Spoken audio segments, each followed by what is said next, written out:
The Unparalleled Adventures of One, Hans Pfaall. By late accounts from Rotterdam, that city seems to be in a high state of philosophical excitement. Indeed, phenomena have there occurred of a nature so completely unexpected, so entirely novel, so utterly at variance with preconceived opinions, as to leave no doubt on my mind that long ere this all Europe is in an uproar, all physics in a ferment, all reason and astronomy together by the ears. It appears that on the day of, I am not positive about the date, a vast crowd of people, for purposes not specifically mentioned, were assembled in the great square of the Exchange in the well-conditioned city of Rotterdam. The day was warm, unusually so for the season. There was hardly a breath of air stirring, and the multitude were in no bad humor at being now and then besprinkled with friendly showers of momentary duration that fell from large white masses of cloud which checkered in a fitful manner the blue vault of the firmament. Nevertheless, about noon, a slight but remarkable agitation became apparent in the assembly. The clattering of 10,000 tongues succeeded, and in an instant afterward 10,000 faces were upturned toward the heavens. 10,000 pipes descended simultaneously from the corners of 10,000 mouths, and a shout, which could be compared to nothing but the roaring of Niagara, resounded long, loudly, and furiously through all the environs of Rotterdam. The origin of this hubbub soon became sufficiently evident. From behind the huge bulk of one of those sharply defined masses of cloud already mentioned was seen slowly to emerge into an open area of blue space, a queer, heterogeneous but apparently solid substance, so oddly shaped, so whimsically put together as not to be in any manner comprehended, and never to be sufficiently admired by the host of sturdy burghers who stood open-mouthed below. What could it be? In the name of all the vrouws and devils in Rotterdam, what could it possibly portend? No one knew, no one could imagine, no one.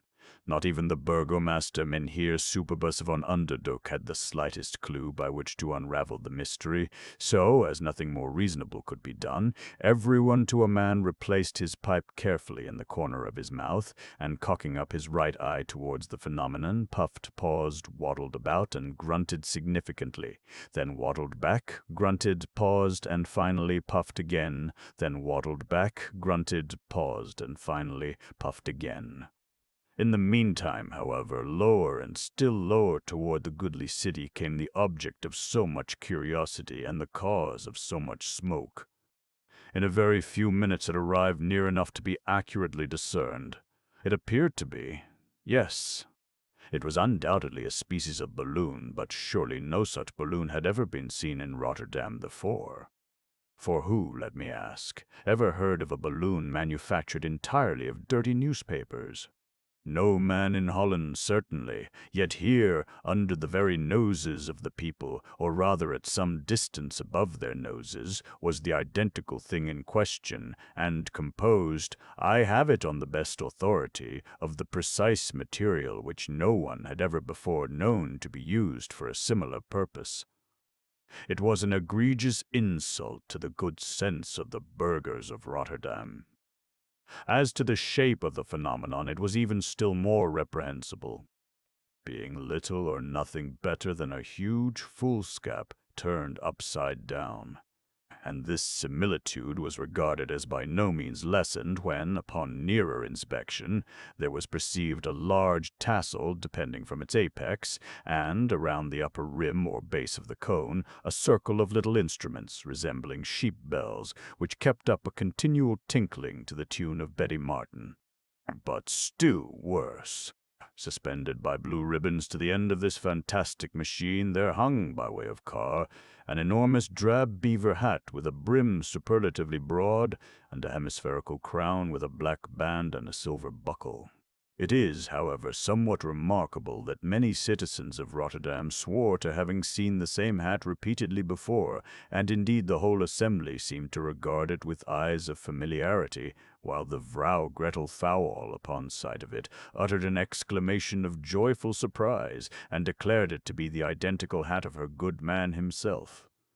Now this was a circumstance the more to be observed, as Fall, with 3 companions, had actually disappeared from Rotterdam about 5 years before, in a very sudden and unaccountable manner, and up to the date of this narrative all attempts had failed of obtaining any intelligence concerning them whatsoever.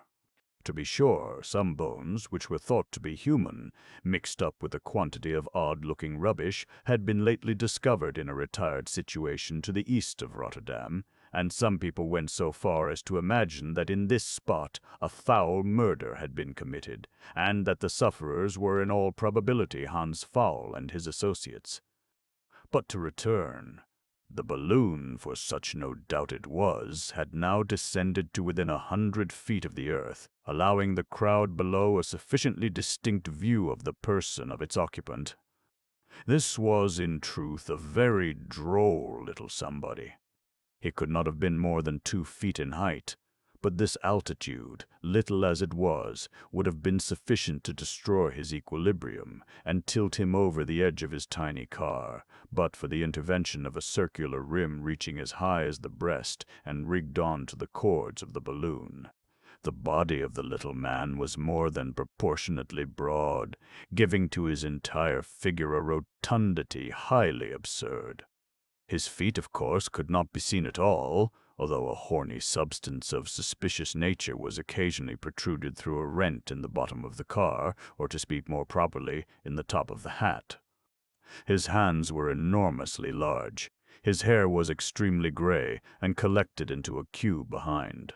His nose was prodigiously long, crooked, and inflammatory, his eyes full, brilliant, and acute. His chin and cheeks, although wrinkled with age, were broad, puffy, and double, but of ears of any kind or character there was not a semblance to be discovered upon any portion of his head. This odd little gentleman was dressed in a loose surtout of sky-blue satin, with tight breeches to match, fastened with silver buckles at the knees. His vest was of some bright yellow material, a white taffety cap was set jauntily on one side of his head, and, to complete his equipment, a blood-red silk handkerchief enveloped his throat and fell down, in a dainty manner, upon his bosom, in a fantastic bow-knot of supereminent dimensions. Having descended, as I said before, to about 100 feet from the surface of the earth, the little old gentleman was suddenly seized with a fit of trepidation, and appeared disinclined to make any nearer approach to terra firma. Throwing out, therefore, a quantity of sand from a canvas bag, which he lifted with great difficulty, he became stationary in an instant. He then proceeded in a hurried and agitated manner to extract from a side pocket in his surtout a large morocco pocket-book. This he poised suspiciously in his hand, then eyed it with an air of extreme surprise, and was evidently astonished at its weight. He at length opened it, and drawing therefrom a huge letter sealed with red sealing-wax and tied carefully with red tape, let it fall precisely at the feet of the burgomaster, Superbus von Underduk. His Excellency stooped to take it up.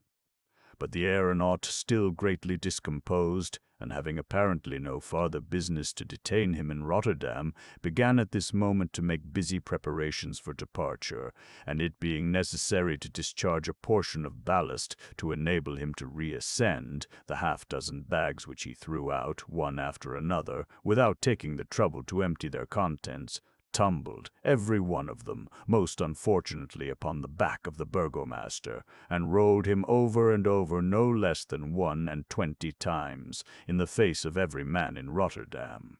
It is not to be supposed, however, that the great Underduk suffered this impertinence on the part of the little old man to pass off with impunity. It is said, on the contrary, that during each and every one of his 21 circumvolutions he emitted no less than 21 distinct and furious whiffs from his pipe, to which he held fast the whole time with all his might, and to which he intends holding fast until the day of his death. In the meantime, the balloon arose like a lark, and, soaring far away above the city, at length drifted quietly behind a cloud similar to that from which it had so oddly emerged, and was thus lost forever to the wondering eyes of the good citizens of Rotterdam.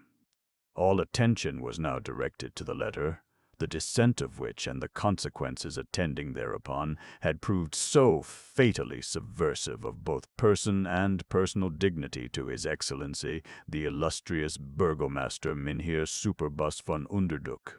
That functionary, however, had not failed, during his circumgyratory movements, to bestow a thought upon the important subject of securing the packet in question, which was seen, upon inspection, to have fallen into the most proper hands, being actually addressed to himself and Professor Rue Dub in their official capacities of President and Vice-President of the Rotterdam College of Astronomy.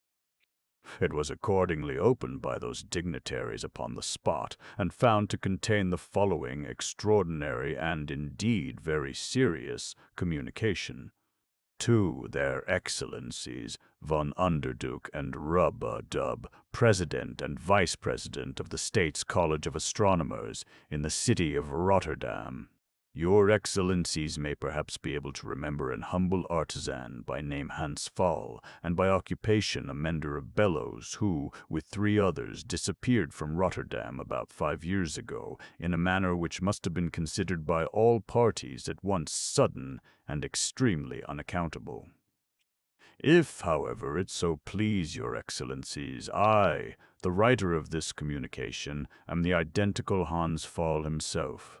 It is well known to most of my fellow citizens that for the period of 40 years I continued to occupy the little square brick building at the head of the alley called Sauerkraut, in which I resided at the time of my disappearance. My ancestors have also resided therein, time out of mind, they, as well as myself, steadily following the respectable and indeed lucrative profession of mending of bellows. For, to speak the truth, until of late years, that the heads of all the people have been set agog with politics, no better business than my own could an honest citizen of Rotterdam either desire or deserve.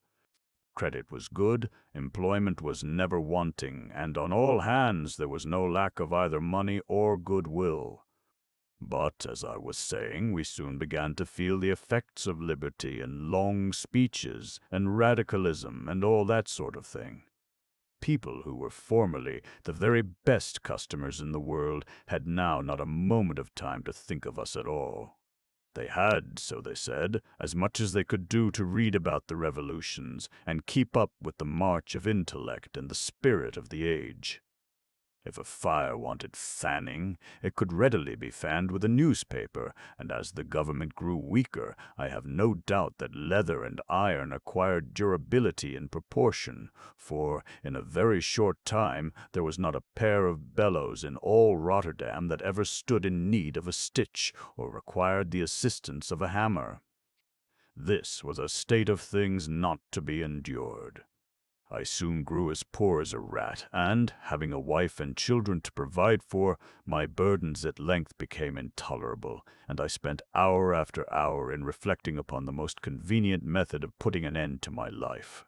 Duns, in the meantime, left me little leisure for contemplation. My house was literally besieged from morning till night, so that I began to rave and foam and fret like a caged tiger against the bars of his enclosure. There were 3 fellows in particular who worried me beyond endurance, keeping watch continually about my door and threatening me with the law. Upon these 3 I internally vowed the bitterest revenge, if ever I should be so happy as to get them within my clutches, and I believe nothing in the world but the pleasure of this anticipation prevented me from putting my plan of suicide into immediate execution, by blowing my brains out with a blunderbuss. I thought it best, however, to dissemble my wrath, and to treat them with promises and fair words, until, by some good turn of fate, an opportunity of vengeance should be afforded me. One day, having given my creditors the slip, and feeling more than usually dejected, I continued for a long time to wander about the most obscure streets without object whatever, until at length I chanced to stumble against the corner of a bookseller's stall. Seeing a chair close at hand for the use of customers, I threw myself doggedly into it and, hardly knowing why, opened the pages of the first volume which came within my reach. It proved to be a small pamphlet treatise on speculative astronomy, written either by Professor Encke of Berlin or by a Frenchman of somewhat similar name.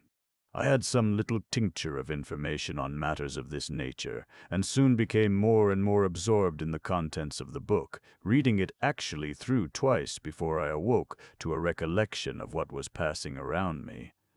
By this time it began to grow dark, and I directed my steps toward home. But the treatise had made an indelible impression on my mind, and, as I sauntered along the dusky streets, I revolved carefully over in my memory the wild and sometimes unintelligible reasonings of the writer. There are some particular passages which affected my imagination in a powerful and extraordinary manner. The longer I meditated upon these, the more intense grew the interest which had been excited within me. The limited nature of my education in general, and more especially my ignorance on subjects connected with natural philosophy, so far from rendering me diffident of my own ability to comprehend what I had read, or inducing me to mistrust the many vague notions which had arisen in consequence, merely served as a farther stimulus to imagination, and I was vain enough, or perhaps reasonable enough, to doubt whether those crude ideas which, arising in ill-regulated minds, have all the appearance, may not often in effect possess all the force, the reality, and other inherent properties of instinct. In other words, I believed, and still do believe, that truth is frequently of its own essence, superficial, and that, in many cases, the depth lies more in the abysses where we seek her than in the actual situations wherein she may be found. Nature herself seemed to afford me corroboration of these ideas. In the contemplation of the heavenly bodies, it struck me forcibly that I could not distinguish a star with nearly as much precision when I gazed on it with earnest, direct, and undeviating attention as when I suffered my eye only to glance in its vicinity alone. I was not, of course, at that time aware that this apparent paradox was occasioned by the center of the visual area being less susceptible of feeble impressions of light than the exterior portions of the retina.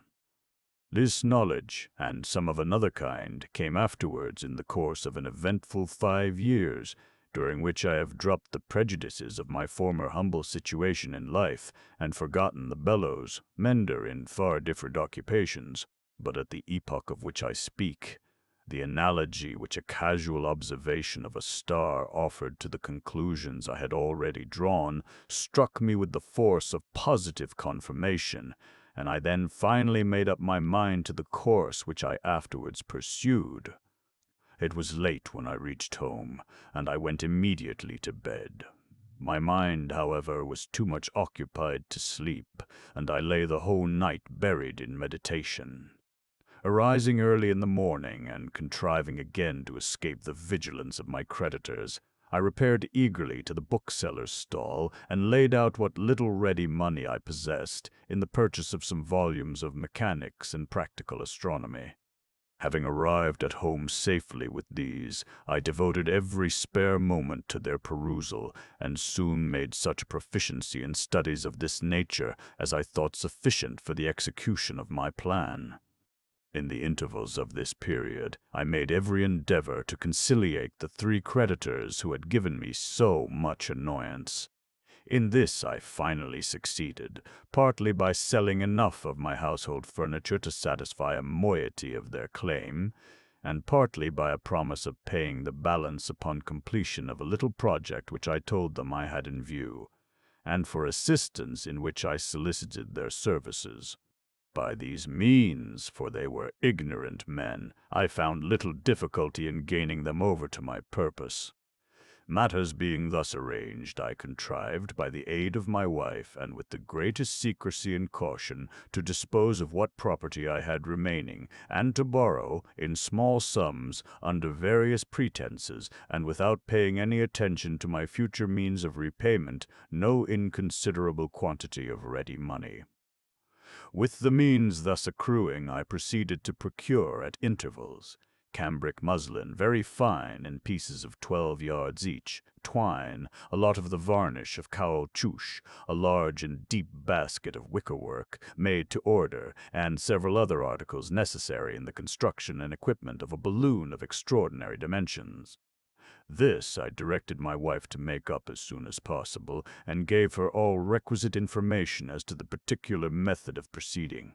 In the meantime I worked up the twine into a network of sufficient dimensions, rigged it with a hoop and the necessary cords, bought a quadrant, a compass, a spy-glass, a common barometer with some important modifications, and 2 astronomical instruments not so generally known.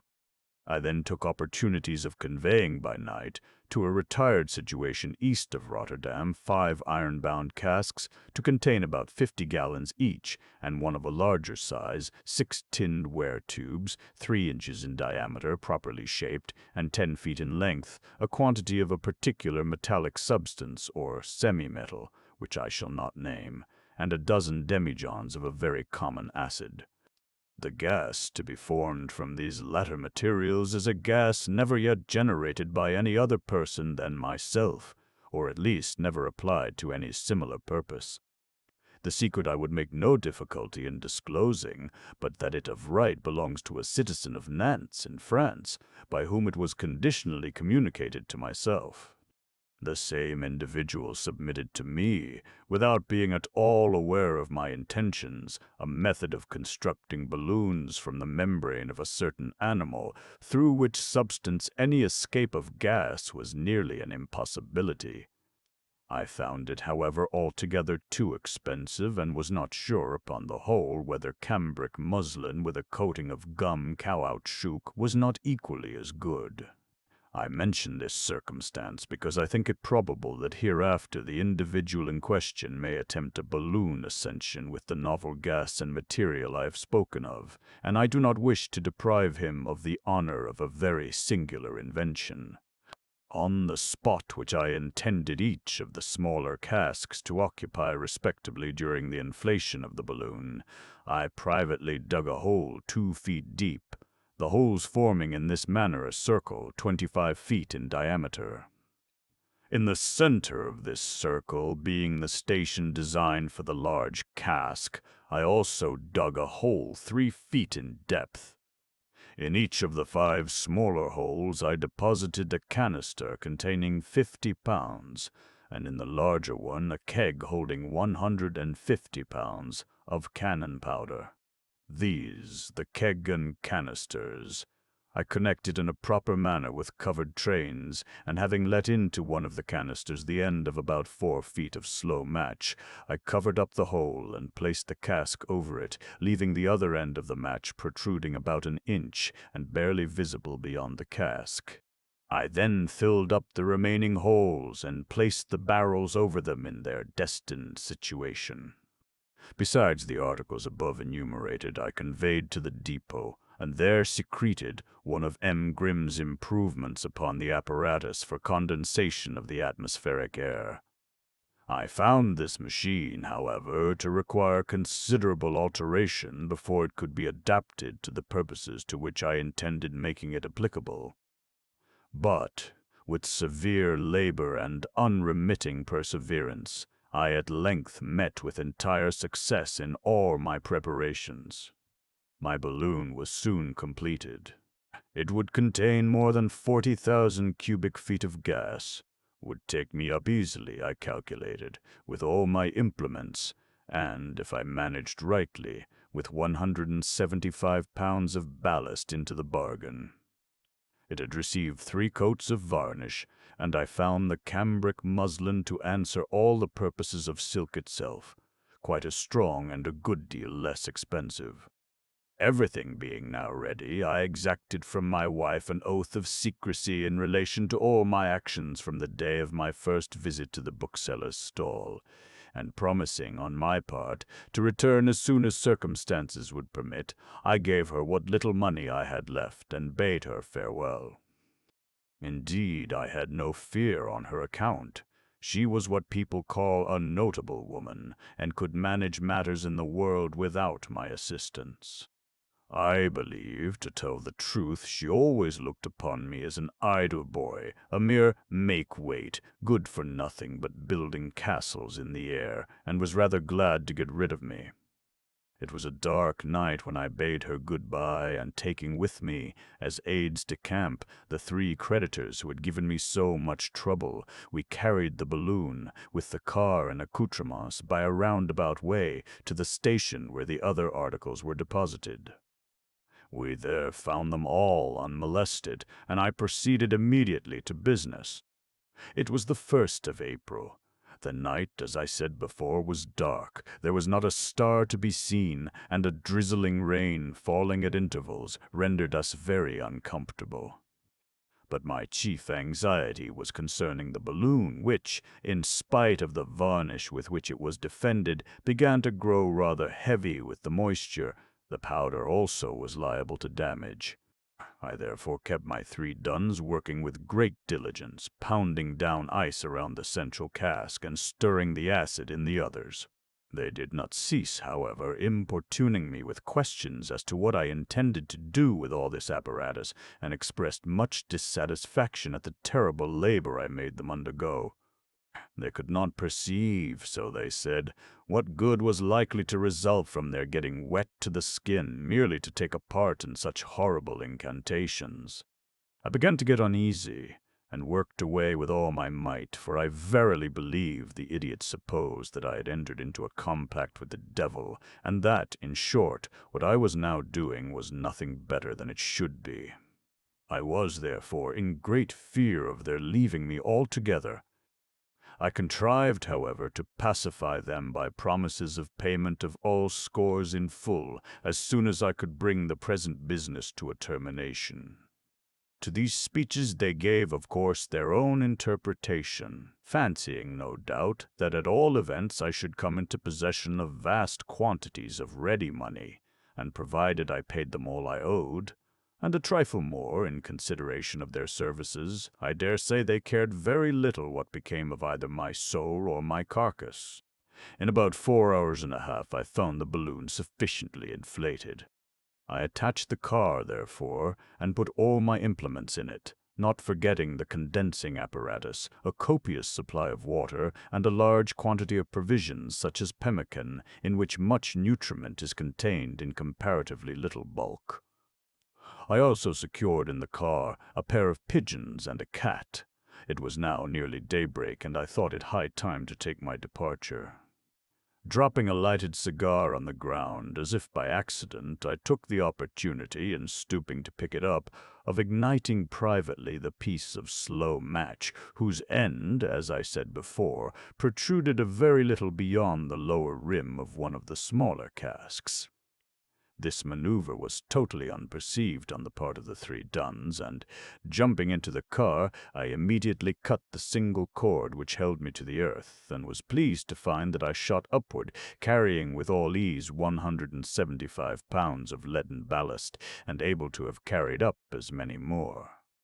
Scarcely, however, had I attained the height of 50 yards when, roaring and rumbling up after me in the most horrible and tumultuous manner, came so dense a hurricane of fire and smoke and sulphur and legs and arms and gravel and burning wood and blazing metal that my very heart sunk within me, and I fell down in the bottom of the car trembling with unmitigated terror. Indeed, I now perceived that I had entirely overdone the business, and that the main consequences of the shock were yet to be experienced. Accordingly, in less than a second, I felt all the blood in my body rushing to my temples, and immediately thereupon, a concussion, which I shall never forget, burst abruptly through the night and seemed to rip the very firmament asunder. When I afterward had time for reflection, I did not fail to attribute the extreme violence of the explosion, as regarded myself, to its proper cause, my situation directly above it and in the line of its greatest power. But at the time I thought only of preserving my life. The balloon at first collapsed, then furiously expanded, then whirled round and round with horrible velocity, and finally, reeling and staggering like a drunken man, hurled me with great force over the rim of the car, and left me dangling at a terrific height, with my head downward and my face outwards, by a piece of slender cord about 3 feet in length, which hung accidentally through a crevice near the bottom of the wickerwork, and in which, as I fell, my left foot became most providentially entangled. It is impossible, utterly impossible, to form any adequate idea of the horror of my situation. I gasped convulsively for breath. A shudder resembling a fit of the ague agitated every nerve and muscle of my frame. I felt my eyes starting from their sockets. A horrible nausea overwhelmed me, and at length I fainted away. How long I remained in this state it is impossible to say. It must, however, have been no inconsiderable time, for when I partially recovered the sense of existence, I found the day breaking, the balloon at a prodigious height over a wilderness of ocean, and not a trace of land to be discovered far and wide within the limits of the vast horizon. My sensations, however, upon thus recovering, were by no means so rife with agony as might have been anticipated. Indeed, there was much of incipient madness in the calm survey which I began to take of my situation. I drew up to my eyes each of my hands, one after the other, and wondered what occurrence could have given rise to the swelling of the veins and the horrible blackness of the fingernails. I afterward carefully examined my head, shaking it repeatedly and feeling it with minute attention, until I succeeded in satisfying myself that it was not, as I had more than half suspected, larger than my balloon. Then, in a knowing manner, I felt in both my breeches pockets, and, missing therefrom a set of tablets and a toothpick case, endeavored to account for their disappearance, and not being able to do so, felt inexpressibly chagrined. It now occurred to me that I suffered great uneasiness in the joint of my left ankle, and a dim consciousness of my situation began to glimmer through my mind. But, strange to say, I was neither astonished nor horror-stricken. If I felt any emotion at all, it was a kind of chuckling satisfaction at the cleverness I was about to display in extricating myself from this dilemma, and I never for a moment looked upon my ultimate safety as a question susceptible of doubt. For a few minutes I remained wrapped in the profoundest meditation. I have a distinct recollection of frequently compressing my lips, putting my forefinger to the side of my nose, and making use of other gesticulations and grimaces common to men who, at ease in their armchairs, meditate upon matters of intricacy or importance. Having, as I thought, sufficiently collected my ideas, I now, with great caution and deliberation, put my hands behind my back and unfastened the large iron buckle which belonged to the waistband of my inexpressibles. This buckle had 3 teeth which, being somewhat rusty, turned with great difficulty on their axis. I brought them, however, after some trouble, at right angles to the body of the buckle, and was glad to find them remain firm in that position. Holding the instrument thus obtained within my teeth, I now proceeded to untie the knot of my cravat. I had to rest several times before I could accomplish this maneuver, but it was at length accomplished. To one end of the cravat I then made fast the buckle, and the other end I tied for greater security tightly around my wrist. Drawing now my body upwards with a prodigious exertion of muscular force, I succeeded, at the very as I had anticipated, in the circular rim of the wickerwork. My body was now inclined towards the side of the car at an angle of about 45 degrees, but it must not be understood that I was therefore only 45 degrees below the perpendicular. So far from it, I still lay nearly level with the plane of the horizon, for the change of situation which I had acquired had forced the bottom of the car considerably outwards from my position, which was accordingly one of the most imminent and deadly peril.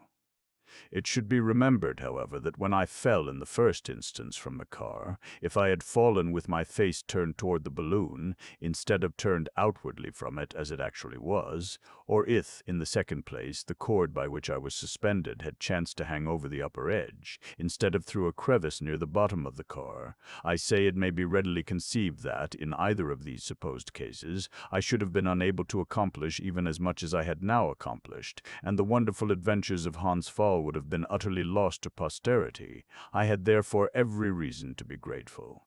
Although, in point of fact, I was still too stupid to be anything at all, but this feeling did not fail to die rapidly away, and thereunto succeeded horror and dismay, and a chilling sense of utter helplessness and ruin. In fact, the blood so long accumulating in the vessels of my head and throat, and which had hitherto buoyed up my spirits with madness and delirium, had now begun to retire within their proper channels, and the distinctness which was thus added to my perception of the danger merely served to deprive me of the self-possession and courage to encounter it. But this weakness was, luckily for me, of no very long duration. In good time came to my rescue the spirit of despair, and, with frantic cries and struggles, I jerked my way bodily upwards, till at length, clutching with a vice-like grip the long-desired rim, I writhed my person over it and fell headlong and shuddering within the car. It was not until some time afterward that I recovered myself sufficiently to attend to the ordinary cares of the balloon. I then, however, examined it with attention, and found it, to my great relief, uninjured.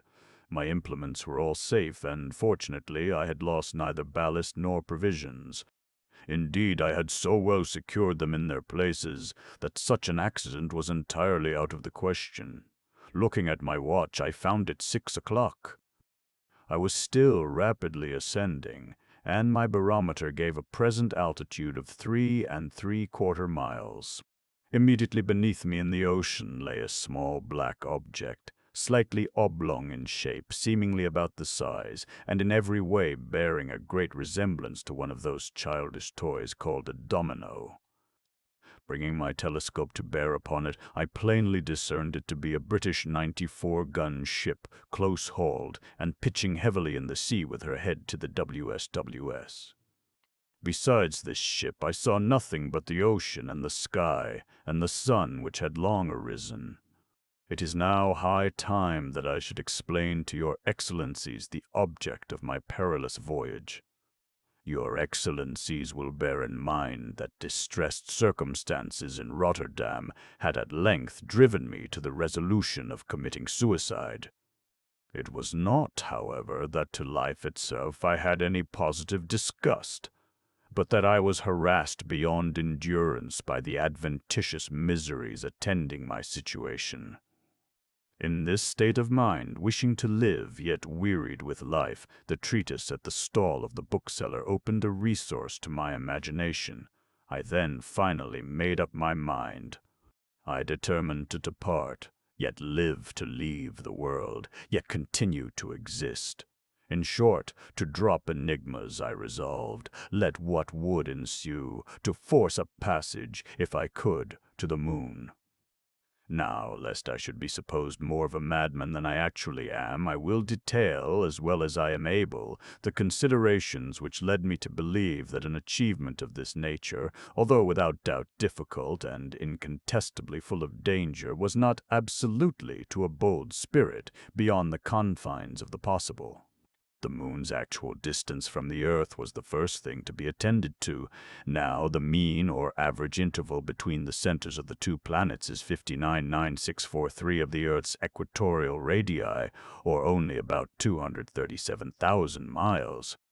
I say the mean or average interval, but it must be borne in mind that the form of the moon's orbit, being an ellipse of eccentricity amounting to no less than 0.05484 of the major semi-axis of the ellipse itself, and the Earth's center being situated in its focus, if I could, in any manner, contrive to meet the moon, as it were, in its perigee, the above-mentioned distance would be materially diminished.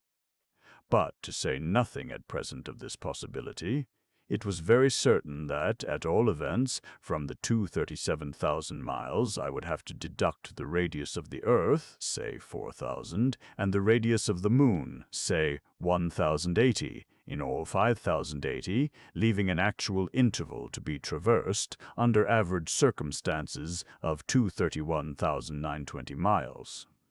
Now this, I reflected, was no very extraordinary distance. Traveling on land has been repeatedly accomplished at the rate of 30 miles per hour, and indeed a much greater speed may be anticipated.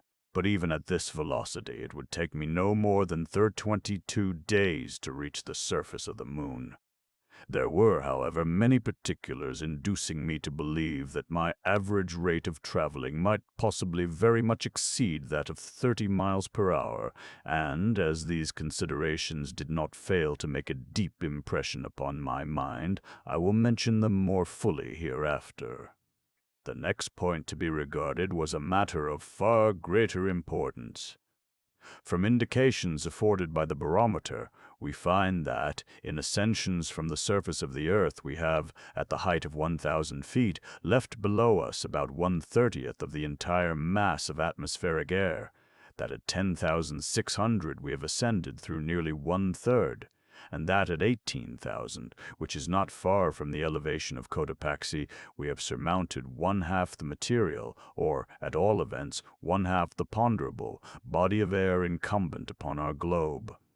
It is also calculated that at an altitude not exceeding the 100th part of the Earth's diameter, that is, not exceeding 80 miles, the rarefaction would be so excessive that animal life could in no manner be sustained, and, moreover, that the most delicate means we possess of ascertaining the presence of the atmosphere would be inadequate to assure us of its existence. But I did not fail to perceive that these latter calculations are founded altogether on our experimental knowledge of the properties of air, and the mechanical laws regulating its dilation and compression in what may be called, comparatively speaking, the immediate vicinity of the Earth itself, and, at the same time, it is taken for granted that animal life is and must be essentially incapable of modification at any given unattainable distance from the surface. Now, all such reasoning and from such data must, of course, be simply analogical. The greatest height ever reached by man was that of 25,000 feet, attained in the aeronautic expedition of Messieurs Gay-Lussac and Bayle. This is a moderate altitude, even when compared with the 80 miles in question, and I could not help thinking that the subject admitted room for doubt and great latitude for speculation. But, in point of fact, an ascension being made to any given altitude, the ponderable quantity of air surmounted in any farther ascension is by no means in proportion to the additional height ascended, as may be plainly seen from what has been stated before, but in a ratio constantly decreasing. It is therefore evident that, ascend as high as we may, we cannot, literally speaking, arrive at a limit beyond which no atmosphere is to be found. It must exist, I argued, although it may exist in a state of infinite rarefaction. On the other hand, I was aware that arguments have not been wanting to prove the existence of a real and definite limit to the atmosphere beyond which there is absolutely no air whatsoever. But a circumstance which has been left out of view by those who contend for such a limit seemed to me, although no positive refutation of their creed, still a point worthy very serious investigation. On comparing the intervals between the successive arrivals of Encke's comet at its perihelion, after giving credit, in the most exact manner, for all the disturbances due to the attractions of the planets, it appears that the periods are gradually diminishing. That is to say, the major axis of the comet's ellipse is growing shorter, in a slow but perfectly regular decrease. Now, this is precisely what ought to be the case if we suppose a resistance experienced from the comet from an extremely rare ethereal medium pervading the regions of its orbit. For it is evident that such a medium must, in retarding the comet's velocity, increase its centripetal by weakening its centrifugal force. In other words, the sun's attraction would be constantly attaining greater power, and the comet would be drawn nearer at every revolution. Indeed, there is no other way of accounting for the variation in question. But again, the real diameter of the same comet's nebulosity is observed to contract rapidly as it approaches the sun and dilate with equal rapidity in its departure towards its aphelion. Was I not justifiable in supposing with M. Vals that this apparent condensation of volume has its origin in the compression of the same ethereal medium I have spoken of before, and which is only denser in proportion to its solar vicinity? The lenticular-shaped phenomenon, also called the zodiacal light, was a matter worthy of attention. This radiance, so apparent in the tropics, and which cannot be mistaken for any meteoric luster, extends from the horizon obliquely upward and follows generally the direction of the sun's equator. It appeared to me evidently in the nature of a rare atmosphere extending from the sun outward, beyond the orbit of Venus at least, and I believed indefinitely farther. Indeed, this medium I could not suppose confined to the path of the comet's ellipse or to the immediate neighborhood of the sun. It was easy, on the contrary, to imagine it pervading the entire regions of our planetary system, condensed into what we call atmosphere at the planets themselves, and perhaps at some of them modified by considerations, so to speak, purely geological.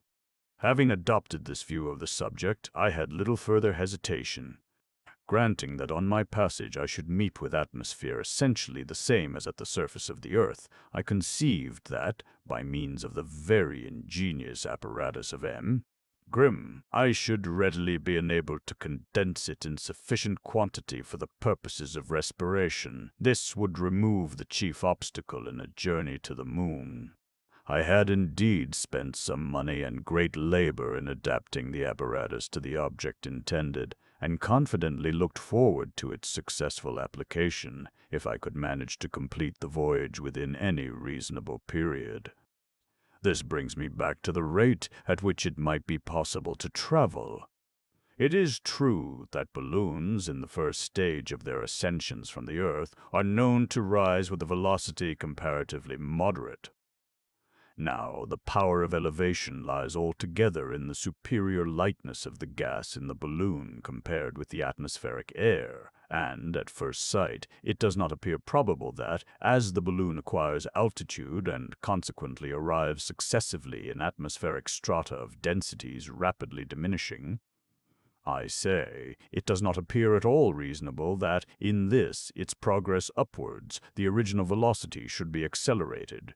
On the other hand, I was not aware that, in any recorded ascension, a diminution was apparent in the absolute rate of ascent, although such should have been the case if, on account of nothing else, on account of the escape of gas through balloons ill-constructed and varnished with no better material than the ordinary varnish.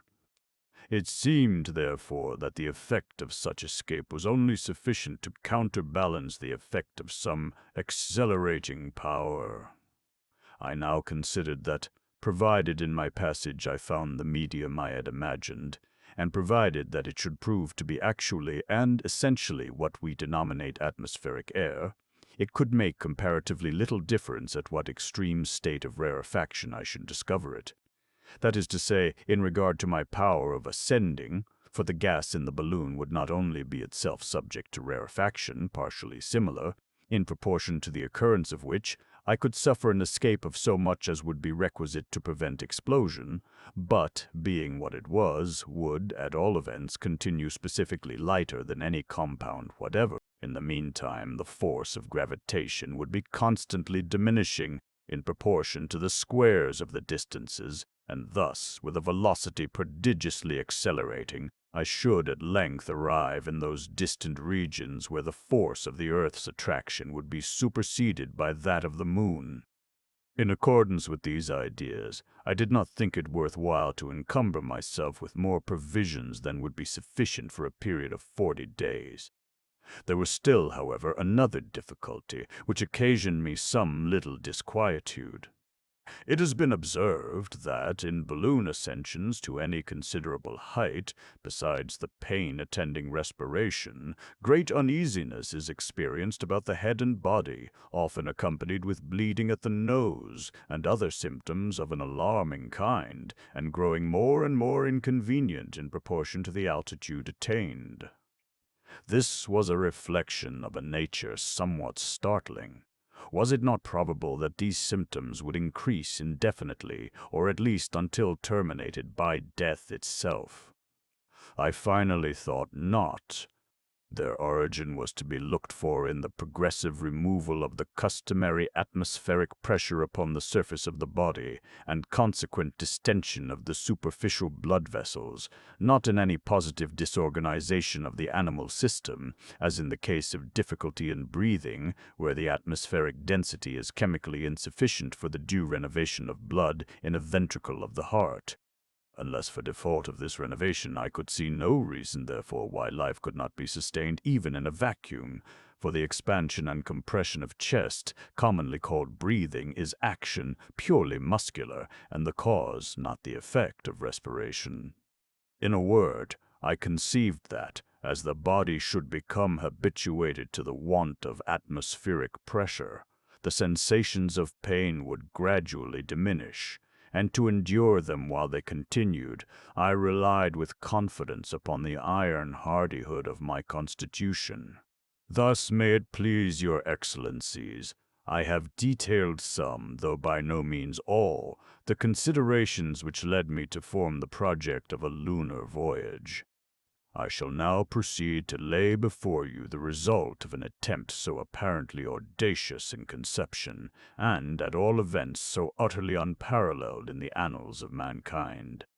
Having attained the altitude before mentioned, that is to say 3 miles and 3/4, I threw out from the car a quantity of feathers, and found that I still ascended with sufficient rapidity.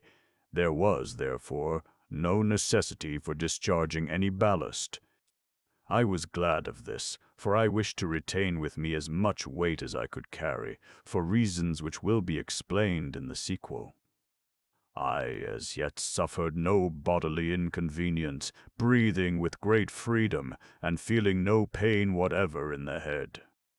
The cat was lying very demurely upon my coat, which I had taken off, and eyeing the pigeons with an air of nonchalance. These latter, being tied by the leg to prevent their escape, were busily employed in picking up some grains of rice scattered for them in the bottom of the car. At 20 minutes past 6 o'clock, the barometer showed an elevation of 26,400 feet, or 5 miles to a fraction. The prospect seemed unbounded. Indeed, it is very easily calculated by means of spherical geometry what a great extent of the earth's area I beheld. The convex surface of any segment of a sphere is, to the entire surface of the sphere itself, as the versed sine of the segment to the diameter of the sphere. Now, in my case, the versed sine, that is to say, the thickness of the segment beneath me, was about equal to my elevation, or the elevation of the point of sight above the surface. As 5 miles, then, to 8,000 would express the proportion of the earth's area seen by me. In other words, I beheld as much as a 1/1600th part of the whole surface of the globe. The sea appeared unruffled as a mirror, although by means of the spyglass I could perceive it to be in a state of violent agitation. The ship was no longer visible, having drifted away, apparently to the eastward. I now began to experience, at intervals, severe pain in the head, especially about the ears, still, however, breathing with tolerable freedom. The cat and pigeons seemed to suffer no inconvenience whatsoever. At 20 minutes before 7, the balloon entered a long series of dense cloud which put me to great trouble by damaging my condensing apparatus and wetting me to the skin.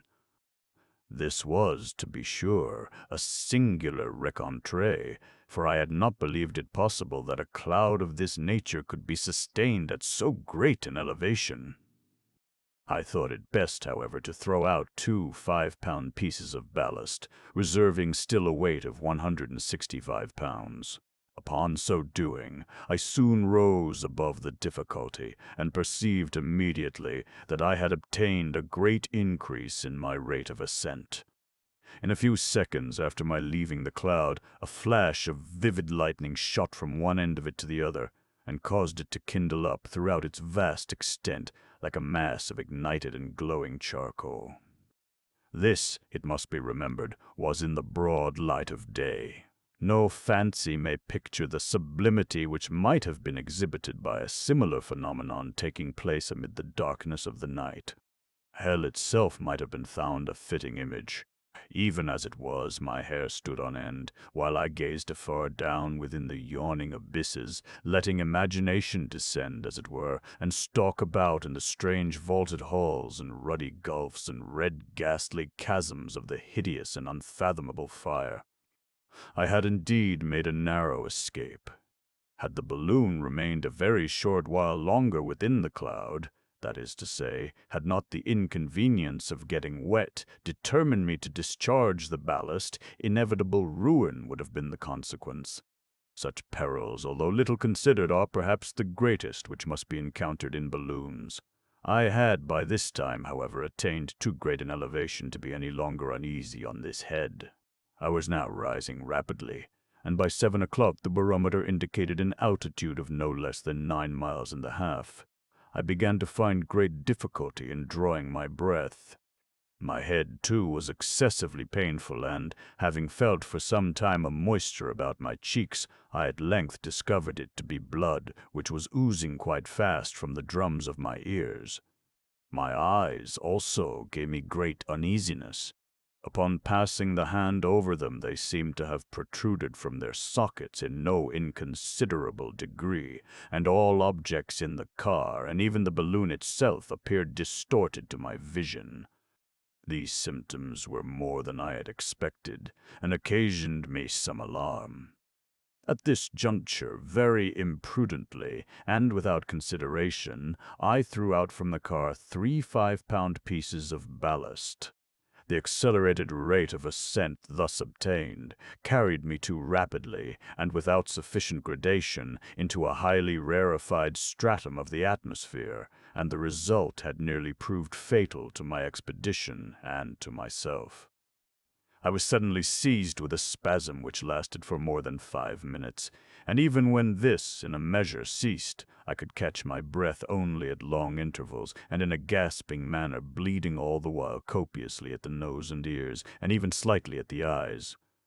The pigeons appeared distressed in the extreme, and struggled to escape, while the cat mewed piteously, and, with her tongue hanging out of her mouth, staggered to and fro in the car as if under the influence of poison.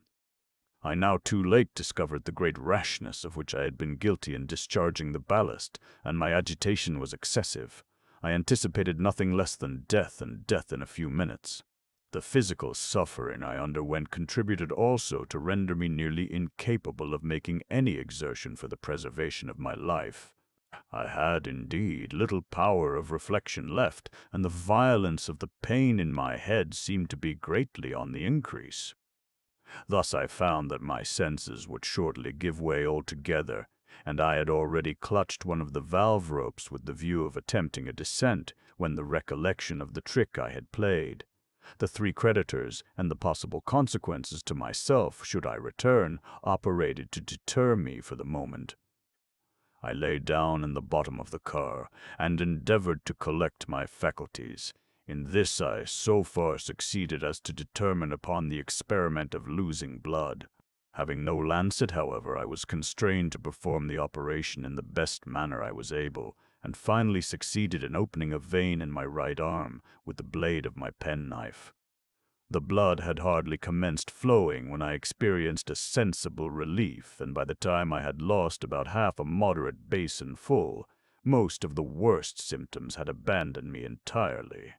I nevertheless did not think it expedient to attempt getting on my feet immediately, but, having tied up my arm as well as I could, I lay still for about a quarter of an hour. At the end of this time I arose, and found myself freer from absolute pain of any kind than I had been during the last hour and a quarter of my ascension. The difficulty of breathing, however, was diminished in a very slight degree, and I found that it would soon be positively necessary to make use of my condenser. In the meantime, looking toward the cat, who was again snugly stowed away upon my coat, I discovered to my infinite surprise that she had taken the opportunity of my indisposition to bring into light a litter of 3 little kittens. This was an addition to the number of passengers on my part altogether unexpected, but I was pleased at the occurrence. It would afford me a chance of bringing to a kind of test the truth of a surmise which, more than anything else, had influenced me in attempting this ascension. I had imagined that the habitual endurance of the atmospheric pressure at the surface of the earth was the cause, or nearly so, of the pain attending animal existence at a distance above the surface. Should the kittens be found to suffer uneasiness in an equal degree with their mother, I must consider my theory in fault, but a failure to do so I should look upon as a strong confirmation of my idea. By 8 o'clock I had actually attained an elevation of 17 miles above the surface of the earth. Thus it seemed to me evident that my rate of ascent was not only on the increase, but that the progression would have been apparent in a slight degree even had I not discharged the ballast which I did. The pains in my head and ears returned at intervals with violence, and I still continued to bleed occasionally at the nose, but, upon the whole, I suffered much less than might have been expected. I breathed, however, at every moment with more and more difficulty, and each inhalation was attended with a troublesome spasmodic action of the chest. I now unpacked the condensing apparatus and got it ready for immediate use. The view of the earth at this period of my ascension was beautiful indeed. To the westward, the northward, and the southward, as far as I could see, lay a boundless sheet of apparently unruffled ocean, which every moment gained a deeper and a deeper tint of blue and began already to assume a slight appearance of convexity. At a vast distance to the eastward, although perfectly discernible, extended the islands of Great Britain, the entire Atlantic coasts of France and Spain, with a small portion of the northern part of the continent of Africa. Of individual edifices not a trace could be discovered, and the proudest cities of mankind had utterly faded away from the face of the earth. From the Rock of Gibraltar, now dwindled into a dim speck, the dark Mediterranean Sea, dotted with shining islands as the heaven is dotted with stars, spread itself out to the eastward as far as my vision extended, until its entire mass of waters seemed at length to tumble headlong over the abyss of the horizon, and I found myself listening on tiptoe for the echoes of the mighty cataract. Overhead, the sky was of a jetty black, and the stars were brilliantly visible.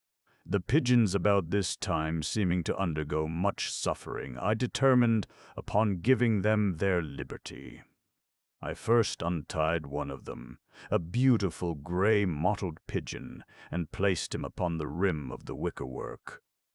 He appeared extremely uneasy, looking anxiously around him, fluttering his wings, and making a loud cooing noise, but could not be persuaded to trust himself from off the car. I took him up at last and threw him to about 6 yards from the balloon. He made, however, no attempt to descend as I had expected, but struggled with great vehemence to get back, uttering at the same time very shrill and piercing cries. He at length succeeded in regaining his former station on the rim, but had hardly done so when his head dropped upon his breast, and he fell dead within the car. The other one did not prove so unfortunate. To prevent his following the example of his companion and accomplishing a return, I threw him downward with all my force, and was pleased to find him continue his descent with great velocity, making use of his wings with ease, and in a perfectly natural manner. In a very short time he was out of sight, and I have no doubt he reached home in safety. Puss, who seemed in a great measure recovered from her illness, now made a hearty meal of the dead bird and then went to sleep with much apparent satisfaction. Her kittens were quite lively and so far evinced not the slightest sign of any uneasiness whatever. At 8:15, being no longer able to draw breath without the most intolerable pain, I proceeded forthwith to adjust around the car the apparatus belonging to the condenser. This apparatus will require some little explanation, and your excellencies will please to bear in mind that my object in the barricade against the highly rarefied atmosphere in which I was existing, with the intention of introducing within this barricade, by means of my condenser, a quantity of this same atmosphere sufficiently condensed for the purposes of respiration. With this object in view, I had prepared a very strong, perfectly airtight, but flexible gum-elastic bag. In this bag, which was of sufficient dimensions, the entire car was in a manner placed. That is to say, the bag was drawn over the whole bottom of the car, up its sides, and so on, along the outside of the ropes to the upper rim or hoop where the network is attached. Having pulled the bag up in this way, and formed a necessary to fasten up its top or mouth by passing its material over the hoop of the network, in other words, between the network and the hoop. But if the network were separated from the hoop to admit this passage, what was to sustain the car in the meantime? Now the network was not permanently fastened to the hoop, but attached by a series of running loops or nooses. I therefore undid only a few of these loops at one time, leaving the car suspended by the remainder. Having thus inserted a portion of the cloth forming the upper part of the bag, I refastened the loops, not to the hoop, for that would have been impossible since the cloth now intervened, but to a series of large buttons affixed to the cloth itself, about 3 feet below the mouth of the bag, the intervals between the buttons having been made to correspond to the intervals between the loops. This done, a few more of the loops were unfastened from the rim, a farther portion of the cloth introduced, and the disengaged loops then connected with their proper buttons. In this way it was possible to insert the whole upper part of the bag between the network and the hoop. It is evident that the hoop would now drop down within the car, while the whole weight of the car itself with all its contents would be held up merely by the strength of the buttons. This, at first sight, would seem an inadequate dependence, but it was by no means so, for the buttons were not only very strong in themselves, but so close together that a very slight portion of the whole weight was supported by any one of them. Indeed, had the car and contents been 3 times heavier than they were, I should not have been at all uneasy. I now raised up the hoop again within the covering of gum elastic, and propped it at nearly its former height by means of 3 light poles prepared for the occasion. This was done, of course, to keep the bag distended at the top, and to preserve the lower part of the network in its proper situation. All that now remained was to fasten up the mouth of the enclosure, and this was readily accomplished by gathering the folds of the material together and twisting them up very tightly on the inside by means of a kind of stationary tourniquet. In the sides of the covering, thus adjusted round the car, had been inserted 3 circular panes of thick but clear glass, through which I could see without difficulty around me in every horizontal direction. In that portion of the cloth forming the bottom was likewise a 4th window, of the same kind, and corresponding with a small aperture in the floor of the car itself. This enabled me to see perpendicularly down, but having found it impossible to place any similar contrivance overhead, on account of the peculiar manner of closing up the opening there, and the consequent wrinkles in the cloth, I could expect to see no object situated directly in my zenith. This, of course, was a matter of little consequence, for had I even been able to place a window at top, the balloon itself would have prevented my making any use of it. About a foot below one of the side windows was a circular opening, 8 inches in diameter, and fitted with a brass rim adapted in its inner edge to the windings of a screw. In this rim was screwed the large tube of the condenser, the body of the machine being, of course, within the chamber of gum elastic. Through this tube a quantity of the rare atmosphere circumjacent, being drawn by means of a vacuum created in the body of the machine, was thence discharged, in a state of condensation, to mingle with the thin air already in the chamber. This operation being repeated several times, at length filled the chamber with atmosphere proper for all the purposes of respiration. But in so confined a space it would, in a short time, necessarily become foul and unfit for use from frequent contact with the lungs. It was then ejected by a small valve at the bottom of the car, the dense air readily sinking into the thinner atmosphere below. To avoid the inconvenience of making a total vacuum at any moment within the chamber, this purification was never accomplished all at once, but in a gradual manner, the valve being opened only for a few seconds, then closed again, until 1 or 2 strokes from the pump of the condenser had supplied the place of the atmosphere ejected. For the sake of experiment, I had put the cat and kittens in a small basket and suspended it outside the car to a button at the bottom, close by the valve, through which I could feed them at any moment when necessary. I did this at some little risk, and before closing the mouth of the chamber, by reaching under the car with one of the poles before mentioned to which a hook had been attached. By the time I had fully completed these arrangements and filled the chamber as explained, it wanted only 10 minutes of 9 o'clock. During the whole period of my being thus employed, I endured the most terrible distress from difficulty of respiration, and bitterly did I repent the negligence, or rather foolhardiness, of which I had been guilty, of putting off to the last moment a matter of so much importance. But having at length accomplished it, I soon began to reap the benefit of my invention. Once again I breathed with perfect freedom and ease, and indeed, why should I not? I was also agreeably surprised to find myself, in a great measure, relieved from the violent pains which had hitherto tormented me. A slight headache, accompanied with a sensation of fullness or distension about the wrists, the ankles, and the throat, was nearly all of which I had now to complain.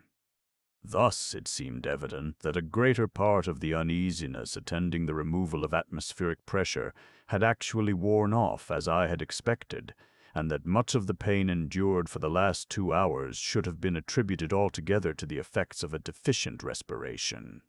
At 20 minutes before 9 o'clock, that is to say, a short time prior to my closing up the mouth of the chamber, the mercury attained its limit, or ran down, in the barometer, which, as I mentioned before, was one of an extended construction. It then indicated an altitude on my part of 132,000 feet, or 25 miles, and I consequently surveyed at that time an extent of the earth's area amounting to no less than the 320th part of its entire superficies. At 9 o'clock I had again lost sight of land to the eastward, but not before I became aware that the balloon was drifting rapidly to the NNW.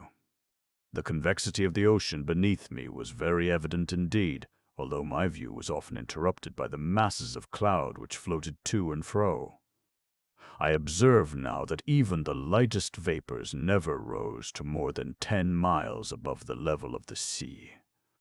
At 9:30 I tried the experiment of throwing out a handful of feathers through the valve.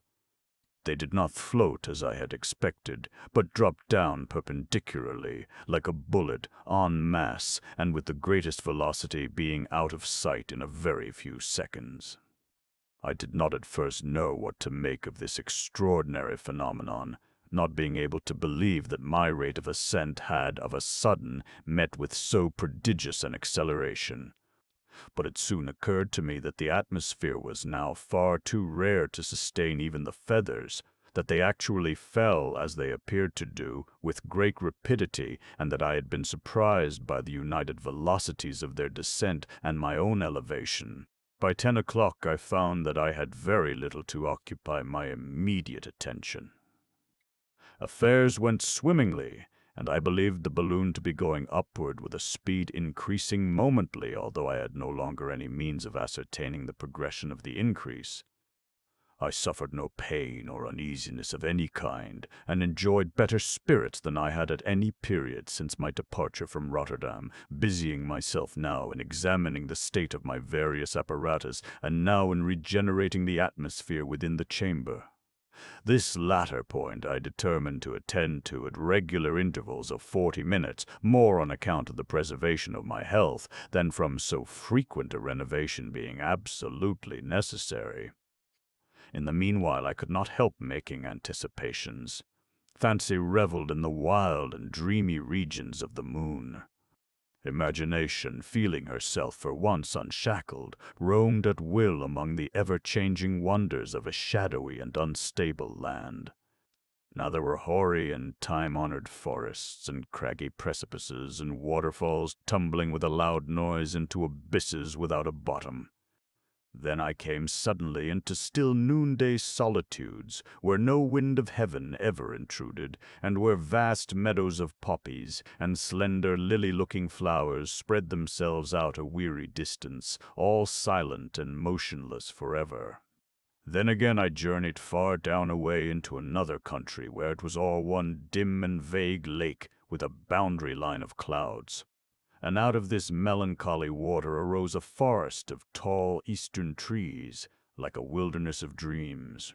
And I have in mind that the shadows of the trees which fell upon the lake remained not on the surface where they fell, but sunk slowly and steadily down, and commingled with the waves, while from the trunks of the trees other shadows were continually coming out, and taking the place of their brothers thus entombed. This, then, I said thoughtfully, is the very reason why the waters of this lake grow blacker with age, and more melancholy as the hours run on. But fancies such as these were not the sole possessors of my brain. Horrors of a nature most stern and most appalling would too frequently obtrude themselves upon my mind, and shake the innermost depths of my soul with the bare supposition of their possibility. Yet I would not suffer my thoughts for any length of time to dwell upon these latter speculations, rightly judging the real and palpable dangers of the voyage sufficient for my undivided attention. At 5 o'clock p.m., being engaged in regenerating the atmosphere within the chamber, I took that opportunity of observing the cat and kittens through the valve. The cat herself appeared to suffer again very much, and I had no hesitation in attributing her uneasiness chiefly to a difficulty in breathing, but my experiment with the kittens had resulted very strangely. I had expected, of course, to see them betray a sense of pain, although in a less degree than their mother, and this would have been sufficient to confirm my opinion concerning the habitual endurance of atmospheric pressure. But I was not prepared to find them, upon close examination, evidently enjoying a high degree of health, breathing with the greatest ease and perfect regularity, and evincing not the slightest sign of any uneasiness whatever. I could only account for all this by extending my theory, and supposing that the highly rarefied atmosphere around might perhaps not be, as I had taken for granted, chemically insufficient for the purposes of life, and that a person born in such a medium might, possibly, be unaware of any inconvenience attending its inhalation, while, upon removal to the denser strata near the earth, he might endure tortures of a similar nature to those I had so lately experienced, while I had so lately experienced. It has since been to me a matter of deep regret that an awkward accident, at this time, occasioned me the loss of my little family of cats, and deprived me of the insight into this matter which a continued experiment might have afforded. In passing my hand through the valve, with a cup of water for the old puss, the sleeves of my shirt became entangled in the loop which sustained the basket, and thus, in a moment, loosened it from the bottom. Had the whole actually vanished into air, it could not have shot from my sight in a more abrupt and instantaneous manner. Positively, there could not have intervened the 10th part of a second between the disengagement of the basket and its absolute and total disappearance with all that it contained. My good wishes followed it to the earth, but of course I had no hope that either cat or kittens would ever live to tell the tale of their misfortune. At 6 o'clock I perceived a great portion of the earth's visible area to the eastward involved in thick shadow which continued to advance with great rapidity until, at 5 minutes before 7, the whole surface in view was enveloped in the darkness of night. It was not, however, until long after this time that the rays of the setting sun ceased to illumine the balloon, and this circumstance, although of course fully anticipated, did not fail to give me an infinite deal of pleasure. It was evident that, in the morning, I should behold the rising luminary many hours at least before the citizens of Rotterdam, in spite of their situation so much farther to the eastward, and thus, day after day, in proportion to the height ascended, would I enjoy the light of the sun for a longer and a longer period. I now determined to keep a journal of my passage, reckoning the days from 1 to 24 hours continuously, without taking into consideration the intervals of darkness.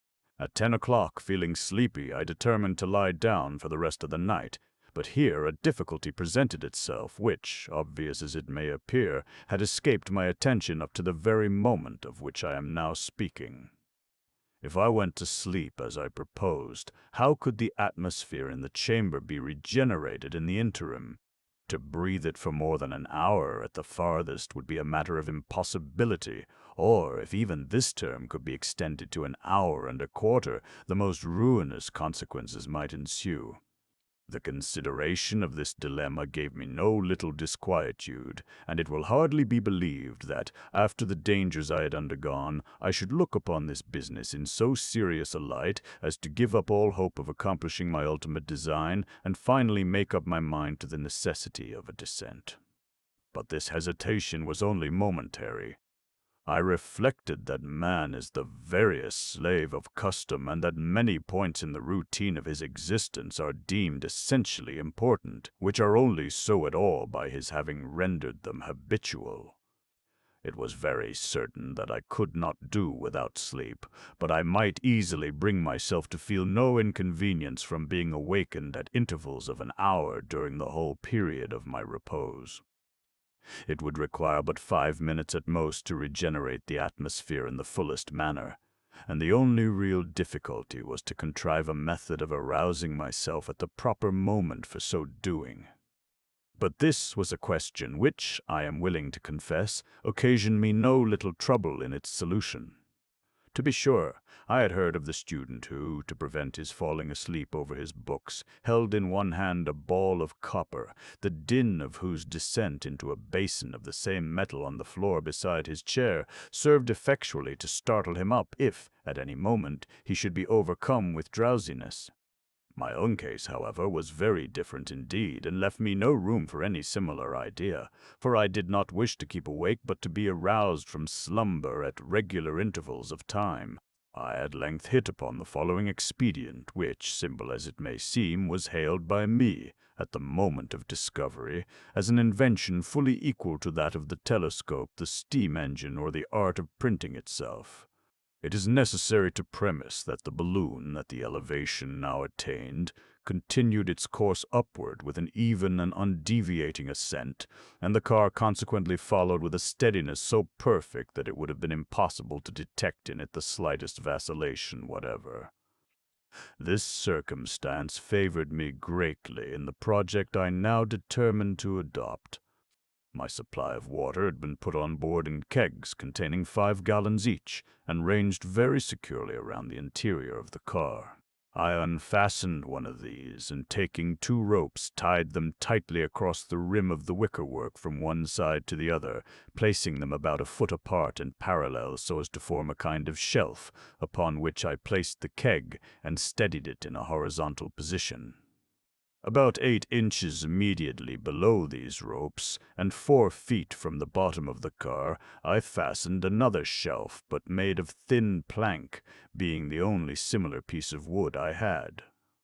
Upon this latter shelf, and exactly beneath one of the rims of the keg, a small earthen pitcher was deposited.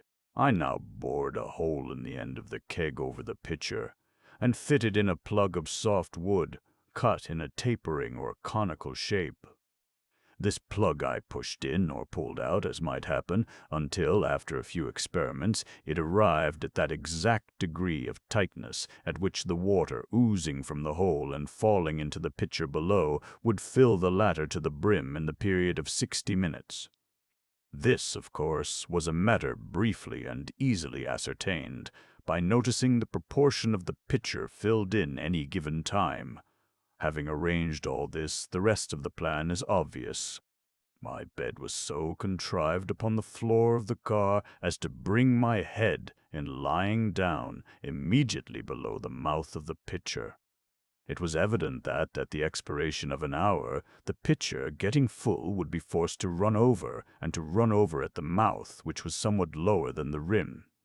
It was also evident that the water thus falling from a height of more than 4 feet could not do otherwise than fall upon my face, and that the sure consequences would be to waken me up instantaneously, even from the soundest slumber in the world. It was fully 11 by the time I had completed these arrangements, and I immediately betook myself to bed with full confidence in the efficiency of my invention. Nor in this matter was I disappointed. Punctually every 60 minutes was I aroused by my trusty chronometer, when, having emptied the pitcher into the bunghole of the keg and performed the duties of the condenser, I retired again to bed. These regular interruptions to my slumber caused me even less discomfort than I had anticipated, and when I finally arose for the day, it was 7 o'clock, and the sun had attained many degrees above the line of my horizon. April 3d. I found the balloon at an immense height indeed, and the earth's apparent convexity increased in a material degree. Below me in the ocean lay a cluster of black specks, which undoubtedly were islands.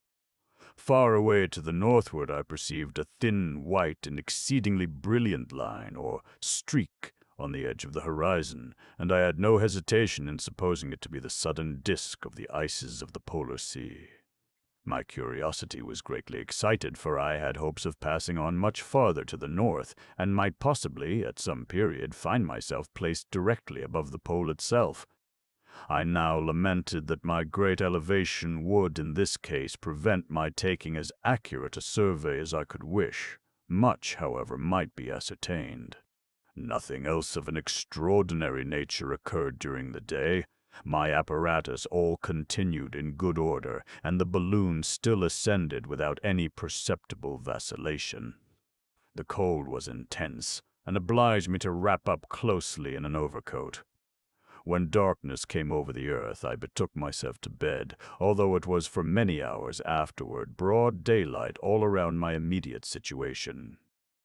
The water clock was punctual in its duty, and I slept until next morning soundly, with the exception of the periodical interruption. April 4th. Arose in good health and spirits, and was astonished at the singular change which had taken place in the appearance of the sea. It had lost in a great measure the deep tint of blue it had hitherto worn, being now of a grayish white, and of a luster dazzling to the eye. The islands were no longer visible. Whether they had passed down the horizon to the southeast, or whether my increasing elevation had left them out of sight, it is impossible to say. I was inclined, however, to the latter opinion. The rim of ice to the northward was growing more and more apparent. Cold, by no means so intense. Nothing of importance occurred, and I passed the day in reading, having taken care to supply myself with books. April 5th. Beheld the singular phenomenon of the sun rising while nearly the whole visible surface of the earth continued to be involved in darkness. In time, however, the light spread itself over all, and I again saw the line of ice to the northward. It was now very distinct, and appeared of a much darker hue than the waters of the ocean. I was evidently approaching it, and with great rapidity. Fancied I could again distinguish a strip of land to the eastward, and one also to the westward, but could not be certain. Weather moderate. Nothing of any consequence happened during the day. Went early to bed. April 6th. Was surprised at finding the rim of ice at a very moderate distance and an immense field of the same material stretching away off to the horizon in the north. It was evident that if the balloon held its present course it would soon arrive above the frozen ocean, and I had now little doubt of ultimately seeing the pole. During the whole of the day I continued to near the ice. Toward night the limits of my horizon very suddenly and materially increased, owing undoubtedly to the earth's form being that of an oblate spheroid, and my arriving above the flattened regions in the vicinity of the Arctic Circle. When darkness at length overtook me, I went to bed in great anxiety, fearing to pass over the object of so much curiosity when I should have no opportunity of observing it. April 7th. Arose early, and, to my great joy, at length beheld what there could be no hesitation in supposing the northern pole itself. It was there, beyond a doubt, and immediately beneath my feet, but, alas! I had now ascended to so vast a distance that nothing could with accuracy be discerned. Indeed, to judge from the progression of the numbers indicating my various altitudes, respectively, at different periods, between 6 a.m., on the day at which time the barometer ran down, it might be fairly inferred that the balloon had now, at 4 o'clock in the morning of April the 7th, reached a height of not less, certainly, than 7,254 miles above the surface of the sea. This elevation may appear immense, but the estimate upon which it is calculated gave a result in all probability far inferior to the truth. At all events, I undoubtedly beheld the whole of the earth's major diameter. The entire northern hemisphere lay beneath me like a chart orthographically projected, and the great circle of the equator itself formed the boundary line of my horizon. Your Excellencies may, however, readily imagine that the confined regions hitherto unexplored within the limits of the Arctic Circle, although situated directly beneath me, and therefore seen without any appearance of being foreshortened, were still, in themselves, comparatively too diminutive, and at too great a distance from the point of sight, to admit of any very accurate examination. Nevertheless, what could be seen was of a nature singular and exciting, northwardly from that huge rim before mentioned, and which, with slight qualification, may be called the limit of human discovery in these regions, one unbroken, or nearly unbroken, sheet of ice continues to extend. In the first few degrees of this, its surface is very sensibly flattened, farther on depressed into a plane, and finally, becoming not a little concave, it terminates, at the pole itself, in a circular center sharply defined, whose apparent diameter subtended at the balloon an angle of about 65 seconds, and whose dusky hue, varying in intensity, was at all times darker than any other spot upon the visible hemisphere, and occasionally deepened into the most absolute and impenetrable blackness. Farther than this, little could be ascertained. By 12 o'clock the circular center had materially decreased in circumference, and by 7 p.m. I lost sight of it entirely, the balloon passing over the western limb of the ice, and floating away rapidly in the direction of the equator. April 8th. Found a sensible diminution in the earth's apparent diameter, besides a material alteration in its general color and appearance. The whole visible area partook in different degrees of a tint of pale yellow, and in some portions had acquired a brilliancy even painful to the eye. My view downward was also considerably impeded by the dense atmosphere in the vicinity of the surface being loaded with clouds, between whose masses I could only now and then obtain a glimpse of the earth itself. This difficulty of direct vision had troubled me more or less for the last 48 hours, but my present enormous elevation brought closer together, as it were, the floating bodies of vapor, and the inconvenience became, of course, more and more palpable in proportion to my ascent. Nevertheless, I could easily perceive that the balloon now hovered above the range of great lakes in the continent of North America, and was holding a course due south which would bring me to the tropics. This circumstance did not fail to give me the most heartful satisfaction, and I hailed it as a happy omen of ultimate success. Indeed, the direction I had hitherto taken had filled me with uneasiness, for it was evident that, had I continued it much longer, there would have been no possibility of my arriving at the moon at all, whose orbit is inclined to the ecliptic at only the small angle of 5° 8 Heta, 4/8 Heta, 4/8. April 9th. Today the Earth's diameter was greatly diminished, and the color of the surface assumed hourly a deeper tint of yellow. The balloon kept steadily on her course to the southward, and arrived at 9 p.m. over the northern edge of the Mexican Gulf. April 10th. I was suddenly aroused from slumber about 5 o'clock this morning by a loud, crackling, and terrific sound, for which I could in no manner account. It was of very brief duration, but, while it lasted, resembled nothing in the world of which I had any previous experience.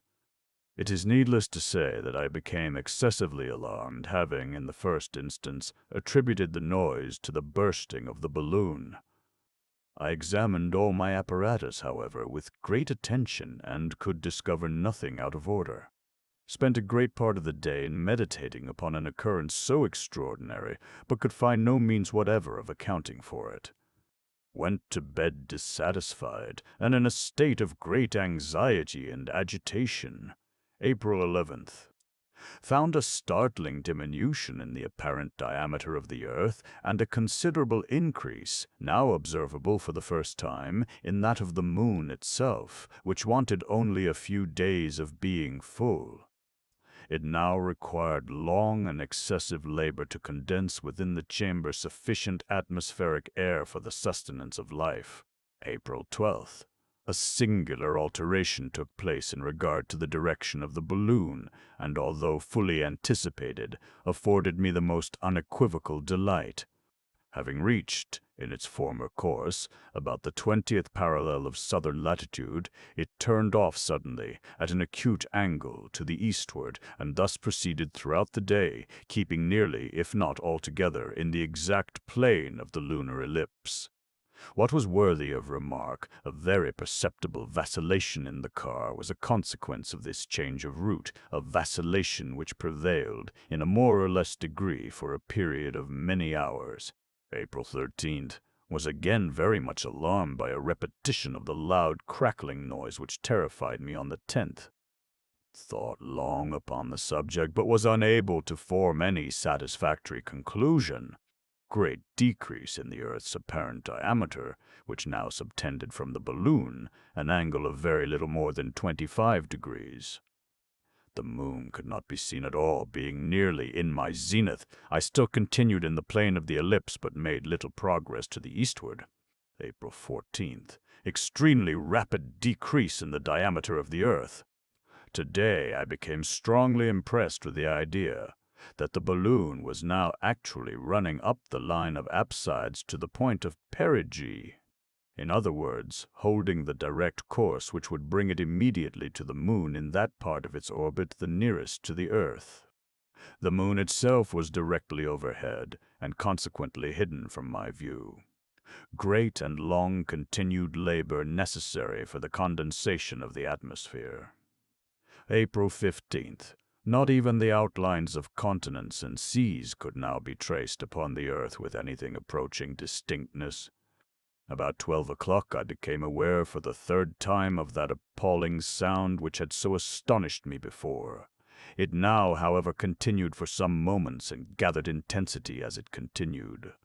At length, while stupefied and terror-stricken, I stood in expectation of I knew not what hideous destruction. The car vibrated with excessive violence, and a gigantic and flaming mass of some material which I could not distinguish came with a voice of 1,000 thunders roaring and booming by the balloon. When my fears and astonishment had in some degree subsided, I had little difficulty in supposing it to be some mighty volcanic fragment ejected from that world to which I was so rapidly approaching, and, in all probability, one of that singular class of substances occasionally picked up on the earth, and termed meteoric stones for want of a better appellation. April 6th. Today, looking upward as well as I could, through each of the side windows alternately, I beheld, to my great delight, a very small portion of the moon's disk protruding, as it were, on all sides beyond the huge circumference of the balloon. My agitation was extreme, for I had now little doubt of soon reaching the end of my perilous voyage. Indeed, the labor now required by the condenser had increased to a most oppressive degree, and allowed me scarcely any respite from exertion. Sleep was a matter nearly out of the question. I became quite ill, and my frame trembled with exhaustion. It was impossible that human nature could endure this state of intense suffering much longer. During the now brief interval of darkness, a meteoric stone again passed in my vicinity, and the frequency of these phenomena began to occasion me much apprehension. April 17th, this morning proved an epoch in my voyage. It will be remembered that, on the 13th, the earth subtended an angular breadth of 25 degrees. On the 14th, this had greatly diminished. On the 15th, a still more remarkable decrease was observable, and on retiring on the night of the 16th, I had noticed an angle of no more than about 7 degrees and 15 minutes. What, therefore, must have been my amazement on awakening from a brief and disturbed slumber, on the morning of this day, the 17th, at finding the surface beneath me so suddenly and wonderfully augmented in volume as to subtend no less than 39 degrees in apparent angular diameter. I was thunderstruck. No words can give any adequate idea of the extreme, the absolute horror and astonishment with which I was seized, possessed, and altogether overwhelmed. My knees tottered beneath me, my teeth chattered, my hair started up on end. The balloon, then, had actually burst. Had positively burst. I was falling with the most impetuous, the most unparalleled velocity. To judge by the immense distance already so quickly passed over, it could not be more than 10 minutes at the farthest before I should meet the surface of the earth and be hurled into annihilation. But at length reflection came to my relief. I paused, I considered, and I began to doubt.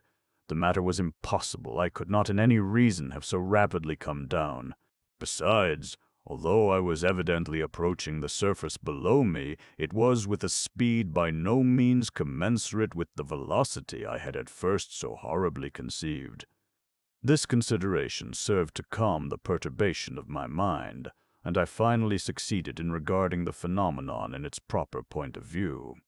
In fact, amazement must have fairly deprived me of my senses when I could not see the vast difference in appearance between the surface below me and the surface of my Mother Earth. The latter was indeed over my head and completely hidden by the balloon, while the moon itself in all its glory, lay beneath me and at my feet. The stupor and surprise produced in my mind by this extraordinary change in the posture of affairs was perhaps, after all, that part of the adventure least susceptible of explanation. For the bouleversement in itself was not only natural and inevitable, but had been long actually anticipated as a circumstance to be expected whenever I should arrive at that exact point of my voyage where the attraction of the planet should be superseded by the attraction of the satellite, or, more precisely, where the gravitation of the balloon toward the earth should be less powerful than its gravitation toward the moon. To be sure, I arose from a sound slumber, with all my senses in confusion, to the contemplation of a very startling phenomenon, and one which, although expected, was not expected at the moment. The revolution itself must, of course, have taken place in an easy and gradual manner, and it is by no means clear that, had I even been awake at the time of the occurrence, I should have been made aware of it by any internal evidence of an inversion. That is to say, by any inconvenience or disarrangement, either about my person or about my apparatus. It is almost needless to say that upon coming to a due sense of my situation, and emerging from the terror which had absorbed every faculty of my soul, my attention was, in the first place, wholly directed to the contemplation of the general physical appearance of the moon. It lay beneath me like a chart, and although I judged it to be still at no inconsiderable distance, the indentures of its surface were defined to my vision with a most striking and altogether unaccountable distinctness. The entire absence of ocean or sea, and indeed of any lake or river or body of water whatsoever, struck me at first glance as the most extraordinary feature in its geological condition. Yet, strange to say, I beheld vast level regions of a character decidedly alluvial, although by far the greater portion of the hemisphere in sight was covered with innumerable volcanic mountains, conical in shape, and having more the appearance of artificial than of natural protuberance. The highest among them does not exceed 3¾ miles in perpendicular elevation, but a map of the volcanic districts of the Campi Flegrae would afford to your excellencies a better idea of their general surface than any unworthy description I might think proper to attempt. The greater part of them were in a state of evident eruption, and gave me fearfully to understand their fury and their power by the repeated thunders of the miscalled meteoric stones, which now rushed upward by the balloon with a frequency more and more appalling. April 18th. Today I found an enormous increase in the moon's apparent bulk, and the evidently accelerated velocity of my descent began to fill me with alarm. It will be remembered that, in the earliest stage of my speculations upon the possibility of a passage to the moon, the existence, in its vicinity, of an atmosphere dense in proportion to the bulk of the planet, had entered largely into my calculations, this too in spite of many theories to the contrary, and, it may be added, in spite of a general disbelief in the existence of any lunar atmosphere at all. But, in addition to what I have already urged in regard to Encke's comet and the zodiacal light, I had been strengthened in my opinion by certain observations of Mr. Schroeter of Lilienthal. He observed the moon when 2 days and a half old in the evening soon after sunset, before the dark part was visible, and continued to watch it until it became visible.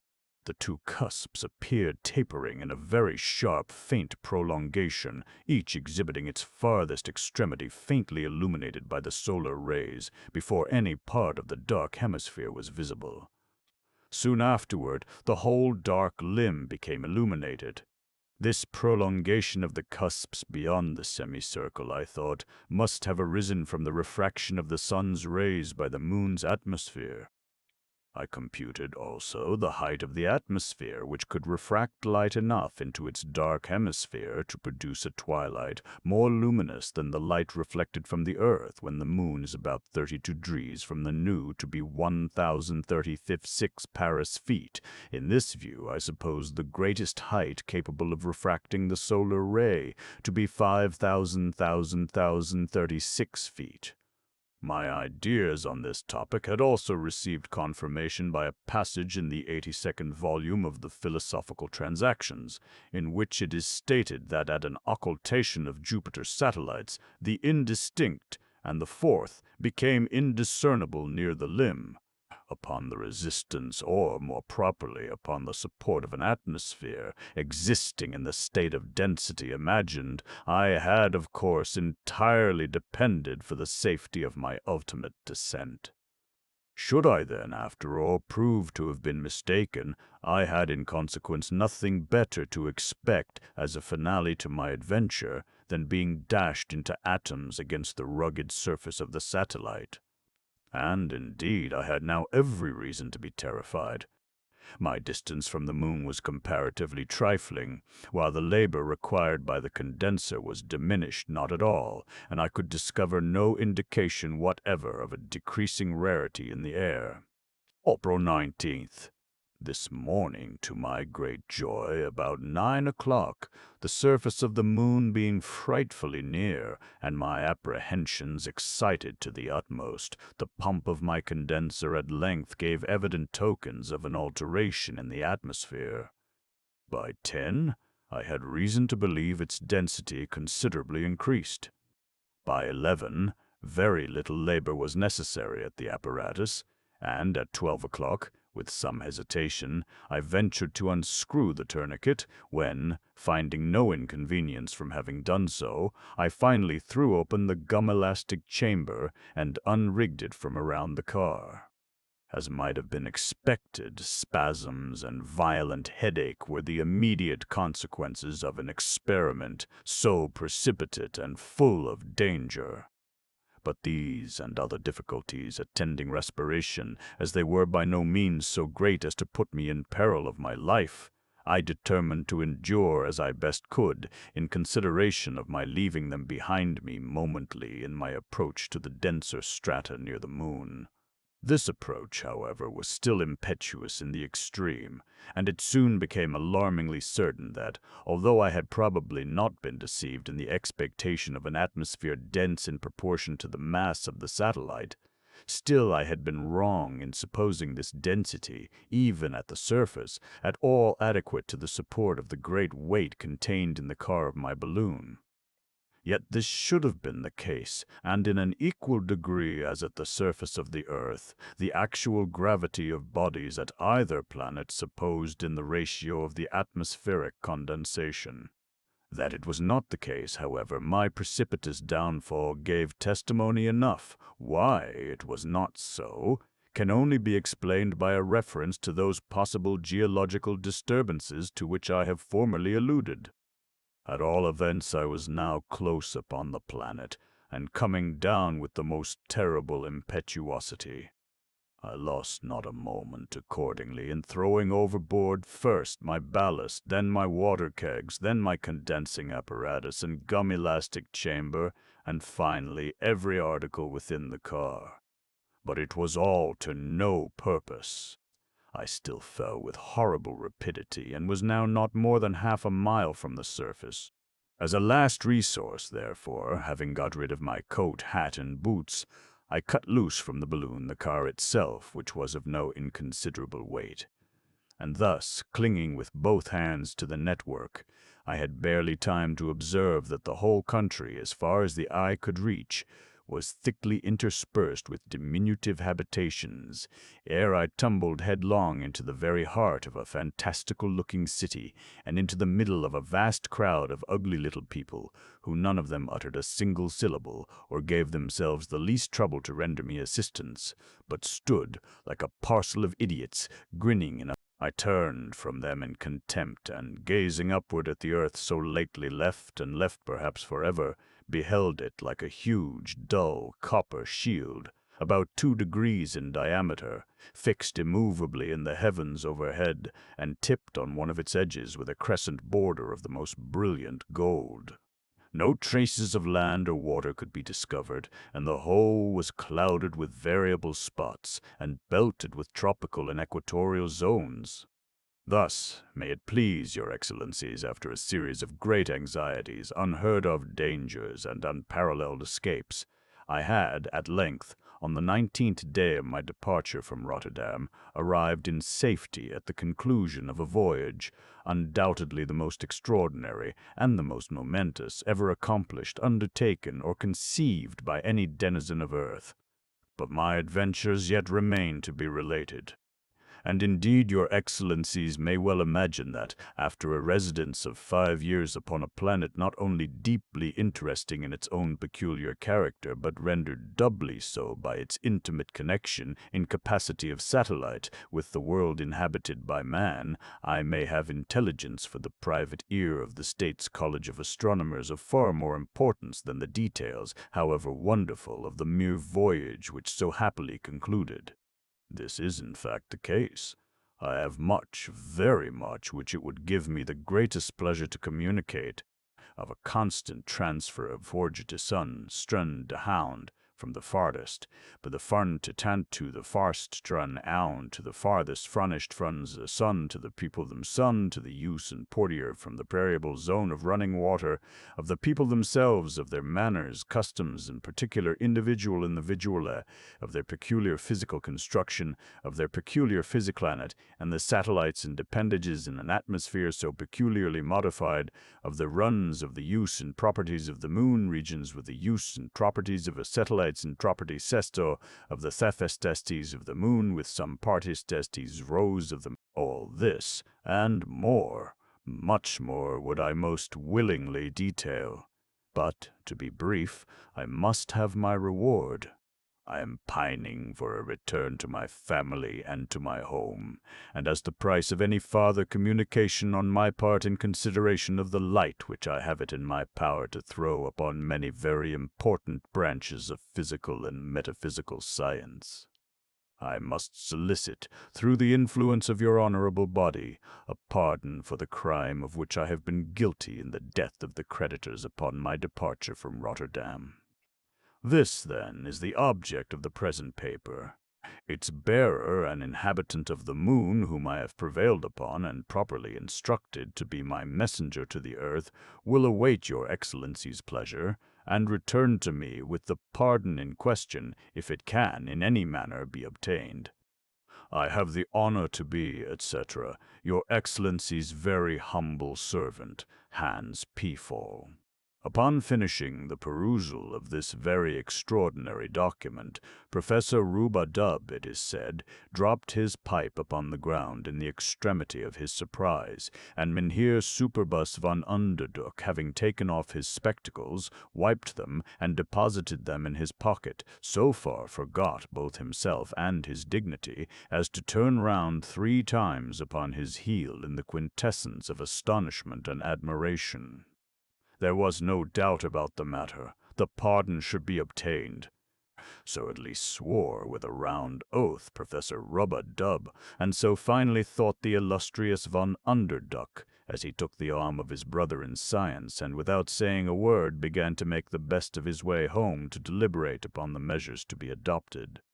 Having reached the door, however, of the burgomaster's dwelling, the professor ventured to suggest that, as the messenger had thought proper to disappear, no doubt frightened to death by the savage appearance of the burghers of Rotterdam, the pardon would be of little use, as no one but a man of the moon would undertake a voyage to so vast a distance. To the truth of this observation the burgomaster assented, and the matter was therefore at an end. Not so, however, rumors and speculations. The letter, having been published, gave rise to a variety of gossip and opinion. Some of the overwise even made themselves ridiculous by decrying the whole business as nothing better than a hoax. But hoax, with these sort of people, is, I believe, a general term for all matters above their comprehension. For my part, I cannot conceive upon what data they have founded such an accusation. Let us see what they say, imprimis. That certain wags in Rotterdam have certain especial antipathies to certain burgomasters and astronomers, don't understand at all, whose ears, for some misdemeanor, have been cut off close to his head, has been missing for several days from the neighboring city of Bruges. Well, what of that? The loom were newspapers of Holland, and therefore could not have been made in the moon. They were dirty papers, very dirty, and Gluck the printer would take his Bible oath to their having been printed in Rotterdam. He was mistaken, undoubtedly mistaken, Fourthly, that Hans Pfaall himself, the drunken villain, and the three very idle gentlemen styled his creditors, were all seen, no longer than 2 or 3 days ago, in a tippling house in the suburbs, having just returned, with money in their pockets, from a trip beyond the sea. Don't believe it. Don't believe a word of it. Lastly, that it is an opinion very generally received, or which ought to be generally received, that the College of Astronomers in the city of Rotterdam, as well as other colleges in all other parts of the world, not to mention colleges and astronomers in general, are, to say the least of the matter, not a whit better, nor greater, nor wiser than they ought to be. So, said Dove text. Notes to Hans Pfaall, note. Strictly speaking, there is but little similarity between the above sketchy trifle and the celebrated moon story of Mr. Locke. But as both have the character of hoaxes, although the one is in a tone of banter, the other of downright earnest, and as both hoaxes are on the same subject, the moon, moreover, as both attempt to give plausibility by scientific detail, the author of Hans Pfaall thinks it necessary to say, in self-defense, that his own Jeu d'Esprit was published in the Southern Literary Messenger about 3 weeks before the commencement of Mr. Brie's in the New York Sun. Fancying a likeness which, perhaps, does not exist, some of the New York papers copied Hans Pfaall and collated it with the moon hoax by way of detecting the writer of the one in the writer of the other.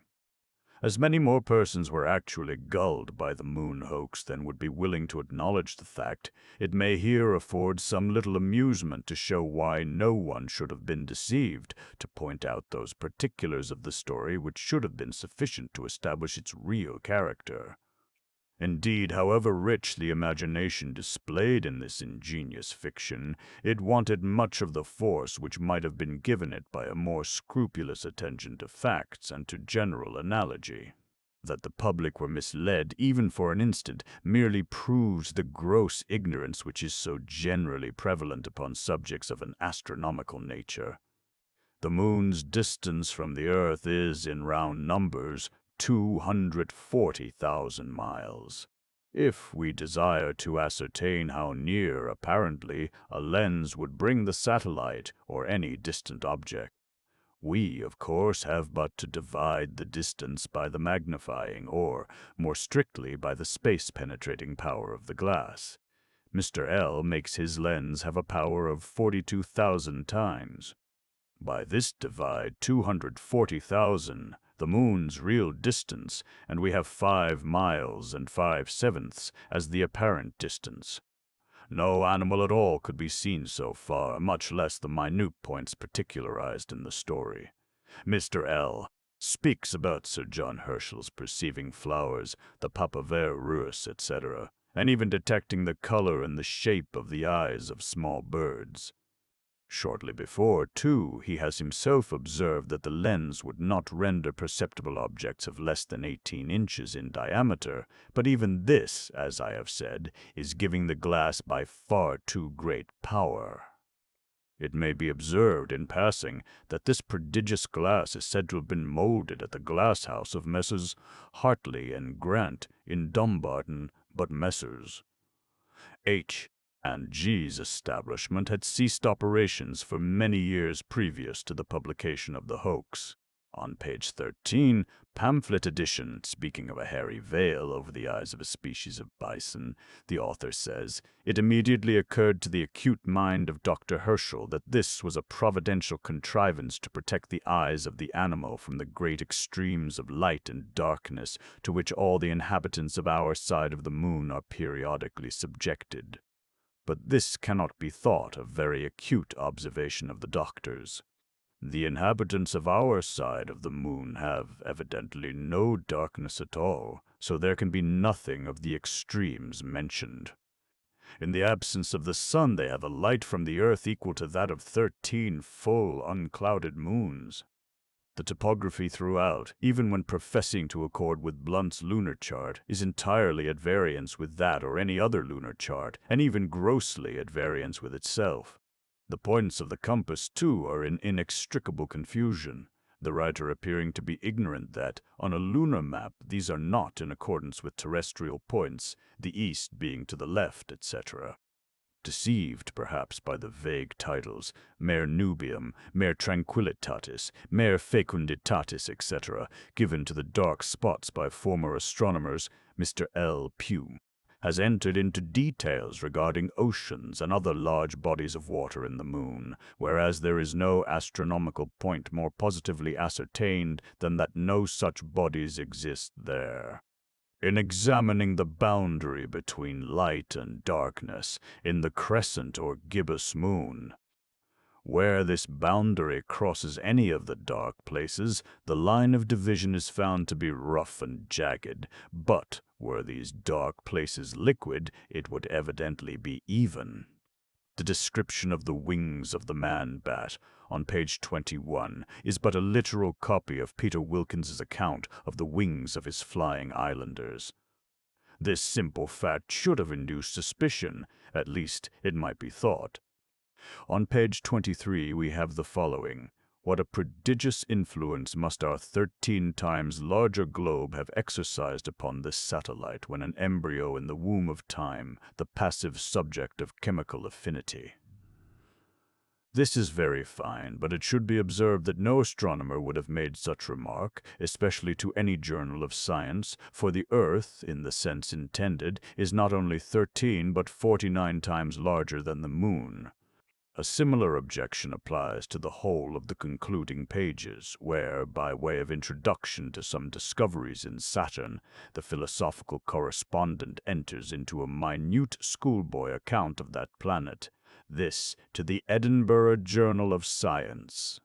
But there is one point in particular which should have betrayed the fiction. Let us imagine the power actually possessed of seeing animals upon the moon's surface. What would first arrest the attention of an observer from the earth?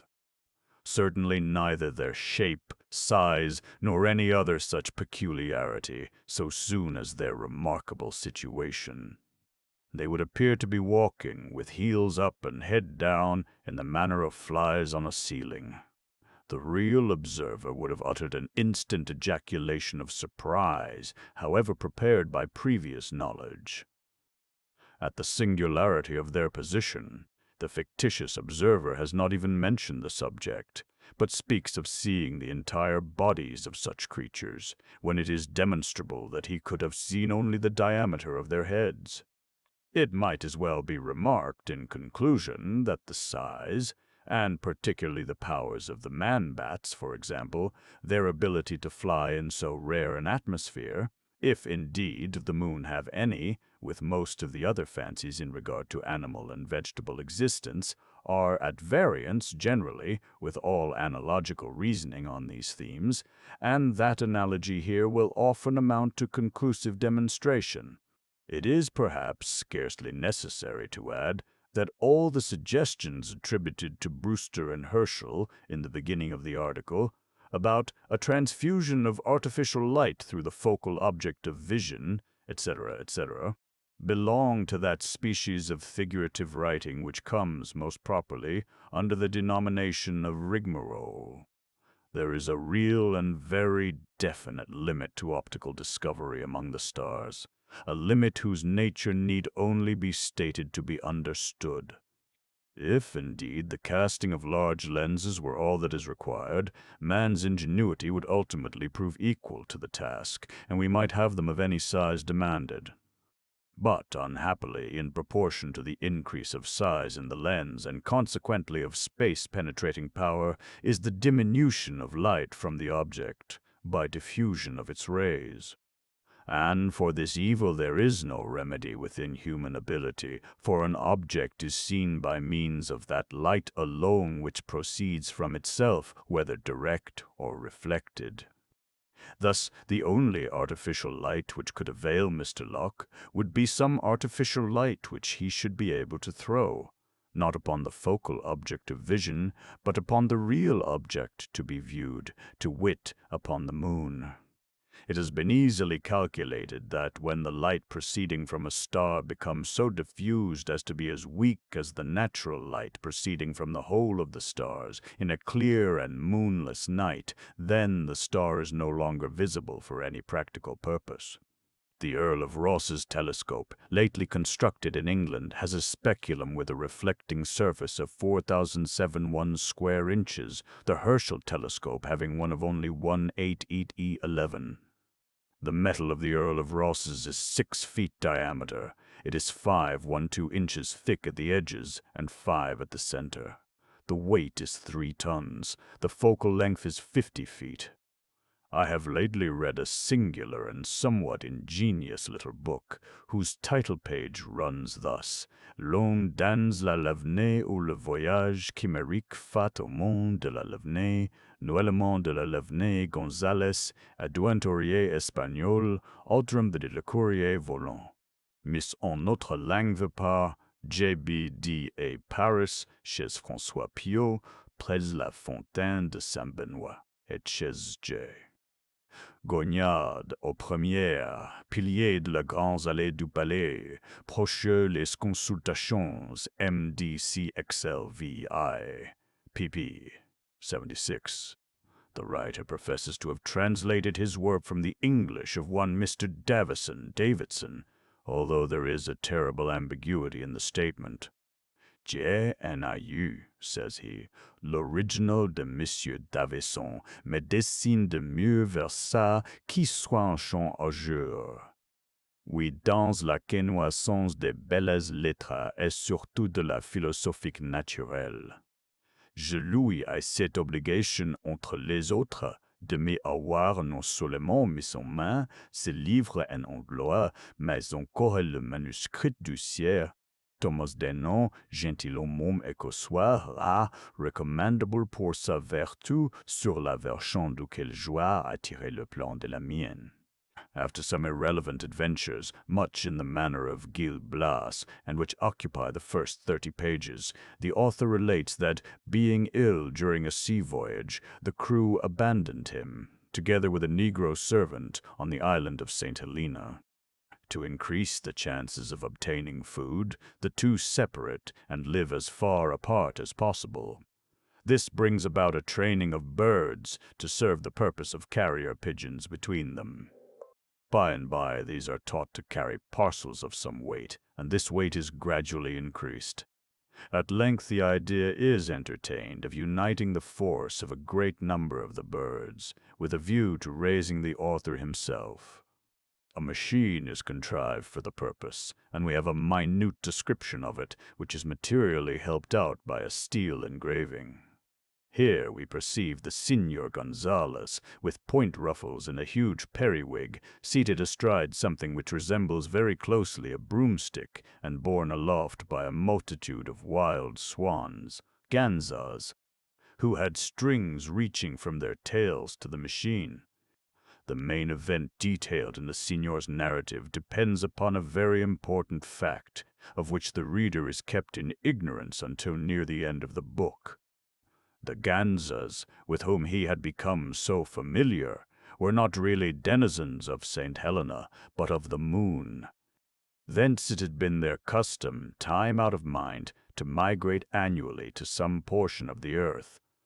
In proper season, of course, they would return home, and the author, happening one day to require their services for a short voyage, is unexpectedly carried straight tip, and in a very brief period arrives at the satellite.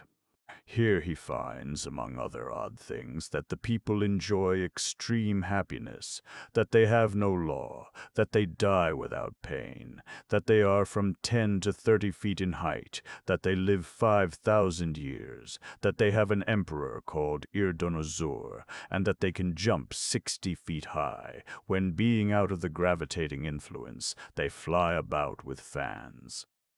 I cannot forbear giving a specimen of the general philosophy of the volume. I must not forget here that the stars appeared only on that side of the globe turned toward the moon, and that the closer they were to it, the larger they seemed. I have also me and the earth. As to the stars, since there was no night where I was, they always had the same appearance, not brilliant as usual, but pale, and very nearly like the moon of a morning. But few of them were visible, and these 10 times larger, as well as I could judge, than they seemed to the inhabitants of the earth.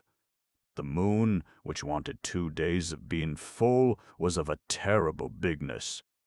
I must not forget here that the stars appeared only on that side of the globe turned toward the moon, and that the closer they were to it, the larger they seemed.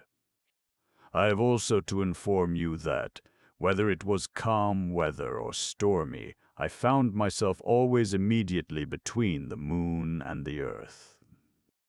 I was convinced of this for 2 reasons, because my birds always flew in a straight line, and because whenever we attempted to rest, we were carried insensibly around the globe of the earth. For I admit the opinion of Copernicus, who maintains that it never ceases to revolve from the east to the west, not upon the poles of the equinoctial, commonly called the poles of the world, but upon those of the zodiac, a question of which I propose to speak more at length here, after, when I shall have leisure to refresh my memory in regard to the astrology which I learned at Salamanca when young, and have since forgotten. Notwithstanding the blunders italicized, the book is not without some claim to attention, as affording a naive specimen of the current astronomical notions of the time.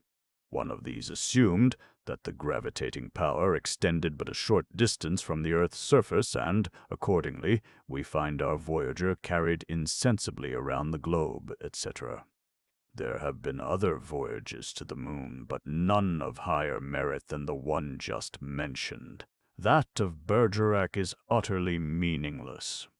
In the 3rd volume of the American Quarterly Review will be found quite an elaborate criticism upon a certain journey of the kind in question, a criticism in which it is difficult to say whether the critic most exposes the stupidity of the book or his own absurd ignorance of astronomy.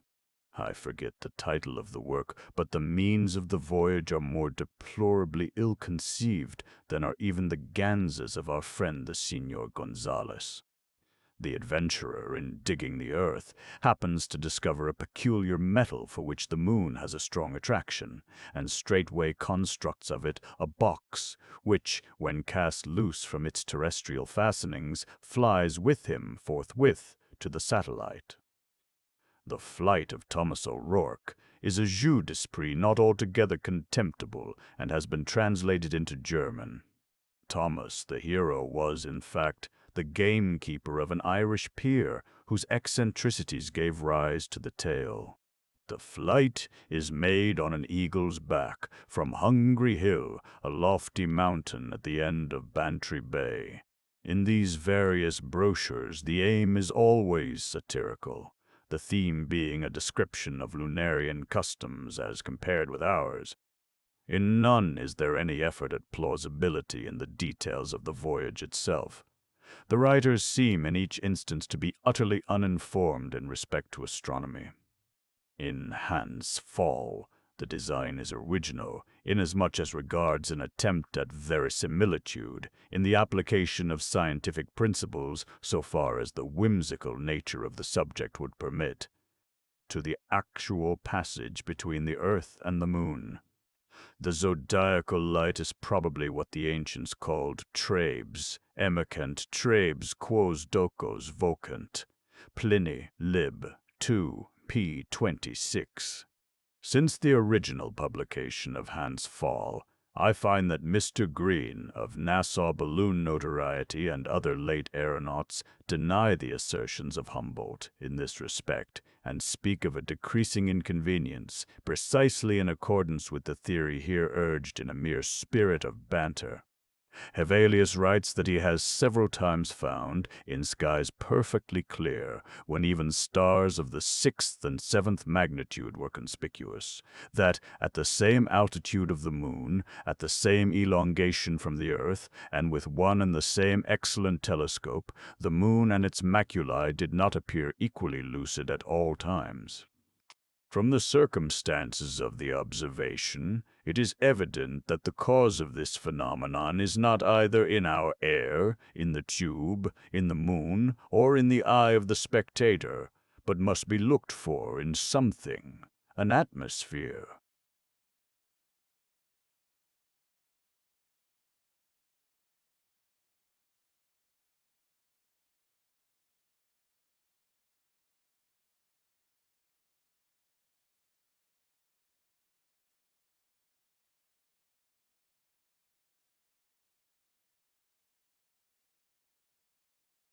Cassini frequently observed Saturn, Jupiter, and the fixed stars when approaching the moon to occultation to have their circular figure changed into an oval one, and in other occultations he found no alteration of figure at all. Hence it might be supposed that at some times, and not at others, there is a dense matter encompassing the moon wherein the rays of the stars are refracted. The gold-bug. What ho, what ho, this fellow is dancing mad. He hath been bitten by the tarantula. All in the wrong. Many years ago I contracted an intimacy with a Mr. William Legrand. He was of an ancient Huguenot family, and had once been wealthy, but a series of misfortunes had reduced him to want. To avoid the mortification consequent upon his disasters, he left New Orleans, the city of his forefathers, and took up his residence at Sullivan's Island, near Charleston, South Carolina. This island is a very singular one. It consists of little else than the sea sand, and is about 3 miles long. Its breadth at no point exceeds 1/4 of a mile. It is separated from the main land by a scarcely perceptible creek, oozing its way through a wilderness of reeds and slime, a favorite resort of the marsh hen. The vegetation, as might be supposed, is scant or at least dwarfish. No trees of any magnitude are to be seen. Near the western extremity, where Fort Moultrie stands, and where are some miserable frame buildings tenanted during summer by the fugitives from Charleston dust and fever, may be found indeed the bristly palmetto, but the whole island, with the exception of this western point and a line of hard white beach on the sea-coast, is covered with a dense undergrowth of the sweet myrtle, so much prized by the horticulturists of England. The shrub here often attains the height of 15 or 20 feet, and forms an almost impenetrable coppice, burthening the air with its fragrance. In the inmost recesses of this coppice, not far from the eastern or more remote end of the island, Legrand had built himself a small hut, which he occupied when I first, by mere accident, made his acquaintance. This soon ripened into friendship, for there was much in the recluse to excite interest and esteem. I found him well educated, with unusual powers of mind, but infected with misanthropy, and subject to perverse moods of alternate enthusiasm and melancholy. He had with him many books, but rarely employed them. His chief amusements were gunning and fishing, or sauntering along the beach and through the myrtles in quest of shells or entomological specimens. His collection of the latter might have been envied by a Swammerdam. In these excursions he was usually accompanied by an old Negro called Jupiter, who had been manumitted before the reverses of the family, but who could be induced, neither by threats nor by promises, to abandon what he considered his right of attendance upon the footsteps of his young Massa Will. It is not improbable that the relatives of Legrand, conceiving him to be somewhat unsettled in intellect, had contrived to instill this obstinacy into Jupiter, with a view to the supervision and guardianship of the wanderer. The winters in the latitude of Sullivan's Island are seldom very severe, and in the fall of the year it is a rare event indeed when a fire is considered necessary. About the middle of October 18, there occurred, however, a day of remarkable chilliness. Just before sunset, I scrambled my way through the evergreens to the hut of my friend, whom I had not visited for several weeks, my residence being at that time in Charleston, a distance of 9 miles from the island, while the facilities of passage and repassage were very far behind those of the present day. Upon reaching the hut, I rapped, as was my custom, and getting no reply, sought for the key where I knew it was secreted, unlocked the door, and went in. A fine fire was blazing upon the hearth. It was a novelty, and by no means an ungrateful one, I threw off an overcoat, took an armchair by the crackling logs, and awaited patiently the arrival of my hosts. Soon after dark they arrived, and gave me a most cordial welcome. Jupiter, grinning from ear to ear, bustled about to prepare some marsh hens for supper. Legrand was in one of his fits, how else shall I term them, of enthusiasm. He had found an unknown bivalve, forming a new genus, and more than this, he had hunted down and secured, with Jupiter's assistance, a scarabaeus which he believed to be totally new, but in respect to which he wished to have my opinion on the morrow. "And why not tonight?" I asked, rubbing my hands over the blaze and wishing the whole tribe of scarabaei at the devil. "Ah, if I had only known you were here," said Legrand. "But it's so long since I saw you, and how could I foresee that you would pay me a visit this very night of all others?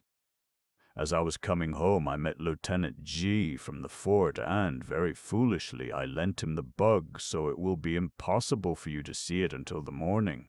Stay here tonight, and I will send Jupe down for it at sunrise. It is the loveliest thing in creation." "What? Sunrise?" "Nonsense, no, the bug. It is of a brilliant gold color, about the size of a large hickory nut, with two jet-black spots near one extremity of the back, and another, somewhat longer, at the other. The antennae are—" "Dey ain't no tin in him, Massa Will. I keep a-tellin' on you," here interrupted Jupiter. "De bug is a ghoul bug, solid, ebery bit of him, inside and all, 'ceppin' wing, neber feel half so heavy a bug in my life." "Well, suppose it is, Jupe," replied Legrand, somewhat more earnestly, it seemed to me, than the case demanded. "Is that any reason for your letting the birds burn? The color," here he turned to me, "is really almost enough to warrant Jupiter's idea. You never saw a more brilliant metallic luster than the scales emit, but of this you cannot judge till tomorrow. In the meantime I can give you some idea of the shape." Saying this, he seated himself at a small table, on which were a pen and ink, but no paper. He looked for some in a drawer, but found none. "Never mind," said he at length, "this will answer." And he drew from his waistcoat pocket a scrap of what I took to be very dirty foolscap, and made upon it a rough drawing with the pen. While he did this, I retained my seat by the fire, for I was still chilly. When the design was complete, he handed it to me without rising. As I received it, a loud growl was heard, succeeded by a scratching at the door. Jupiter opened it, and a large Newfoundland belonging to Legrand rushed in, leaped upon my shoulders, and loaded me with caresses, for I had shown him much attention during previous visits. When his gambols were over, I looked at the paper, and, to speak the truth, found myself not a little puzzled at what my friend had depicted. "Well," I said, after contemplating it for some minutes, "this is a strange scarabaeus, I must confess. New to me, never saw anything like it before, unless it was a skull or a death's head, which it more nearly resembles than anything else that has come under my observation." "A death's head," echoed Legrand. "Oh, yes, well, it has something of that appearance upon paper, no doubt. The two upper black spots look like eyes, eh? And the longer one at the bottom like a mouth, and then the shape of the whole is oval." "Perhaps so," said I, "but, Legrand, I fear you are no artist. I must wait until I see the beetle itself, if I am to form any idea of its personal appearance." "Well, I don't know," said he, a little nettled. "I draw tolerably, should do it at least, have had good masters, and flatter myself that I am not quite a blockhead." "But, my dear fellow, you are joking, then," said I. "This is a very passable skull. Indeed, I may say that it is a very excellent skull, according to the vulgar notions about such specimens of physiology. And your scarabaeus must be the queerest scarabaeus in the world if it resembles it. Why, we may get up a very thrilling bit of superstition upon this hint. I presume you will call the bug Scarabaeus caput hominis, or something of that kind. There are many similar titles in the natural histories. But where are the antennae you spoke of?" "The antenna," said Legrand, who seemed to be getting unaccountably warm upon the subject. "I am sure you must see the antenna. I made them as distinct as they are in the original insect, and I presume that is sufficient." "Well, well," I said, "perhaps you have. Still I don't see them." And I handed him the paper without additional remark, not wishing to ruffle his temper, but I was much surprised at the turn affairs had taken. His ill humor puzzled me, and as for the drawing of the beetle, there were positively no antennae visible, and the whole did bear a very close resemblance to the ordinary cuts of a death's head. He received the paper very peevishly, and was about to crumple it, apparently to throw it in the fire, when a casual glance at the design seemed suddenly to rivet his attention. In an instant his face grew violently red, in another as excessively pale. For some minutes he continued to scrutinize the drawing minutely where he sat. At length he arose, took a candle from the table, and proceeded to seat himself upon a sea-chest in the farthest corner of the room. Here again he made an anxious examination of the paper, turning it in all directions. He said nothing, however, and his conduct greatly astonished me, yet I thought it prudent not to exacerbate the growing moodiness of his temper by any comment. Presently he took from his coat pocket a wallet, placed the paper carefully in it, and deposited both in a writing desk, which he locked. He now grew more composed in his demeanor, but his original air of enthusiasm had quite disappeared. Yet he seemed not so much sulky as abstracted. As the evening wore away, he became more and more absorbed in reverie, from which no sallies of mine could arouse him. It had been my intention to pass the night at the hut, as I had frequently done before, but, seeing my host in this mood, I deemed it proper to take leave. He did not press me to remain, but as I departed he shook my hand with even more than his usual cordiality. It was about a month after this, and during the interval I had seen nothing of Legrand, when I received a visit at Charleston from his man Jupiter. I had never seen the good old negro look so dispirited, and I feared that some serious disaster had befallen my friend. "Well, Jupe," said I, "what is the matter now? How is your master?" "Why, to speak the truth, massa, him not so berry well as mought be. Not well! I am truly sorry to hear it." "What does he complain of?" "Dar, dat's it. Him nebber plain of notin', but him berry sick for all dat. Very sick, Jupiter. Why didn't you say so at once?" "Is he confined to bed?" "No, dat he ain't finda no har. Dat's just war the shoe pinch my mind has got to be berry heavy about poor Massa Will." "Jupiter, I should like to understand what it is you are talking about. You say your master is sick. Hasn't he told you what ails him?" "Why, massa, 'tain't worth while for to get mad about the matter. Massa will say nothing at all ain't the matter wid him, but den what make him go about looking dis here way, wid he head down and he soldiers up, and as white as a ghost. And den he keep a siphon all the time." "Keeps a what, Jupiter?" "Keeps a siphon wid de figures on de slate, de queerest figures I eber did see.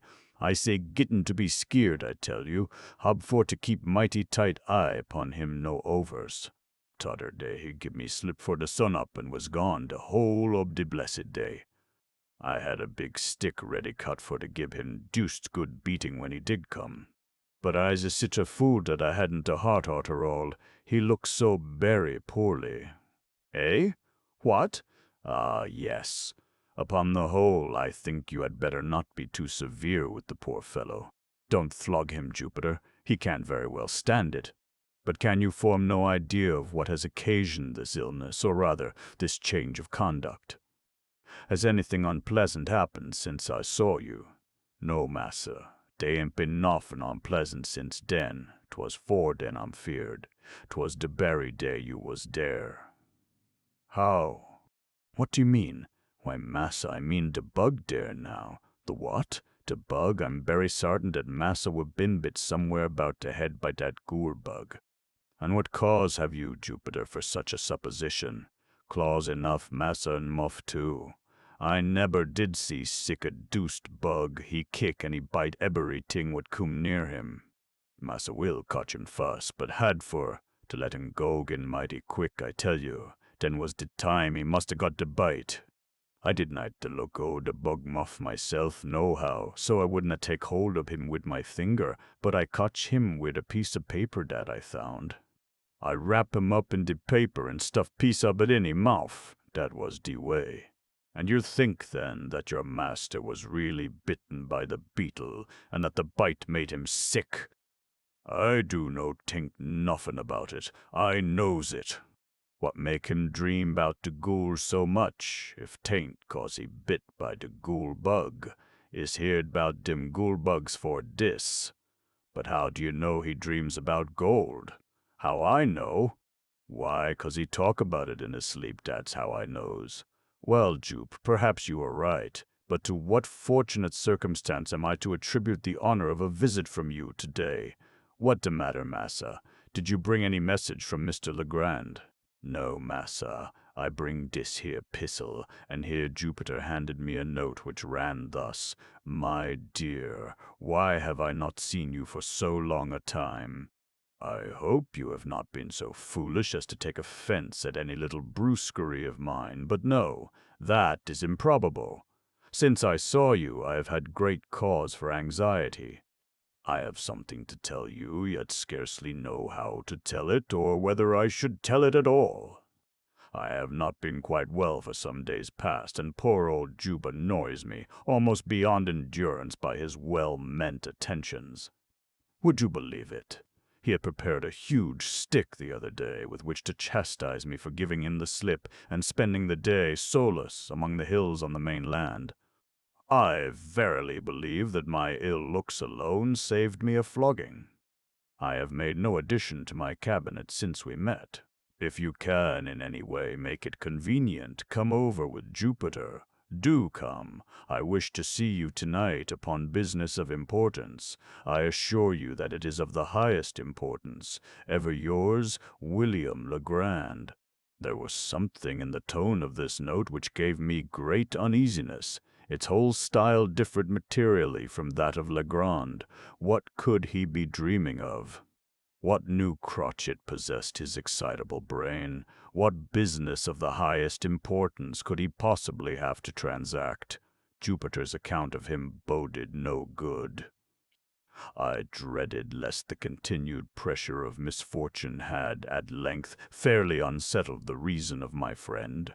Without a moment's hesitation, therefore, I prepared to accompany the Negro. Upon reaching the wharf, I noticed a scythe and 3 spades, all apparently new, lying in the bottom of the boat in which we were to embark.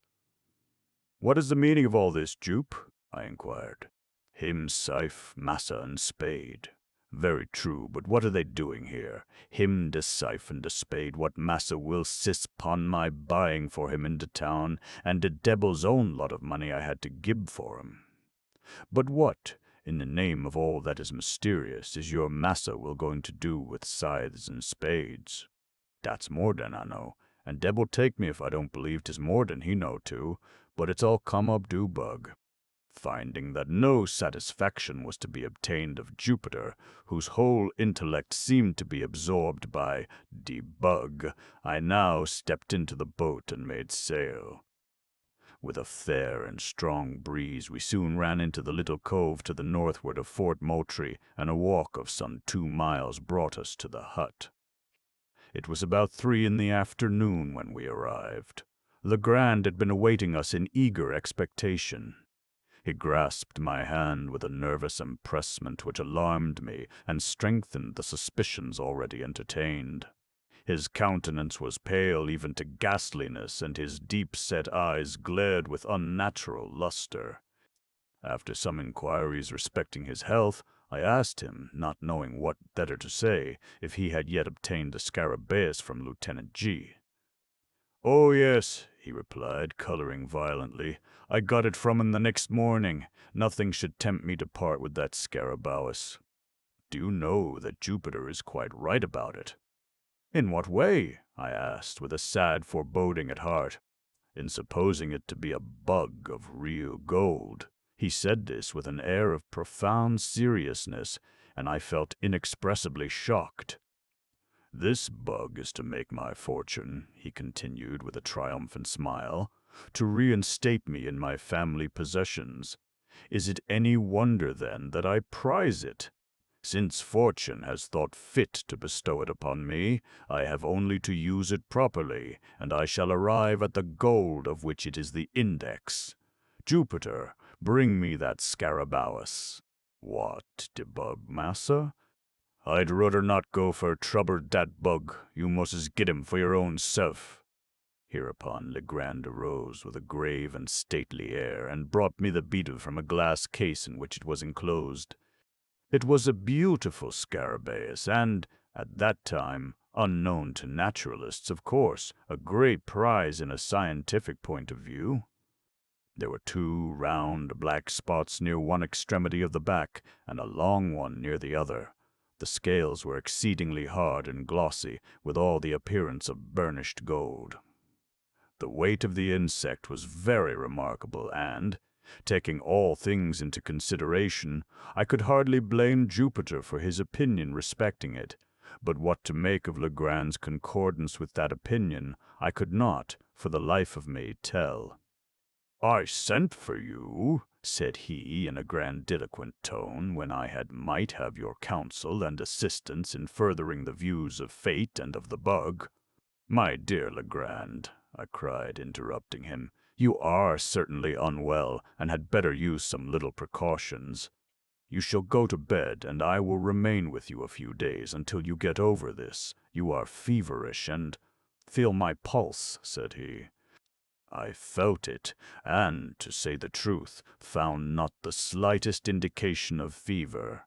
But you may be ill and yet have no fever. Allow me this once to prescribe for you. In the first place, go to bed.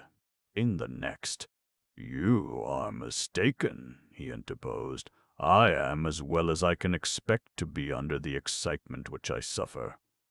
If you really wish me well, you will relieve this excitement." "And how is this to be done?" "Very easily. Jupiter and myself are going upon an expedition into the hills, upon the main land, and in this expedition we shall need the aid of some person in whom we can confide. You are the only one we can trust. Whether we succeed or fail, the excitement which you now perceive in me will be equally allayed." "I am anxious to oblige you in any way," I replied. "But do you mean to say that this infernal beetle has any connection with your expedition into the hills?" "It has." "Then, Legrand, I can become a party to no such absurd proceeding. I am sorry, very sorry, for we shall have to try it by ourselves." "Try it by yourselves." "The man is surely mad. But stay, how long do you propose to be absent?" "Probably all night. We shall start immediately, and be back, at all events, by sunrise." "And will you promise me upon your honor that when this freak of yours is over and the bug business, good God, settled to your satisfaction, you will then return home and follow my advice implicitly as that of your physician?" "Yes, I promise, and now let us be off, for we have no time to lose." With a heavy heart I accompanied my friend. We started about 4 o'clock, Legrand, Jupiter, the dog, and myself. Jupiter had with him the scythe and spades, the whole of which he insisted upon carrying, more through fear, it seemed to me, of trusting either of the implements within reach of his master than from any excess of industry or complaisance. His demeanor was dogged in the extreme, and "dat deuced bug" were the sole words which escaped his lips during the journey. For my own part, I had charge of a couple of dark lanterns, while Legrand contented himself with a Scarabaeus, which he carried attached to the end of a bit of whipcord, twirling it to and fro with the air of a conjurer as he went. When I observed this last, plain evidence of my friend's aberration of mind, I could scarcely refrain from tears.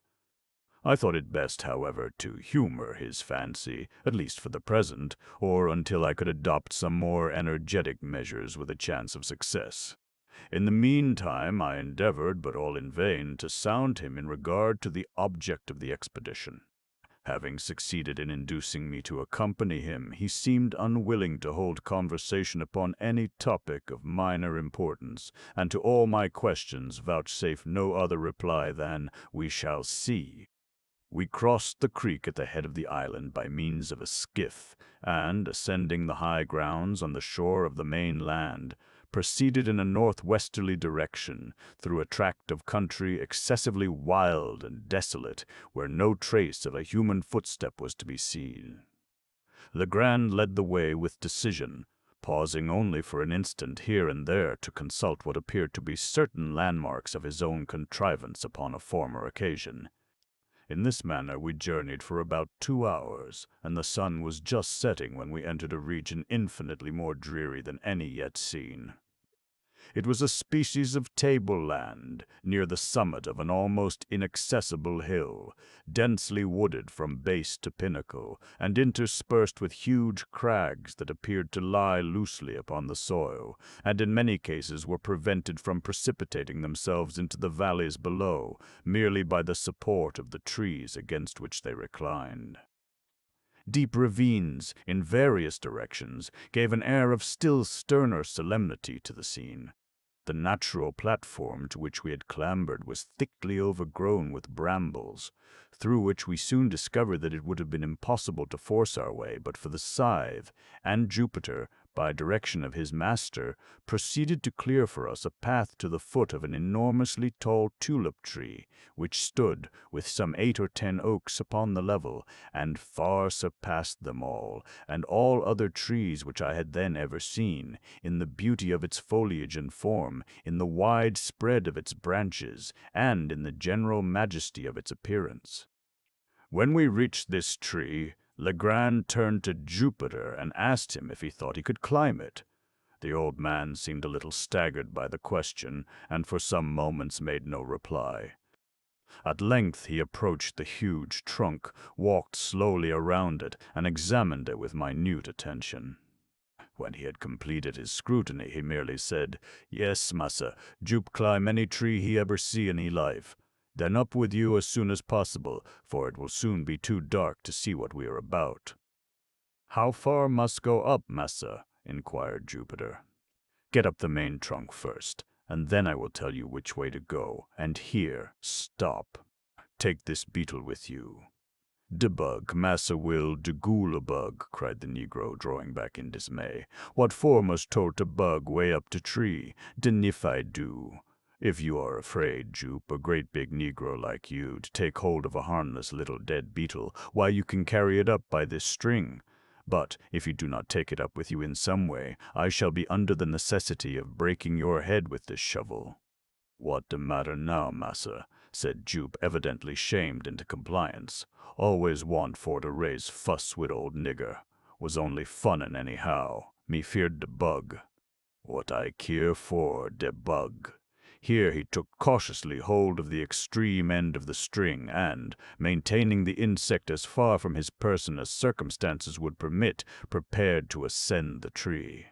In youth, the tulip tree, or Liriodendron tulipiferum, the most magnificent of American foresters, has a trunk peculiarly smooth, and often rises to a great height without lateral branches. But in its riper age, the bark becomes gnarled and uneven, while many short limbs make their appearance on the stem. Thus the difficulty of ascension, in the present case, lay more in semblance than in reality. Embracing the huge cylinder as closely as possible, with his arms and knees seizing with his hands some projections and resting his naked toes upon others, Jupiter, after 1 or 2 narrow escapes from falling, at length wriggled himself into the first great fork, and seemed to consider the whole business as virtually accomplished. The risk of the achievement was, in fact, now over, although the climber was some 60 or 70 feet from the ground. "Which way must go now, Massa Will?" he asked. "Keep up the largest branch, the one on this side," said Legrand. The negro obeyed him promptly, and apparently with but little trouble, ascending higher and higher, until no glimpse of his squat figure could be obtained through the dense foliage which enveloped it. Presently his voice was heard in a sort of halloo. "How much fudder is got for go? How high up are you?" asked Legrand. "Yebber, so fur," replied the Negro. "Can see the ski through the top of the tree." "Never mind the sky, but attend to what I say. Look down the trunk and count the limbs below you on this side. How many limbs have you passed? 1, 2, 3, 4, 5. I done pass 5 big limb, massa, upon this side." "Then go 1 limb higher." In a few minutes the voice was heard again, announcing that the 7th limb was attained. "Now, Jupe," cried Legrand, evidently much excited, "I want you to work your way out upon that limb as far as you can. If you see anything strange, let me know." By this time, what little doubt I might have entertained of my poor friend's insanity was put finally at rest. I had no alternative but to conclude him stricken with lunacy, and I became seriously anxious about getting him home. While I was pondering upon what was best to be done, Jupiter's voice was again heard. "Moss feared for, to venture pon dis limb berry far, 'tis dead limb putty much all de way." "Did you say it was a dead limb, Jupiter?" cried Legrand in a quavering voice. "Yes, massa, him dead as de doornail done up for sartin done departed dis here life." "What in the name heaven shall I do?" asked Legrand, seemingly in the greatest distress. "Do?" said I, glad of an opportunity to interpose a word. "Why, come home and go to bed. Come now, that's a fine fellow.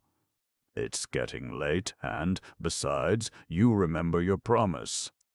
"Jupiter," cried he, without heeding me in the least, "do you hear me?" "Yes, Massa Will, hear you eber so plain." "Try the wood well, then, with your knife, and see if you think it very rotten." "Him rotten, massa, sure enough," replied the Negro in a few moments, "but not so berry rotten as mought be. Mout venture out leetle way pon de limb by myself, that's true." "By yourself? What do you mean?" "Why, I mean de bug. 'Tis berry heavy bug. S'pose I drop him down fuss, and den de limb won't break wid just de weight ob 1 nigger." "You infernal scoundrel!" cried Legrand, apparently much relieved. "What do you mean by telling me such nonsense as that? As sure as you drop that beetle, I'll break your neck. Look here, Jupiter, do you hear me?" "Yes, massa. Needn't hollow at poor nigger dat style." "Well, now listen. If you will venture out on the limb as far as you think safe, and not let go the beetle, I'll make you a present of $1 as soon as you get down." "I'm gwine, Massa Will. 'Deed I is," replied the Negro very promptly. "Moss out to the end now." "Out to the end," here fairly screamed Legrand. "Do you say you are out to the end of that limb?" "Soon be to de end, massa. Oh, oh, oh, oh, oh, oh, Lor gol a marcy." "What is this here pon de tree?" "Well," cried Legrand, highly delighted, "what is it? Why, 'tain't noffin but a skull. Somebody been lef him head up de tree, and de crows done gobble ebery bit of de meat off." "A skull, you say? Very well. How is it fastened to the limb? What holds it on? Sure enough, massa, must look." "By dis berry curious sarcumstance, pon my word, dere's a great big nail in de skull. What fastens ob it on to de tree?" "Well, now, Jupiter, do exactly as I tell you. Do you hear?" "Yes, massa. Pay attention, then. Find the left eye of the skull." "Whom? Who? That's good." "Why, dere ain't no eye left at all. Curse your stupidity. Do you know your right hand from your left?" "Yes, I knows dat, knows all about dat, and 'tis my left hand what I chops de wood wid." "To be sure." "You are left-handed, and your left eye is on the same side as your left hand. Now, I suppose, you can find the left eye of the skull, or the place where the left eye has been." "Have you found it?" Here was a long pause. At length the Negro asked, "Is de left eye of de skull pon de same side as de left hand of de skull, too? 'Cause de skull ain't got not a bit ob a hand at all, nebber mind. I got de left eye now. Here de left eye." What must do with it? Let the beetle drop through it as far as the string will reach, but be careful and not let go your hold of the string. All dat done, Massa Will, mighty easy ting for to put de bug through de hole. Look out for him there below." During this colloquy, no portion of Jupiter's person could be seen, but the beetle, which he had suffered to descend, was now visible at the end of the string, and glistened, like a globe of burnished gold, in the last rays of the setting sun, some of which still faintly illumined the eminence upon which we stood. The Scarabaeus hung quite clear of any branches and, if allowed to fall, would have fallen at our feet. Legrand immediately took the scythe and cleared with it a circular space, 3 or 4 yards in diameter, just beneath the insect, and, having accomplished this, ordered Jupiter to let go the string and come down from the tree. Driving a peg, with great nicety, into the ground, at the precise spot where the beetle fell, my friend now produced from his pocket a tape measure. Fastening one end of this at that point of the trunk of the tree which was nearest the peg, he unrolled it till it reached the peg, and thence farther unrolled it in the direction already established by the 2 points of the tree and the peg, for the distance of 50 feet, Jupiter clearing away the brambles with the scythe. At the spot thus attained a second peg was driven, and about this, as a center, a rude circle, about 4 feet in diameter, described. Taking now a spade himself, and giving one to Jupiter and one to me, Legrand begged us to set about digging as quickly as possible. To speak the truth, I had no especial relish for such amusement at any time, and at that particular moment would most willingly have declined it, for the night was coming on, and I felt much fatigued with the exercise already taken, but I saw no mode of escape, and was fearful of disturbing my poor friend's equanimity by a refusal. Could I have depended, indeed, upon Jupiter's aid, I would have had no hesitation in attempting to get the lunatic home by force, but I was too well assured of the old Negro's disposition to hope that he would assist me under any circumstances in a personal contest with his master. I made no doubt that the latter had been infected with some of the innumerable southern superstitions about money buried, and that his fantasy had received confirmation by the finding of the scarabus, or perhaps by Jupiter's obstinacy in maintaining it to be a bug of real gold. A mind disposed to lunacy would readily be led away by such suggestions, especially if chiming in with favorite preconceived ideas. And then I called to mind the poor fellow's speech about the beetle's being the index of his fortune. Upon the whole, I was sadly vexed and puzzled, but at length I concluded to the lanterns having been lit, we all fell to work with a zeal worthy a more rational cause, and as the glare fell upon our persons and implements, I could not help thinking how picturesque a group we composed, and how strange and suspicious our labors must have appeared to any interloper who, by chance, might have stumbled upon our whereabouts. We dug very steadily for 2 hours. Little was said, and our chief embarrassment lay in the yelpings of the dog, who took exceeding interest in our proceedings. He, at length, became so obstreperous that we grew fearful of his giving the alarm to some stragglers in the vicinity, or rather, this was the apprehension of Legrand. For myself, I should have rejoiced at any interruption which might have enabled me to get the wanderer home. The noise was, at length, very effectually silenced by Jupiter, who, getting out of the hole with a dogged air of deliberation, tied the brute's mouth up with one of his suspenders, and then returned, with a grave chuckle, to his task. When the time mentioned had expired, we had reached a depth of 5 feet, and yet no signs of any treasure became manifest. A general pause ensued, and I began to hope that the farce was at an end.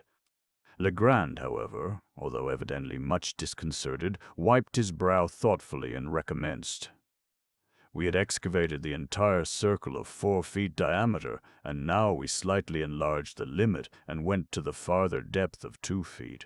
Still nothing appeared. The gold-seeker, whom I sincerely pitied, at length clambered from the pit, with the bitterest disappointment imprinted upon every feature, and proceeded slowly and reluctantly to put on his coat, which he had thrown off at the beginning of his labor. In the meantime I made no remark. Jupiter, at a signal from his master, began to gather up his tools.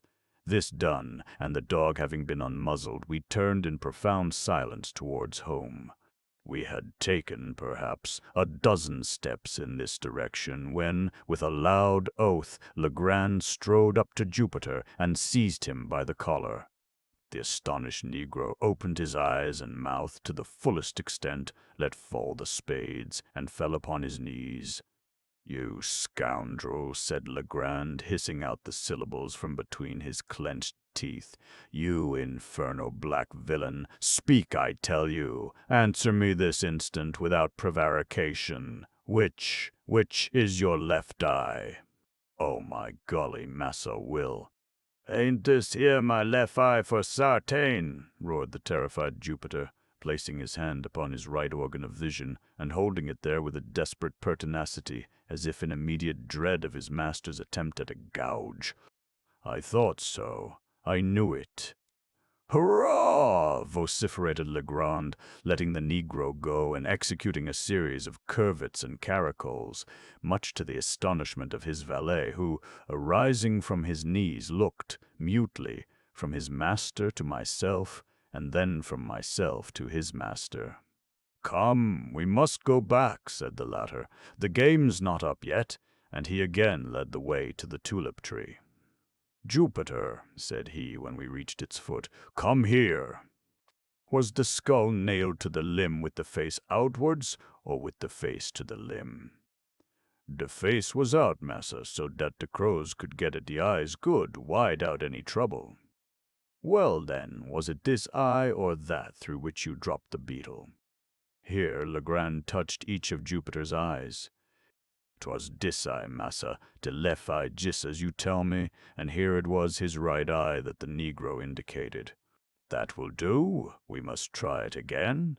Here, my friend, about whose madness I now saw, or fancied that I saw, certain indications of method, remove the peg which marked the spot where the beetle fell, to a spot about 3 inches to the westward of its former position." Taking now the tape measure from the nearest point of the trunk to the peg, as before, and continuing the extension in a straight line to the distance of 50 feet, a spot was indicated, removed by several yards from the point at which we had been digging. Around the new position a circle, somewhat larger than in the former instance, was now described, and we again set to work with the spades. I was dreadfully weary, but, scarcely understanding what had occasioned the change in my thoughts, I felt no longer any great aversion from the labor imposed. I had become most unaccountably interested, nay, even excited. Perhaps there was something, amid all the extravagant demeanor of Legrand, some air of forethought or of deliberation which impressed me. I dug eagerly, and now and then caught myself actually looking, with something that very much resembled expectation, for the fancied treasure, the vision of which had demented my unfortunate companion. At a period when such vagaries of thought most fully possessed me, and when we had been at work perhaps an hour and a half, we were again interrupted by the violent howlings of the dog. His uneasiness in the first instance had been, evidently, but the result of playfulness or caprice, but he now assumed a bitter and serious tone.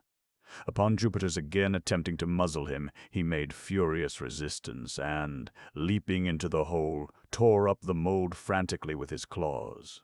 In a few, and what appeared to be the dust of decayed woolen, 1 or 2 strokes of a spade upturned the blade of a large Spanish knife, and, as we dug farther, 3 or 4 loose pieces of gold and silver coin came to light. At sight of these, the joy of Jupiter could scarcely be restrained, but the countenance of his master wore an air of extreme disappointment.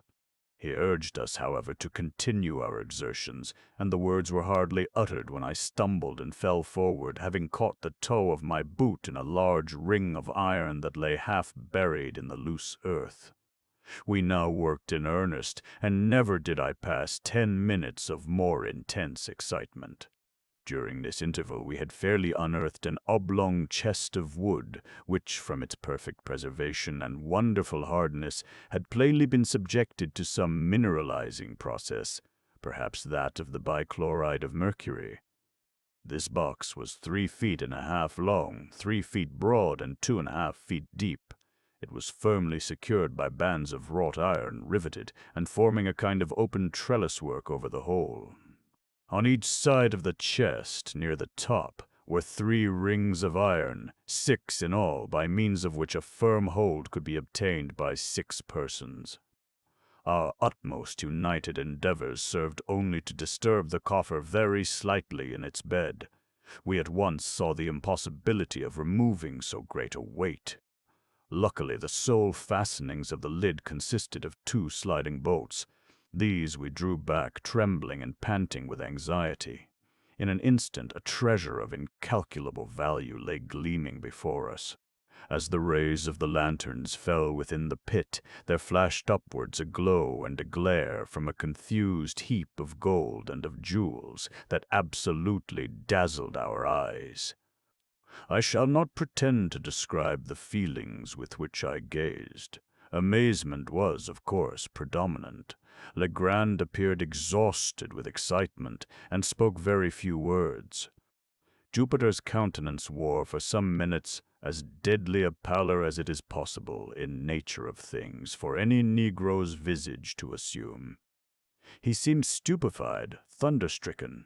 Presently he fell upon his knees in the pit, and, burying his naked arms up to the elbows in gold, let them there remain, as if enjoying the luxury of a bath. At length, with a deep sigh, he exclaimed, as if in a soliloquy, "And dis all come ob de goo bug, de putty goo bug, de poor little goo bug, what I boost in that savage kind of style. Ain't you shamed ob yourself, nigger? Answer me dat." It became necessary at last that I should arouse both master and valet to the expediency of removing the treasure.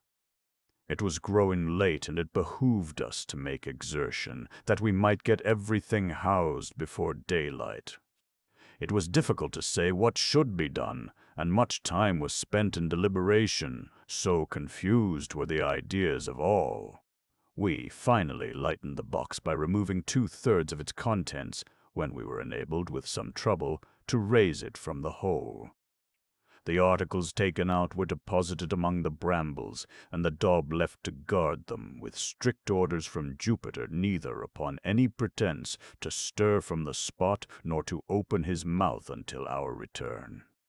We then hurriedly made for home with the chest, reaching the hut in safety, but after excessive toil, at 1 o'clock in the morning. Worn out as we were, it was not in human nature to do more immediately. We rested until 2 and had supper, starting for the hills immediately afterwards, armed with 3 stout sacks which, by good luck, were upon the premises. A little before 4 we arrived at the pit, divided the remainder of the booty, as equally as might be, among us, and, leaving the holes unfilled, again set out for the hut, at which, for the 2nd time, we deposited our golden burthens, just as the first faint streaks of the dawn gleamed from over the tree-tops in the east. We were now thoroughly broken down, but the intense excitement of the time denied us repose. After an unquiet slumber of some 3 or 4 hours' duration, we arose, as if by preconcert, to make examination of our treasure. The chest had been full to the brim, and we spent the whole day, and the greater part of the next night, in a scrutiny of its contents. There had been nothing like order or arrangement. Everything had been heaped in promiscuously. Having assorted all with care, we found ourselves possessed of even vaster wealth than we had at first supposed. In coin there was rather more than $450,000, estimating the value of the pieces as accurately as we could by the tables of the period. There was not a particle of silver. All was gold of antique date, and of great variety. French, Spanish, and German money, with a few English guineas and some counters of which we had never seen specimens before.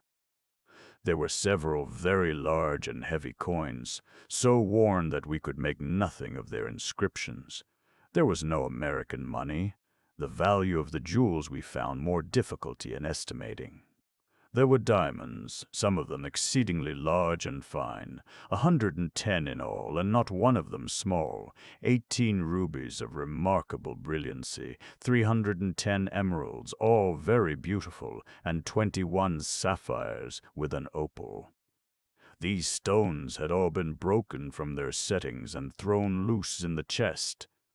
The settings themselves, which we picked out from among the other gold, appeared to have been beaten up with hammers, as if to prevent identification. Besides all this, there was a vast quantity of solid gold ornaments, nearly 200 massive finger and earrings, rich chains.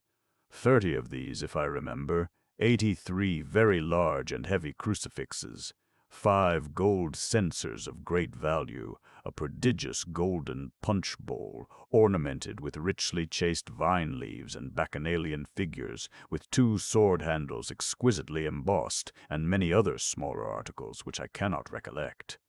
The weight of these valuables exceeded 350 pounds, avoirdupois, and in this estimate I have not included 197 superb gold watches, 3 of the number being worth each $500, if one.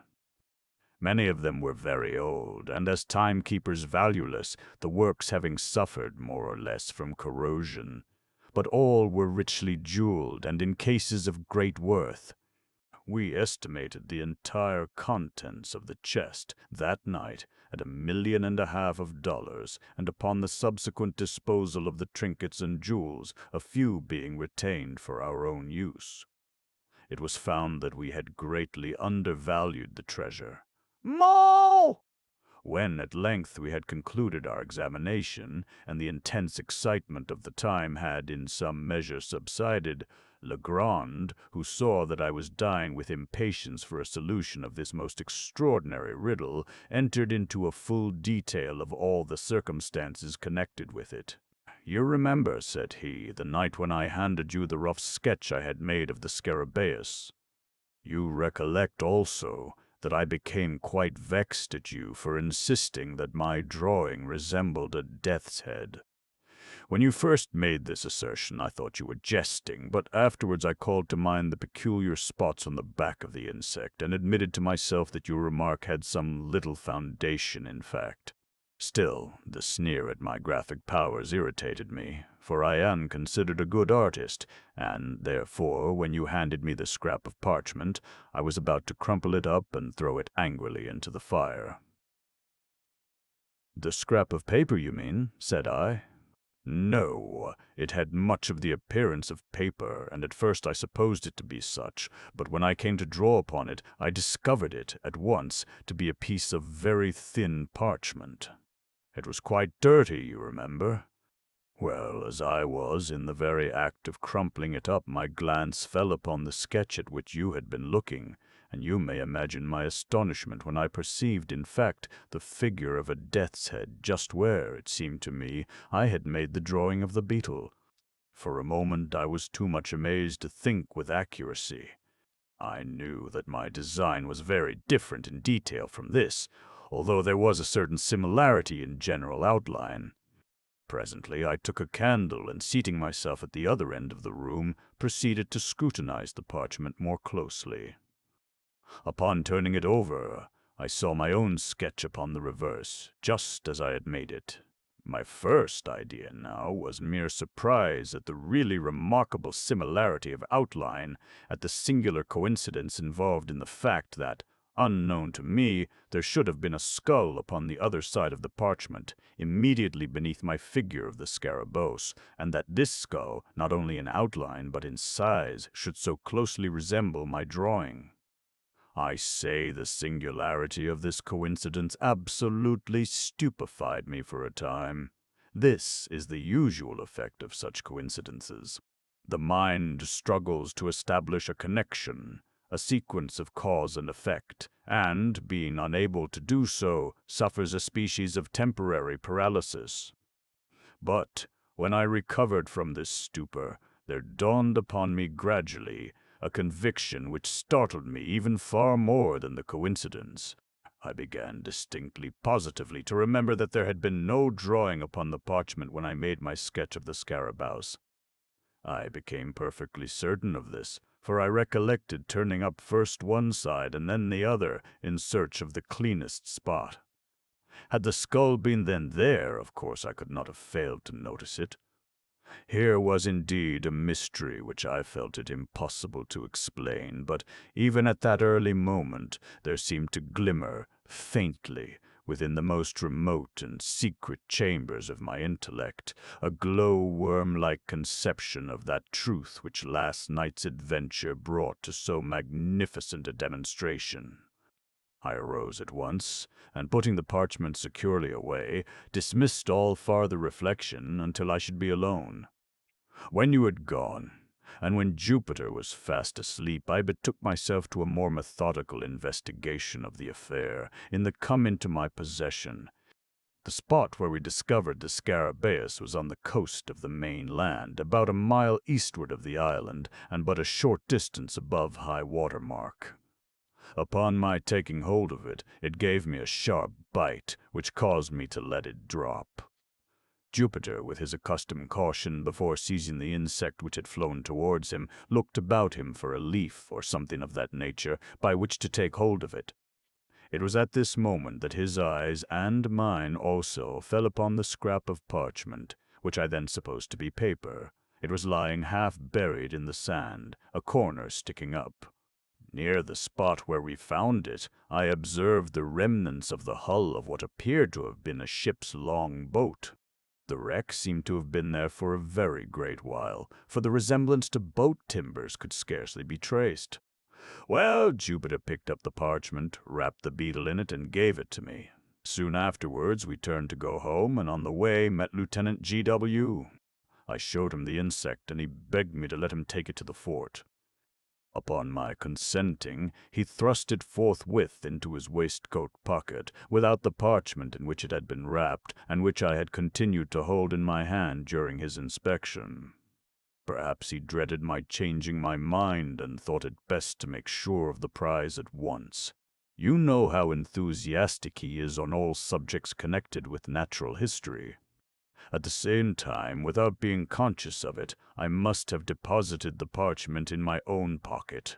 You remember that when I went to the table for the purpose of making a sketch of the beetle, I found no paper where it was usually kept.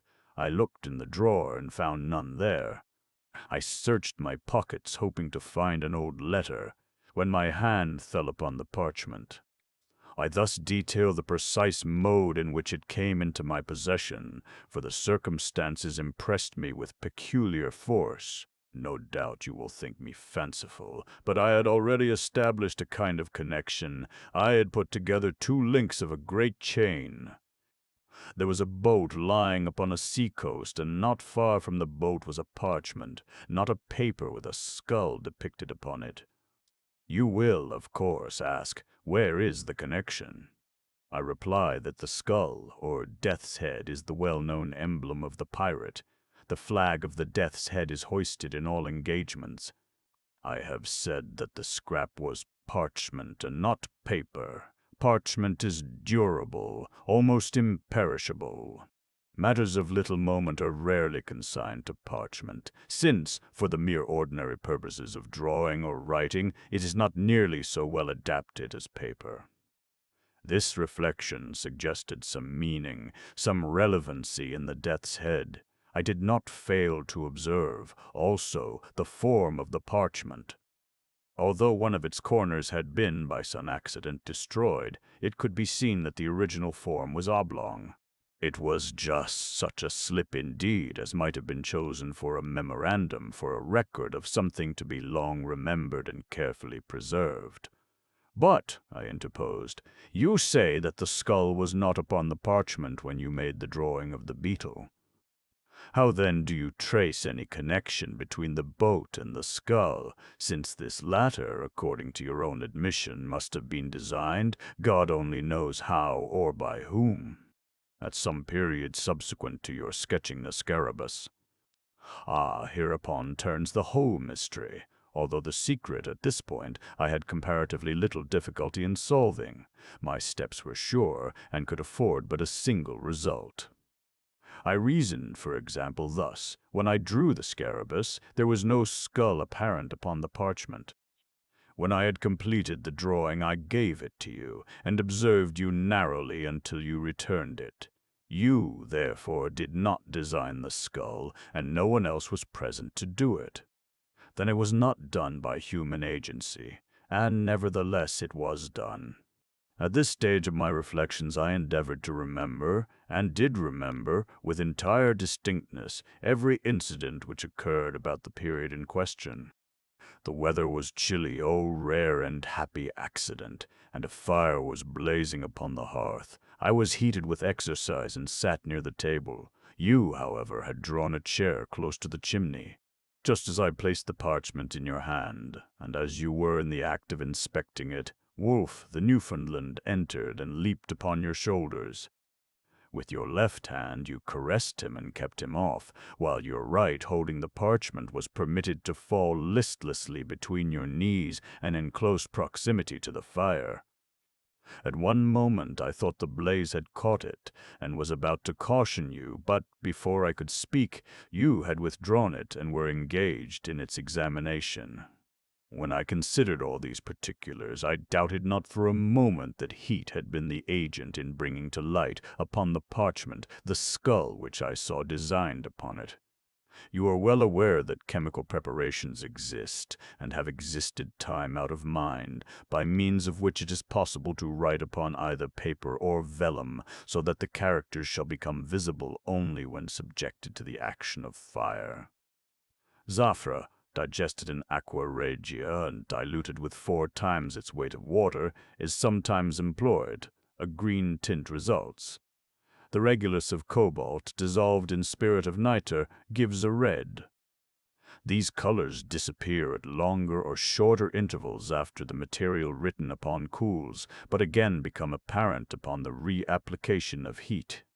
I now scrutinized the death's head with care. Its outer edges, the edges of the drawing nearest the edge of the vellum, were far more distinct than the others.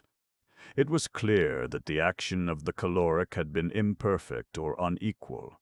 I immediately kindled a fire, and subjected every portion of the parchment to a glowing heat. At first, the only effect was the strengthening of the faint lines in the skull, but upon persevering in the experiment, there became visible, at the corner of the slip, diagonally opposite to the spot in which the death's head was delineated, the figure of what I at first supposed to be a goat. A closer scrutiny, however, satisfied me that it was intended for a kid. Cocked. "Ha!" said I. "To be sure I have no right to laugh at you. $1.5 million of money is too serious a matter for mirth. But you are not about to establish a third link in your chain. You will not find any especial connection between your pirates and a goat pirate, you know. Have nothing to do with goats. They appertain to the farming interest." "But I have just said that the figure was not that of a goat." "Well, a kid then, pretty much the same thing." "Pretty much, but not altogether," said Legrand. "You may have heard of one Captain Kidd. I had once looked upon the figure of the animal as a kind of punning or hieroglyphical signature. I say signature because its position upon the vellum suggested this idea. The death's head at the corner diagonally opposite had, in the same manner, the air of a stamp or seal. But I was sorely put out by the absence of all else, of the body to my imagined instrument, of the text for my context. I presume you expected to find a letter between the stamp and the signature. Something of that kind. The fact is, I felt irresistibly impressed with a presentiment of some vast good fortune impending. I can scarcely say why. Perhaps, after all, it was rather a desire than an actual belief. But do you know that Jupiter's silly words about the bug being of solid gold had a remarkable effect upon my fancy? And then the series of accidents and coincidences, these were so very extraordinary. Do you observe how mere an accident it was that these events should have occurred upon the sole day of all the year in which it has been, or may be, sufficiently cool for fire, and that without the fire, or without the intervention of the dog at the precise moment in which he appeared, I should never have become aware of the death's head, and so never the possessor of the treasure? But proceed. I am all impatience. Well, you have heard, of course, the many stories current, the 1,000 vague rumors afloat about money buried somewhere upon the Atlantic coast by Kidd and his associates. These rumors must have had some foundation, in fact, and that the rumors have existed so long and so continuous could have resulted, it appeared to me, only from the circumstance of the buried treasure still remaining entombed. Had Kidd concealed his plunder for a time and afterwards reclaimed it, the rumors would scarcely have reached us in their present unvarying form. You will observe that the stories told are all about money-seekers, not about money-finders. Had the pirate recovered his money, there the affair would have dropped. It seemed to me that some accident, say the loss of a memorandum indicating its locality, had deprived him of the means of recovering it, and that this accident had become known to his followers, who otherwise might never have heard that treasure had been concealed at all, and who, busying themselves in vain, because unguided attempts to regain it had given first birth, and then universal currency, to the reports which are now so common. Have you ever heard of any important treasure being unearthed along the coast? Never. But that Kidd's accumulations were immense is well known. I took it for granted, therefore, that the earth still held them, and you will scarcely be surprised when I tell you that I felt a hope, nearly amounting to certainty, that the parchment so strangely found involved a lost record of the place of deposit. But how did you proceed? I held the vellum again to the fire, after increasing the heat, but nothing appeared. I now thought it possible that the coating of dirt might have something to do with the failure, so I carefully rinsed the parchment by pouring warm water over it, and, having done this, I placed it in a tin pan with the skull downwards, and put the pan upon a furnace of lighted charcoal. In a few minutes, the pan having become thoroughly heated, I removed the slip, and, to my inexpressible joy, found it spotted, in several places, with what appeared to be figures arranged in lines. Again I placed it in the pan, and suffered it to remain another minute. Upon taking it off, the whole was just as you see it now. Here Legrand, having reheated the parchment, submitted it to my inspection. The following characters were rudely traced, in a red tint between the death's head and the goat: 53rd to CO5, 625 COCO6 to COCO6 to A to CO6, A to CO6 to H35, 6006, 28 HCO, 6006, 8838 830, 46 DO6, OCO6 to 4CO6 to 558, 4855 625 586, 4869 to 856, 4869 to 850, 692 850, 4858 850, 8850 068. But, said I, returning in the slip, I am as much in the dark as ever. Were all the jewels of Golconda awaiting me upon my solution of this enigma, I am quite sure that I should be unable to earn them. And yet, said Legrand, the solution is by no means so difficult as you might be led to imagine from the first hasty inspection of the characters. These characters, as anyone might readily guess, form a cipher. That is to say, they convey a meaning. But then, from what is known of Kidd, I could not suppose him capable of constructing any of the more abstruse cryptographs. I made up my mind at once that this was of a simple species, such, however, as would appear to the crude intellect of the sailor absolutely insoluble without the key. And you really solved it? Readily, I have solved others of an abstruseness 10,000 times greater. Circumstances and a certain bias of mind have led me to take interest in such riddles, and it may well be doubted whether human ingenuity can construct an enigma of the kind which human ingenuity may not, by proper application, resolve. In fact, having once established connected and legible four beasts in one, the Homo camelopard, chacun asses virtus, crebillon Xerxes. Antiochus Epiphanes is very generally looked upon as the Gog of the prophet Ezekiel. This honor is, however, more properly attributable to Cambyses, the son of Cyrus, and, indeed, the character of the Syrian monarch does by no means stand in need of any adventitious embellishment. His accession to the throne, or rather his usurpation of the sovereignty 171 years before the coming of Christ, his attempt to plunder the temple of Diana at Ephesus, his implacable hostility to the Jews, his pollution of the Holy of Holies, and his miserable death at Taba after a tumultuous reign of 11 years are circumstances of a prominent kind, and therefore more generally noticed by the historians of his time than the impious, dastardly, cruel, silly, and whimsical achievements which make up the sum total of his private life and reputation. Let us suppose, gentle reader, that it is now the year of the world 3830, and let us, for a few minutes, imagine ourselves at that most grotesque habitation of man, the remarkable city of Antioch. To be sure, there were, in Syria and other countries, 16 cities of that appellation, besides the one to which I more particularly allude.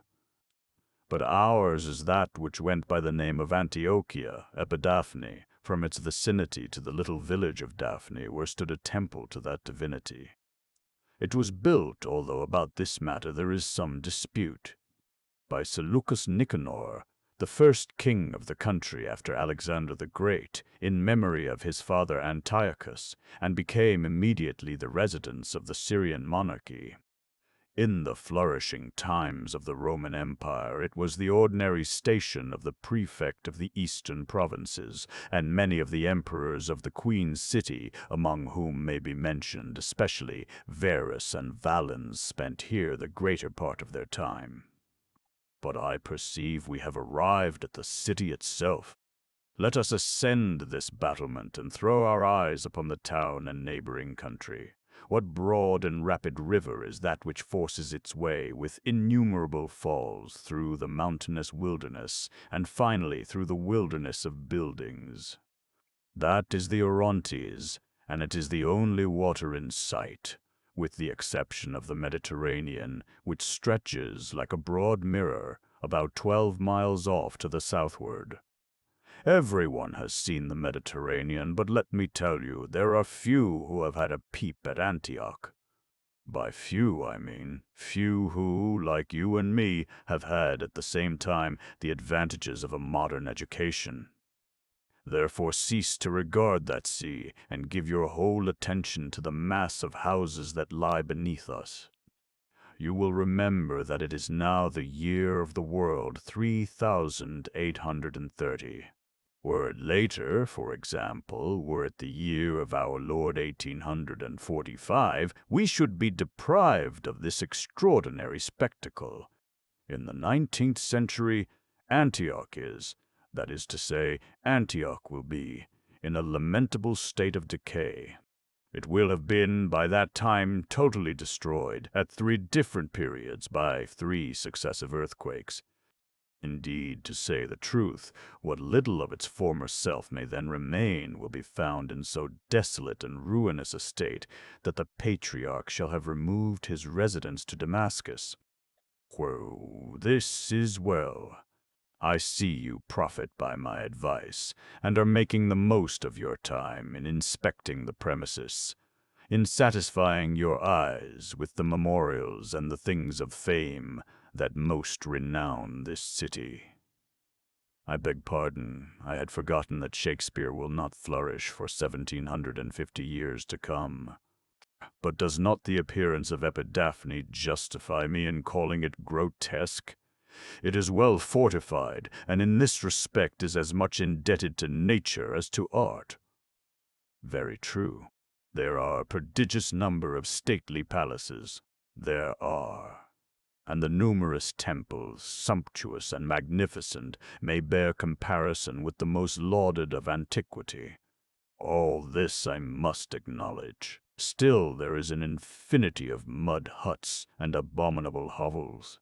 We cannot help perceiving abundance of filth in every kennel, and, were it not for the overpowering fumes of idolatrous incense, I have no doubt we should find a most intolerable stench. Did you ever behold streets so insufferably narrow, or houses so miraculously tall? What gloom their shadows cast upon the ground! It is well the swinging lamps in those endless colonnades are kept burning throughout the day. We should otherwise have the darkness of Egypt in the time of her desolation. It is certainly a strange place. What is the meaning of yonder singular building? See, it towers above all others and lies to the eastward of what I take to be the royal palace. That is the new temple of the sun, who is adored in Syria under the title of Elagabalus. Hereafter a very notorious Roman emperor will institute this worship in Rome, and thence derive a cognomen, Heliogabalus. I dare say you would like to take a peep at the divinity of the temple.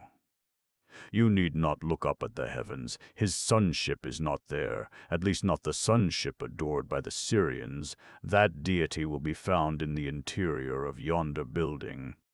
He is worshipped under the figure of a large stone pillar terminating at the summit in a cone or pyramid, whereby is denoted fire.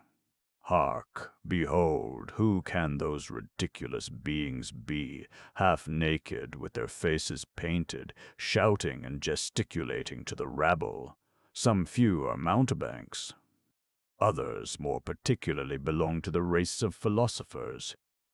The greatest portion, however, those especially who belabor the populace with clubs, are the principal courtiers of the palace, executing, as in duty bound, some laudable comicality of the king's. But what have we here? Heavens, the town is swarming with wild beasts. How terrible a spectacle! How dangerous a peculiarity! Terrible, if you please, but not in the least degree dangerous. Each animal, if you will take the pains to observe, is following, very quietly, in the wake of its master. Some few, to be sure, are led with a rope about the neck, but these are chiefly the lesser or timid species. The lion, the tiger, and the leopard are entirely without restraint. They have been trained without difficulty to their present profession, and attend upon their respective owners in the capacity of valets de chambre. It is true there are occasions when nature asserts her violated dominions, but then the devouring of a man-at-arms, or the throttling of a consecrated bull, is a circumstance of too little moment to be more than hinted at in Epidaphne. But what extraordinary tumult do I hear? Surely this is a loud noise even for Antioch. It argues some commotion of unusual interest. Yes, undoubtedly.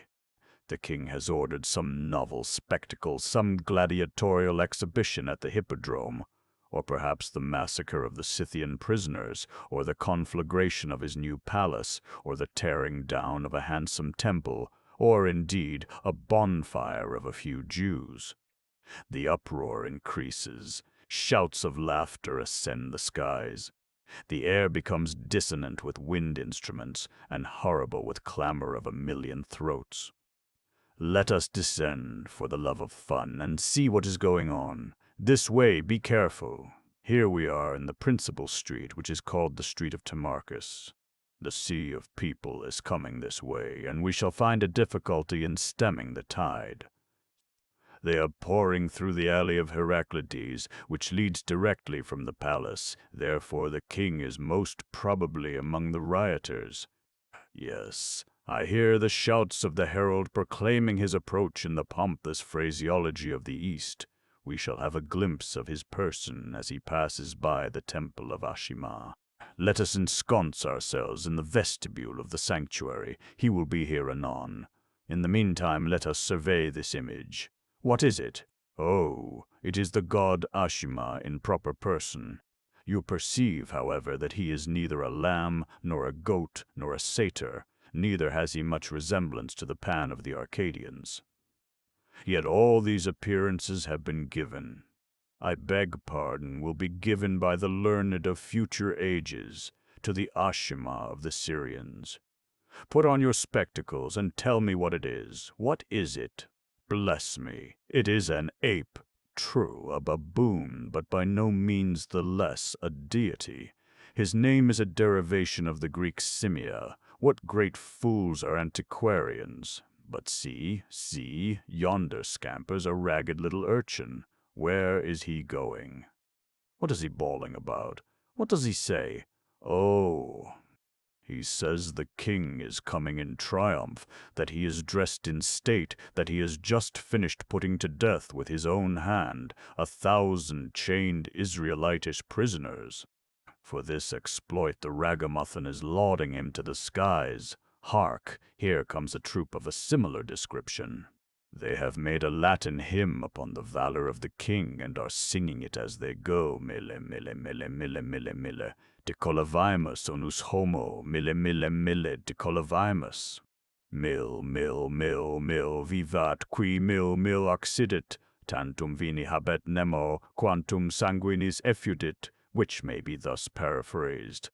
1,000, 1,000, 1,000, 1,000, 1,000, 1,000, we with one warrior have slain.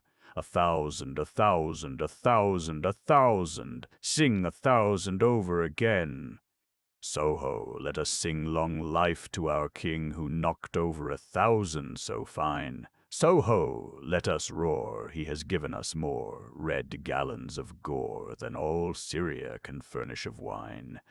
Do you hear that flourish of trumpets? Yes, the king is coming, see?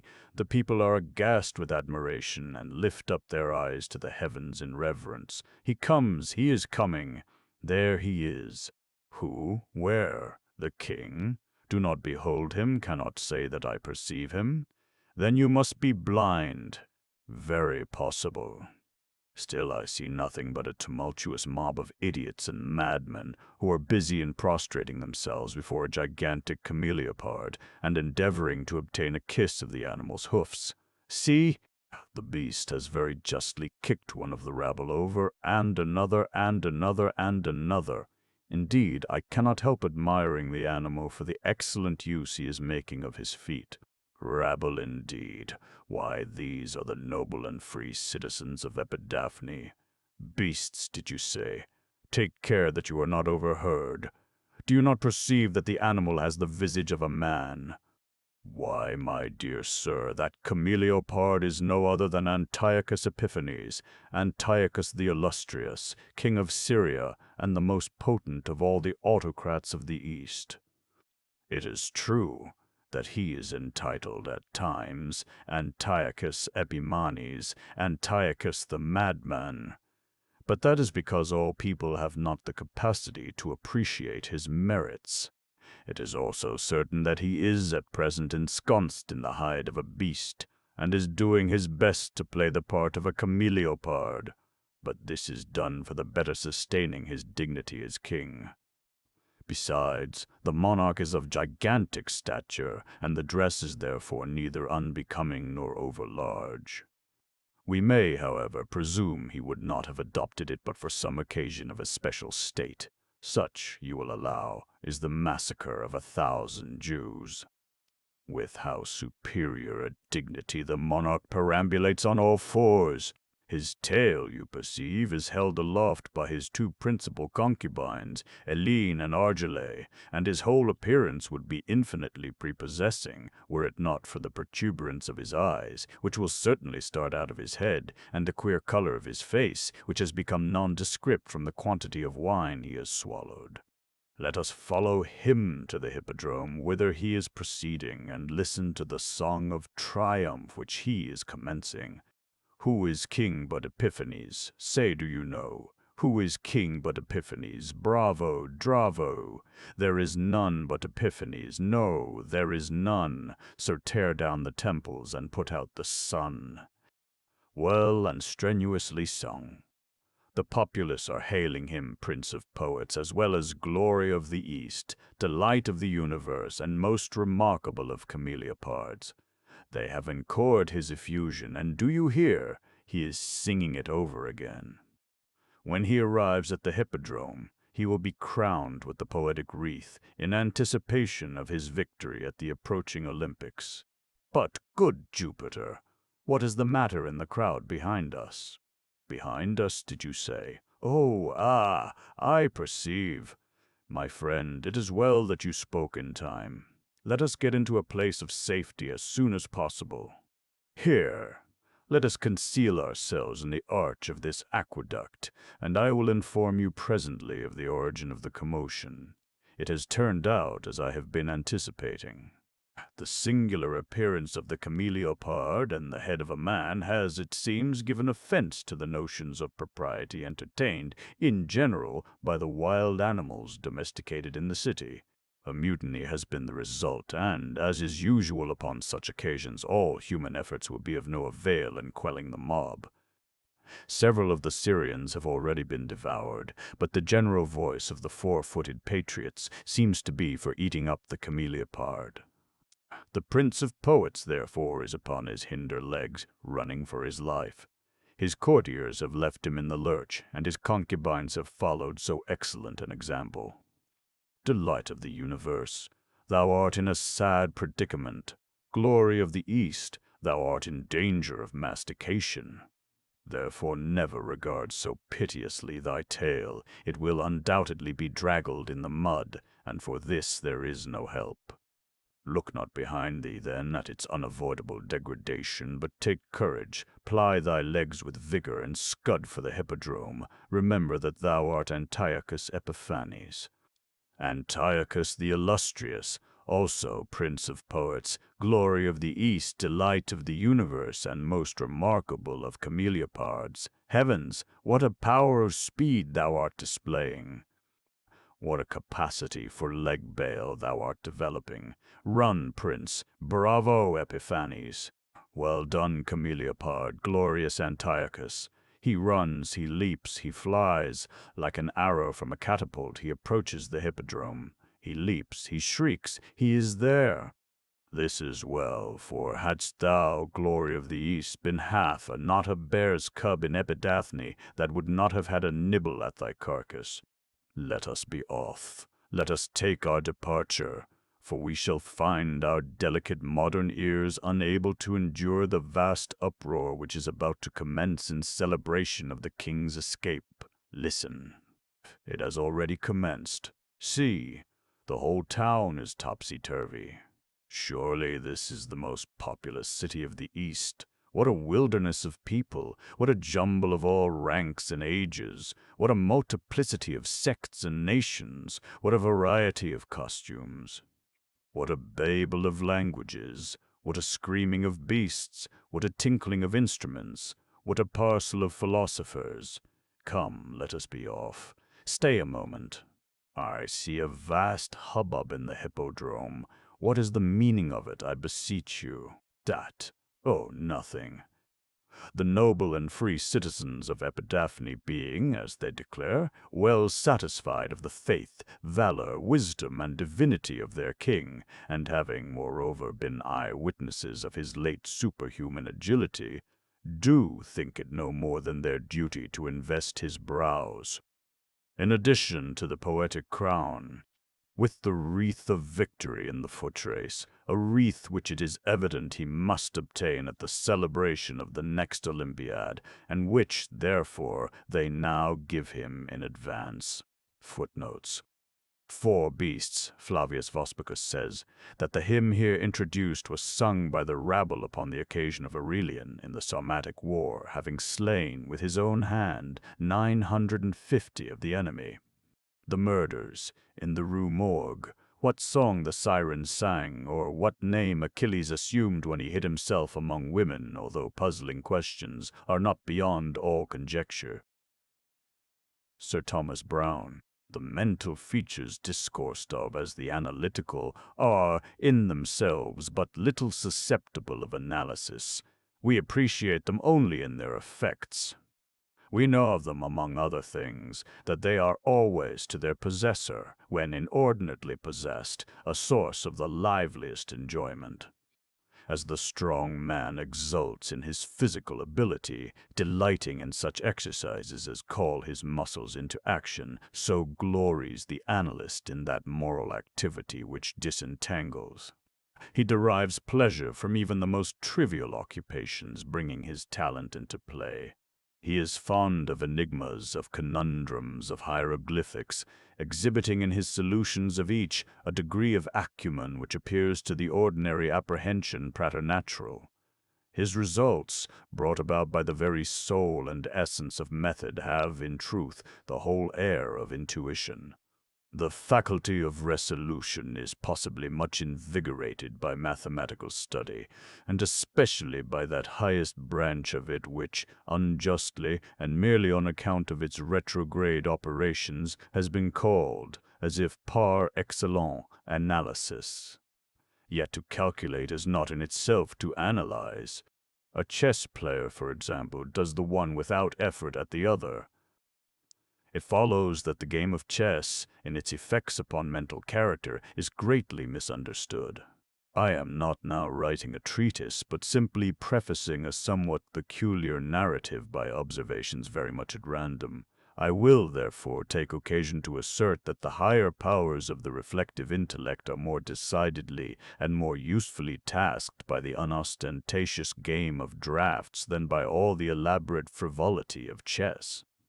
In this latter, where the pieces have different and bizarre motions, with various and variable values, what is only complex is mistaken, a not unusual error, for what is profound. The attention is here called powerfully into play. If it flag for an instant, an oversight is committed, resulting in injury or defeat.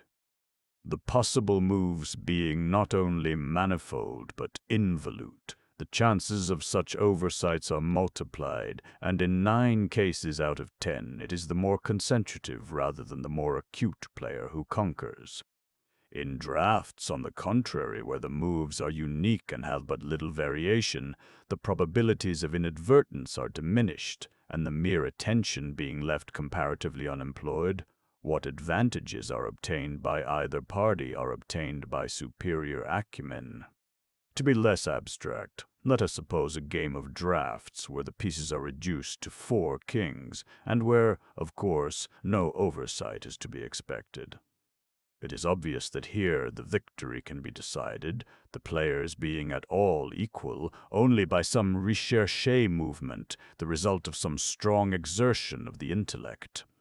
Deprived of ordinary resources, the analyst throws himself into the spirit of his opponent, identifies himself therewith, and not unfrequently sees thus, at a glance, the sole methods, sometime indeed absurdly simple ones, by which he may seduce into error or hurry into miscalculation. Whist has long been noted for its influence upon what is termed the calculating power, and men of the highest order of intellect have been known to take an apparently unaccountable delight in it, while eschewing chess as frivolous. Beyond doubt there is nothing of a similar nature so greatly tasking the faculty of analysis. The best chess player in Christendom may be little more than the best player of chess, but proficiency in whist implies capacity for success in all those more important undertakings where mind struggles with mind. When I say proficiency, I mean that perfection in the game which includes a comprehension of all the sources whence legitimate advantage may be derived. These are not only manifold but multiform, and lie frequently among recesses of thought altogether inaccessible to the ordinary understanding. To observe attentively is to remember distinctly, and, so far, the concentrative chess player will do very well at whist, while the rules of Hoyle, themselves based upon the mere mechanism of the game, are sufficiently and generally comprehensible. Thus, to have a retentive memory and to proceed by the book are points commonly regarded as the sum total of good playing. But it is in matters beyond the limits of mere rule that the skill of the analyst is evinced. He makes, in silence, a host of observations and inferences. So perhaps do his companions, and the difference in the extent of the information obtained lies not so much in the validity of the inference as in the quality of the observation. The necessary knowledge is that of what to observe. Our player confines himself not at all, nor, because the game is the object, does he reject deductions from things external to the game. He examines the countenance of his partner, comparing it carefully with that of each of his opponents. He considers the mode of assorting the cards in each hand, often counting trump by trump and honor by honor through the glances bestowed by their holders upon each. He notes every variation of face as the play progresses, gathering a fund of thought from the differences in the expression of certainty, of surprise, of triumph, or of chagrin. From the manner of gathering up a trick, he judges whether the person taking it can make another in the suit. He recognizes what is played through feint by the manner with which it is thrown upon the table. A casual or inadvertent word, the accidental dropping or turning of a card, with the accompanying anxiety or carelessness in regard to its concealment, the counting of the tricks with the order of their arrangement, embarrassment, hesitation, eagerness or trepidation, all afford, to his apparently intuitive perception, indications of the true state of affairs.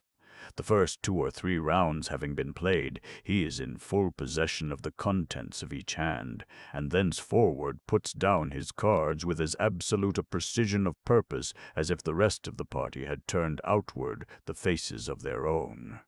The analytical power should not be confounded with ample ingenuity, for while the analyst is necessarily ingenious, the ingenious man is often remarkably incapable of analysis.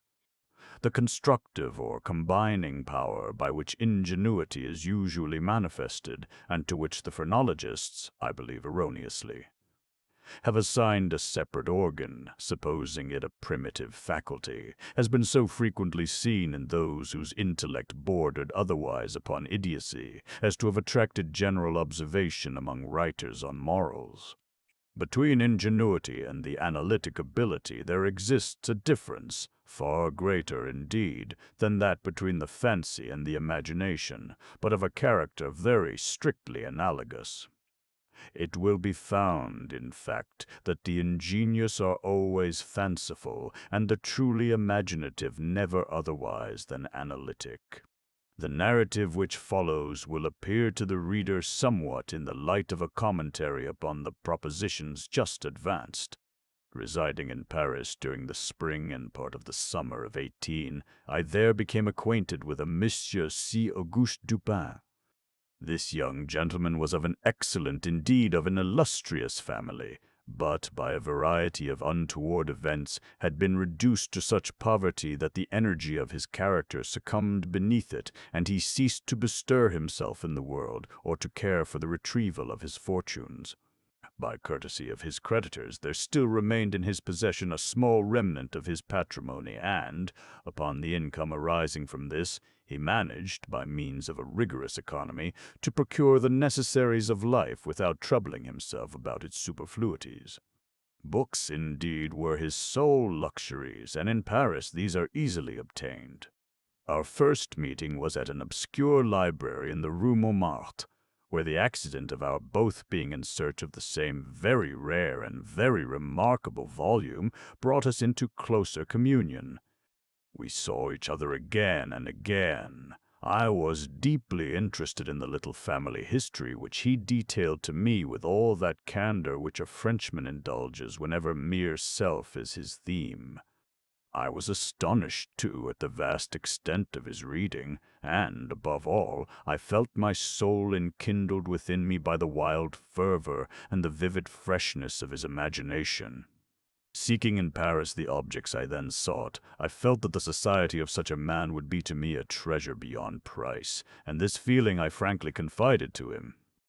It was at length arranged that we should live together during my stay in the city, and as my worldly circumstances were somewhat less embarrassed than his own, I was permitted to be at the expense of renting and furnishing in a style which suited the rather fantastic gloom of our common timber, a time-eaten and grotesque mansion, long deserted through superstitions, into which we did not inquire, and tottering to its fall in a retired and desolate portion of the Faubourg Saint-Germain. Had the routine of our life at this place been known to the world, we should have been regarded as madmen, although perhaps as madmen of a harmless nature. Our seclusion was perfect. We admitted no visitors. Indeed, the locality of our retirement had been carefully kept a secret from my own former associates, and it had been many years since Dupin had ceased to know or be known in Paris. We existed within ourselves alone. It was a freak of fancy in my friend, for what else shall I call it? To be enamored of the night for her own sake, and into this bizarrerie, as into all his others, I quietly fell, giving myself up to his wild whims with a perfect abandon. The sable divinity would not herself dwell with us always, but we could counterfeit her presence. At the first dawn of the morning we closed all the messy shutters of our old building, lighting a couple of tapers which, strongly perfumed, threw out only the ghastliest and feeblest of rays. By the aid of these we then busied our souls in dreams, reading, writing, or conversing, until warned by the clock of the advent of the true darkness. Then we sallied forth into the streets arm in arm, continuing the topics of the day, or roaming far and wide until a late hour, seeking, amid the wild lights and shadows of the populous city, that infinity of mental excitement which quiet observation can afford. At such times I could not help remarking and admiring, although from his rich ideality I had been prepared to expect it, a peculiar analytic ability in Dupin. He seemed, too, to take an eager delight in its exercise, if not exactly in its display, and did not hesitate to confess the pleasure thus derived. He boasted to me with a low chuckling laugh that most men, in respect to himself, wore windows in their bosoms, and was wont to follow up such assertions by direct and very startling proofs of his intimate knowledge of my own. His manner at these moments was frigid and abstract. His eyes were vacant in expression, while his voice, usually a rich tenor, rose into a treble which would have sounded petulantly but for the deliberateness and entire distinctness of the enunciation. Observing him in these moods, I often dwelt meditatively upon the old philosophy of the bipart soul, and amused myself with the fancy of a double Dupin, the creative and the resolvent. Let it not be supposed, from what I have just said, that I am detailing any mystery or penning any romance. What I have described in the Frenchman was merely the result of an excited, or perhaps of a diseased intelligence. But of the character of his remarks at the periods in question an example will best convey the idea. We were strolling one night down a long, dirty street in the vicinity of the Palais Royal. Being both, apparently, occupied with thought, neither of us had spoken a syllable for 15 minutes at least. All at once Dupin broke forth with these words. "He is a very little fellow, that's true, and would do better for the Théâtre des Variétés." "There can be no doubt of that," I replied unwittingly, and not at first observing. So much had I been absorbed in reflection, the extraordinary manner in which the speaker had chimed in with my meditations. In an instant afterward I recollected myself, and my astonishment was profound. "Dupin," said I, gravely, "this is beyond my comprehension. I do not hesitate to say that I am amazed, and can scarcely credit my senses. How was it possible you should know I was thinking of? Here I paused to ascertain beyond a doubt whether he really knew of whom I thought. "Of Chantilly," said he. "Why do you pause?" "You were remarking to yourself that his diminutive figure unfitted him for tragedy." This was precisely what had formed the subject of my reflections. Chantilly was a quondam cobbler of the Rue Saint-Denis who, becoming stage-mad, had attempted the rule of Xerxes, in Crébillon's tragedy so-called, and been notoriously pasquinade for his pains. "Tell me, for heaven's sake," I exclaimed, "the method, if method there is, by which you have been enabled to fathom my soul in this matter." In fact, one was even more startled than I would have been willing to express. "It was the fruiterer," replied my friend, "who brought you to the conclusion that the mender of souls was not of sufficient height for Xerxes et Hygiene où sommes nés. The fruiterer! You astonish me. I know no fruiterer whomsoever." "The man who ran up against you as we entered the street. It may have been 15 minutes ago." I now remembered that, in fact, a fruiterer, carrying upon his head a large basket of apples, had nearly thrown me down by accident as we passed from the Rue C into the thoroughfare where we stood, but what this had to do with Chantilly I could not possibly understand. There was not a particle of charlatanerie about Dupin. "I will explain," he said. "And that you may comprehend all clearly, we will first retrace the course of your meditations, from the moment in which I spoke to you until that of the rencontre with the fruiterer in question. The larger links of the chain run thus: Chantilly, Orion, Dr. Nichols, Epicurus, stereotomy, the street stones, the fruiterer. There are few persons who have not, at some period of their lives, amused themselves in retracing the steps by which particular conclusions of their own minds have been attained. The occupation is often full of interest, and he who attempts it for the first time is astonished by the apparently illimitable distance and incoherence between the starting point and the goal. What, then, must have been my amazement when I heard the Frenchman speak what he had just spoken, and when I could not help acknowledging that he had spoken the truth. He continued: "We had been talking of horses, if I remember aright, just before leaving the Rue CD. This was the last subject we discussed. As we crossed into this street, a fruiterer with a large basket upon his head, brushing quickly past us, thrust you upon a pile of paving stones collected at a spot where the causeway is undergoing repair. You stepped upon one of the loose fragments, slipped, slightly strained your ankle, appeared vexed or sulky, muttered a few words, turned to look at the pile, and then proceeded in silence. I was not particularly attentive to what you did, but observation has become with me of late a species of necessity. You kept your eyes upon the ground, glancing with a petulant expression at the holes and ruts in the pavement, so that I saw you were still thinking of the stones until we reached the little alley called Lamartine, which has been paved by way of experiment with the overlapping and riveted blocks. Here your countenance brightened up, and, perceiving your lips move, I could not doubt that you murmured the word stereotomy, a term very affectedly applied to this species of pavement.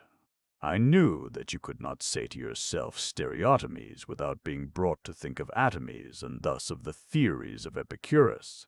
And since, when we discussed this subject not very long ago, I mentioned to you how singularly, yet with how little notice, the vague guesses of that noble Greek had met with confirmation in the late nebular cosmogony, I felt that you could not avoid casting your eyes upward to the great nebula in Orion, and I certainly expected that you would do so. You did look up, and I was now assured that I had correctly followed your steps. But in that bitter tirade upon Chantilly which appeared in yesterday's Musset, the satirist, making some disgraceful allusions to the cobbler's change of name upon assuming the buskin, quoted a Latin line about which we have often conversed. I mean the line perdidit antiquum littera prima sonum. I had told you that this was in reference to Orion, formerly written Urian, and from certain pungencies connected with this explanation, I was aware that you could not have forgotten it. It was clear, therefore, that you would not fail to combine the two ideas of Orion and Chantilly. That you did combine them I saw by the character of the smile which passed over your lips. You thought of the poor cobbler's immolation, So far you had been stooping in your gait, but now I saw you draw yourself up to your full height. I was then sure that you reflected upon the diminutive figure of Chantilly. At this point I interrupted your meditations to remark that, as, in fact, he was a very little fellow, that Chantilly he would do better at the Théâtre de Variété. Not long after this, we were looking over an evening edition of the Gazette des Tribunaux when the following paragraphs arrested our attention. Extraordinary murders. This morning, about 3 o'clock, the inhabitants of the Quartier Saint-Roch were aroused from sleep by a succession of terrific shrieks issuing apparently from the fourth story of a house in the Rue Morgue, known to be in the sole occupancy of one Madame L'Espanaye, and her daughter, Mademoiselle Camille L'Espanaye. After some delay, occasioned by a fruitless attempt to procure admission in the usual manner, the gateway was broken in with a crowbar, and 8 or 10 of the neighbors entered accompanied by 2 gendarmes. By this time the cries had ceased, but as the party rushed up the first flight of stairs, 2 or more rough voices in angry contention were distinguished and seemed to proceed from the upper part of the house. As the second landing was reached, these sounds also had ceased, and everything remained perfectly quiet. The party spread themselves and hurried from room to room. Upon arriving at a large back chamber in the 4th story, the door of which, being found locked with the key inside, was forced open, a spectacle presented itself which struck everyone present not less with horror than with astonishment. The apartment was in the wildest disorder, the furniture broken and thrown about in all directions. There was only one bedstead, and from this the bed had been removed and thrown into the middle of the floor. On a chair lay a razor besmeared with blood. On the hearth were 2 or 3 long and thick tresses of gray human hair, also dabbled in blood, and seeming to have been pulled out by the roots. Upon the floor were found 4 Napoleons, an earring of topaz, 3 large silver spoons, 3 smaller of metal d'Alger, and 2 bags containing nearly 4,000 francs in gold. The drawers of a bureau which stood in one corner were open, and had been apparently rifled, although many articles still remained in them. A small iron safe was discovered under the bed. Not under the bedstead. It was open with the key still in the door. It had no contents beyond a few old letters and other papers of little consequence. Of Madame L'Espanaye no traces were here seen, but an unusual quantity of soot being observed in the fireplace, a search was made in the chimney, and, horrible to relate, the corpse of the daughter, head downward, was dragged therefrom, it having been thus forced up the narrow aperture for a considerable distance. The body was quite warm. Upon examining it, many excoriations were perceived, no doubt occasioned by the violence with which it had been thrust up and disengaged. Upon the face were many severe scratches, and, upon the throat, dark bruises and deep indentations of fingernails, as if the deceased had been throttled to death. After a thorough investigation of every portion of the house, without farther discovery, the party made its way into a small paved yard in the rear of the building, where lay the corpse of the old lady, with her throat so entirely cut that, upon an attempt to raise her, the head fell off. The body, as well as the head, was fearfully mutilated. The former, so much so as scarcely to retain any semblance of humanity. To this horrible mystery there is not, as yet, we believe, the slightest clue. The next day's paper had these additional particulars. The tragedy in the Rue Morgue. Many individuals have been examined in relation to this most extraordinary and frightful affair.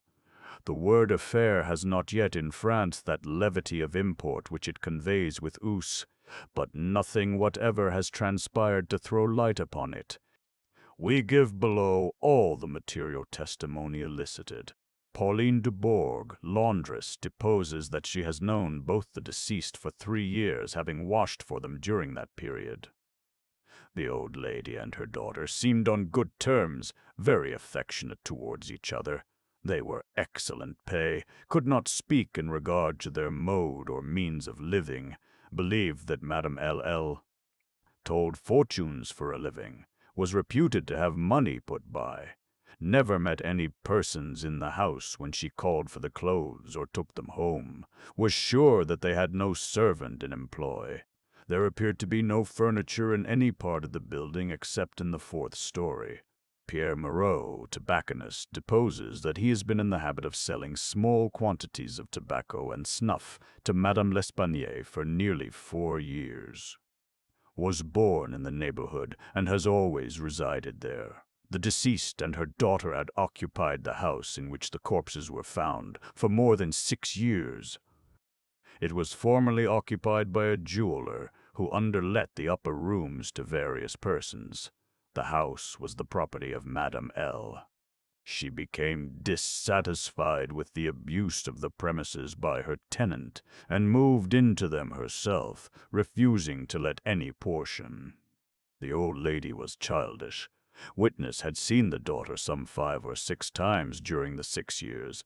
The two lived an exceedingly retired life, were reputed to have money. Had heard it said among the neighbors that Madame L. told fortunes, did not believe it.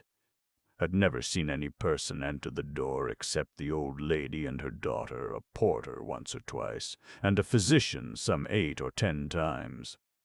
Many other persons, neighbors, gave evidence to the same effect. No one was spoken of as frequenting the house. It was not known whether there were any living connections of Madame L. and her daughter. The shutters of the front windows were seldom opened. Those in the rear were always closed, with the exception of the large back room, 4th story. The house was a good house, not very old. Isidore Musset, gendarme, deposes that he was called to the house about 3 o'clock in the morning and found some 20 or 30 persons at the gateway, endeavoring to gain admittance.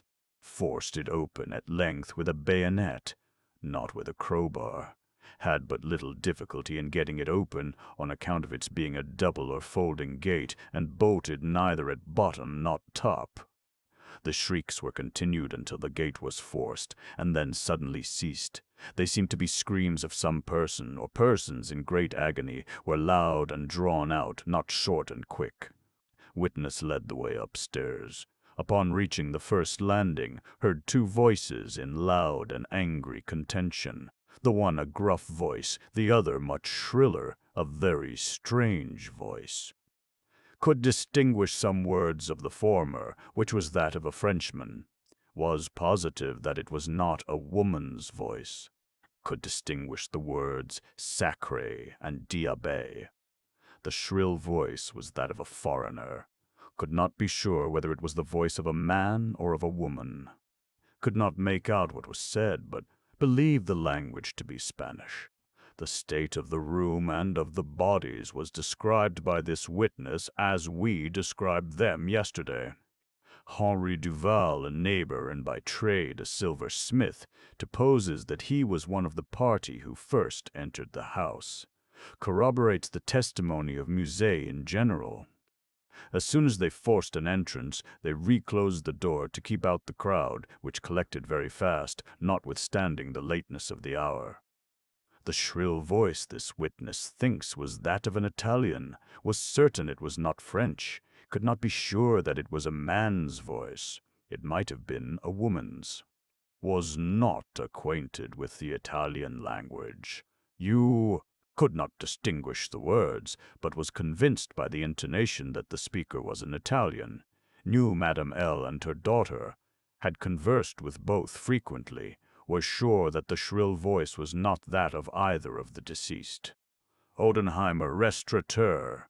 This witness volunteered his testimony. Not speaking French, was examined through an interpreter.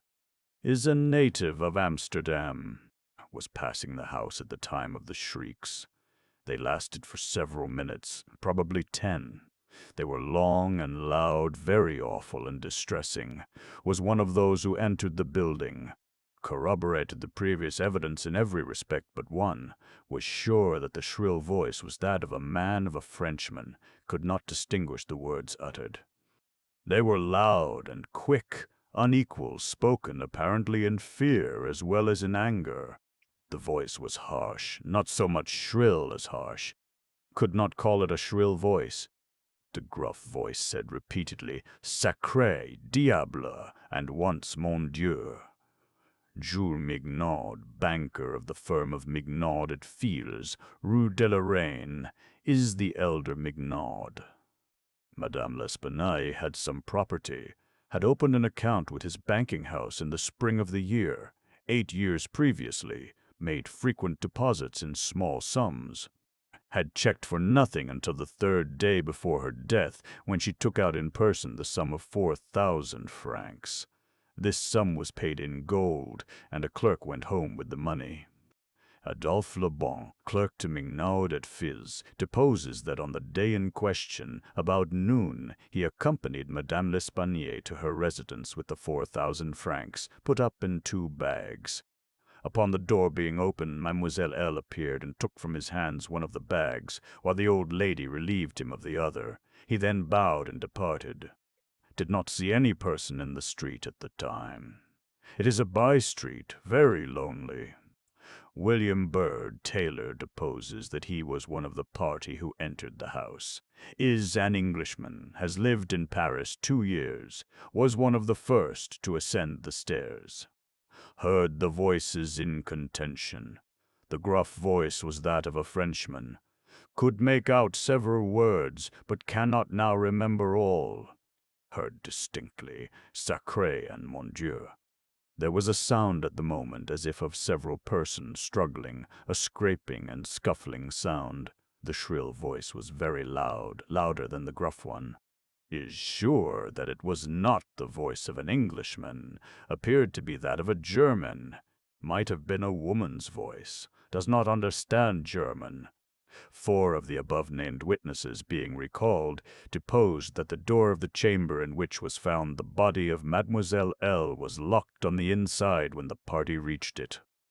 Everything was perfectly silent, no groans or noises of any kind.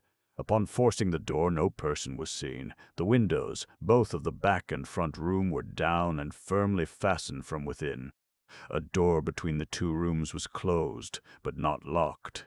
The door leading from the front room into the passage was locked, with the key on the inside. A small room in the front of the house, on the 4th story, at the head of the passage, was open, the door being ajar. This room was crowded with old beds, boxes, and so forth. These were carefully removed and searched. There was not an inch of any portion of the house which was not carefully searched. Sweeps were sent up and down the chimneys. The house was a 4-story one, with garrets, mansards. A trap-door on the roof was nailed down very securely, did not appear to have been opened for years. The time elapsing between the hearing of the voices in contention and the breaking open of the room door was variously stated by the witnesses. Some made it as short as 3 minutes, some as long as 5. The door was opened with difficulty. Alfonso Garcio, undertaker, deposes that he resides in the Rue Morgue, is a native of Spain, was one of the party who entered the house, did not proceed upstairs, is nervous, and was apprehensive of the consequences of agitation. Heard the voices in contention.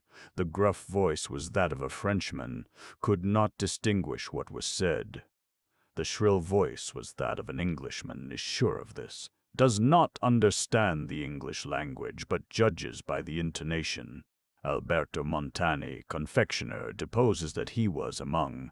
The gruff voice was that of a Frenchman. Distinguished several words.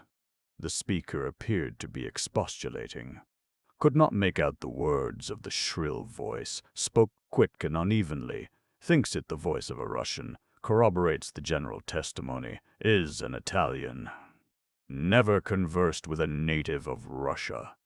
Several witnesses, recalled, here testified that the chimneys of all the rooms on the 4th story were too narrow to admit the passage of a human being. By sweeps were meant cylindrical sweeping brushes such as are employed by those who clean chimneys. These brushes were passed up and down every flue in the house. There is no back passage by which anyone could have descended while the party proceeded upstairs. The body of Mademoiselle L'Espagnole was so firmly wedged in the chimney that it could not be got down until 4 or 5 of the party united their strength. Paul Dumas, physician, deposes that he was called to view the bodies about daybreak. They were both then lying on the sacking of the bedstead in the chamber where Mademoiselle L. was found. The corpse of the young lady was much bruised and excoriated. The fact that it had been thrust up the chimney would sufficiently account for these appearances. The throat was greatly chafed. There were several deep scratches just below the chin, together with a series of livid spots which were evidently the impression of fingers. The face was fearfully discolored, and the eyeballs protruded. The tongue had been partially bitten through. A large bruise was discovered upon the pit of the stomach, produced apparently by the pressure of a knee. In the opinion of M. Dumas, Mademoiselle L'Espagnole had been throttled to death by some person or persons unknown. The corpse of the mother was horribly mutilated. All the bones of the right leg and arm were more or less shattered. The left tibia much splintered, as well as all the ribs of the left side, whole body dreadfully bruised and discolored. It was not possible to say how the injuries had been inflicted. A heavy club of wood or a broad bar of iron, a chair, any large, heavy, and obtuse weapon would have produced such results if wielded by the hands of a very powerful man. No woman could have inflicted the blows with any weapon. The head of the deceased, when seen by witness, was entirely separated from the body and was also greatly shattered. The throat had evidently been cut with some very sharp instrument, probably with a razor. Alexandre Etienne, surgeon, was called with M. Dumas to view the bodies, corroborated the testimony and the opinions of M. Dumas. Nothing farther of importance was elicited, although several other persons were examined. A murder so mysterious and so perplexing in all its particulars was never before committed in Paris, if indeed a murder has been committed at all. The police are entirely at fault, an unusual occurrence in affairs of this nature. There is not, however, the shadow of a clue apparent. The evening edition of the paper stated that the greatest excitement still continued in the Quartier Saint-Roch, that the premises in question had been carefully researched, and fresh examinations of witnesses instituted, but all to no purpose. A postscript, however, mentioned that Adolphe Le Bon had been arrested and imprisoned, although nothing appeared to criminate him beyond the facts already detailed. Dupin seemed singularly interested in the progress of this affair. At least so I judged from his manner, for he made no comments. It was only after the announcement that Le Bon had been imprisoned that he asked me my opinion respecting the murders. I could merely agree with all Paris in considering them an insoluble mystery. I saw no means by which it would be possible to trace the murderer. "We must not judge of the means," said Dupin, "by this shell of an examination. The Parisian police, so much extolled for acumen, are cunning, but no more. There is no method in their proceedings, beyond the method of the moment. They make a vast parade of measures, but not unfrequently these are so ill adapted to the objects proposed as to put us in mind of Monsieur Jourdain's calling for his robe. De chambre pour mieux entendre la musique. The results attained by them are not unfrequently surprising, but for the most part are brought about by simple diligence and activity. When these qualities are unavailing, their schemes fail. The Doc, for example, was a good guesser and a persevering man, but without educated thought he erred continually by the very intensity of his investigations. He impaired his vision by holding the object too close. He might see, perhaps, 1 or 2 points with unusual clearness, but in so doing he, necessarily, lost sight of the matter as a whole. Thus there is such a thing as being too profound. Truth is not always in a well. In fact, as regards the more important knowledge, I do believe that she is invariably superficial. The depth lies in the valleys where we seek her, and not upon the mountain tops where she is found. The modes and sources of this kind of error are well typified in the contemplation of the heavenly bodies. To look at a star by glances, to view it in a sidelong way, by turning toward it the exterior portions of the retina, more susceptible of feeble impressions of light than the interior, is to behold the star distinctly, is to have the best appreciation of its luster, a luster which grows dim just in proportion as we turn our vision fully upon it. A greater number of rays actually fall upon the eye in the latter case, but, in the former, there is the more refined capacity for comprehension.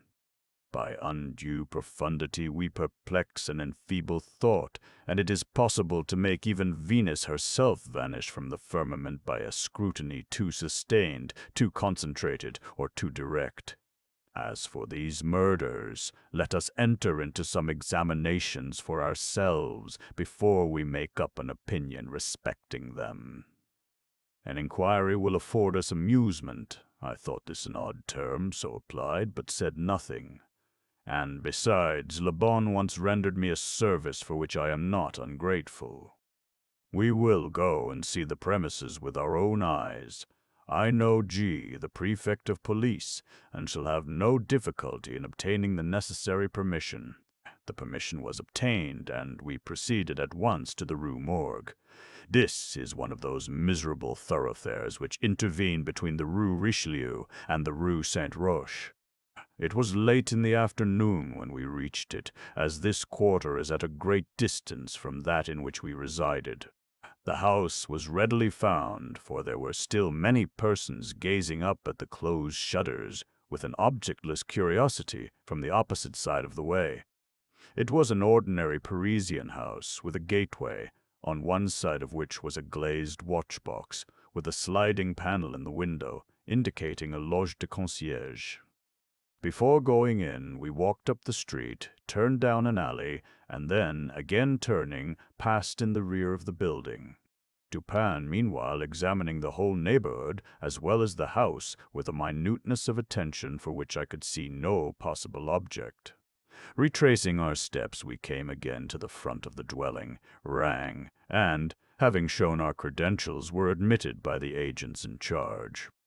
We went upstairs into the chamber where the body of Mademoiselle L'Espanaye had been found, and where both the deceased still lay. The disorders of the room had, as usual, been suffered to exist. I saw nothing beyond what had been stated in the Gazette des Tribunaux. Dupin scrutinized everything, not excepting the bodies of the victims. We then went into the other rooms, and into the yard, a gendarme accompanying us throughout. The examination occupied us until dark, when we took our departure. On our way home, my companion stepped in for a moment at the office of one of the daily papers. I have said that the whims of my friend were manifold, and that j'ai les ménages. For this phrase there is no English equivalent. It was his humor now to decline all conversation on the subject of the murder until about noon the next day. He then asked me suddenly if I had observed anything peculiar at the scene of the atrocity. There was something in his manner of emphasizing the word peculiar, which caused me to shudder without knowing why. "No, nothing peculiar," I said, "nothing more, at least, than we both saw stated in the paper." "The Gazette," he replied, "has not entered, I fear, into the unusual horror of the thing. But dismiss the idle opinions of this print. It appears to me that this mystery is considered insoluble for the very reason which should cause it to be regarded as easy of solution. I mean for the outre character of its features. The police are confounded by the seeming absence of motive, not for the murder itself, but for the atrocity of the murder. They are puzzled, too, by the seeming impossibility of reconciling the voices heard in contention with the facts that no one was discovered upstairs but the assassinated Mademoiselle L'Espanaye, and that there were no means of egress without the notice of the party ascending. The wild disorder of the room, the corpse thrust with the head downward up the chimney, the frightful mutilation of the body of the old lady, these considerations, with those just mentioned and others which I need not mention, have sufficed to paralyze the powers by putting completely at fault the boasted acumen of the government agents. They have fallen into the gross but common error of confounding the unusual with the abstruse. But it is by these deviations from the plane of the ordinary that reason feels its way, if at all, in its search for the true. In investigations such as we are now pursuing, it should not be so much asked what has occurred as what has occurred that has never occurred before. In fact, the facility with which I shall arrive, or have arrived, at the solution of this mystery is in the direct ratio of its apparent insolubility in the eyes of the police. I stared at the speaker in mute astonishment. "I am now awaiting," continued he, looking toward the door of our apartment, "I am now awaiting a person who, although perhaps not the perpetrator of these butcheries, must have been in some measure implicated in their perpetration. Of the worst portion of the crimes committed, it is probable that he is innocent. I hope that I am right in this supposition, for upon it I build my expectation of reading the entire riddle. I look for the man here in this room every moment. It is true that he may not arrive, but the probability is that he will. Should he come, it will be necessary to detain him. Here are pistols, and we both know how to use them when occasion demands their use." I took the pistols, scarcely knowing what I did or believing what I heard, while Dupin went on, very much as if in a soliloquy. I have already spoken of his abstract manner at such times. His discourse was addressed to myself, but his voice, although by no means loud, had that intonation which is commonly employed in speaking to someone at a great distance. His eyes, vacant in expression, regarded only the wall. That the voices heard in contention, he said, by the party upon the stairs were not the voices of the women themselves, was fully proved by the evidence. This relieves us of all doubt upon the question whether the old lady could have first destroyed the daughter and afterward have committed suicide. I speak of this point chiefly for the sake of method, for the strength of Madame L'Espanaye would have been utterly unequal to the task of thrusting her daughter's corpse up the chimney as it was found, and the nature of the wounds upon her own person entirely preclude the idea of self-destruction. Murder, then, has been committed by some third party, and the voices of this third party were those heard in contention. Let me now advert, not to the whole testimony respecting these voices, but to what was peculiar in that testimony. Did you observe anything peculiar about it? I remarked that, while all the witnesses agreed in supposing the gruff voice to be that of a Frenchman, there was much disagreement in regard to the shrill, or, as one individual termed it, the harsh voice. "That was the evidence itself," said Dupin. "But it was not the peculiarity of the evidence. You have observed nothing distinctive, yet there was something to be observed. The witnesses, as you remark, agreed about the gruff voice.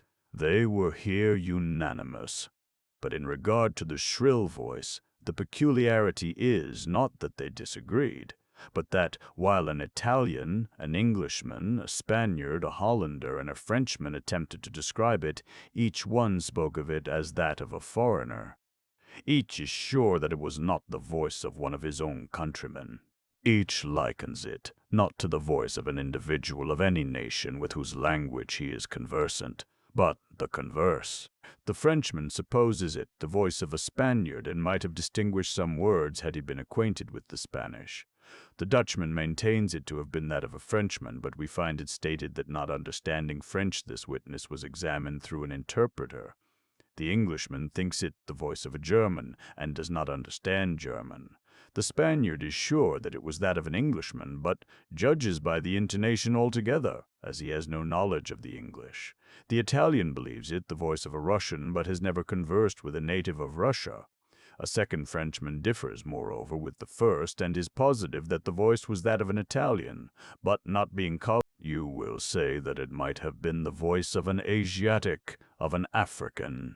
Neither Asiatics nor Africans abound in Paris, but, without denying the inference, I will now merely call your attention to 3 points. The voice is termed by one witness harsh rather than shrill. It is represented by 2 others to have been quick and unequal. No words, no sounds resembling words were by any witness mentioned as distinguishable. I know not, continued Dupin, what impression I may have made so far upon your own understanding, but I do not hesitate to say that legitimate deductions even from this portion of the testimony, the portion respecting the gruff and shrill voices, are in themselves sufficient to engender a suspicion which should give direction to all farther progress in the investigation of the mystery. I said legitimate deductions, but my meaning is not thus fully expressed. I design to imply that the deductions are the sole proper ones, and that the suspicion arises inevitably from them as the single result. What the suspicion is, however, I will not say just yet. I merely wish you to bear in mind that, with myself, it was sufficiently forcible to give a definite form, a certain tendency to my inquiries in the chamber. Let us now transport ourselves in fancy to this chamber. What shall we first seek here? The means of egress employed by the murderers. It is not too much to say that neither of us believe in preternatural events. Madame and Mademoiselle L'Espanaye were not destroyed by spirits. The doers of the deed were material and escaped materially. Then how? Fortunately, there is but one mode of reasoning upon the point, and that mode must lead us to a definite decision. Let us examine, each by each, the possible means of egress. It is clear that the assassins were in the room where Mademoiselle L'Espanaye was found, or at least in the room adjoining, when the party ascended the stairs. It is then only from these 2 apartments that we have to seek issues. The police have laid bare the floors, the ceilings, and the masonry of the walls, in every direction. No secret issues could have escaped their vigilance, but, not trusting to their eyes, I examined with my own. There were, then, no secret issues. Both doors leading from the rooms into the passage were securely locked, with the keys inside. Let us turn to the chimneys. These, although of ordinary width for some 8 or 10 feet above the hearths, will not admit throughout their extent the body of a large cat. The impossibility of egress, by means already stated, being thus absolute, we are reduced to the windows. Through those of the front room no one could have escaped without notice from the crowd in the street. The murderers must have passed, then, through those of the back room. Now, brought to this conclusion in so unequivocal a manner as we are, it is not our part, as reasoners, to reject it on account of apparent impossibilities. It is only left for us to prove that these apparent impossibilities are, in reality, not such. There are 2 windows in the chamber. One of them is unobstructed by furniture and is wholly visible. The lower portion of the other is hidden from view by the head of the unwieldy bedstead which is thrust close up against it. The former was found securely fastened from within. It resisted the utmost force of those who endeavored to raise it. A large gimlet hole had been pierced in its frame to the left, and a very stout nail was found fitted therein, nearly to the head. Upon examining the other window, a similar nail was seen similarly fitted in it, and a vigorous attempt to raise this sash failed also. The police were now entirely satisfied that egress had not been in these directions, and, therefore, it was thought a matter of supererogation to withdraw the nails and open the windows. My own examination was somewhat more particular, and was so for the reason I have just given, because here it was, I knew, that all apparent impossibilities must be proved to be not such in reality. I proceeded to think thus: a posteriori, the murderers did escape from one of these windows. This being so, they could not have refastened the sashes from the inside, as they were found fastened, the consideration which put a stop, through its obviousness, to the scrutiny of the police in this quarter. Yet the sashes were fastened. They must, then, have the power of fastening themselves. There was no escape from this conclusion. I stepped to the unobstructed casement, withdrew the nail with some difficulty, and attempted to raise the sash. It resisted all my efforts, as I had anticipated. A concealed spring must, I now know, exist, and this corroboration of my idea convinced me that my premises at least were correct, however mysterious still appeared the circumstances attending the nails. A careful search soon brought to light the hidden spring. I pressed it and, satisfied with the discovery, forbore to upraise the sash. I now replaced the nail and regarded it attentively. A person passing out through this window might have reclosed it, and the spring would have caught, but the nail could not have been replaced. The conclusion was plain, and again narrowed in the field of my investigations. The assassins must have escaped through the other window. Supposing, then, the springs upon each sash to be the same as was probable, there must be found a difference between the nails, or at least between the modes of their fixture. Getting upon the sacking of the bedstead, I looked over the headboard minutely at the second casement.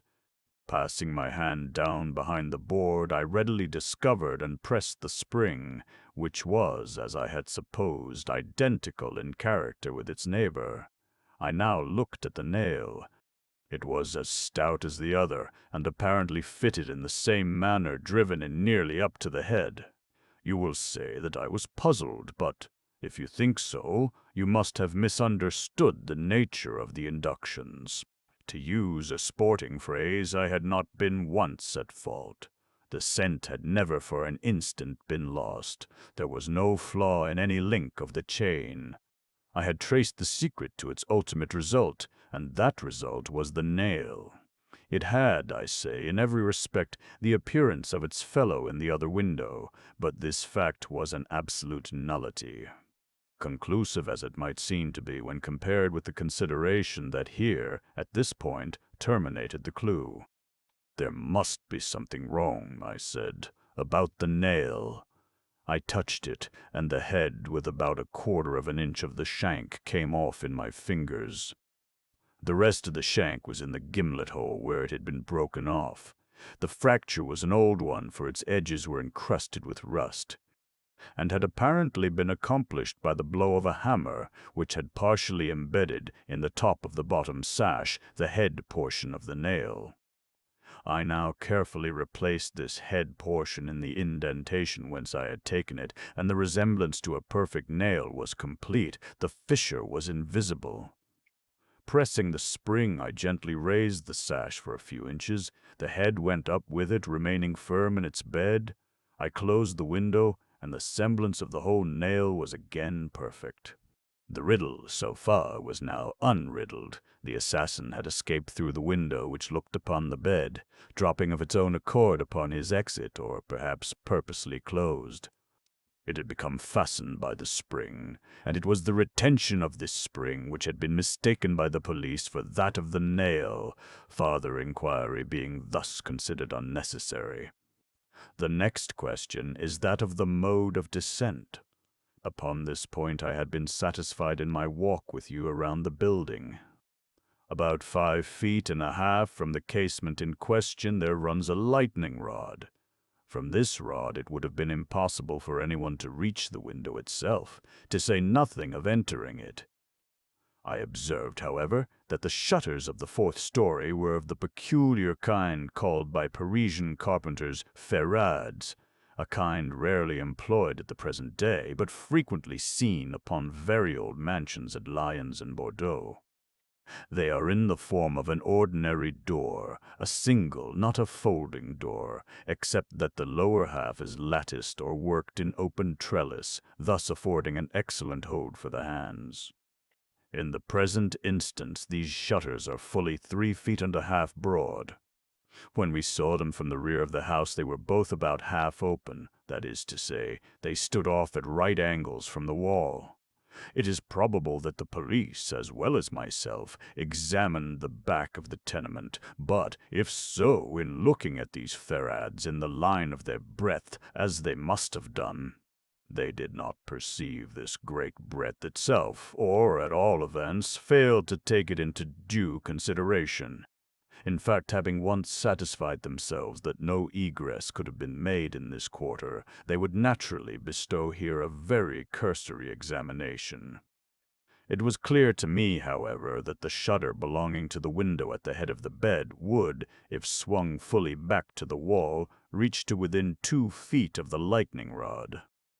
It was also evident that, by exertion of a very unusual degree of activity and courage, an entrance into the window from the rod might have been thus effected. By reaching to the distance of 2.5 feet, we now suppose the shutter open to its whole extent. A robber might have taken a firm grasp upon the trellis work. Letting go, then, his hold upon the rod, placing his feet securely against the wall, and springing boldly from it, he might have swung the shutter so as to close it, and, if we imagine the window open at the time, might even have swung himself into the room. I wish you to bear especially in mind that I have spoken of a very unusual degree of activity as requisite to success in so hazardous and so difficult a feat. It is my design to show you the very extraordinary, the almost preternatural character of that agility which could have accomplished it. You will say, no doubt, using the language of the law, that to make out my case I should rather undervalue than insist upon a full estimation of the activity required in this matter.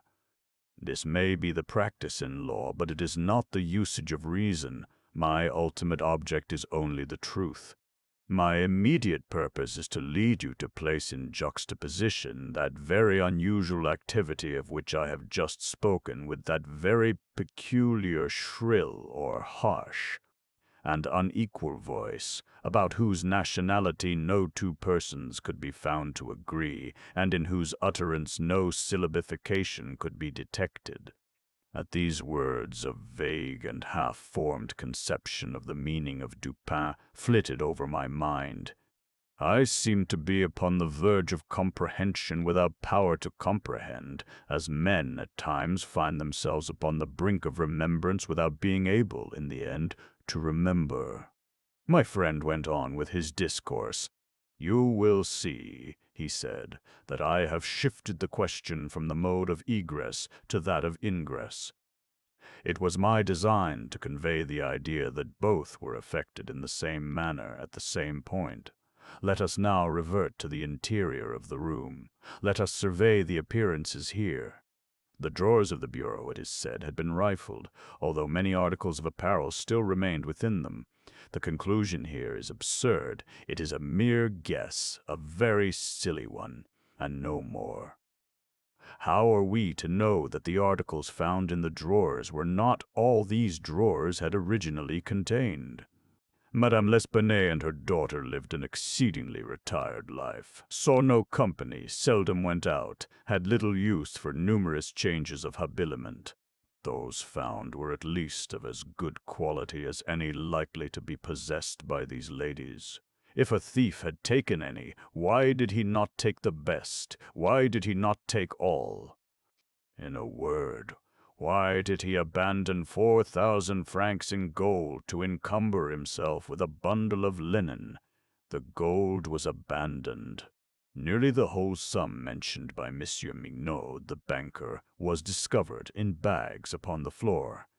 I wish you, therefore, to discard from your thoughts the blundering idea of motive engendered in the brains of the police by that portion of the evidence which speaks of money delivered at the door of the house.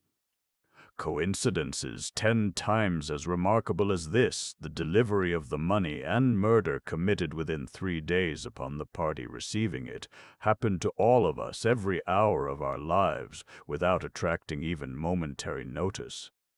Coincidences in general are great stumbling blocks in the way of that class of thinkers who have been educated to know nothing of the theory of probabilities, that theory to which the most glorious objects of human research are indebted for the most glorious of illustration. In the present instance, had the gold been gone, the fact of its delivery 3 days before would have formed something more than a coincidence. It would have been corroborative of this idea of motive. But, under the real circumstances of the case, if we are to suppose gold the motive of this outrage, we must also imagine the perpetrator so vacillating an idiot as to have abandoned his gold and his motive together. Keeping now steadily in mind the points to which I have drawn your attention, that peculiar voice, that unusual agility, and that startling absence of motive in a murder so singularly atrocious as this, let us glance at the butchery itself. Here is a woman strangled to death by manual strength and thrust up a chimney, head downward. Ordinary assassins employ no such modes of murder as this. Least of all do they thus dispose of the murdered. In the manner of thrusting the corpse up the chimney, you will admit that there was something excessively outre, something altogether irreconcilable with our common notions of human action, even when we suppose the actors the most depraved of men. Think, too, how great must have been that strength which could have thrust the body up such an aperture so forcibly that the united vigor of several persons was found barely sufficient to drag it down. Turn now to other indications of the employment of a vigor most marvelous. On the hearth were thick tresses, very thick tresses of gray human hair. These had been torn out by the roots. You are aware of the great force necessary in tearing thus from the head even 20 or 30 hairs together. You saw the locks in question as well as myself. Their roots, a hideous sight, were clotted with fragments of the flesh of the scalp, sure token of the prodigious power which had been exerted in uprooting perhaps 500,000 of hairs at a time. The throat of the old lady was not merely cut, but the head absolutely severed from the body. The instrument was a mere razor. I wish you also to look at the brutal ferocity of these deeds. Of the bruises upon the body of Madame L'Espanaye, I do not speak.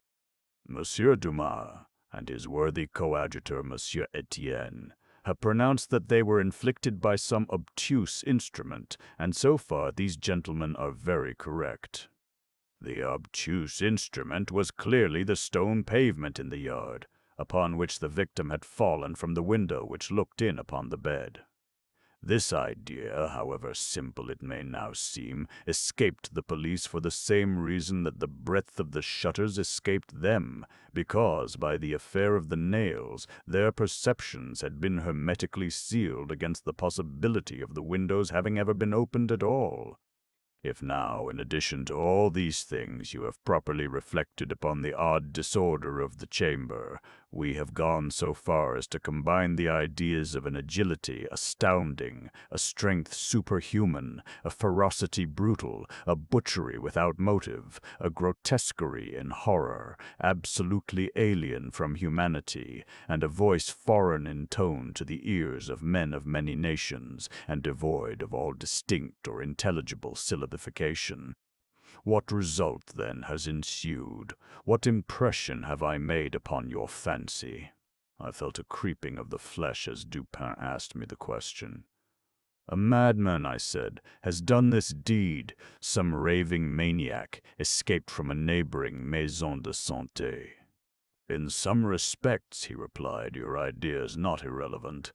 But the voices of madmen, even in their wildest paroxysms, are never found to tally with that peculiar voice heard upon the stairs. Madmen are of some nation, and their language, however incoherent in its words, has always the coherence of syllabification. Besides, the hair of a madman is not such as I now hold in my hand. I disentangled this little tuft from the rigidly clutched fingers of Madame L'Espanaye. Tell me what you can make of it. Dupin, I said, completely unnerved, this hair is most unusual. This is no human hair. I have not asserted that it is, said he. But before we decide this point, I wish you to glance at the little sketch I have here traced upon this paper. It is a facsimile drawing of what has been described in one portion of the testimony as dark bruises and deep indentations of fingernails upon the throat of Mademoiselle L'Espanaye, and in another by Messrs. Dumas and Etienne as a series of livid spots, evidently the impression of fingers. You will perceive, continued my friend, spreading out the paper upon the table before us, that this drawing gives the idea of a firm and fixed hold. There is no slipping apparent. Each finger has retained, possibly until the death of the victim, the fearful grasp by which it originally embedded itself. Attempt now to place all your fingers at the same time in the respective impressions as you see them. I made the attempt in vain. We are possibly not giving this matter a fair trial, he said. The paper is spread out upon a plain surface, but the human throat is cylindrical. Here is a billet of wood, the circumference of which is about that of the throat. Wrap the drawing around it and try the experiment again. I did so, but the difficulty was even more obvious than before. This, I said, is the mark of no human hand. Read now, replied Dupin, this passage from Cuvier. It was a minute anatomical and generally descriptive account of the large fulvous orang-outang of the East Indian Islands. The gigantic stature, the prodigious strength and activity, the wild ferocity, and the imitative propensities of these mammalia are sufficiently well known to all. I understood the full horrors of the murder at once. The description of the digits, said I as I made an end of reading, is in exact accordance with this drawing. I see that no animal but an orang-outang of the species here mentioned could have impressed the indentations as you have traced them. This tuft of tawny hair, too, is identical in character with that of the beast of Cuvier. But I cannot possibly comprehend the particulars of this frightful mystery. Besides, there were two voices heard in contention, and one of them was unquestionably the voice of a Frenchman. True, and you will remember an expression attributed almost unanimously by the evidence to this voice, the expression "Mon Dieu." This, under the circumstances, has been justly characterized by one of the witnesses, Montagny, the confectioner, as an expression of remonstrance or expostulation. Upon these two words, therefore, I have mainly built my hopes of a full solution of the riddle. A Frenchman was cognizant of the murder.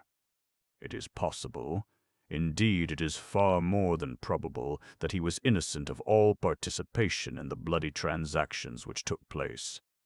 The orang-outang may have escaped from him, he may have traced it to the chamber, but, under the agitating circumstances which ensued, he could never have recaptured it. It is still at large. I will not pursue these guesses, for I have no right to call them more, since the shades of reflection upon which they are based are scarcely of sufficient depth to be appreciable by my own intellect, and since I could not pretend to make them intelligible to the understanding of another. We will call them guesses, then, and speak of them as such. If the Frenchman in question is indeed, as I suppose, innocent of this atrocity, this advertisement which I left last night, upon our return home, at the office of Le Mans, a paper devoted to the shipping interest, and much sought by sailors, will bring him to our residence. He handed me a paper, and I read thus, G.A.U.G. In the Bois de Boulogne, early in the morning of the inst, the morning of the murder, a very large tawny orang-outang of the Bornese species. The owner, who was ascertained to be a sailor belonging to a Maltese vessel, may have the animal again upon identifying it satisfactorily and paying a few charges arising from its capture and keeping. Call it Number Chivre, Faubourg Saint-Germain au Troisième. How was it possible, I asked, that you should know the man to be a sailor and belonging to a Maltese vessel? I do not know it, said Dupin. I am not sure of it. Here, however, is a small piece of ribbon, which from its form and from its greasy appearance has evidently been used in tying the hair in one of those long queues of which sailors are so fond. Moreover, this knot is one which few besides sailors can tie, and is peculiar to the Maltese. I picked the ribbon up at the foot of the lightning rod. It could not have belonged to either of the deceased. Now if, after all, I am wrong in my induction from this ribbon, that the Frenchman was a sailor belonging to a Maltese vessel, still I can have done no harm in saying what I did in the advertisement. If I am in error, he will merely suppose that I have been misled by some circumstance into which he will not take the trouble to inquire. But if I am right, a great point is gained. Cognizant, although innocent of the murder, the Frenchman will naturally hesitate about replying to the advertisement, about demanding the orang-outang. He will reason thus: I am innocent, I am poor, my orang-outang is of great value, to one in my circumstances a fortune of itself. Why should I lose it through idle apprehensions of danger? Here it is, within my grasp. It was found in the Bois de Boulogne, at a vast distance from the scene of that butchery. How can it ever be suspected that a brute beast should have done the deed? The police are at fault. They have failed to procure the slightest clue. Should they even trace the animal, it would be impossible to prove me cognizant of the murder, or to implicate me in guilt on account of that cognizance. Above all, I am known. The advertiser designates me as the possessor of the beast. I am not sure to what limit his knowledge may extend. Should I avoid claiming a property of so great value which it is known that I possess, I will render the animal at least liable to suspicion. It is not my policy to attract attention either to myself or to the beast.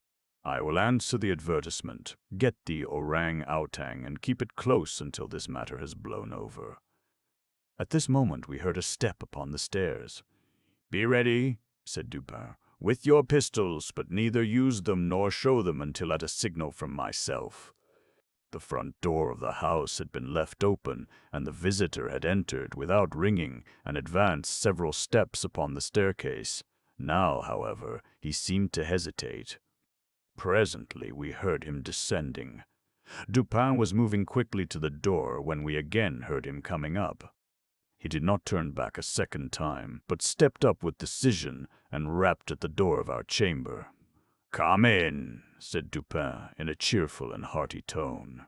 A man entered. He was a sailor, evidently, a tall, stout, and muscular-looking person, with a certain daredevil expression of countenance not altogether unprepossessing.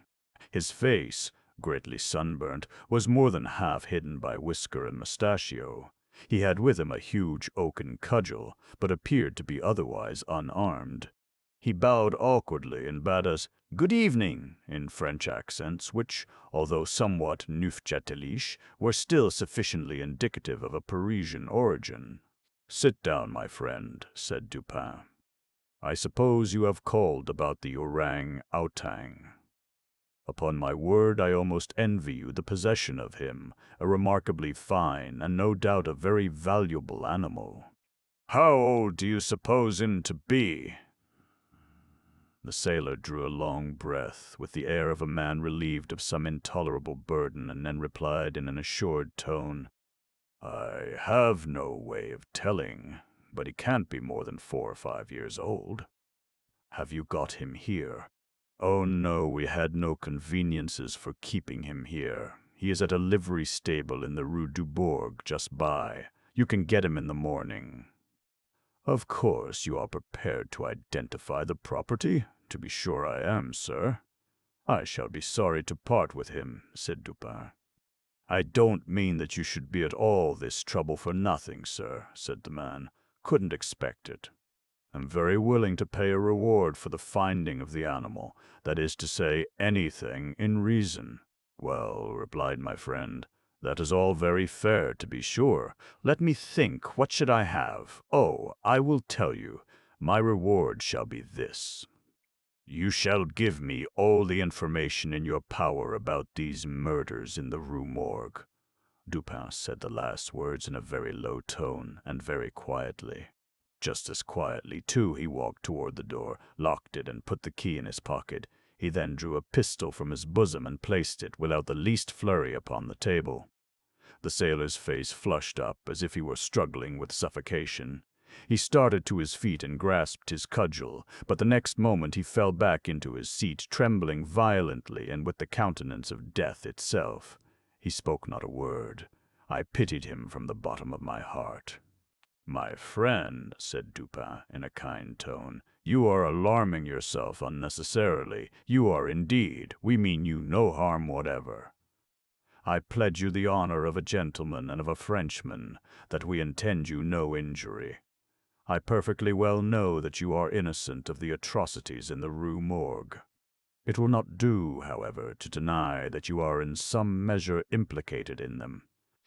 From what I have already said, you must know that I have had means of information about this matter, means of which you could never have dreamed. Now the thing stands thus. You have done nothing which you could have avoided, nothing, certainly, which renders you culpable. You are not even guilty of robbery when you might have robbed with impunity. You have nothing to conceal. You have no reason for concealment. On the other hand, you are bound by every principle of honor to confess all you know. An innocent man is now imprisoned, charged with that crime of which you can point out the perpetrator." The sailor had recovered his presence of mind in a great measure while Dupin uttered these words, but his original boldness of bearing was all gone. "So help me God," said he after a brief pause, "I will tell you all I know about this affair, but I do not expect you to believe one half I say. I would be a fool indeed if I did. Still, I am innocent, and I will make a clean breast if I die for it." What he stated was, in substance, this. He had lately made a voyage to the Indian archipelago. A party, of which he formed one, landed at Borneo and passed into the interior on an excursion of pleasure. Himself and a companion had captured the orang-outang. This companion dying, the animal fell into his own exclusive possession.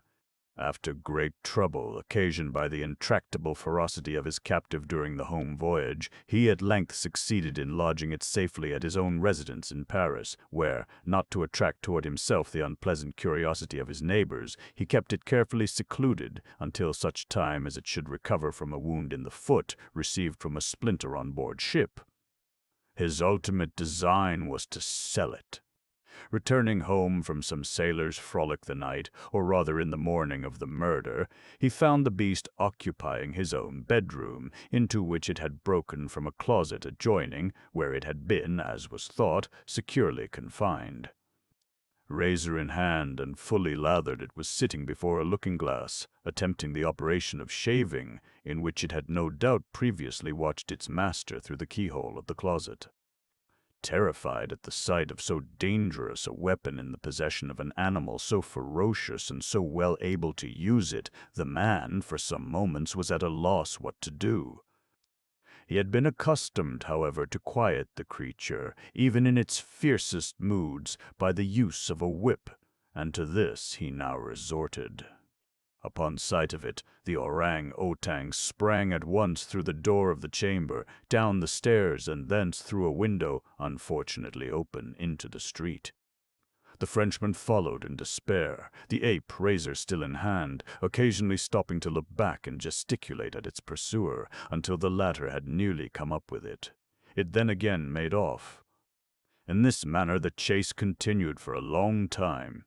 The streets were profoundly quiet, as it was nearly 3 o'clock in the morning. In passing down an alley in the rear of the Rue Morgue, the fugitive's attention was arrested by a light gleaming from the open window of Madame L'Espagne's chamber in the 4th story of her house.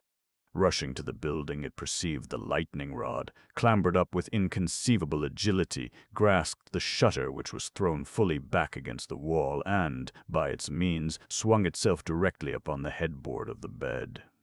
The whole feat did not occupy a minute. The shutter was kicked open again by the orang-outang as it entered the room.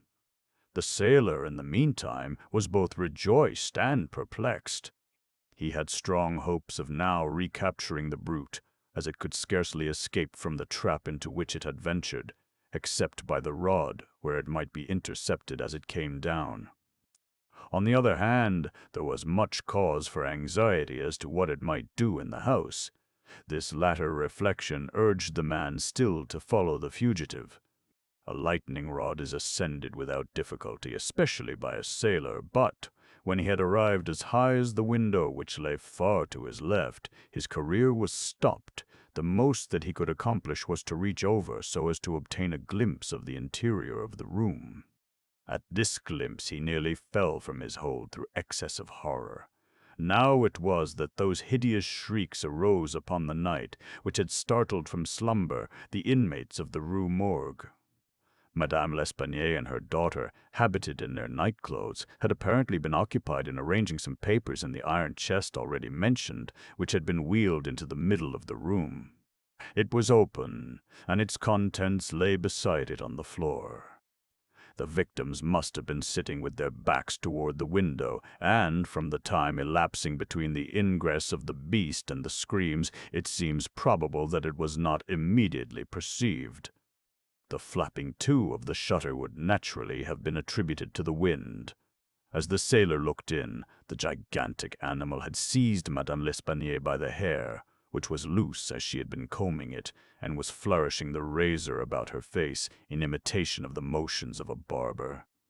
The daughter lay prostrate and motionless. She had swooned. The screams and struggles of the old lady, during which the hair was torn from her head, had the effect of changing the probably pacific purposes of the orang-outang into those of wrath. With one determined sweep of its muscular arm, it nearly severed her head from her body. The sight of blood inflamed its anger into frenzy.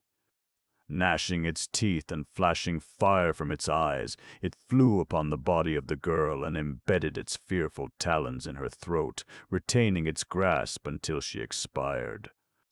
Its wandering and wild glances fell at this moment upon the head of the bed, over which the face of its master, rigid with horror, was just discernible. The fury of the beast, who no doubt bore still in mind the dreaded whip, was instantly converted into fear. Conscious of having deserved punishment, it seemed desirous of concealing its bloody deeds, and skipped about the chamber in an agony of nervous agitation, throwing down and breaking the furniture as it moved, and dragging the bed from the bedstead. In conclusion, it seized first the corpse of the daughter, and thrust it up the chimney as it was found, then that of the old lady, which it immediately hurled through the window headlong. As the ape approached the casement with its mutilated burden, the sailor shrank aghast to the rod, and, rather gliding than clambering down it, hurried at once home, dreading the consequences of the butchery, and gladly abandoning, in his terror, all solicitude about the fate of the orang-outang. The words heard by the party upon the staircase were the Frenchman's exclamations of horror and affright, commingled with the fiendish jabberings of the brute. I have scarcely anything to add. The orang-outang must have escaped from the chamber by the rod just before the breaking of the door. It must have closed the window as it passed through it. It was subsequently caught by the owner himself, who obtained for it a very large sum at the Jardin des Plantes. Le Don was instantly released upon our narration of the circumstances, with some comments from Dupin at the bureau of the prefect of police. This functionary, however well disposed to my friend, could not altogether conceal his chagrin at the turn which affairs had taken, and was fain to indulge in a sarcasm or two about the propriety of every person minding his own business. "Let him talk," said Dupin, who had not thought it necessary to reply. "Let him discourse. It will ease his conscience. I am satisfied with having defeated him in his own castle. Nevertheless, that he failed in the solution of this mystery is by no means that matter for wonder which he supposes it, for, in truth, our friend the prefect is somewhat too cunning to be profound. In his wisdom is no stamen. It is all head and no body, like the pictures of the goddess Laverne, or, at best, all head and shoulders, like a codfish. But he is a good creature after all. I like him especially for one masterstroke of cant, by which he has attained his reputation for ingenuity. I mean the way he has de nier ce qui est et d'expliquer ce qui n'est pas.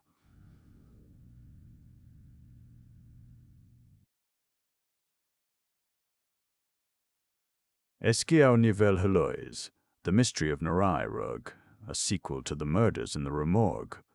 Es gibt eine Reihe idealischer Begebenheiten, die der Wirklichkeit parallel läuft. Selten fallen sie zusammen. Menschen an so Fälle modifizieren gewöhnlich die idealische Begebenheit, so dass sie unvollkommen erscheint und ihre Folgen gleichfalls unvollkommen sind. So bei der Reformation statt des Protestantismus kam das Luthertum hervor. There are ideal series of events which run parallel with the real ones. They rarely coincide. Men and circumstances generally modify the ideal train of events so that it seems imperfect, and its consequences are equally imperfect. Thus, with the Reformation, instead of Protestantism came Lutheranism, Novalis, moral Anschichten. There are few persons, even among the calmest thinkers, who have not occasionally been startled into a vague yet thrilling half-credence in the supernatural, by coincidences of so seemingly marvelous a character that, as mere coincidences, the intellect has been unable to receive them. Such sentiments for the half-credences of which I speak have never the full force of thought. Such sentiments are seldom thoroughly stifled, unless by reference to the doctrine of chance, or, as it is technically termed, the calculus of probabilities. Now this calculus is, in its essence, purely mathematical, and thus we have the anomaly of the most rigidly exact in science applied to the shadow and spirituality of the most intangible in speculation. The extraordinary details which I am now called upon to make public will be found to form, as regards sequence of time, the primary branch of a series of scarcely intelligible coincidences, whose secondary or concluding branch will be recognized by all readers in the late murder of Mary Cecilia Rogers at New York, when, in an article entitled "The Murders in the Rue Morgue," I endeavored, about a year ago, to depict some very remarkable features in the mental character of my friend, the Chevalier C. Auguste Dupin. It did not occur to me that I should ever resume the subject. This depicting of character constituted my design, and this design was thoroughly fulfilled in the wild train of circumstances brought to instance Dupin's idiosyncrasy. I might have adduced other examples, but I should have proven no more. Late events, however, in their surprising development, have startled me into some farther details which will carry with them the air of extorted confession. Hearing what I have lately heard, it would be indeed strange should I remain silent in regard to what I both heard and saw so long ago. Upon the winding up of the tragedy involved in the deaths of Madame L'Espanaye and her daughter, the Chevalier dismissed the affair at once from his attention and relapsed into his old habits of moody reverie. Prone at all times to abstraction, I readily fell in with his humor, and, continuing to occupy our chambers in the Faubourg Saint-Germain, we gave the future to the winds, and slumbered tranquilly in the present, weaving the dull world around us into dreams. But these dreams were not altogether uninterrupted. It may readily be supposed that the part played by my friend in the drama at the Rue Morgue had not failed of its impression upon the fancies of the Parisian police. With its emissaries, the name of Dupin had grown into a household word.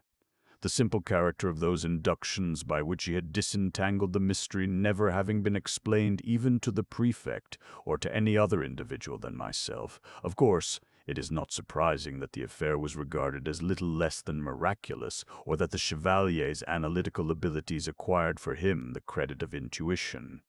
His frankness would have led him to disabuse every inquirer of such prejudice, but his indolent humor forbade all farther agitation of a topic whose interest to himself had long ceased. It thus happened that he found himself the cynosure of the political eyes, and the cases were not few in which attempt was made to engage his services at the prefecture. One of the most remarkable instances was that of the murder of a young girl named Marie Roget. This event occurred about 2 years after the atrocity in the Rue Morgue. Marie, whose Christian and family name will at once arrest attention from their resemblance to those of the unfortunate cigar girl, was the only daughter of the widow Estelle Roget. The father had died during the child's infancy, and from the period of his death until within 18 months before the assassination which forms the subject of our narrative, the mother and daughter had dwelt together in the Rue Pavée Saint-André, Madame there keeping a pension, assisted by Marie. Affairs went on thus until the latter had attained her 22nd year, when her great beauty attracted the notice of a perfumer who occupied one of the shops in the basement of the Palais Royal, and whose custom lay chiefly among the desperate adventurers infesting that neighborhood. Monsieur Leblanc was not unaware of the advantages to be derived from the attendance of the fair Marie in his perfumery, and his liberal proposals were accepted eagerly by the girl, although with somewhat more of hesitation by Madame. The anticipations of the shopkeeper were realized, and his rooms soon became notorious through the charms of the sprightly grisette. She had been in his employ about a year when her admirers were thrown into confusion by her sudden disappearance from the shop. Monsieur Leblanc was unable to account for her absence, and Madame Roget was distracted with anxiety and terror. The public papers immediately took up the theme, and the police were upon the point of making serious investigations when, one fine morning, after the lapse of a week, Marie, in good health but with a somewhat saddened air, made her reappearance at her usual counter in the perfumery.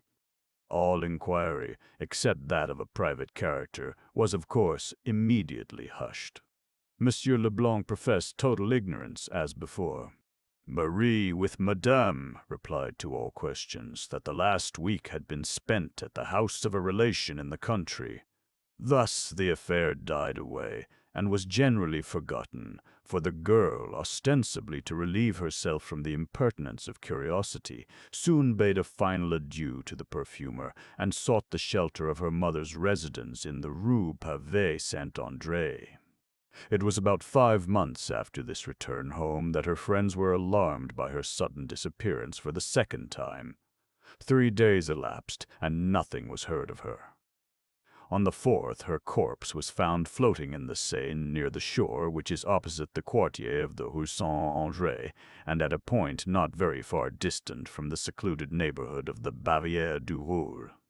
The atrocity of this murder, for it was at once evident that murder had been committed, the youth and beauty of the victim, and, above all, her previous notoriety, conspired to produce intense excitement in the minds of the sensitive Parisians. I can call to mind no similar occurrence producing so general and so intense an effect. For several weeks, in the discussion of this one absorbing theme, even the momentous political topics of the day were forgotten. The prefect made unusual exertions, and the powers of the whole Parisian police were, of course, tasked to the utmost extent. Upon the first discovery of the corpse, it was not supposed that the murderer would be able to elude, for more than a very brief period, the inquisition which was immediately set on foot. It was not until the expiration of a week that it was deemed necessary to offer a reward, and even then this reward was limited to 1,000 francs.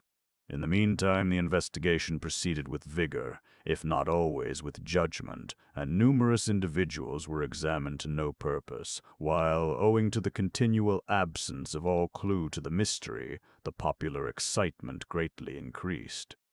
At the end of the 10th day it was thought advisable to double the sum originally proposed, and, at length, the second week having elapsed without leading to any discoveries, and the prejudice which always exists in Paris against the police having given vent to itself in several serious émeutes, the prefect took it upon himself to offer the sum of 20,000 francs for the conviction of the assassin, or, if more than one should prove to have been implicated, for the conviction of any one of the assassins.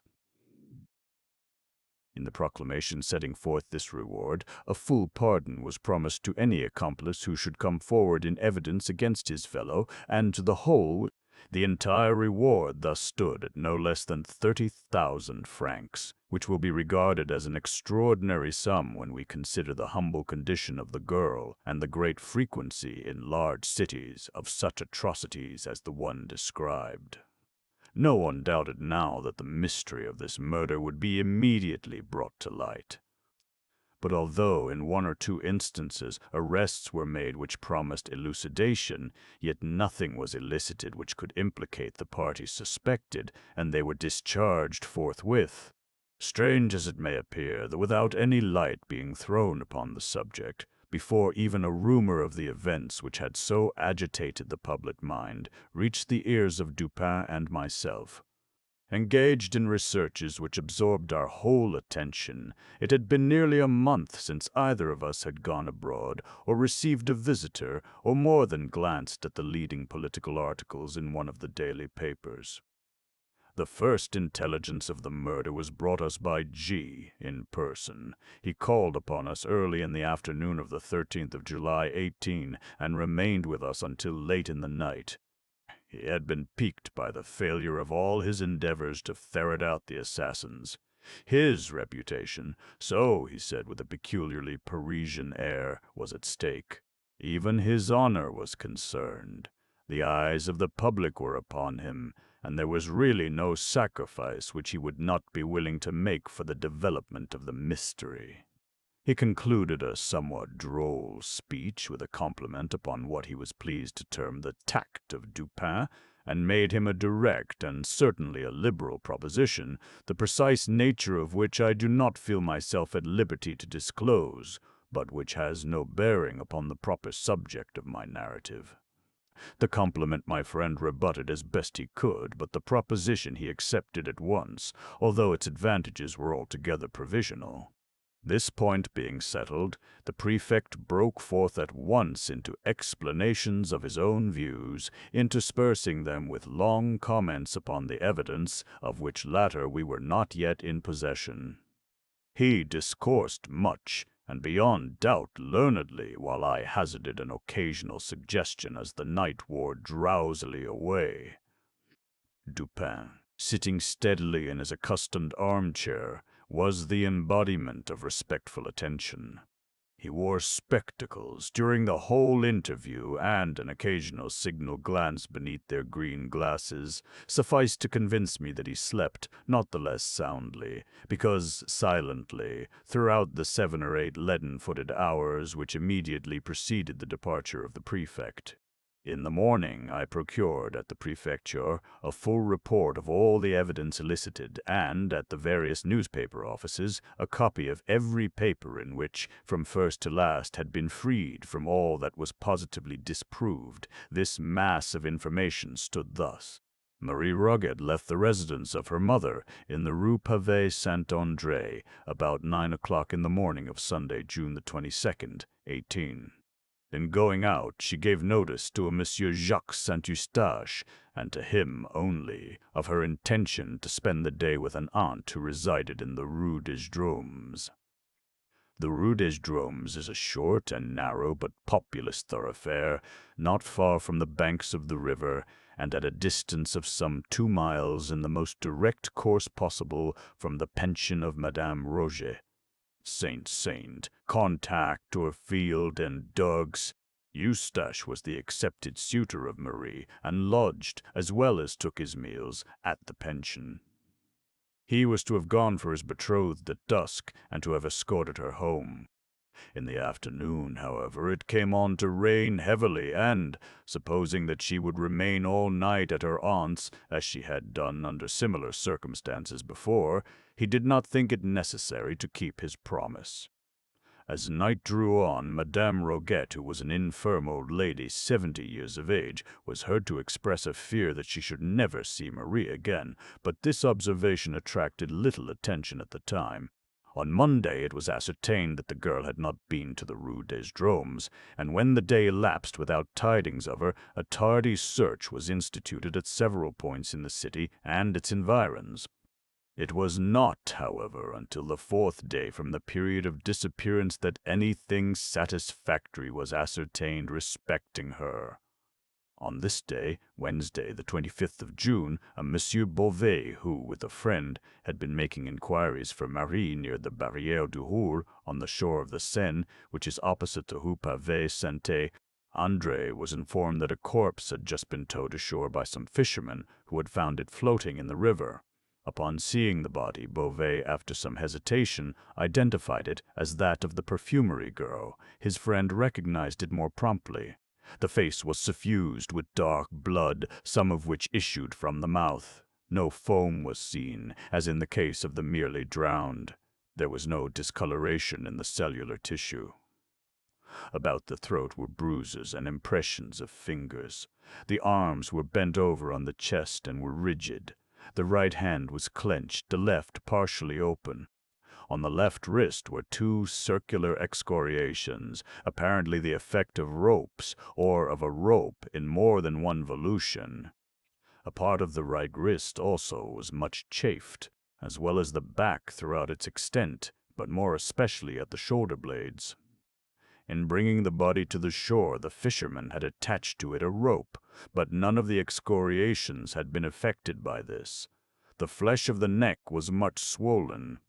There were no cuts apparent or bruises which appeared the effect of blows. A piece of lace was found tied so tightly around the neck as to be hidden from sight. It was laid just under the left ear. This alone would have sufficed to produce death. The medical testimony spoke confidently of the virtuous character of the deceased. She had been subjected, it said, to brutal violence. The corpse was in such condition when found that there could have been no difficulty in its recognition by friends. The dress was much torn and otherwise disordered. In the outer garment, a slip, about a foot wide, had been torn upward from the bottom hem to the waist, but not torn off. It was wound 3 times around the waist and secured by a sort of hitch in the back. The dress immediately beneath the frock was of fine muslin, and from this a slip 18 inches wide had been torn entirely out, torn very evenly and with great care. It was found around her neck, fitting loosely, and secured with a hard knot. Over this muslin slip and the slip of lace, the strings of a bonnet were attached, the bonnet being appended. The knot by which the strings of the bonnet were fastened was not a lady's, but a slip or sailor's knot. After the recognition of the corpse, it was not, as usual, taken to the morgue, this formality being superfluous, but hastily interred not far from the spot at which it was brought ashore. Through the exertions of Beauvais, the matter was industriously hushed up, as far as possible, and several days had elapsed before any public emotion resulted. A weekly paper, however, at length took up the theme. The corpse was disinterred, and a re-examination instituted, but nothing was elicited beyond what has been already noted. The clothes, however, were now submitted to the mother and friends of the deceased, and fully identified as those worn by the girl upon leaving home. Meantime, the excitement increased hourly. Several individuals were arrested and discharged. St. Eustache fell especially under suspicion, and he failed at first to give an intelligible account of his whereabouts during the Sunday on which Marie left home. Subsequently, however, he submitted to Monsieur G. affidavits, accounting satisfactorily for every hour of the day in question. As time passed and no discovery ensued, 1,000 contradictory rumors were circulated, and journalists busied themselves in suggestions. Among these, the one which attracted the most notice was the idea that Marie Roget still lived, that the corpse found in the Seine was that of some other unfortunate. It will be proper that I submit to the reader some passages which embody the suggestion alluded to. These passages are literal translations from L'Etoile, a paper conducted in general with much ability. Mademoiselle Roget left her mother's house on Sunday morning, June the 22nd, 18, with the ostensible purpose of going to see her aunt or some other connection in the Rue des Drômes. From that hour, nobody is proved to have seen her. There is no trace or tidings of her at all. There has no person whatever come forward so far who saw her at all on that day after she left her mother's door. Now, though we have no evidence that Marie Roget was in the land of the living after 9 o'clock on Sunday, June the 22nd, we have proof that up to that hour she was alive.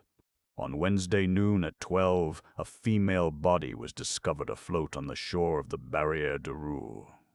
This was, even if we presume that Marie Roget was thrown into the river within 3 hours after she left her mother's house, only 3 days from the time she left her home. 3 days to an hour. But it is folly to suppose that the murder, if murder was committed on her body, could have been consummated soon enough to have enabled her murderers to throw the body into the river before midnight. Those who are guilty of such horrid crimes choose darkness, rather the light, the you. Thus we see that if the body found in the river was that of Marie Roget, it could only have been in the water 2.5 days, or 3 at the outside.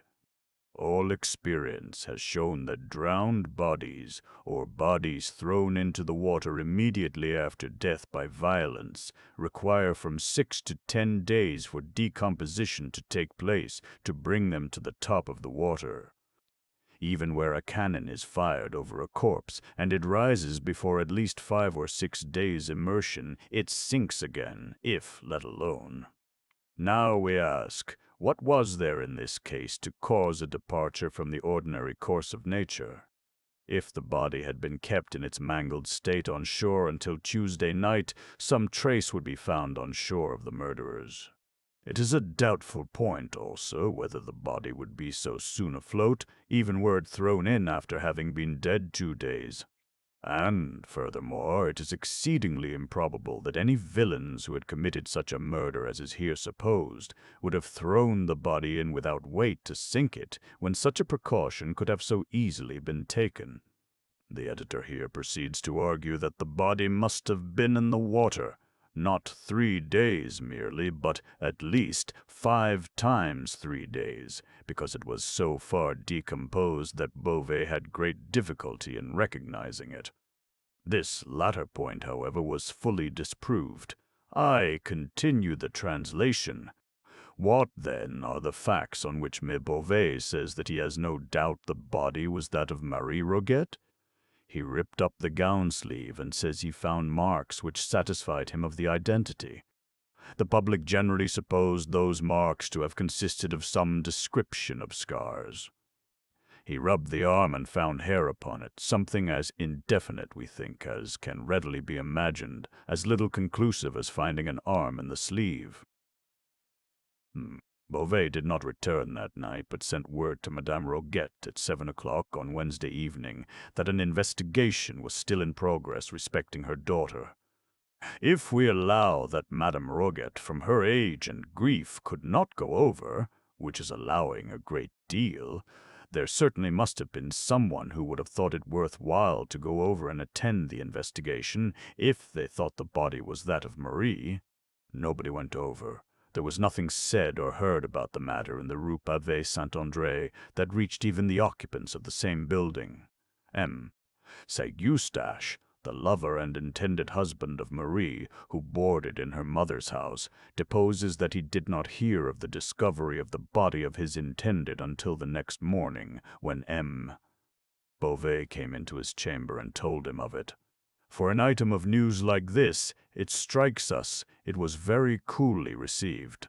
In this way, the journal endeavored to create the impression of an apathy on the part of the relatives of Marie, inconsistent with the supposition that these relatives believed the corpse to be hers.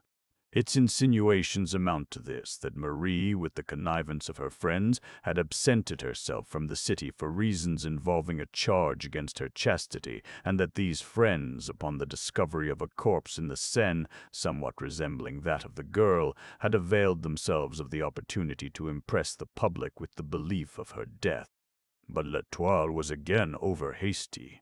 It was distinctly proved that no apathy, such as was imagined, existed, that the old lady was exceedingly feeble, and so agitated as to be unable to attend to any duty, that Saint Eustache, so far from receiving the news coolly, was distracted with grief, and bore himself so frantically, that Aimar himself so frantically. Beauvais prevailed upon a friend and relative to take charge of him and prevent his attending the examination at the disinterment. Moreover, although it was stated by L'Etoile that the corpse was reinterred at the public expense, that an advantageous offer of private sculpture was absolutely declined by the family, and that no member of the family attended the ceremonial, although, I say, all this was asserted by L'Etoile in furtherance of the impression it designed to convey, yet all this was satisfactorily disproved. In a subsequent number of the paper, an attempt was made to throw suspicion upon Beauvais himself. The editor says, "Now then, a change comes over the matter. We are told that on one occasion, while a Madame B was at Madame Rogette's house, Beauvais, who was going out, told her that a gendarme was expected there, and she, Madame B, must not say anything to the gendarme until he returned, but let the matter be for him. In the present posture of affairs, M. Scra. Beauvais appears to have the whole matter locked up in his head. A single step cannot be taken without M. Beauvais, for, go which way you will, you run against him.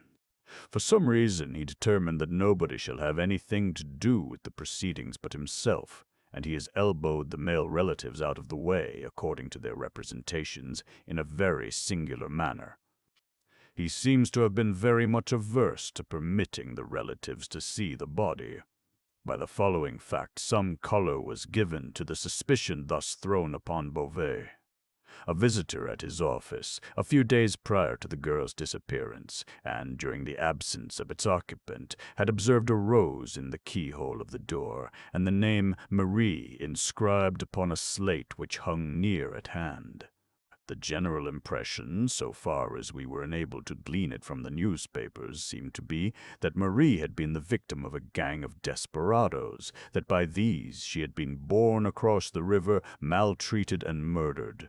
Le Commerciel, however, a print of extensive influence, was earnest in combating this popular idea. I quote a passage or two from its columns. "We are persuaded that pursuit has hitherto been on a false scent, so far as it has been directed to the Barrière du Roux.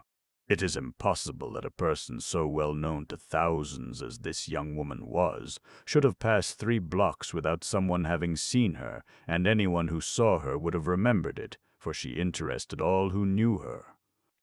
It was when the streets were full of people, when she went out. It is impossible that she could have gone to the Barrière du Roux or to the Rue des Drômes without being recognized by a dozen persons, yet no one has come forward who saw her outside of her mother's door, and there is no evidence, except the testimony concerning her expressed intentions, that she did go out at all. Her gown was torn, bound round her, and tied, and by that the body was carried as a bundle. If the murder had been committed at the Barrière du Roux, there would have been no necessity for any such arrangement. The fact that the body was found floating near the Barrière is no proof as to where it was thrown into the water. A piece of one of the unfortunate girl's petticoats, 2 feet long and 1 foot wide, was torn out and tied under her chin around the back of her head, probably to prevent screams. This was done by fellows who had no pocket handkerchief. A day or 2 before the prefect called upon us, however, some important information reached the police, which seemed to overthrow, at least, the chief portion of Le Commerciel's argument. Two small boys, sons of a Madame de Luc, while roaming among the woods near the Barrière du Roule, chanced to penetrate a close thicket, within which were 3 or 4 large stones forming a kind of seat with a back and footstool. On the upper stone lay a white petticoat, on the second a silk scarf, a parasol, gloves, and a pocket handkerchief were also here found. The handkerchief bore the name Marie Roget. Fragments of dress were discovered on the brambles around. The earth was trampled, the bushes were broken, and there was every evidence of a struggle. Between the thicket and the river the fences were found taken down, and the ground bore evidence of some heavy burthen having been dragged along it. A weekly paper, Le Soleil, had the following comments upon this discovery, comments which merely echoed the sentiment of the whole Parisian press. The things had all evidently been there at least 3 or 4 weeks. They were all mildewed down hard with the action of the rain and stuck together from mildew. The grass had grown around and over some of them. The silk on the parasol was strong, but the threads of it were run together within. The upper part, where it had been doubled and folded, was all mildewed and rotten and tore on its being opened. The pieces of her frock torn out by the bushes were about 3 inches wide and 6 inches long. One part was the hem of the frock, and it had been mended. The other piece was part of the skirt, not the hem. They looked like strips torn off and were on the thorn bush, about a foot from the ground. There can be no doubt, therefore, that the spot of this appalling outrage has been discovered. Consequent upon this discovery, new evidence appeared. Madame de Luc testified that she keeps a roadside inn not far from the bank of the river, opposite the Barrière du Roule. The neighborhood is secluded, particularly so. It is the usual Sunday resort of blackguards from the city who cross the river in boats. About 3 o'clock, in the afternoon of the Sunday in question, a young girl arrived at the inn, accompanied by a young man of dark complexion. The two remained here for some time. On their departure, they took the road to some thick woods in the vicinity. Madame de Luc's attention was called to the dress worn by the girl, on account of its resemblance to one worn by a deceased relative. A scarf was particularly noticed. Soon after the departure of the couple, a gang of miscreants made their appearance, behaved boisterously, ate and drank without making payment, followed in the route of the young man and girl, returned to the inn about dusk, and recrossed the river as if in great haste. It was soon after dark upon this same evening that Madame de Luc, as well as her eldest son, heard the screams of a female in the vicinity of the inn. The screams were violent but brief. Madame D. recognized not only the scarf which was found in the thicket, but the dress which was discovered upon the corpse.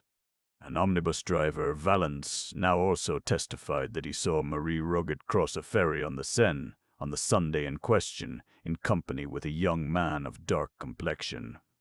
He, Valence, knew Marie, and could not be mistaken in her identity. The articles found in the thicket were fully identified by the relatives of Marie. The items of evidence and information thus collected by myself from the newspapers at the suggestion of Dupin embraced only one more point, but this was a point of seemingly vast consequence. It appears that, immediately after the discovery of the clothes as above described, the lifeless or nearly lifeless body of Saint Eustache, Marie's betrothed, was found in the vicinity of what all now supposed the scene of the outrage. A phial labeled laudanum and emptied was found near him. His breath gave evidence of the poison. He died without speaking. Upon his person was found a letter briefly stating his love for Marie with his design of self-destruction. "I need scarcely tell you," said Dupin, as he finished the perusal of my notes, "that this is a far more intricate case than that of the Rue Morgue, from which it differs in one important respect. This is an ordinary, although an atrocious instance of crime. There is nothing peculiarly outré about it. You will observe that, for this reason, the mystery has been considered easy when, for this reason, it should have been considered difficult of solution. Thus, at first, it was thought unnecessary to offer a reward. The myrmidons of G were able at once to comprehend how and why such an atrocity might have been committed. They could picture to their imaginations a mode, many modes, and a motive, many motives, and because it was not impossible that either of these numerous modes and motives could have been the actual one, they have taken it for granted that one of them must. But the case with which these variable fancies were entertained, and the very plausibility which each assumed, should have been understood as indicative rather of the difficulties than of the facilities which must attend elucidation. I have before observed that it is by prominences above the plane of the ordinary that reason feels her way, if at all, in her search for the true, and that the proper question in cases such as this is not so much what has occurred as what has occurred that has never occurred before. In the investigations at the house of Madame L'Espanaye, the agents of G were discouraged and confounded by that very unusualness which, to a properly regulated intellect, would have afforded the surest omen of success, while this same intellect might have been plunged in despair at the ordinary character of all that met the eye in the case of the perfumery girl. And yet, in the case of Madame L'Espanaye and her daughter, there was, even at the beginning of our investigation, no doubt that murder had been committed. The idea of suicide was excluded at once. Here, too, we are freed at the commencement from all supposition of self-murder. The body found at the Barrière du Roule was found under such circumstances as to leave us no room for embarrassment upon this important point. But it has been suggested that the corpse discovered is not that of the Marie Roget, for the conviction of whose assassin, or assassins, the reward is offered, and respecting whom solely our agreement has been arranged with the prefect. We both know this gentleman well. It will not do to trust him too far. If, dating our inquiries from the body found and thence tracing a murderer, we yet discover this body to be that of some other individual than Marie, or, if starting from the living Marie, we find her, yet find her unassassinated, in either case we lose our labor, since it is Monsieur G. with whom we have to deal. For our own purpose, therefore, if not for the purpose of justice, it is indispensable that our first step should be the determination of the identity of the corpse with the Marie Roget who is missing. With the public, the arguments of L'Etoile have had weight, and that the journal itself is convinced of their importance would appear from the manner in which it commences one of its essays upon the subject. Several of the morning papers of the day, it says, speak of the conclusive article in Monday's Étoile. To me, this article appears conclusive of little beyond the zeal of its inditer. We should bear in mind that in general it is the object of our newspapers rather to create a sensation, to make a point, than to further the cause of truth. The latter end is only pursued when it seems coincident with the former. The print which merely falls in with ordinary opinion, however well-founded this opinion may be, earns for itself no credit with the mob. The mass of the people regard as profound only him who suggests pungent contradictions of the general idea. In ratiocination, not less than in literature, it is the epigram which is the most immediately and the most universally appreciated. In both, it is of the lowest order of merit. What I mean to say is that it is the mingled epigram and melodrame of the idea, that Marie Roget still lives, rather than any true plausibility in this idea, which have suggested it to L'Etoile and secured it a favorable reception with the public. Let us examine the heads of this journal's argument, endeavoring to avoid the incoherence with which it is originally set forth. The first aim of the writer is to show, from the brevity of the interval between Marie's disappearance and the finding of the floating corpse, that this corpse cannot be that of Marie. The reduction of this interval to its smallest possible dimension becomes thus, at once, an object with the reasoner. In the rash pursuit of this object he rushes into mere assumption at the outset. It is folly to suppose, he says, that the murder, if murder was committed on her body, could have been consummated soon enough to have enabled her murderers to throw the body into the river before midnight. We demand at once, and very naturally, why? Why is it folly to suppose that the murder was committed within 5 minutes after the girl's quitting her mother's house? Why is it folly to suppose that the murder was committed at any given period of the day? There have been assassinations at all hours. But had the murder taken place at any moment between 9 o'clock in the morning of Sunday and a quarter before midnight, there would still have been time enough to throw the body into the river before midnight. This assumption, then, amounts precisely to this, that the murder was not committed on Sunday at all, and if we allow L'Etoile to assume this, we may permit it any liberties whatever. The paragraph beginning, "It is folly to suppose that the murder, etc., however it appears as printed in L'Etoile, may be imagined to have existed actually thus in the brain of its indicter. It is folly to suppose that the murder, if murder was committed on the body, could have been committed soon enough to have enabled her murderers to throw the body into the river before midnight. It is folly, we say, to suppose all this, and to suppose at the same time, we are resolved to suppose that the body was not thrown in until after midnights." A sentence sufficiently inconsequential in itself. "Were it my purpose," continued Dupin, "merely to make out a case against this passage of L'Etoile's argument, I might safely leave it where it is. It is not, however, with L'Etoile that we have to do, but with the truth. The sentence in question has but one meaning as it stands, and this meaning I have fairly stated, but it is material that we go behind the mere words, for an idea which these words have obviously intended and failed to convey. It was the design of the journalist to say that, at whatever period of the day or night of Sunday this murder was committed, it was improbable that the assassins would have ventured to bear the corpse to the river before midnight. And herein lies really the assumption of which I complain. It is assumed that the murder was committed at such a position, and under such circumstances, that the bearing it to the river became necessary. Now, the assassination might have taken place upon the river's brink, or on the river itself, and thus the throwing the corpse in the water might have been resorted to, at any period of the day or night, as the most obvious and most immediate mode of disposal. You will understand that I suggest nothing here as probable or as coincident with my own opinion. My design so far has no reference to the facts of the case.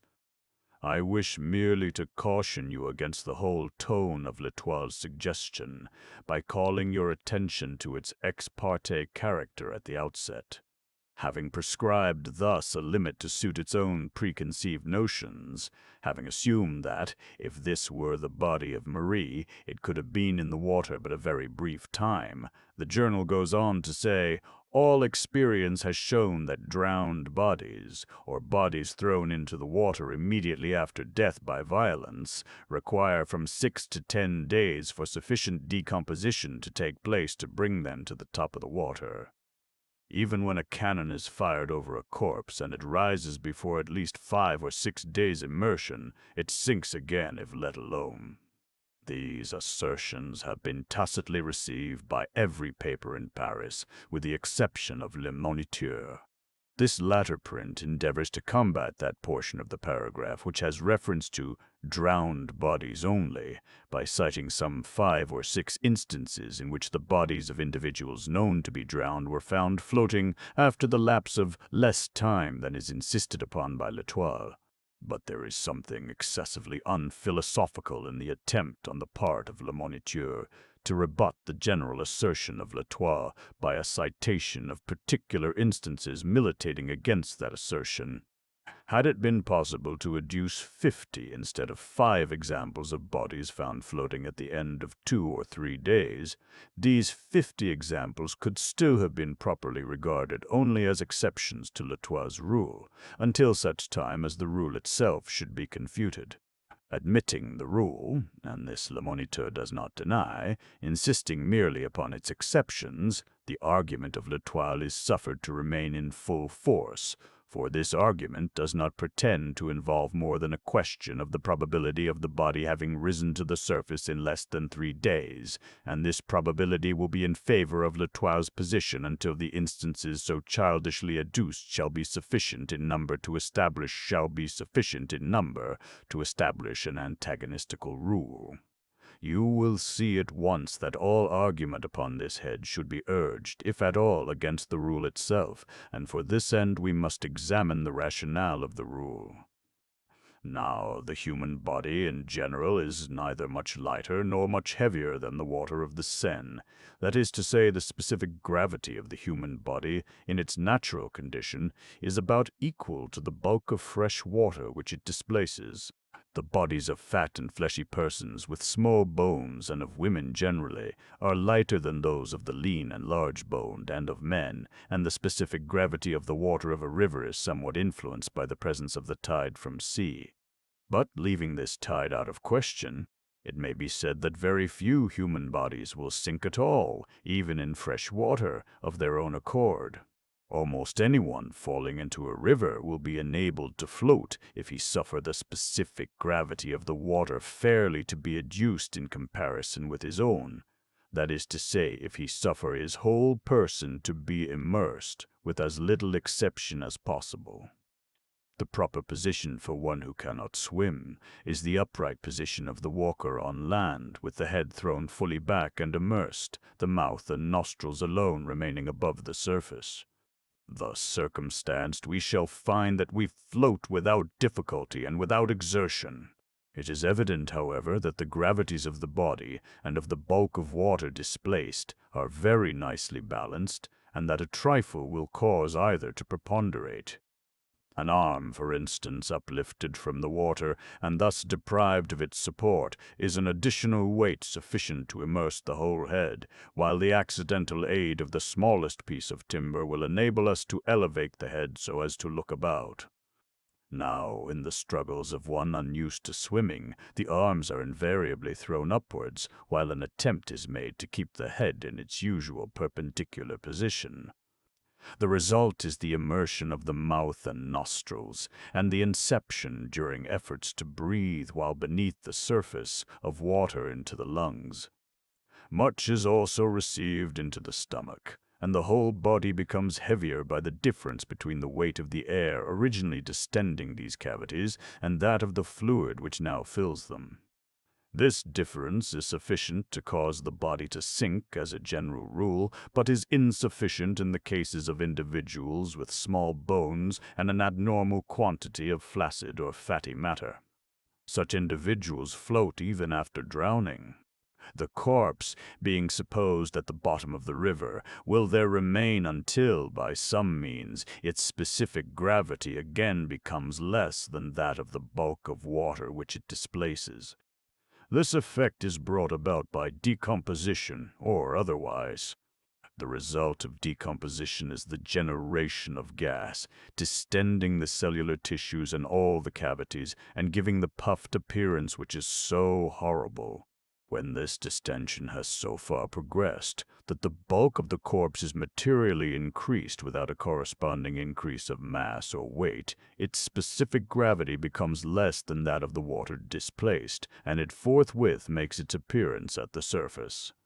But decomposition is modified by innumerable circumstances, is hastened or retarded by innumerable agencies, for example, by the heat or cold of the season, by the mineral impregnation or purity of the water, by its depth or shallowness, by its currency or stagnation, by the temperament of the body, by its infection or freedom from disease before death. Thus it is evident that we can assign no period, with anything like accuracy, at which the corpse shall rise through decomposition. Under certain conditions this result would be brought about within an hour, under others it might not take place at all. There are chemical infusions by which the animal frame can be preserved forever from corruption. The bichloride of mercury is one.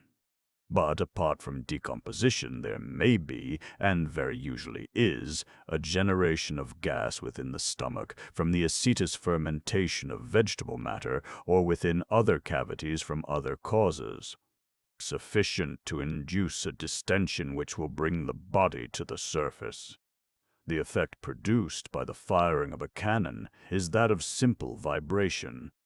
This may either loosen the corpse from the soft mud or ooze in which it is embedded, thus permitting it to rise when other agencies have already prepared it for so doing, or it may overcome the tenacity of some putrescent portions of the cellular tissue, allowing the cavities to distend under the influence of the gas. Having thus before us the whole philosophy of this subject, we can easily test by it the assertions of L'Etoile. All experience shows, says this paper, that drowned bodies, or bodies thrown into the water immediately after death by violence, require from 6 to 10 days for sufficient decomposition to take place to bring them to the top of the water. Even when a cannon is fired over a corpse, and it rises before at least 5 or 6 days' immersion, it sinks again if let alone. The whole of this paragraph must now appear a tissue of inconsequence and incoherence. All experience does not show that a drowned bodies require from 6 to 10 days for sufficient decomposition to take place to bring them to the surface. Both science and experience show that the period of their rising is, and necessarily must be, indeterminate.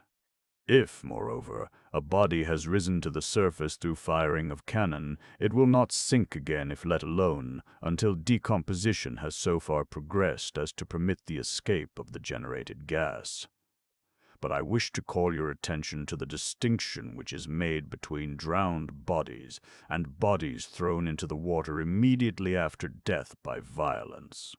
Although the writer admits the distinction, he yet includes them all in the same category. I have shown how it is that the body of a drowning man becomes specifically heavier than its bulk of water, and that he would not sink at all, except for the struggles by which he elevates his arms above the surface, and his gasps for breath while beneath the surface, gasps which supply by water the place of the original air in the lungs.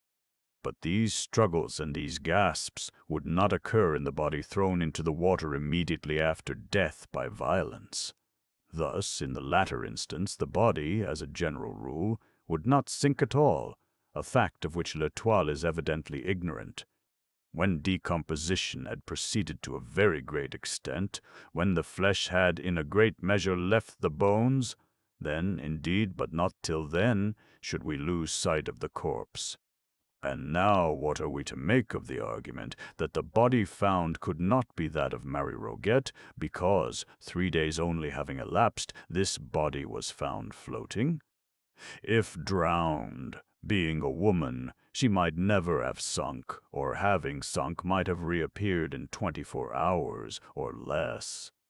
But no one supposes her to have been drowned, and, dying before being thrown into the river, she might have been found floating at any period afterwards whatever. But, says L'Etoile, if the body had been kept in its mangled state on shore until Tuesday night, some trace would be found on shore of the murderers. Here it is at first difficult to perceive the intention of the reasoner.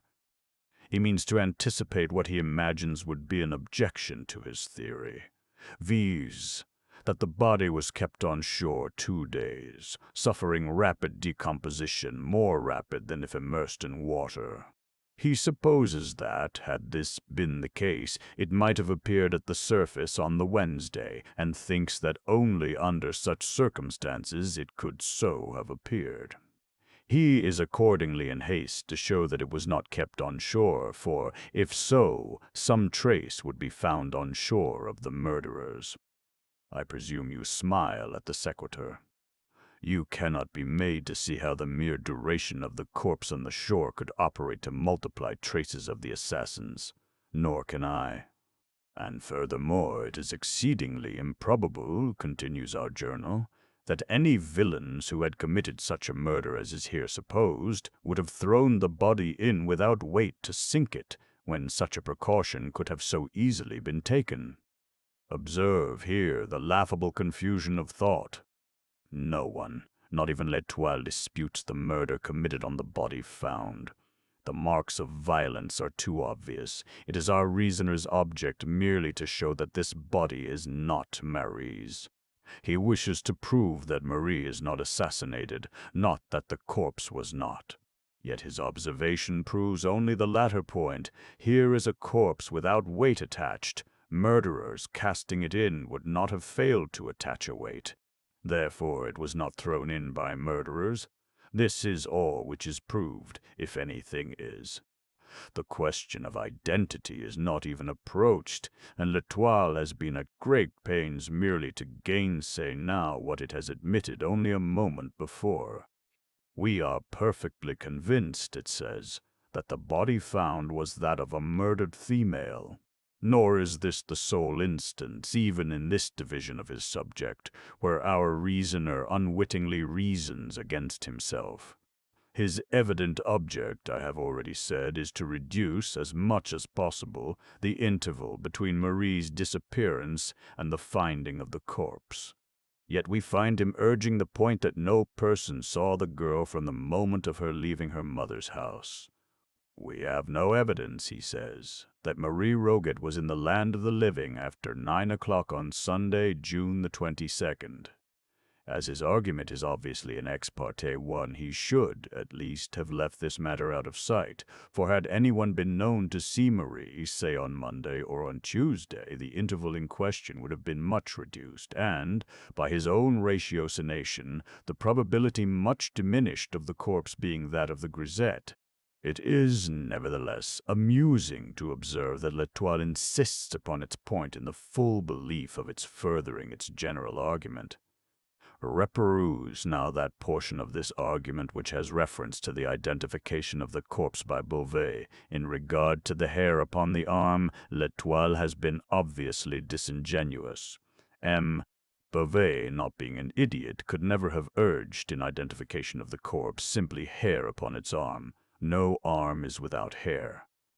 The generality of the expression of L'Etoile is a mere perversion of the witness' phraseology. He must have spoken of some peculiarity in this hair. It must have been a peculiarity of color, of quantity, of length, or of situation. Her foot, says the journal, was small. So are thousands of feet. Her garter is no proof whatever, nor is her shoe, for shoes and garters are sold in packages. The same may be said of the flowers in her hat. One thing upon which Beauvais strongly insists is that the clasp on the garter found had been set back to take it in. This amounts to nothing, for most women find it proper to take a pair of garters home and fit them to the size of the limbs they are to encircle, rather than to try them in the store where they purchase. Here it is difficult to suppose the reasoner in earnest. Had Beauvais, in his search for the body of Marie, discovered a corpse corresponding in general size and appearance to the missing girl, he would have been warranted without reference to the question of habiliment at all in forming an opinion that his search had been successful. If, in addition to the point of general size and contour, he had found upon the arm a peculiar hairy appearance which he had observed upon the living Marie, his opinion might have been justly strengthened, and the increase of positiveness might well have been in the ratio of the peculiarity, or unusualness, of the hairy mark. If, the feet of Marie being small, those of the corpse were also small, the increase of probability that the body was that of Marie would not be an increase in a ratio merely arithmetical, but in one highly geometrical or accumulative. Add to all this shoes such as she had been known to wear upon the day of her disappearance, and, although these shoes may be sold in packages, you so far augment the probability as to verge upon the certain. What, of itself, would be no evidence of identity, becomes, through its corroborative position, proof most sure. Give us, then, flowers in the hat corresponding to those worn by the missing girl, and we seek for nothing farther. If only one flower, we seek for nothing farther. What then, if 2 or 3 or more? Each successive one is multiple evidence proof, not added to proof, but multiplied by hundreds or thousands.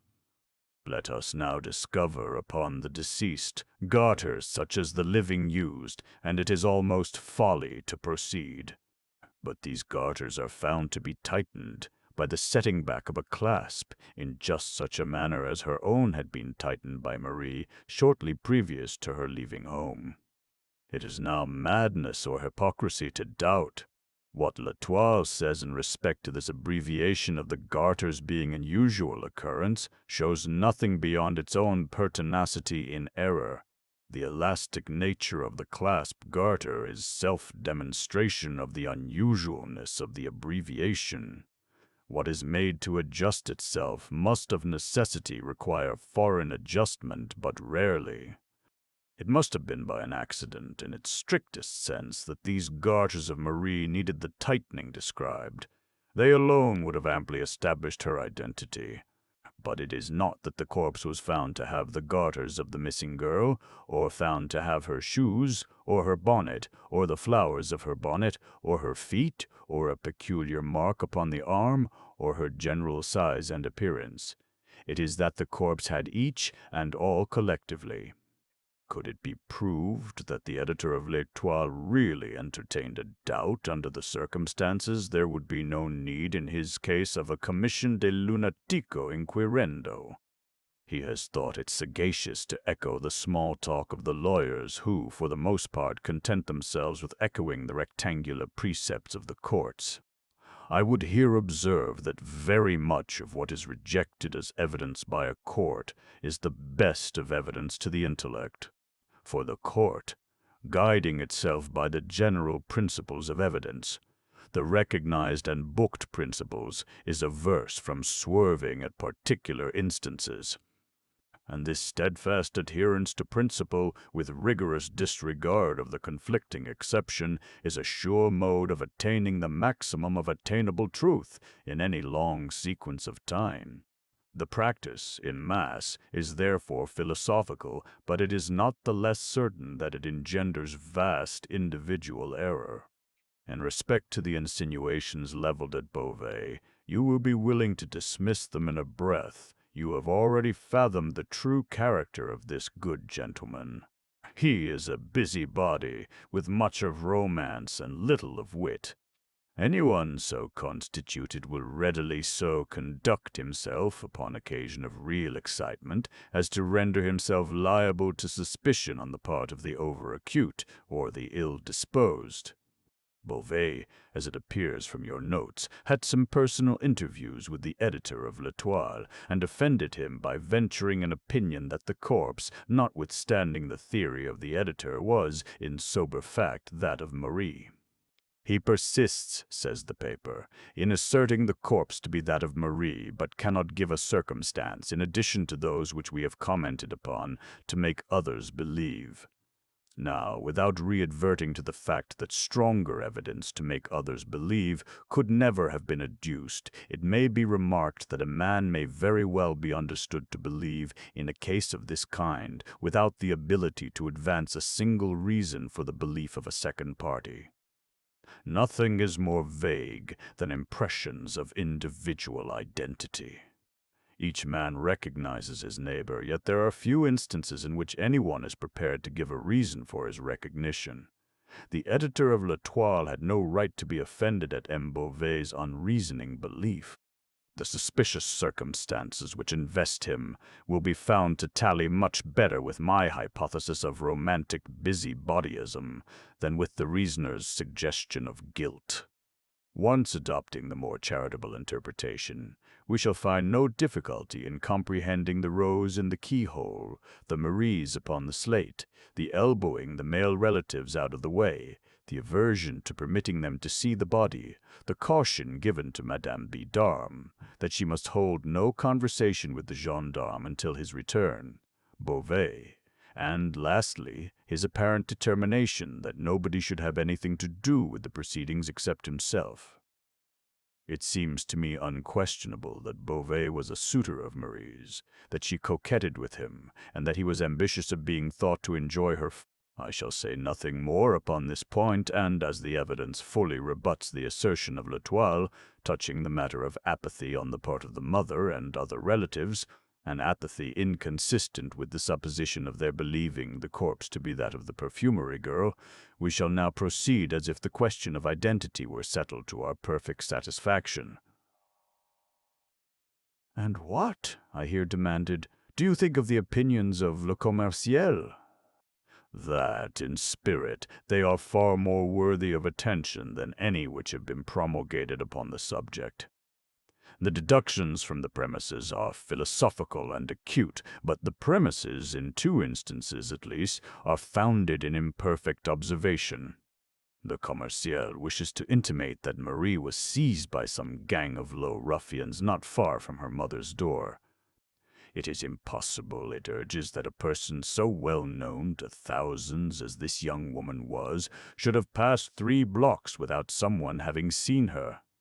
This is the idea of a man long resident in Paris, a public man and one whose walks to and fro in the city have been mostly limited to the vicinity of the public offices.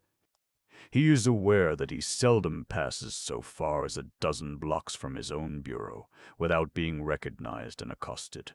And, knowing the extent of his personal acquaintance with others and of others with him, he compares his notoriety with that of the perfumery girl, finds no great difference between them, and reaches at once the conclusion that she, in her walks, would be equally liable to recognition with himself in his. This could only be the case were her walks of the same unvarying methodical character, and within the same species of limited region as are his own. He passes to and fro at regular intervals within a confined periphery, abounding in individuals who are led to observation of his person through interest in the kindred nature of his occupation with their own. But the walks of Marie may, in general, be supposed discursive.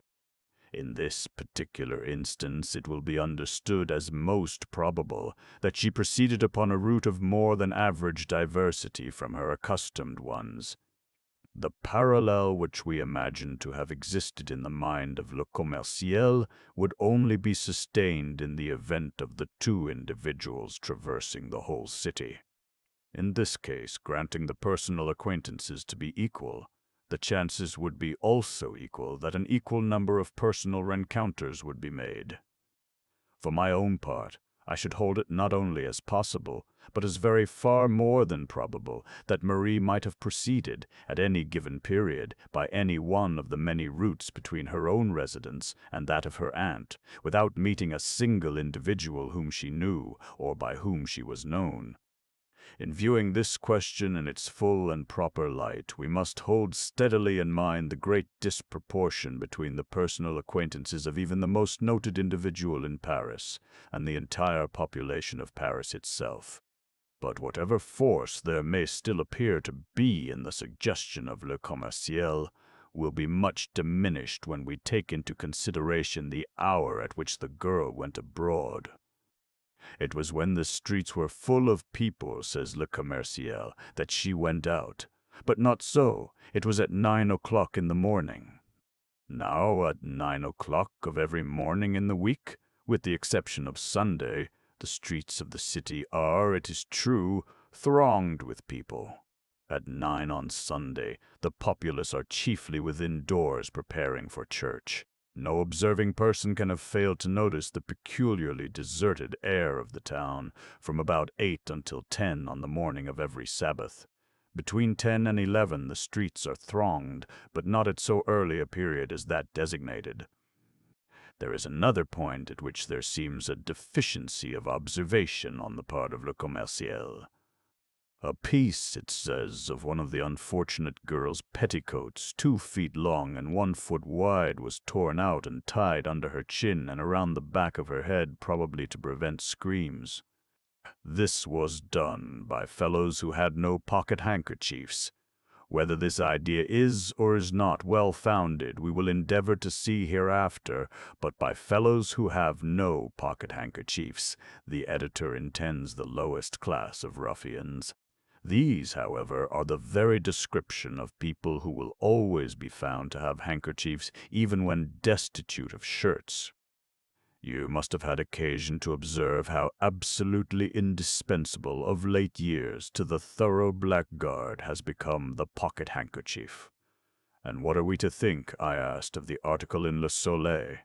That it is a vast pity its inditer was not born a parrot, in which case he would have been the most illustrious parrot of his race. He has merely repeated the individual items of the already from this paper and from that. The things had all evidently been there, he says, at least 3 or 4 weeks, and there can be no doubt that the spot of this appalling outrage has been discovered. The facts here restated by Le Soleil are very far indeed from removing my own doubts upon this subject, and we will examine them more particularly hereafter in connection with another division of the theme. At present, we must occupy ourselves with other investigations. You cannot fail to have remarked the extreme laxity of the examination of the corpse. To be sure, the question of identity was readily determined, or should have been, but there were other points to be ascertained. Had the body been in any respect despoiled? Had the deceased any articles of jewelry about her person upon leaving home? If so, had she any when found? These are important questions, utterly untouched by the evidence, and there are others of equal moment which have met with no attention. We must endeavor to satisfy ourselves by personal inquiry. The case of St. Eustache must be re-examined. I have no suspicion of this person, but let us proceed methodically. We will ascertain beyond a doubt the validity of the affidavits in regard to his whereabouts on the Sunday. Affidavits of this character are readily made matter of mystification. Should there be nothing wrong here, however, we will dismiss St. Eustache from our investigations. His suicide, however corroborative of suspicion, were there found to be deceit in the affidavits, is, without such deceit, in no respect an unaccountable circumstance, or one which need cause us to deflect from the line of ordinary analysis. In that which I now propose, we will discard the interior points of this tragedy, and concentrate our attention upon its outskirts. Not the least usual error in investigations such as this is the limiting of inquiry to the immediate, with total disregard of the collateral or circumstantial events. It is the malpractice of the courts to confine evidence and discussion to the bounds of apparent relevancy. Yet experience has shown, and a true philosophy will always show, that a vast, perhaps the larger portion of truth arises from the seemingly irrelevant. It is through the spirit of this principle, if not precisely through its letter, that modern science has resolved to calculate upon the unforeseen. But perhaps you do not comprehend me. The history of human knowledge has so uninterruptedly shown that to collateral, or incidental, or accidental events we are indebted for the most numerous and most valuable discoveries, that it has at length become necessary, in any prospective view of improvement, to make not only large, but the largest allowances for inventions that shall arise by chance, and quite out of the range of ordinary expectation. It is no longer philosophical to base upon what has been a vision of what is to be. Accident is admitted as a portion of the substructure. We make chance a matter of absolute calculation. We subject the unlooked for and unimagined to the mathematical formulae of the schools. I repeat that it is no more than fact that the larger portion of all truth has sprung from the collateral, and it is but in accordance with the spirit of the principle involved in this fact that I would divert inquiry, in the present case, from the trodden and hitherto unfruitful ground of the event itself to the contemporary circumstances which surround it. While you ascertain the validity of the affidavits, I will examine the newspapers more generally than you have as yet done. So far, we have only reconnoitered the field of investigation, but it will be strange indeed if a comprehensive survey, such as I propose, of the public prints will not afford us some minute points which shall establish a direction for inquiry. In pursuance of Dupin's suggestion, I made scrupulous examination of the affair of the affidavits. The result was a firm conviction of their validity and of the consequent innocence of Saint Eustache. In the meantime, my friend occupied himself with what seemed to me a minuteness altogether objectless in a scrutiny of the various newspaper files. At the end of a week, he placed before me the following extracts. About 3 years and a half ago, a disturbance very similar to the present was caused by the disappearance of this same Marie Roget from the parfumerie of Monsieur Leblanc in the Palais Royal. At the end of a week, however, she reappeared at her customary comptoir, as well as ever, with the exception of a slight paleness not altogether usual. It was given out by Monsieur Leblanc and her mother that she had merely been on a visit to some friend in the country, and the affair was speedily hushed up. We presume that the present absence is a freak of the same nature, and that, at the expiration of a week, or perhaps of a month, we shall have her among us again. Evening Paper, Monday, June 23rd. An evening journal of yesterday refers to a former mysterious disappearance of Mademoiselle Roget. It is well known that, during the week of her absence from Leblanc's parfumerie, she was in the company of a young naval officer, much noted for his debaucheries. A quarrel, it is supposed, providentially led to her return home. We have the name of the Lothario in question, who is, at present, stationed in Paris, but, for obvious reasons, forbear to make it public. Le Mercury. Tuesday morning, June 24. An outrage of the most atrocious character was perpetrated near this city the day before yesterday. A gentleman with his wife and daughter engaged about dusk the services of 6 young men who were idly rowing a boat to and fro near the banks of the Seine to convey him across the river. Upon reaching the opposite shore, the 3 passengers stepped out, and had proceeded so far as to be beyond the view of the boat when the daughter discovered that she had left in it her parasol. She returned for it, was seized by the gang, carried out into the stream, gagged, brutally treated, and finally taken to the shore at a point not far from that at which she had originally entered the boat with her parents. The villains have escaped for the time, but the police are upon their trail, and some of them will soon be taken. Morning Paper, June 25. We have received 1 or 2 communications, the object of which is to fasten the crime of the late atrocity upon Manet's. But as this gentleman has been fully exonerated by a loyal inquiry, and as the arguments of our several correspondents appear to be more zealous than profound, we do not think it advisable to make them public. Morning Paper, June 28. We have received several forcibly written communications, apparently from various sources, and which go far to render it a matter of certainty that the unfortunate Marie Roget has become a victim of one of the numerous bands of blackguards which infest the vicinity of the city upon Sunday. Our own opinion is decidedly in favor of this supposition. We shall endeavor to make room for some of these arguments hereafter. Evening Paper, Tuesday, June 31. On Monday, one of the bargemen connected with the revenue service saw an empty boat floating down the Seine. Sails were lying in the bottom of the boat. The bargeman towed it under the barge office. The next morning it was taken from thence without the knowledge of any of the officers. The rudder is now at the barge office. Le Diligent, Thursday, June 26. Upon reading these various extracts, they not only seemed to me irrelevant, but I could perceive no mode in which any one of them could be brought to bear upon the matter in hand. I waited for some explanation from Dupin. "It is not my present design," he said, "to dwell upon the first and second of those extracts. I have copied them chiefly to show you the extreme remissness of the police, who, as far as I can understand from the prefect, have not troubled themselves, in any respect, with an examination of the naval officer alluded to. Yet it is mere folly to say that between the first and second disappearance of Marie there is no supposable connection. Let us admit the first elopement to have resulted in a quarrel between the lovers and the return home of the betrayed.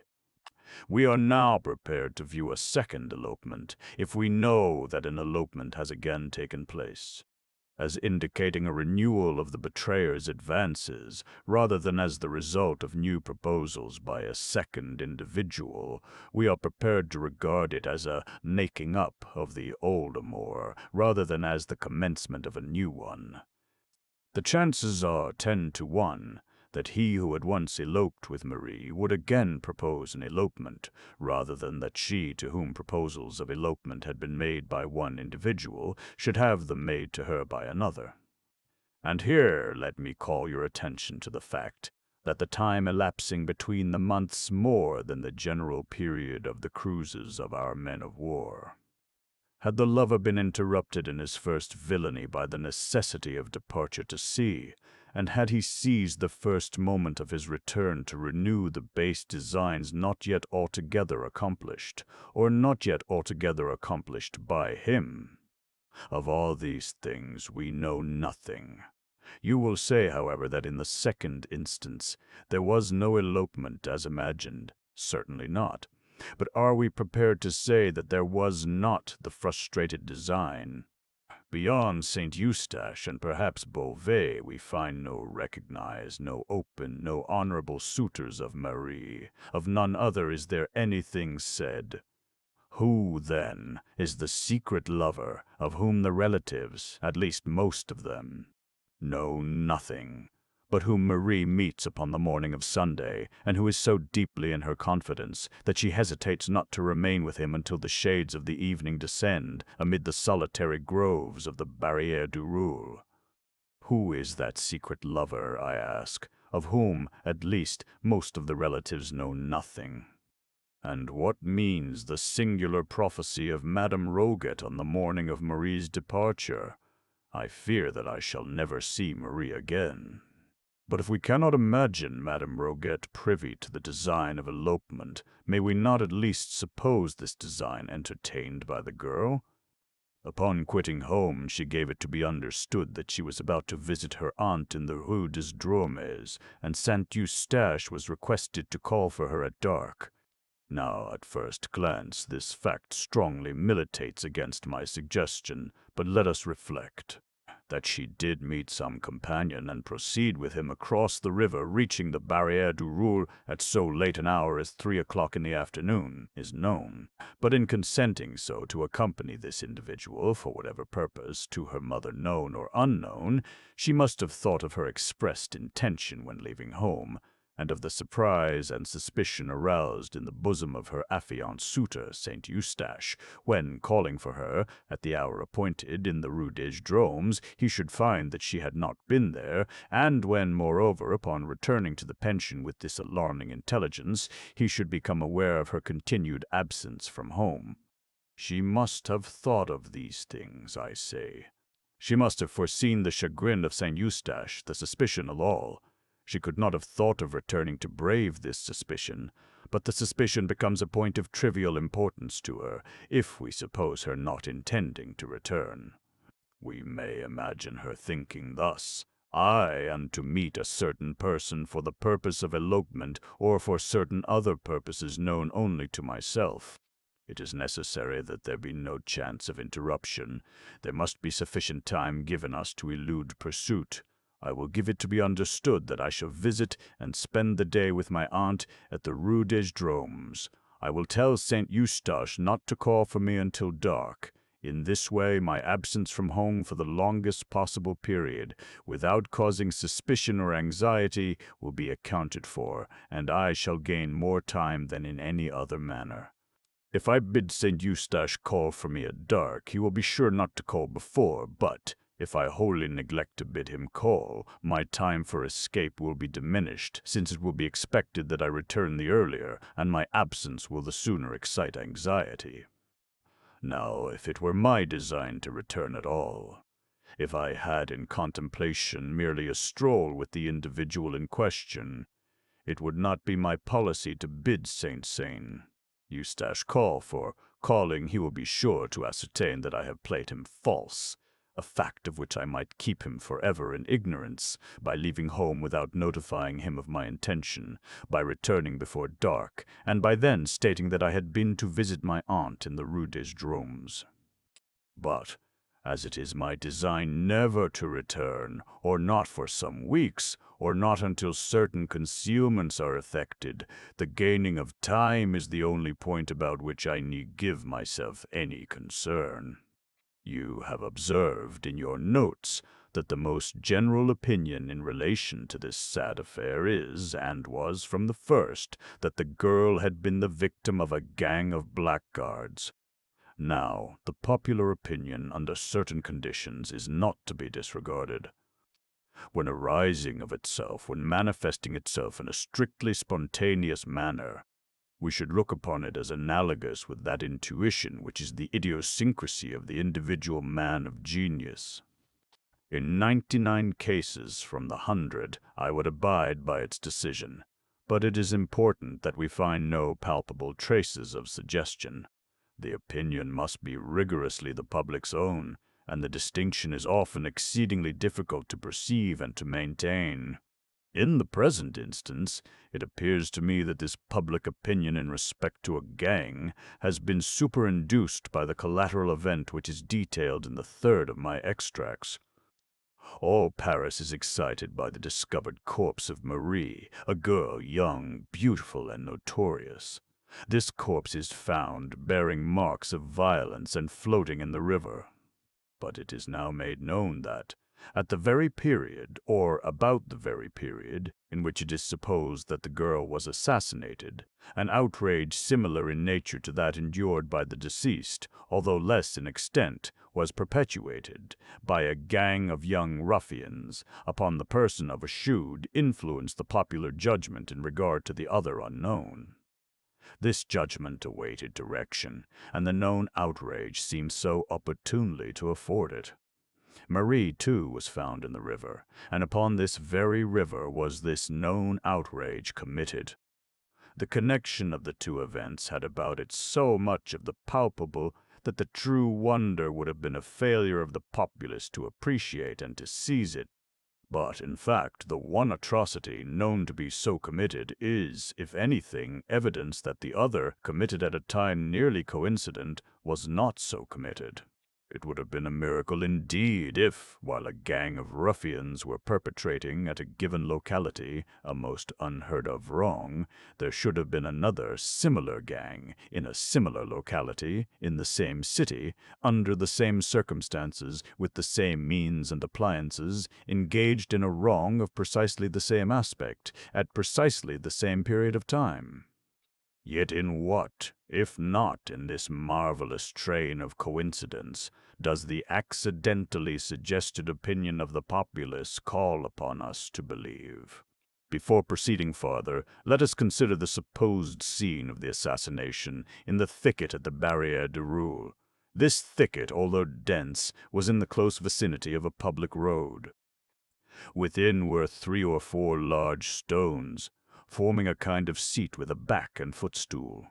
On the upper stone was discovered a white petticoat, on the second a silk scarf. A parasol, gloves, and a pocket handkerchief were also here found. The handkerchief bore the name Marie Roget.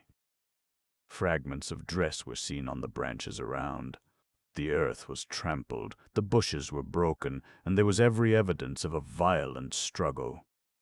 Notwithstanding the acclamation with which the discovery of this thicket was received by the press, and the unanimity with which it was supposed to indicate the precise scene of the outrage, it must be admitted that there was some very good reason for doubt. That it was the scene, I may or I may not believe, but there was excellent reason for doubt. Had the true scene been, as Le Commerciel suggested, in the neighborhood of the Rue Pavée-Saint-Saëns, the perpetrators of the crime, supposing them still resident in Paris, would naturally have been stricken with terror at the public attention thus acutely directed into the proper channel, and, in certain classes of minds, there would have arisen at once a sense of the necessity of some exertion to re-divert this attention. And thus, the thicket of the Barrière du Roule having been already suspected, the idea of placing the articles where they were found might have been naturally entertained. There is no real evidence, although Le Soleil so supposes, that the articles discovered had been more than a very few days in the thicket, while there is much circumstantial proof that they could not have remained there without attracting attention during the 20 days elapsing between the fatal Sunday and the afternoon upon which they were found by the boys. They were all mildewed down hard, says Le Soleil, adopting the opinions of its predecessors with the action of the rain, and stuck together from mildew. The grass had grown around and over some of them. The silk of the parasol was strong, but the threads of it were run together within. The upper part, where it had been doubled and folded, was all mildewed and rotten, and tore on being opened. In respect to the grass having grown around and over some of them, it is obvious that the fact could only have been ascertained from the words, and thus from the recollections, of 2 small boys, for these boys removed the articles and took them home before they had been seen by a third party. But grass will grow, especially in warm and damp weather, such as was that of the period of the murder, as much as 2 or 3 inches in a single day. A parasol lying upon a newly turfed ground might, in a single week, be entirely concealed from sight by the upspringing grass.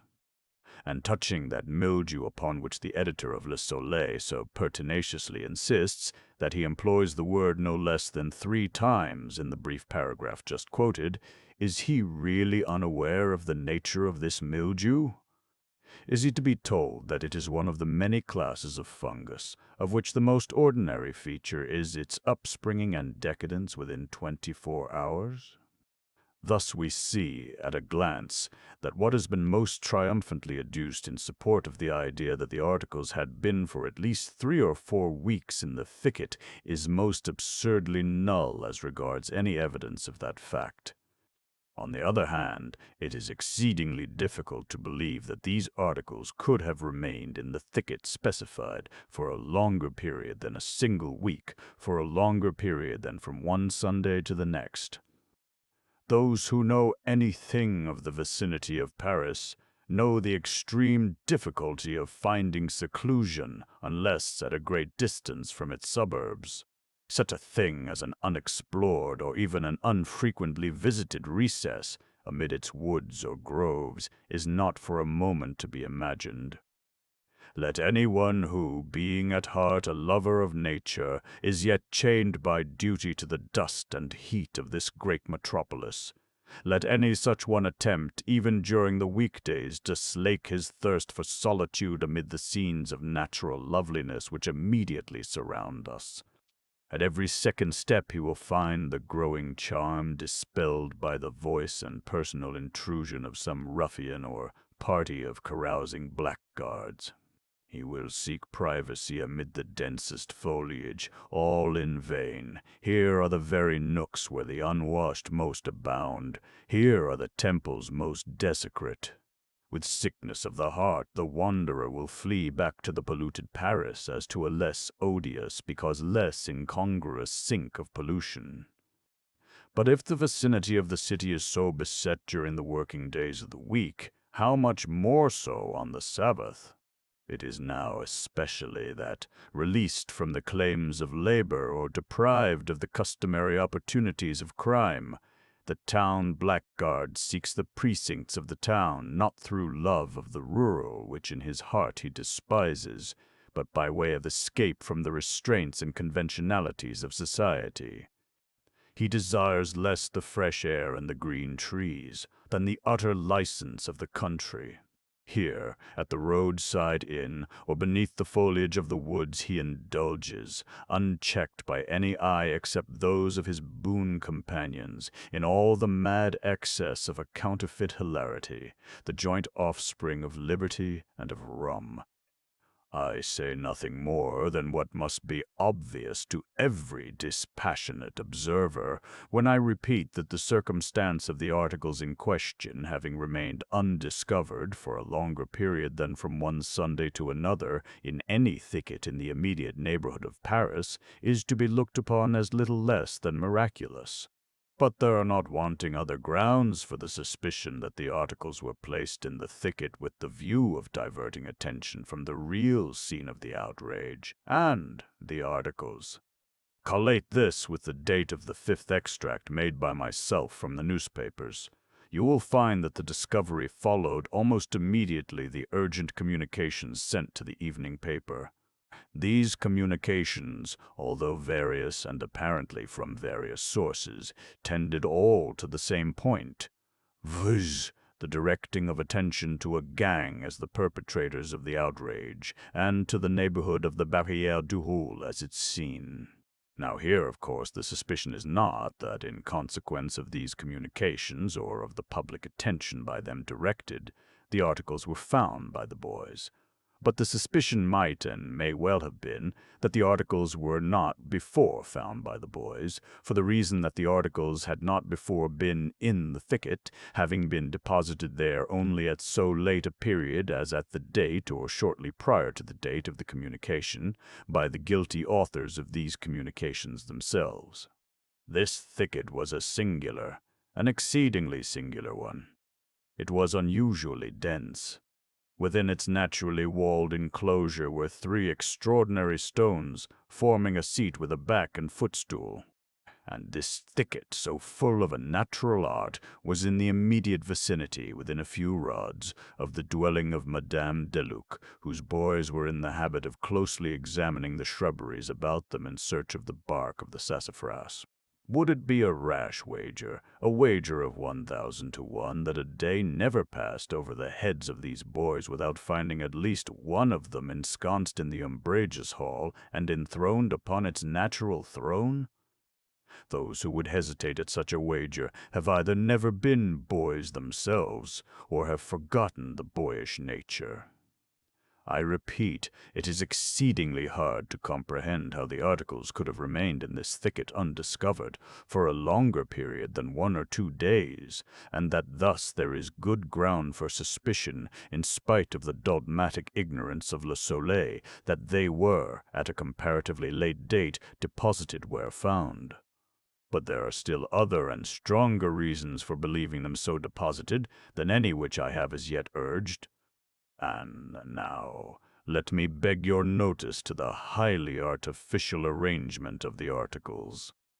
On the upper stone lay a white petticoat, on the second a silk scarf scattered around were a parasol, gloves, and a pocket-handkerchief bearing the name Marie Roget. Here is just such an arrangement as would naturally be made by a not over-acute person wishing to dispose the articles naturally. But it is by no means a really natural arrangement.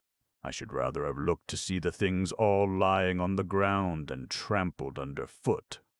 In the narrow limits of that bower it would have been scarcely possible that the petticoat and scarf should have retained a position upon the stones, when subjected to the brushing to and fro of many struggling persons. There was evidence, it is said, of a struggle, and the earth was trampled, the bushes were broken, but the petticoat and the scarf are found deposited as if upon shelves. The pieces of the frock torn out by the bushes were about 3 inches wide and 6 inches long. One part was the hem of the frock, and it had been mended. They looked like strips torn off. Here, inadvertently, Le Soleil has employed an exceedingly suspicious phrase. The pieces, as described, do indeed look like strips torn off, but purposely and by hand. It is one of the rarest of accidents that a piece is torn off, from any garment such as is now in question, by the agency of a thorn. From the very nature of such fabrics, a thorn or nail becoming entangled in them tears them rectangularly, divides them into two longitudinal rents at right angles with each other, and meeting at an apex where the thorn enters. But it is scarcely possible to conceive the piece torn off. I never so knew it, nor did you. To tear a piece off from such fabric, two distinct forces in different directions will be, in almost every case, required. If there be two edges to the fabric, if, for example, it be a pocket handkerchief, and it is desired to tear from it a slip, then, and then only, will the one force serve the purpose. But in the present case, the question is of a dress presenting but one edge. To tear a piece from the interior where no edge is presented could only be effected by a miracle through the agency of thorns, and no one thorn could accomplish it. But even where an edge is presented, two thorns will be necessary, operating, the one in two distinct directions, and the other in one. And this in the supposition that the edge is unhemmed. If hemmed, the matter is nearly out of the question.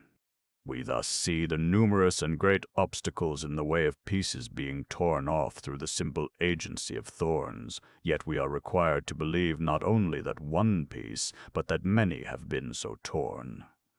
And one part, too, was the hem of the frock. Another piece was part of the skirt, not the hem, that is to say, was torn completely out through the agency of thorns from the uncaged interior of the dress. These, I say, are things which one may well be pardoned for disbelieving, yet taken collectively they form, perhaps, less of reasonable ground for suspicion than the one startling circumstance of the articles having been left in this thicket at all by any murderers who had enough precaution to think of removing the corpse. You will not have apprehended me rightly, however, if you suppose it my design to deny this thicket as the scene of the outrage. There might have been a wrong here, or, more possibly, an accident at Madame Deluc's. But, in fact, this is a point of minor importance. We are not engaged in an attempt to discover the scene, but to produce the perpetrators of the murder. What I have adduced, notwithstanding the minuteness with which I have adduced it, has been with the view, first, to show the folly of the positive and headlong assertions of Le Soleil, but secondly and chiefly to bring you, by the most natural route, to a further contemplation of the doubt whether this assassination has, or has not, been the work of a gang. We will resume this question by mere allusion to the revolting details of the surgeon examined at the inquest. It is only necessary to say that his published inferences in regard to the number of ruffians have been properly ridiculed as unjust and totally baseless by all the reputable anatomists of Paris. Not that the matter might not have been as inferred, but that there was no ground for the inference. Was there not much for another? Let us reflect now upon the traces of a struggle, and let me ask what these traces have been supposed to demonstrate. A gang. But do they not rather demonstrate the absence of a gang? What struggle could have taken place? What struggle so violent and so enduring as to have left its traces in all directions between a weak and defenseless girl and the gang of ruffians imagined? The silent grasp of a few rough arms, and all would have been over. The victim must have been absolutely passive at their will. You will here bear in mind that the arguments urged against the thicket as the scene are applicable in chief part only against it as the scene of an outrage committed by more than a single individual. If we imagine but one violator, we can conceive, and thus only conceive, the struggle of so violent and so obstinate a nature as to have left the traces apparent. And again, I have already mentioned the suspicion to be excited by the fact that the articles in question were suffered to remain at all in the thicket where discovered. It seems almost impossible that these evidences of guilt should have been accidentally left where found. There was sufficient presence of mind, it is supposed, to remove the corpse, And yet a more positive evidence than the corpse itself, whose features might have been quickly obliterated by decay, is allowed to lie conspicuously in the scene of the outrage. I allude to the handkerchief with the name of the deceased.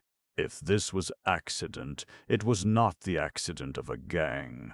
We can imagine it only the accident of an individual. Let us see. An individual has committed the murder.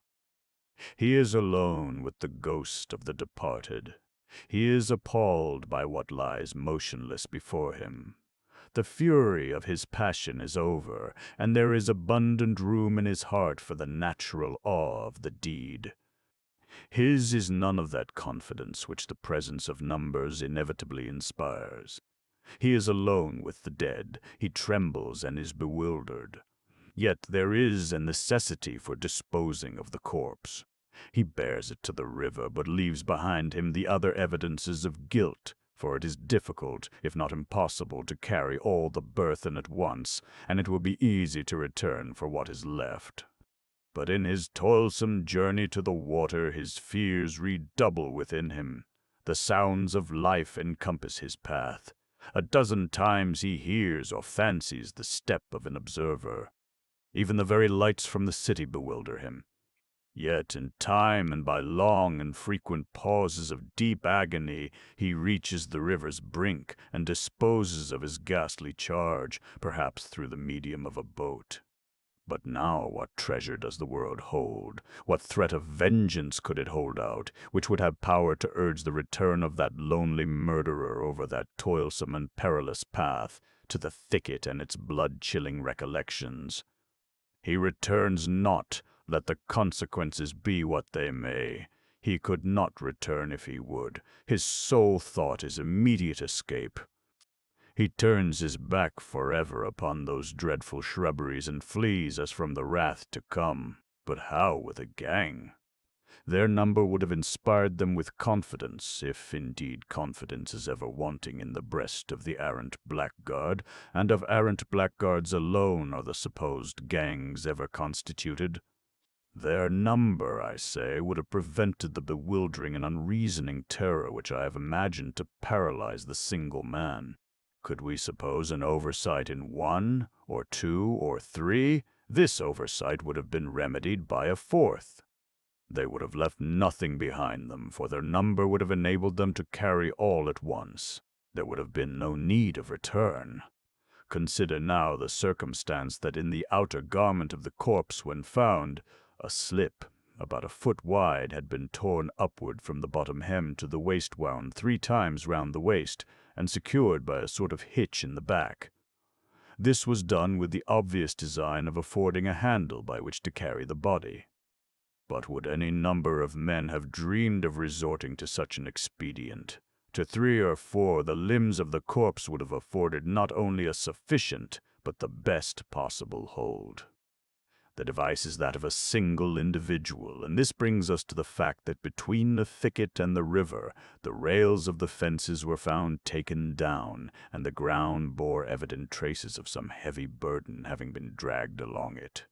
But would a number of men have put themselves to the superfluous trouble of taking down a fence for the purpose of dragging through it a corpse which they might have lifted over any fence in an instant?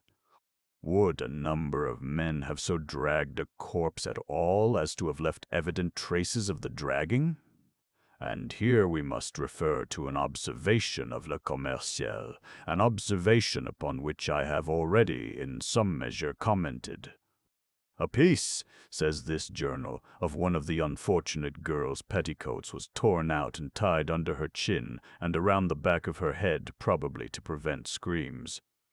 This was done by fellows who had no pocket-handkerchiefs. I have before suggested that a genuine blackguard is never without a pocket-handkerchief, but it is not to this fact that I now especially advert.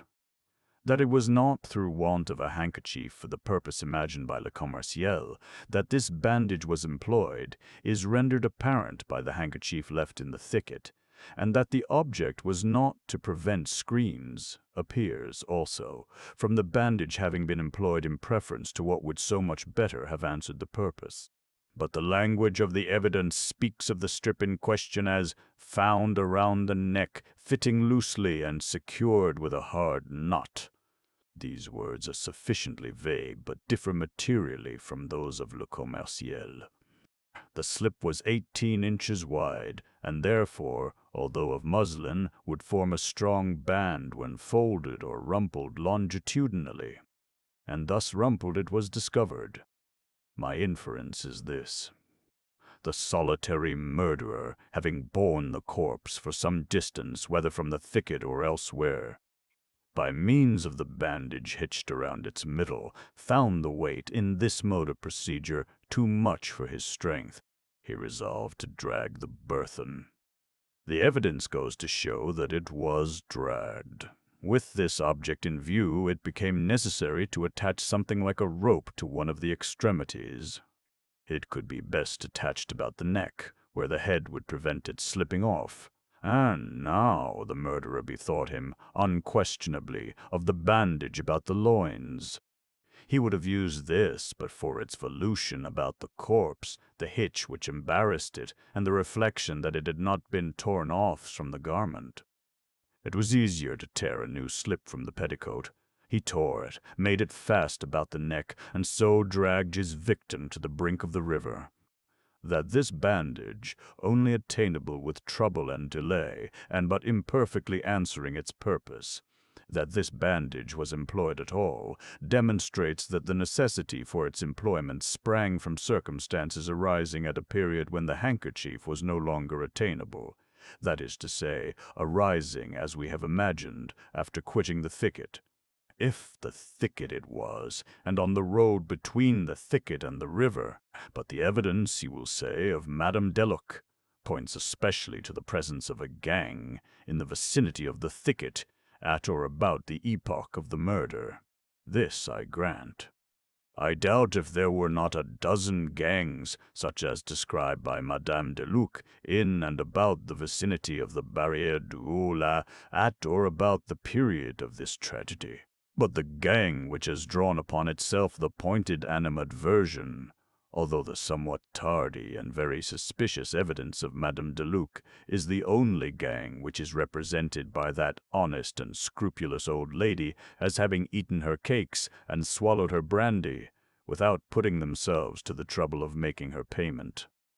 Et hinc ille ira, but what is the precise evidence of Madame Deluc? A gang of miscreants made their appearance, behaved boisterously, ate and drank without making payment, followed in the route of the young man and girl, returned to the inn about dusk, and recrossed the river as if in great haste. Now this great haste very possibly seemed greater haste in the eyes of Madame Deluc, since she dwelt lingeringly and lamentingly upon her violated cakes and ale, for which she might still have entertained a faint hope of compensation.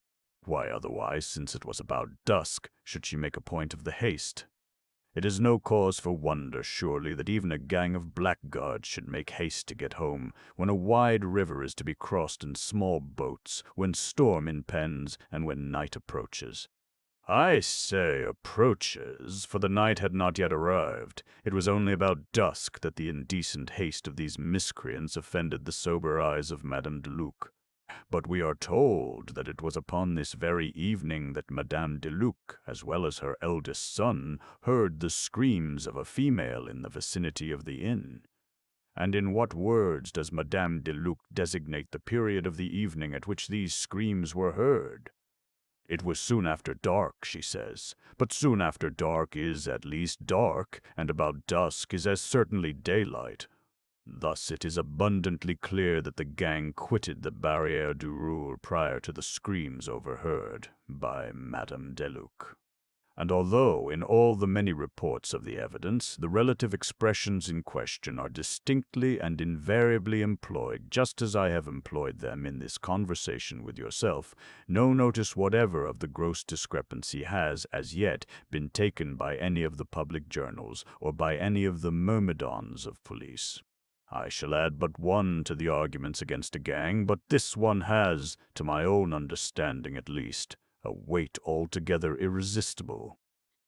Under the circumstances of large reward offered, and full pardon to any king's evidence, it is not to be imagined for a moment that some member of a gang of low ruffians, or of any body of men, would not long ago have betrayed his accomplices.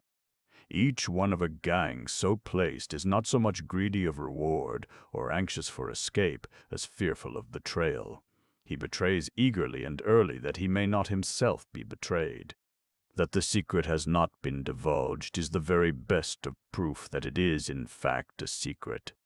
The horrors of this dark deed are known only to one or two living human beings and to God. Let us sum up now the meager yet certain fruits of our long analysis. We have attained the idea either of a fatal accident under the roof of Madame de Luc, or of a murder perpetrated in the thicket at the Barrière du Roule by a lover, or at least by an intimate and secret associate of the deceased. This associate is of swarthy complexion. This complexion, the hitch in the bandage, and the sailor's knot with which the bonnet ribbon is tied, point to a seaman. His companionship with the deceased, a gay but not an abject young girl, designates him as above the grade of the common sailor. Here the well-written and urgent communications to the journals are much in the way of corroboration. The circumstance of the first elopement, as mentioned by Le Mercury, tends to blend the idea of this seaman with that of the naval officers who is first known to have led the unfortunate into crime. And here, most fitly, comes the consideration of the continued absence of him of the dark complexion. Let me pause to observe that the complexion of this man is dark and swarthy. It was no common swarthiness which constituted the sole point of remembrance, both as regards Valence and Madame de Luc. But why is this man absent? Was he murdered by the gang? If so, why are there only traces of the assassinated girl? The scene of the two outrages will naturally be supposed identical. And where is his corpse? The assassins would most probably have disposed of both in the same way. But it may be said that this man lives, and is deterred from making himself known, through dread of being charged with the murder. This consideration might be supposed to operate upon him now, at this late period, since it has been given in evidence that he was seen with Marie, but it would have had no force at the period of the deed. The first impulse of an innocent man would have been to announce the outrage and to aid in identifying the ruffians. This policy would have suggested he had been seen with the girl. He had crossed the river with her in an open ferryboat. The denouncing of the assassins would have appeared, even to an idiot, the surest and sole means of relieving himself from suspicion. We cannot suppose him, on the night of the fatal Sunday, both innocent himself and incognizant of an outrage committed. Yet only under such circumstances is it possible to imagine that he would have failed, if alive, in the denouncement of the assassins. And what means are ours of attaining the truth? We shall find these means multiplying and gathering distinctness as we proceed. Let us sift to the bottom this affair of the first elopement. Let us know the full history of the officer, with his present circumstances, and his whereabouts at the precise period of the murder. Let us carefully compare with each other the various communications sent to the evening paper, in which the object was to inculpate a gang. This done, let us compare these communications, both as regards style and MS, with those sent to the morning paper at a previous period, and insisting so vehemently upon the guilt of Menaise. And all this done, let us again compare these various communications with the known MSS. Of the officer, let us endeavor to ascertain by repeated questionings of Madame de Luc and her boys, as well as of the omnibus driver Valence, something more of the personal appearance and bearing of the man of dark complexion. Queries, skillfully directed, will not fail to elicit from some of these parties information on this particular point, or, upon others, information which the parties themselves may not even be aware of possessing. And let us now trace the boat picked up by the bargeman on the morning of Monday the 23rd of June, and which was removed from the barge office, without the cognizance of the officer in attendance, and without the rudder, at some period prior to the discovery of the corpse. With a proper caution and perseverance we shall infallibly trace this boat, for not only can the bargeman who picked it up identify it, but the rudder is at hand. The rudder of a sailboat would not have been abandoned without inquiry by one altogether at ease in heart. And here let me pause to insinuate a question. There was no advertisement of the picking up of this boat. It was silently taken to the barge office, and as silently removed. But its owner or employer, how happened he, at so early a period as Tuesday morning, to be informed, without the agency of advertisement, of the locality of the boat taken up on Monday, unless we imagine some connection with the Navy? Some personal permanent connection leading to cognizance of its minute interests, its petty local news.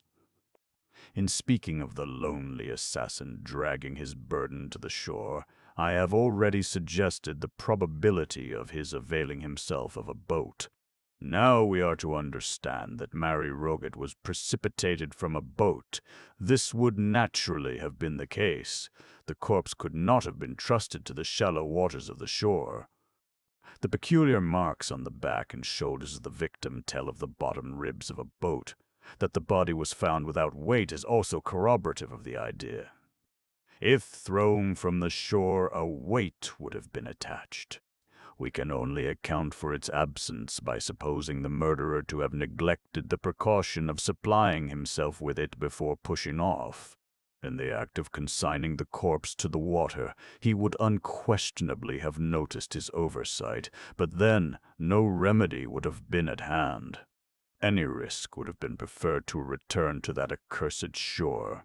Having rid himself of his ghastly charge, the murderer would have hastened to the city. There, at some obscure wharf, he would have leaped on land. But the boat, would he have secured it? He would have been in too great haste for such things as securing a boat. Moreover, in fastening it to the wharf, he would have felt as if securing evidence against himself. His natural thought would have been to cast from him, as far as possible, all that had held connection with his crime. He would not only have fled from the wharf, but he would not have permitted the boat to remain. Assuredly he would have cast it adrift. Let us pursue our fancies. In the morning the wretch is stricken with unutterable horror at finding that the boat has been picked up and detained at a locality which he is in the daily habit of frequenting, at a locality, perhaps, which his duty compels him to frequent. The next night, without daring to ask for the rudder, he removes it. Now where is that rudderless boat? Let it be one of our first purposes to discover. With the first glimpse we obtain of it, the dawn of our success shall begin. This boat shall guide us, with a rapidity which will surprise even ourselves, to him who employed it in the midnight of the fatal Sabbath.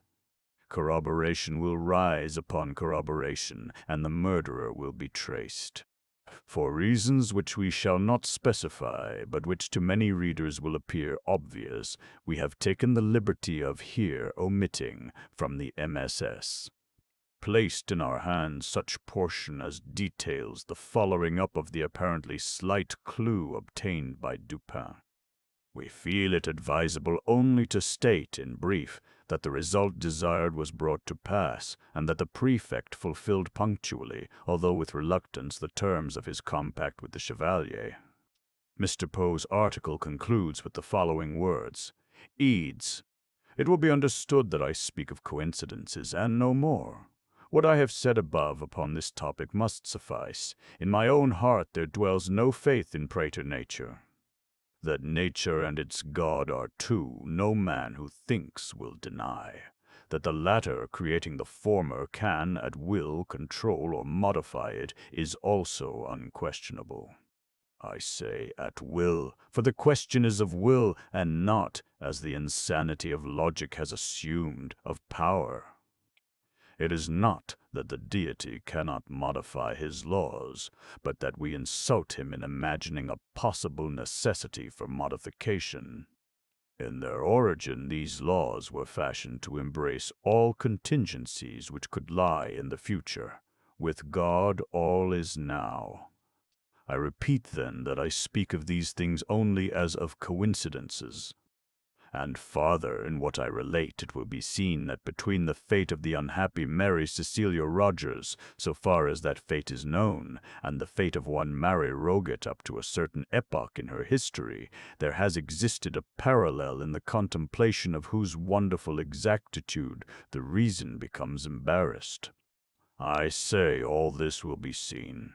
But let it not for a moment be supposed that, in proceeding with the sad narrative of Marie from the epoch just mentioned, and in tracing to its denouement the mystery which enshrouded her, it is my covert design to hint at an extension of the parallel, or even to suggest that the measures adopted in Paris for the discovery of the assassin of a grisette, or measures founded in any similar ratiocination, would produce any similar result.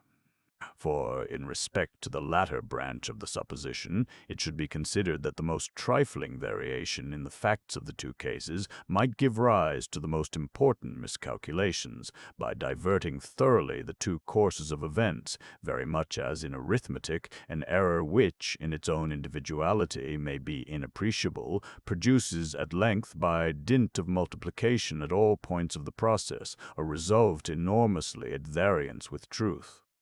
And in regard to the former branch, we must not fail to hold in view that the very calculus of probabilities to which I have referred forbids all idea of the extension of the parallel, forbids it with a positiveness strong and decided just in proportion as this parallel has already been long drawn and exact.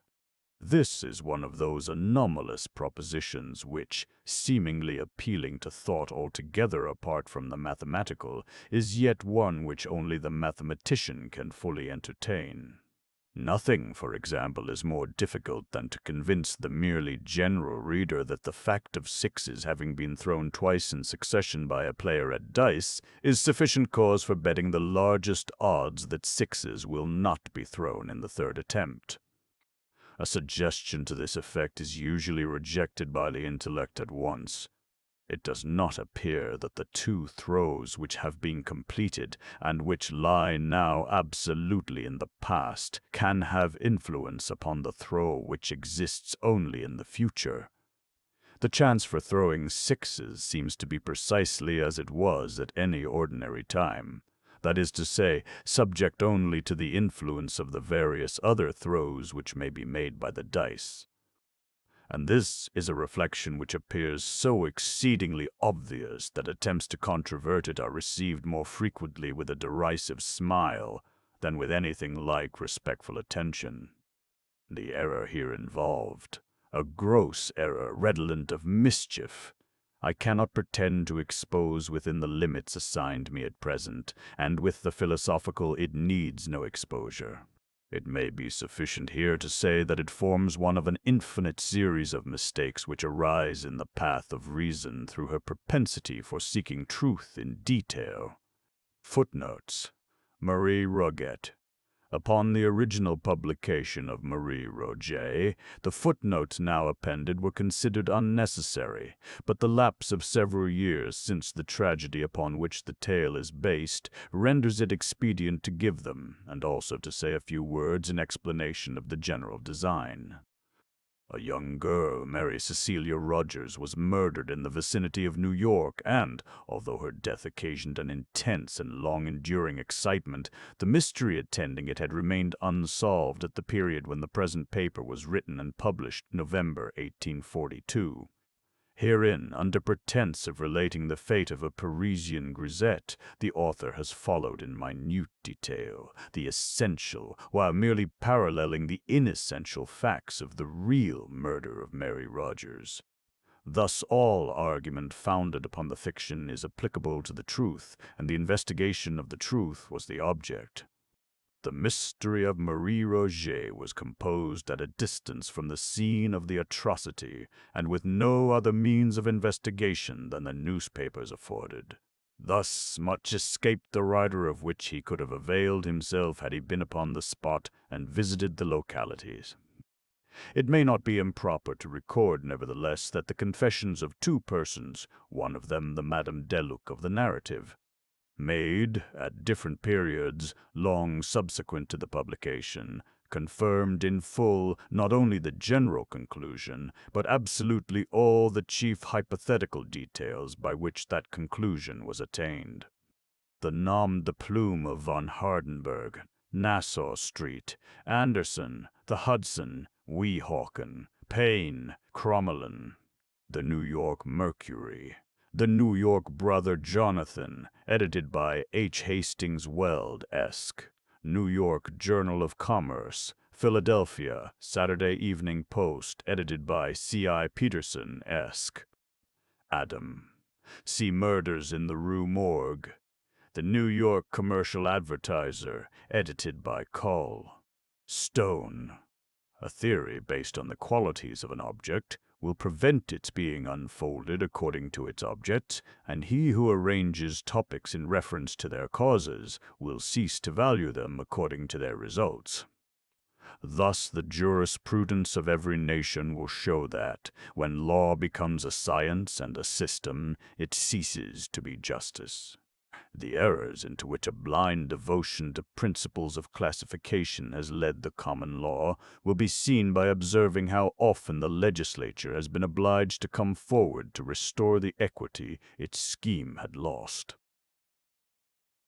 Landor, New York Express, New York Herald, New York Courier and Inquirer. Menes was one of the parties originally suspected and arrested, but discharged through total lack of evidence. New York Courier and Inquirer, New York Evening Post, of the magazine in which the article was originally, The Balloon Hoax. Astounding news by express via Norfolk. The Atlantic crossed in 3 days. Signal triumph of Mr. Monk Mason's flying machine. Arrival at Sullivan's Island near Charlestown, SC, of Mr. Mason, Mr. Robert Holland, Mr. Henson, Mr. Harrison Ainsworth, and 4 others in the steering balloon Victoria after a passage of 75 hours from land to land. Full particulars of the voyage. The subjoined jeu d'esprit, with the preceding heading in magnificent capitals, well interspersed with notes of admiration, was originally published, as matter of fact, in the New York Sun, a daily newspaper, and therein fully subserved the purpose of creating indigestible aliment for the quidnuncs during the few hours intervening between a couple of the Charleston mails. The rush for the sole paper which had the news was something beyond even the prodigious, and, in fact, if, as some assert, the Victoria did not absolutely accomplish the voyage recorded, it will be difficult to assign a reason why she should not have accomplished it. The great problem is at length solved. The air, as well as the earth and the ocean, has been subdued by science and will become a common and convenient highway for mankind. The Atlantic has been actually crossed in a balloon, and this too without difficulty, without any great apparent danger, with thorough control of the machine, and in the inconceivably brief period of 75 hours from shore to shore. By the energy of an agent at Charleston, SC, we are enabled to be the first to furnish the public with a detailed account of this most extraordinary voyage, which was performed between Saturday, the 6th instant, at 11 a.m. and 2 p.m. on Tuesday, the 9th instant, by Sir Everard Bringhurst, Mr. Osborne, a nephew of Lord Bentinck's, Mr. Monk Mason, and Mr. Robert Holland, the well-known aeronauts, Mr. Harrison Ainsworth, author of Jack Sheppard and C., and Mr. Henson, the projector of the late unsuccessful flying machine, with 2 seamen from Woolwich, in all 8 persons. The particulars furnished below may be relied on as authentic and accurate in every respect, as, with a slight exception, they are copied verbatim from the joint diaries of Mr. Monk Mason and Mr. Harrison Ainsworth, to whose politeness our agent is also indebted for much verbal information respecting the balloon itself, its construction, and other matters of interest. The only alteration in the MS received has been made for the purpose of throwing the hurried account of our agent, Mr. Forsyth, into a connected and intelligible form. The balloon. Two very decided failures of late. Those of Mr. Henson and Sir George Cayley had much weakened the public interest in the subject of aerial navigation. Mr. Henson's scheme, which at first was considered very feasible even by men of science, was founded upon the principle of an inclined plane, started from an eminence by an extrinsic force, applied and continued by the revolution of impinging vanes, in form and number resembling the vanes of a windmill. But in all the experiments made with models at the Adelaide Gallery, it was found that the operation of these fans not only did not propel the machine, but actually impeded its flight. The only propelling force it ever exhibited was the mere impetus acquired from the descent of the inclined plane, and this impetus carried the machine farther when the vanes were at rest than when they were in motion. A fact which sufficiently demonstrates their inutility, and in the absence of the propelling, which was also the sustaining power, the whole fabric would necessarily descend. This consideration led Sir George Cayley to think only of adapting a propeller to some machine having of itself an independent power of support. In a word, to a balloon, the idea, however, being novel or original with Sir George only so far as regards the mode of its application to practice. He exhibited a model of his invention at the Polytechnic Institution. The propelling principle, or power, was here, also, applied to interrupted surfaces or vanes put in revolution. These vanes were 4 in number, but were found entirely ineffectual in moving the balloon or in aiding its ascending power. The whole project was thus a complete failure. It was at this juncture that Mr. Monk Mason, whose voyage from excitement in 1837, conceived the idea of employing the principle of the Archimedean screw for the purpose of propulsion through the air, rightly attributing the failure of Mr. Henson's scheme and of Sir George Cayley's to the interruption of surface in the independent vanes. He made the first public experiment at Willis's Rooms, but afterward removed his model to the Adelaide Gallery. Like Sir George Cayley's balloon, his own was an ellipsoid. Its length was 13 feet 6 inches, height 6 feet 8 inches. It contained about 320 cubic feet of gas, which, if pure hydrogen, would support 21 pounds upon its first inflation before the gas has time to deteriorate or escape. The weight of the whole machine and apparatus was 17 pounds, leaving about 4 pounds to spare. Beneath the center of the balloon was a frame of light wood, about 9 feet long, and rigged on to the balloon itself with a network in the customary manner. From this framework was suspended a wicker basket or car. The screw consists of an axis of hollow brass tube, 18 inches in length, through which, upon a semi-spiral inclined at 15 degrees, pass a series of steel wire radii, 2 feet long, and thus projecting a foot on either side. These radii are connected at the outer extremities by 2 bands of flattened wire, the whole in this manner forming the framework of the screw, which is completed by a covering of oiled silk cut into gores, and tightened so as to present a tolerably uniform surface. At each end of its axis this screw is supported by pillars of hollow brass tube descending from the hoop. In the lower ends of these tubes are holes in which the pivots of the axis revolve. From the end of the axis, which is next the car, proceeds a shaft of steel connecting the screw with the pinion of a piece of spring machinery fixed in the car. By the operation of this spring, the screw is made to revolve with great rapidity, communicating a progressive motion to the whole. By means of the rudder, the machine was readily turned in any direction. The spring was of great power compared with its dimensions, being capable of raising 45 pounds upon a barrel of 4 inches diameter after the first turn, and gradually increasing as it was wound up. It weighed altogether 8 pounds 6 ounces. The rudder was a light frame of cane covered with silk, shaped somewhat like a battledore, and was about 3 feet long, and at the widest 1 foot. Its weight was about 2 ounces.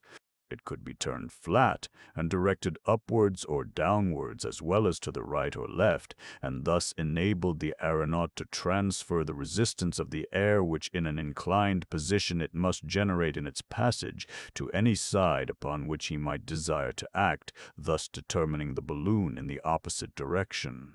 This model, which through want of time we have necessarily described in an imperfect manner, was put in action at the Adelaide Gallery, where it accomplished a velocity of 5 miles per hour, although, strange to say, it excited very little interest in comparison with the previous complex machine of Mr. Henson.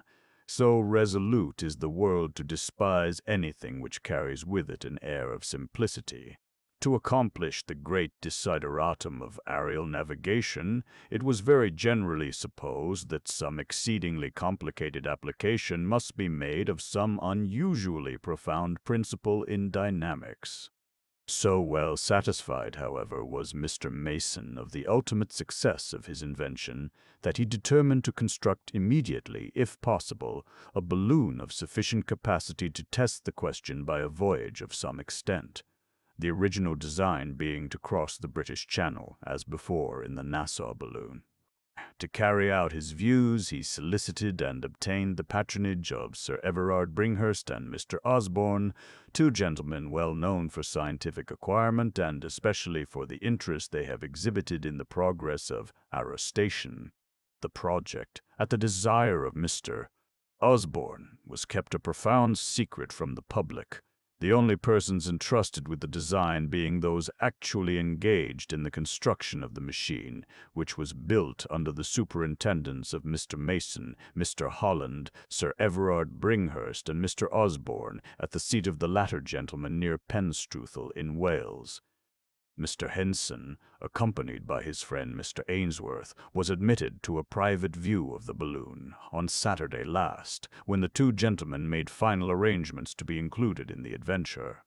We are not informed for what reason the 2 seamen were also included in the party, but in the course of a day or 2 we shall put our readers in possession of the minutest particulars respecting this extraordinary voyage.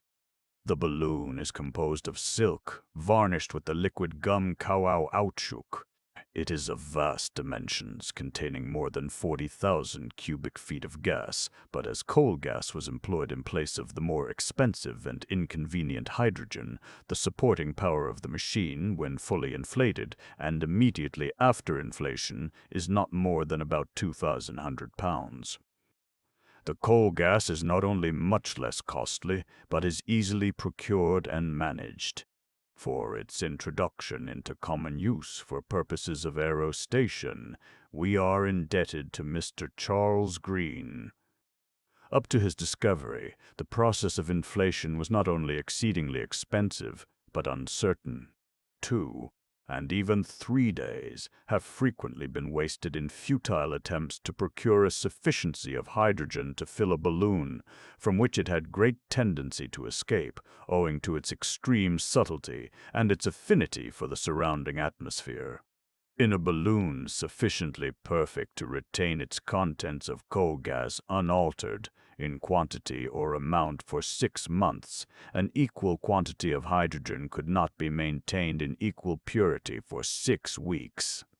The supporting power being estimated at 2,500 pounds, and the united weights of the party amounting only to about 1,200, there was left a surplus of 1,300, of which again 1,200 was exhausted by ballast, arranged in bags of different sizes, with their respective weights marked upon them. by cordage, barometers, telescopes, barrels containing provision for a fortnight, water casks, cloaks, carpet-bags, and various other indispensable matters, including a coffee warmer, contrived for warming coffee by means of slack-lime, so as to dispense altogether with fire. All these articles, with the exception of the ballast and a few trifles, were suspended from the hoop overhead. The car is much smaller and lighter in proportion than the one appended to the model. It is formed of a light wicker and is wonderfully strong for so frail-looking a machine. Its rim is about 4 feet deep. The rudder is also very much larger in proportion than that of the model, and the screw is considerably smaller. The balloon is furnished besides with a grapnel and a guide rope, which latter is of the most indispensable importance. A few words, in explanation, will here be necessary for such of our readers as are not conversant with the details of aerostation. As soon as the balloon quits the earth, it is subjected to the influence of many circumstances tending to create a difference in its weight, augmenting or diminishing its ascending power. For example, there may be a deposition of dew upon the silk to the extent even of several hundred pounds. Ballast has then to be thrown out, or the machine may descend. This ballast being discarded, and a clear sunshine evaporating the dew, and at the same time expanding the gas in the silk, the whole will again rapidly ascend.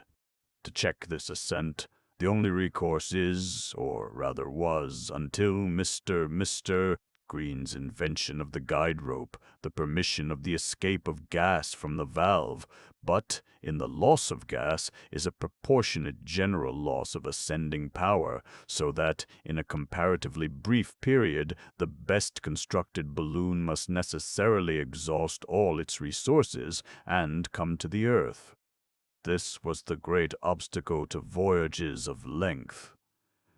The guide rope remedies the difficulty in the simplest manner conceivable.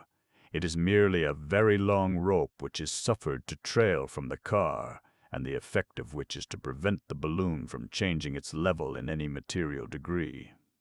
If, for example, there should be a deposition of moisture upon the silk, and the machine begins to descend in consequence, there will be no necessity for discharging ballast to remedy the increase of weight, for it is remedied or counteracted in an exactly just proportion by the deposit on the ground of just so much of the end of the rope as is necessary. If, on the other hand, any circumstances should cause undue levity and consequent ascent, this levity is immediately counteracted by the additional weight of rope upraised from the earth. Thus the balloon can neither ascend or descend except within very narrow limits, and its resources, either in gas or ballast, remain comparatively unimpaired. When passing over an expanse of water, it becomes necessary to employ small kegs of copper or wood filled with liquid ballast of a lighter nature than water. These float and serve all the purposes of a mere rope on land. Another most important office of the guide rope is to point out the direction of the balloon. The rope drags, either on land or sea, while the balloon is free. The latter, consequently, is always in advance when any progress whatever is made. A comparison, therefore, by means of the compass, of the relative positions of the two objects, will always indicate the course. In the same way, the angle formed by the rope with the vertical axis of the machine indicates the velocity. When there is no angle, in other words, when the rope hangs perpendicularly, the whole apparatus is stationary, but the larger the angle, that is to say, the farther the balloon precedes the end of the rope, the greater the velocity, and the converse. As the original design was to cross the British Channel and alight as near Paris as possible, the voyagers had taken the precaution to prepare themselves with passports directed to all parts of the continent, specifying the nature of the expedition, as in the case of the Nassau voyage, and entitling the adventurers to exemption from the usual formalities of office. Unexpected events, however, rendered these passports superfluous. The inflation was commenced very quietly at daybreak on Saturday morning, the 6th instant, in the courtyard of Whalevore House, Mr. Osborne's seat, about a mile from Penstruthal in North Wales, and at 7 minutes past 11, everything being ready for departure, the balloon was set free, rising gently but steadily in a direction nearly south, no use being made for the now with the journal, as transcribed by Mr. Forsyth from the joint MSS. Of Mr. Monk Mason and Mr. Ainsworth. The body of the journal as given is in the handwriting of Mr. Mason, and a P.S. is appended each day by Mr. Monk Mason. Ainsworth, who has in preparation, and will shortly give the public a more minute and, no doubt, a thrillingly interesting account of the voyage. The Journal. Saturday, April the 6th. Every preparation likely to embarrass us having been made overnight, we commenced the inflation this morning at daybreak, but owing to a thick fog which encumbered the folds of the silk and rendered it unmanageable, we did not get through before nearly 11 o'clock. Cut loose, then, in high spirits, and rose gently but steadily with a light breeze at north which bore us in the direction of the British Channel. Found the ascending force greater than we'd expected, and as we arose higher and so got clear of the cliffs and more in the sun's rays, our ascent became very rapid. I did not wish, however, to lose gas at so early a period of the adventure, and so concluded to ascend for the present. We soon ran out our guide rope, but even when we had raised it clear of the earth, we still went up very rapidly. The balloon was unusually steady and looked beautifully. In about 10 minutes after starting, the barometer indicated an altitude of 15,000 feet. The weather was remarkably fine, and the view of the subjacent country, a most romantic one when seen from any point, was now especially sublime. The numerous deep gorges presented the appearance of lakes, on account of the dense vapors with which they were filled, and the pinnacles and crags to the southeast, piled in inextricable confusion, resembling nothing so much as the giant cities of Eastern fable. We were rapidly approaching the mountains in the south, but our elevation was more than sufficient to enable us to pass them in safety. In a few minutes we soared over them in fine style, and Mr. Ainsworth, with the seamen, was surprised at their apparent want of altitude when viewed from the car, the tendency of great elevation in a balloon being to reduce inequalities of the surface below to nearly a dead level. At 11:30, still proceeding nearly south, we obtained our first view of the Bristol Channel, and, in 15 minutes afterward, the line of breakers on the coast appeared immediately beneath us, and we were fairly out at sea. We now resolved to let off enough gas to bring our guide rope, with the buoys affixed, into the water. This was immediately done, and we commenced a gradual descent. In about 20 minutes our first buoy dipped, and at the touch of the second soon afterwards, we remained stationary as to elevation. We were all now anxious to test the efficiency of the rudder and screw, and we put them both into requisition forthwith, for the purpose of altering our direction more to the eastward, and in a line for Paris. By means of the rudder we instantly effected the necessary change of direction, and our course was brought nearly at right angles to that of the wind, when we set in motion the spring of the screw, and were rejoiced to find it propel us readily as desired.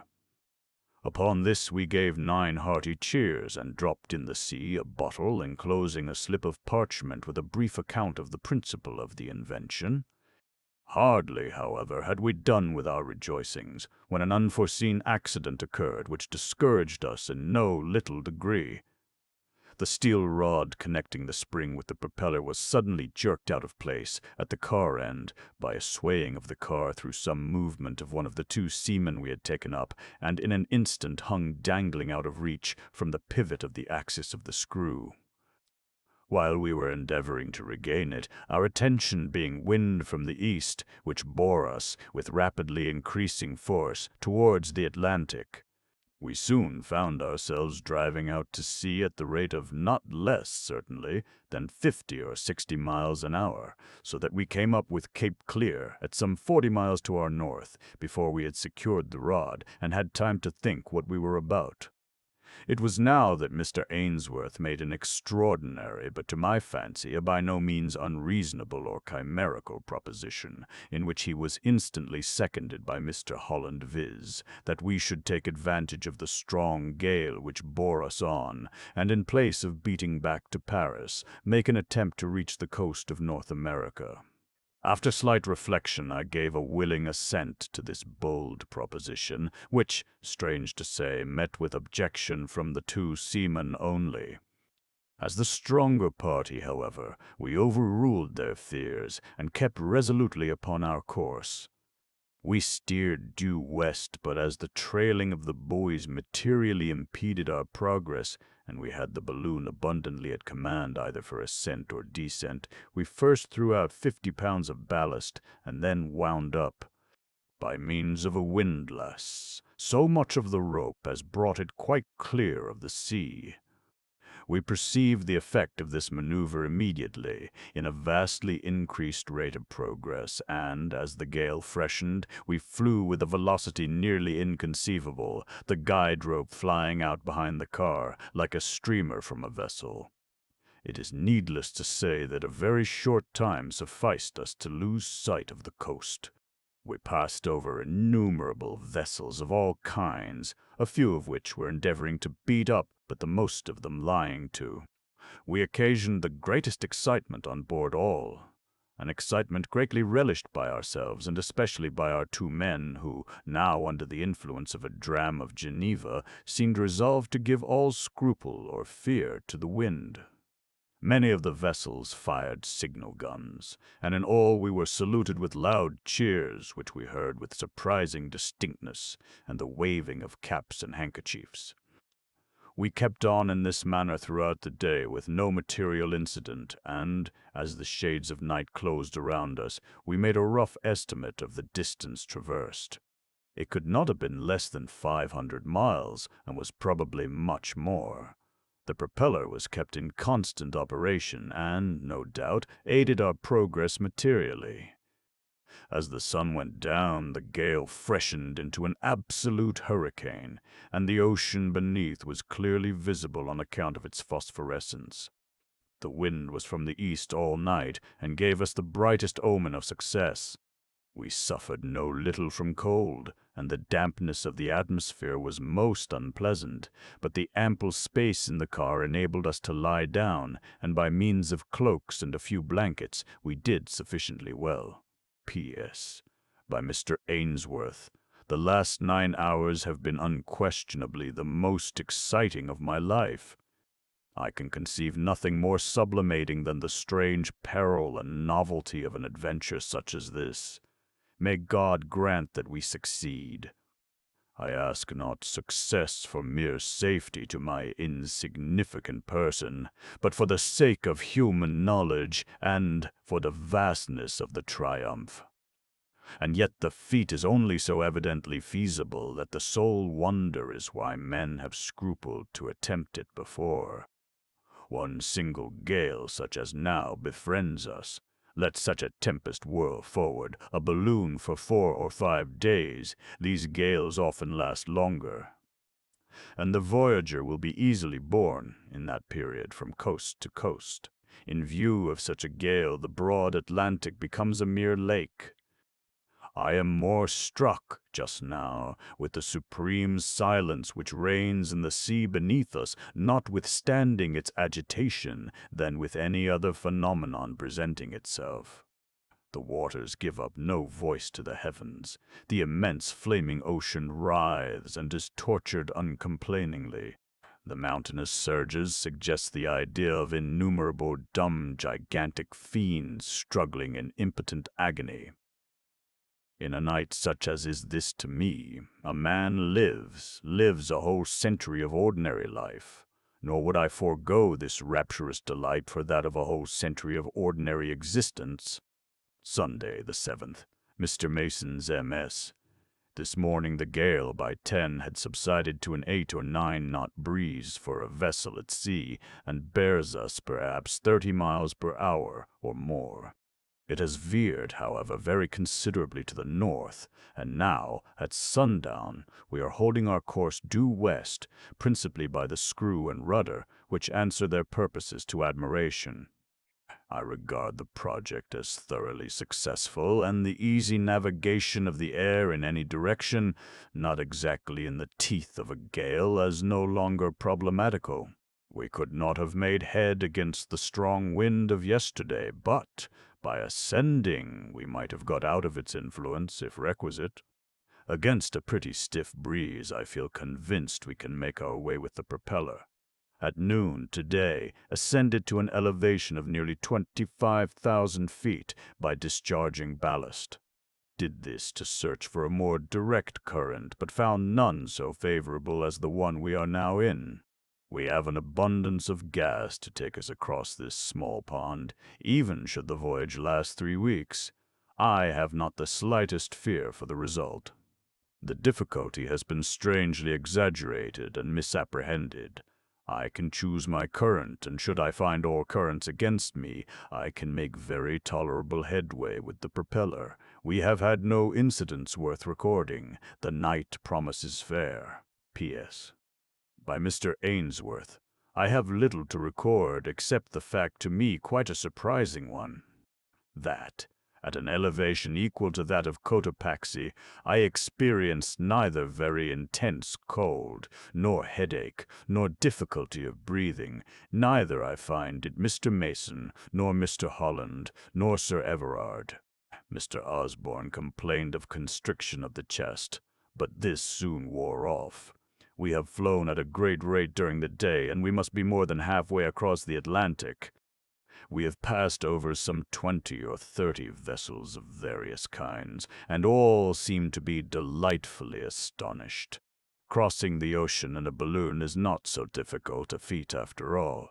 Omne ignotum pro magnifico. Mem, at 25,000 feet elevation, the sky appears nearly black, and the stars are distinctly visible, while the sea does not seem convex, as one might suppose, but absolutely and most unequivocally concave. Monday, the 8th. Mr. Mason's M.S. This morning we had again some little trouble with the rod of the propeller, which must be entirely remodeled for fear of serious accident. I mean the steel rod, not the vanes. The latter could not be improved. The wind has been blowing steadily and strongly from the northeast all day, and so far fortune seems bent upon favoring us.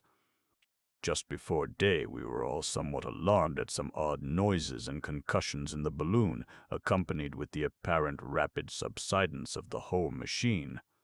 These phenomena were occasioned by the expansion of the gas through increase of heat in the atmosphere and the consequent disruption of the minute particles of ice with which the network had become encrusted during the night.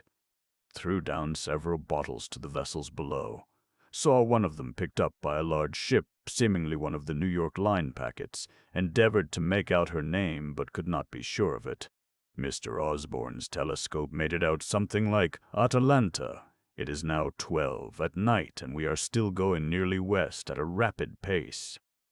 The sea is peculiarly phosphorescent. P.S. By Mr. Ainsworth.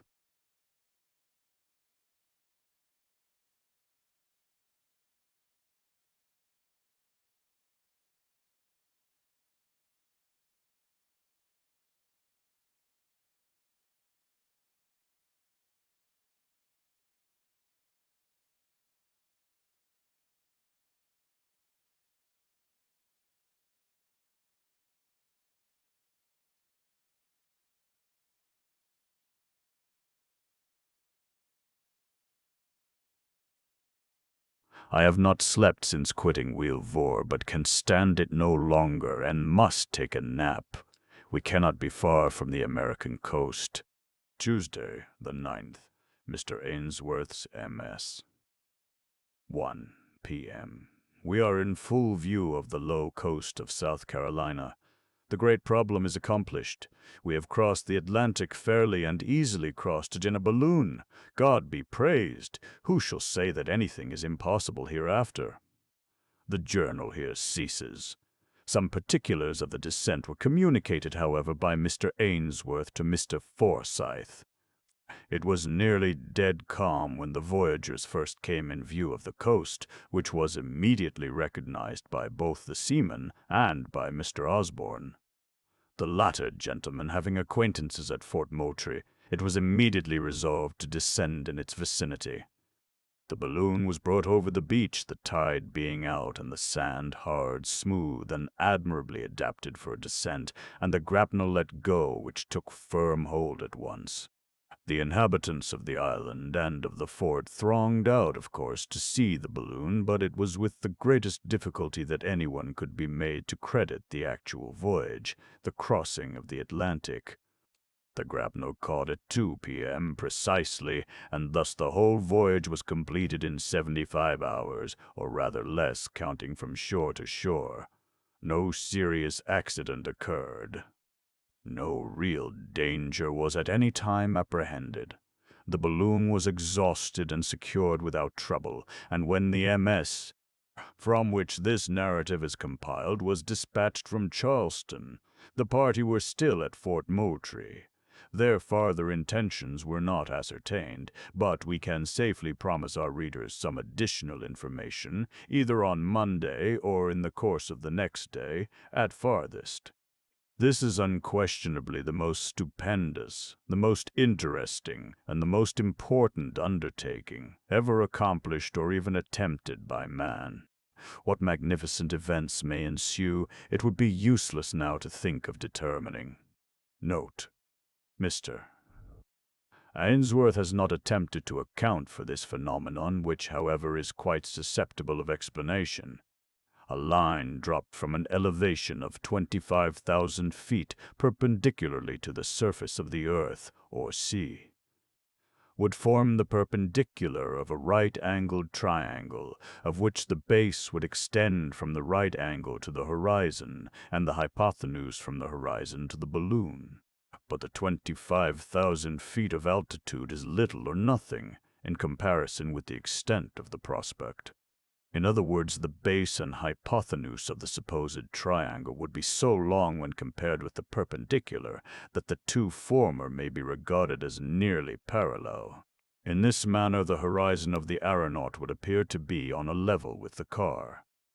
But as the point immediately beneath him seems, and is, at a great distance below him, it seems of course also at a great distance below the horizon. Hence the impression of concavity, and this impression must remain until the elevation shall bear so great a proportion to the extent of prospect that the apparent parallelism of the base and hypotenuse disappears, when the earth's real convexity must become apparent. MS. Fond in a bottle qui n'a, plus qu'au moment, et vivre n'a plus rien à dissimuler. Quernald artis. Of my country and of my family I have little to say. Ill usage and length of years have driven me from the one and estranged me from the other. Hereditary wealth afforded me an education of no common order, and a contemplative turn of mind enabled me to methodize the stores which early study very diligently garnered up. Beyond all things, the study of the German moralists gave me great delight, not from any ill-advised admiration of their eloquent madness, but from the ease with which my habits of rigid thought enabled me to detect their falsities. I have often been reproached with the aridity of my genius. A deficiency of imagination has been imputed to me as a crime, and the Pyrrhonism of my opinions has at all times rendered me notorious. Indeed, a strong relish for physical philosophy has, I fear, tinctured my mind with a very common error of this age. I mean the habit of referring occurrences, even the least susceptible of such reference, to the principles of that science. Upon the whole, no person could be less liable than myself to be led away from the severe precincts of truth by the ignes fatui of superstition. I have thought proper to premise thus much, lest the incredible tale one have to tell should be considered rather the raving of a crude imagination than the positive experience of a mind to which the reveries of fancy have been a dead letter and a nullity. After many years spent in foreign travel, I sailed in the year 18 from the port of Batavia in the rich and populous island of Java on a voyage to the archipelago of the Sunda Islands. I went as passenger, having no other inducement than a kind of nervous restlessness which haunted me as a fiend. Our vessel was a beautiful ship of about 400 tons, copper-fastened and built at Bombay of Malabar teak. She was freighted with cotton wool and oil from the Lashadive Islands. We had also on board coir, jaggery, ghee, cocoa nuts, and a few cases of opium.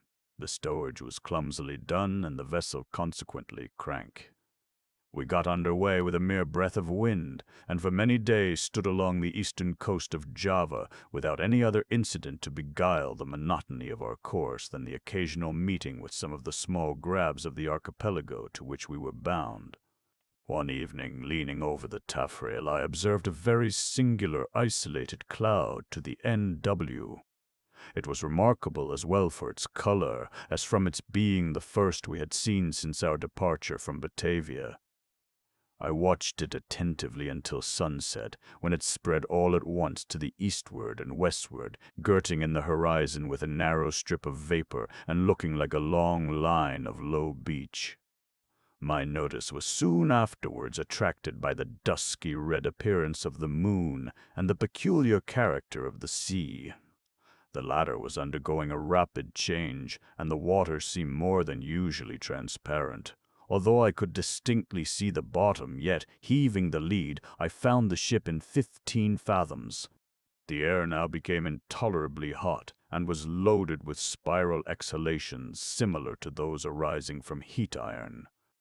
As night came on, every breath of wind died away, and more entire calm it is impossible to conceive.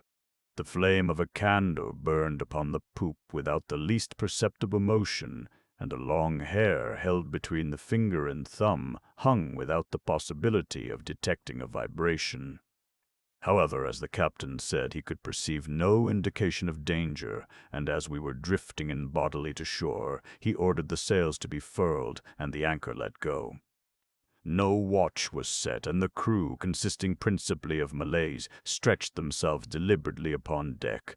I went below, not without a full presentiment of evil. Indeed, every appearance warranted me in apprehending a Simon. I told the captain my fears, but he paid no attention to what I said, and left me without deigning to give a reply. My uneasiness, however, prevented me from sleeping, and about midnight I went upon deck. As I placed my foot upon the upper step of the companion ladder, I was startled by a loud humming noise, like that occasioned by the rapid revolution of a mill wheel, and before I could ascertain its meaning, I found the ship quivering to its center. In the next instant, a wilderness of foam hurled us upon our beam ends and, rushing over us fore and aft, swept the entire decks from stem to stern. The extreme fury of the blast proved, in a great measure, the salvation of the ship.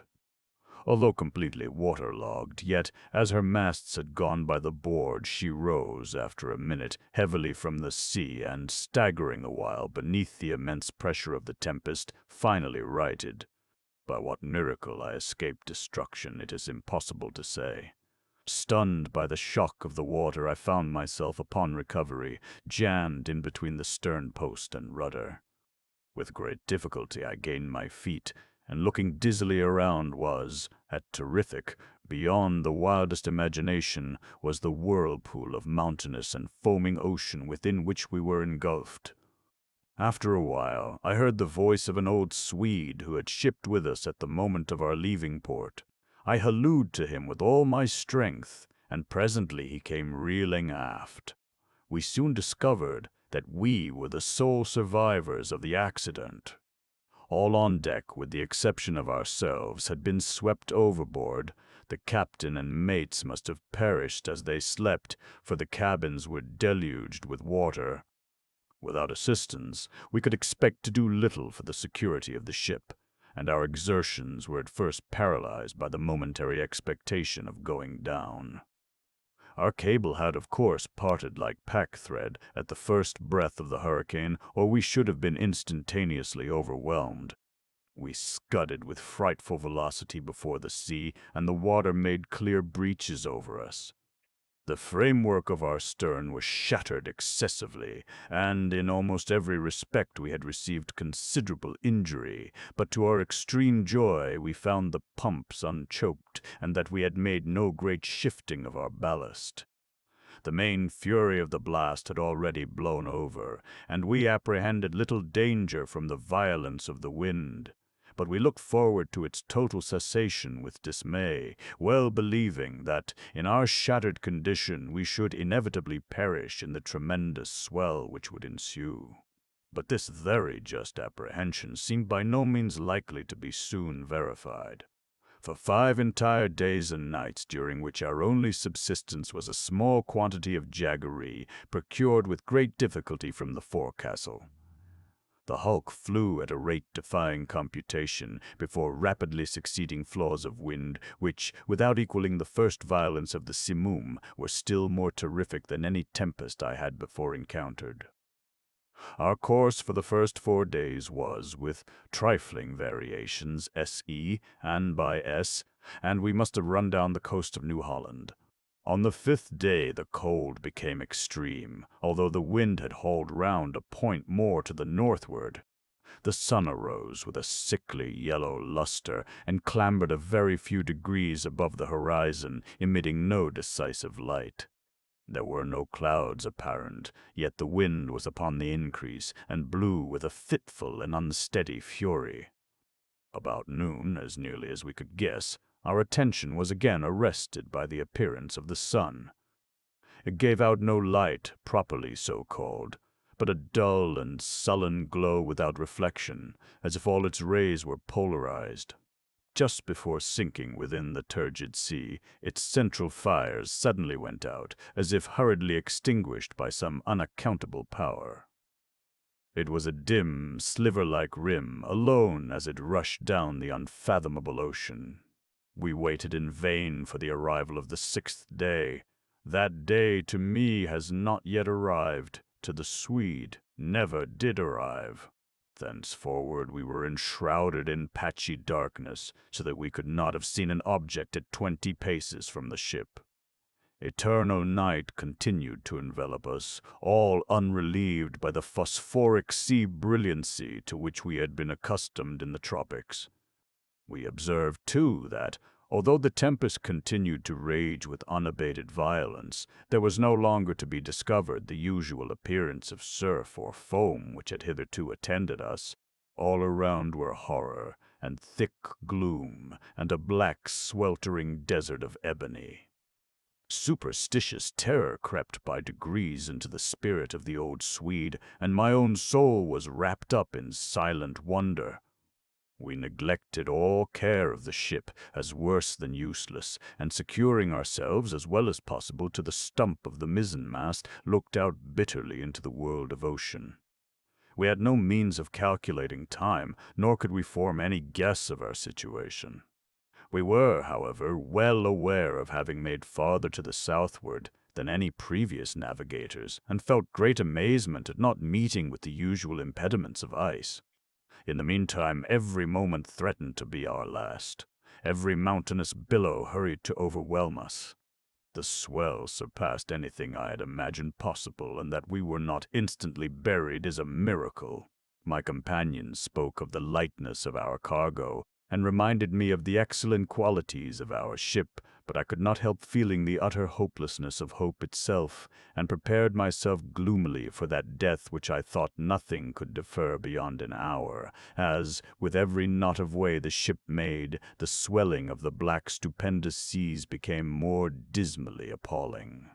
At times we gasped for breath at an elevation beyond the albatross, at times became dizzy with the velocity of our descent into some watery hell, where the air grew stagnant and no sound disturbed the slumbers of the kraken. We were at the bottom of one of these abysses, when a quick scream from my companion broke fearfully upon the night. "See! See!" cried he, shrieking in my ears. "Almighty God, see!" See!" As he spoke, I became aware of a dull, sullen glare of red light which streamed down the sides of the vast chasm where we lay, and threw a fitful brilliancy upon our deck. Casting my eyes upwards, I beheld a spectacle which froze the current of my blood. At a terrific height directly above us, and upon the very verge of the precipitous descent, hovered a gigantic ship of, perhaps, 4,000 tons.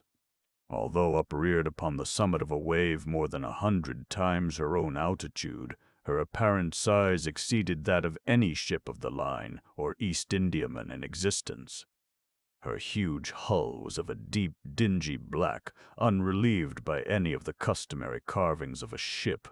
A single row of brass cannon protruded from her open ports, and dashed from their polished surfaces the fires of innumerable battle lanterns, which swung to and fro about her rigging. But what mainly inspired us with horror and astonishment was that she bore up under a press of sail in the very teeth of that supernatural sea, and of that ungovernable hurricane. When we first discovered her, her bows were alone to be seen, as she rose slowly from the dim and horrible gulf beyond her. For a moment of intense terror she paused upon the giddy pinnacle, as if in contemplation of her own sublimity, then trembled and tottered and came down. At this instant I know not what sudden self-possession came over my spirit. Staggering as far aft as I could, I awaited fearlessly the ruin that was to overwhelm. Our own vessel was at length ceasing from her struggles and sinking with her head to the sea. The shock of the descending mass struck her, consequently, in that portion of her frame which was already under water, and the inevitable result was to hurl me with irresistible violence upon the rigging of the stranger. As I fell, the ship hove in stays and went about, and to the confusion ensuing, I attributed my escape from the notice of the crew. With little difficulty I made my way unperceived to the main hatchway, which was partially open, and soon found an opportunity of secreting myself in the hold. Why I did so I can hardly tell.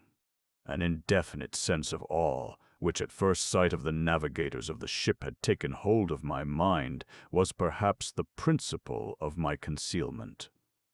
I was unwilling to trust myself with a race of people who had offered, to the cursory glance I had taken, so many points of vague novelty, doubt, and apprehension. I therefore thought proper to contrive a hiding place in the hold. This I did by removing a small portion of the shifting boards, in such a manner as to afford me a convenient retreat between the huge timbers of the ship. I had scarcely completed my work when a footstep in the hold forced me to make use of it. A man passed by my place of concealment with a feeble and unsteady gait. I could not see his face, but had an opportunity of observing his general appearance.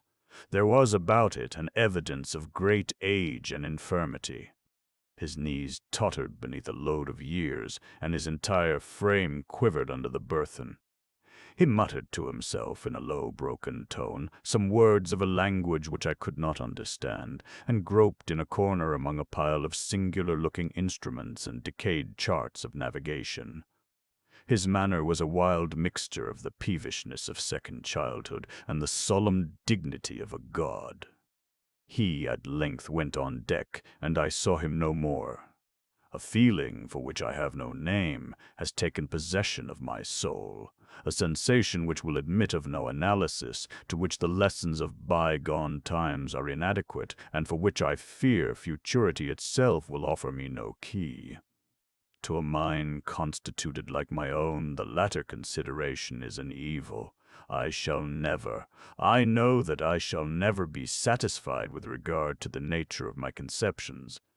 Yet it is not wonderful that these conceptions are indefinite, since they have their origin in sources so utterly novel. A new sense, a new entity is added to my soul. It is long since I first trod the deck of this terrible ship, and the rays of my destiny are, I think, gathering to a focus. Incomprehensible men!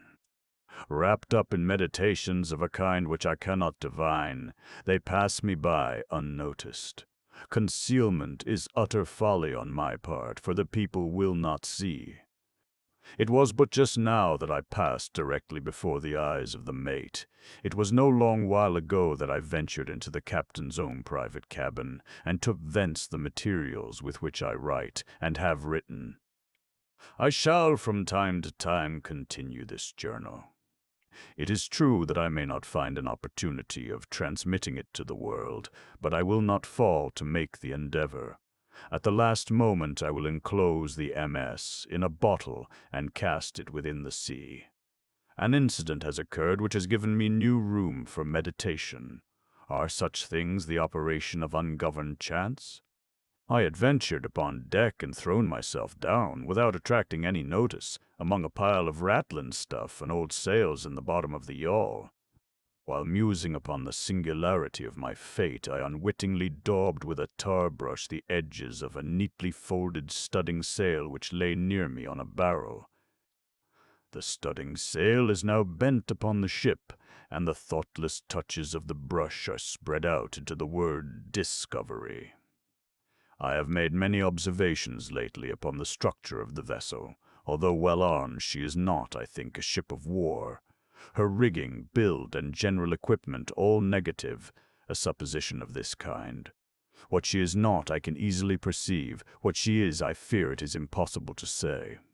I know not how it is, but in scrutinizing her strange model and singular cast of spars, her huge size and overgrown suits of canvas, her severely simple bow and antiquated stern, there will occasionally flash across my mind a sensation of familiar things, and there is always mixed up with such indistinct shadows of recollection an unaccountable memory of old foreign chronicles and ages long ago. I have been looking at the timbers of the ship. She is built of a material to which I am a stranger. There is a peculiar character about the wood which strikes me as rendering it unfit for the purpose to which it has been applied. I mean its extreme porousness, considered independently by the worm-eaten condition which is a consequence of navigation in these seas, and apart from the rottenness attendant upon age. It will appear perhaps an observation somewhat over-curious, but this wood would have every characteristic of Spanish oak, if Spanish oak were distended by any unnatural means. In reading the above sentence, a curious apothegm of an old, weather-beaten Dutch navigator comes full upon my recollection. "It is as sure," he was wont to say, when any doubt was entertained of his veracity, "as sure as there is a sea where the ship itself will grow in bulk like the living body of the seaman." About an hour ago I made bold to thrust myself among a group of the crew. They paid me no manner of attention, and, although I stood in the very midst of them all, seemed utterly unconscious of my presence. Like the one I had at first seen in the hold, they all bore about them the marks of a hoary old age. Their knees trembled with infirmity, their shoulders were bent double with decrepitude, their shriveled skins rattled in the wind, their voices were low, tremulous, and broken, their eyes glistened with the rheum of years, and their gray hairs streamed terribly in the tempest. Around them, on every part of the deck, lay scattered mathematical instruments of the most quaint and obsolete construction. I mentioned some time ago the bending of a studding sail. From that period, the ship, being thrown dead off the wind, has continued her terrific course due south, with every rag of canvas packed upon her, from her trucks to her lower studding sail booms, and rolling every moment her topgallant yardarms into the most appalling hell of water which it can enter into the mind of a man to imagine. I have just left the deck, where I find it impossible to maintain a footing, although the crew seem to experience little inconvenience. It appears to me a miracle of miracles that our enormous bulk is not swallowed up at once and forever. We are surely doomed to hover continually upon the brink of eternity, without taking a final plunge into the abyss. From billows 1,000 times more stupendous than any I have ever seen, we glide away with the facility of the arrowy seagull, and the colossal waters rear their heads above us like demons of the deep, but like demons confined to simple threats and forbidden to destroy. I am led to attribute these frequent escapes to the only natural cause which can account for such effect. I must suppose the ship to be within the influence of some strong current or impetuous undertow.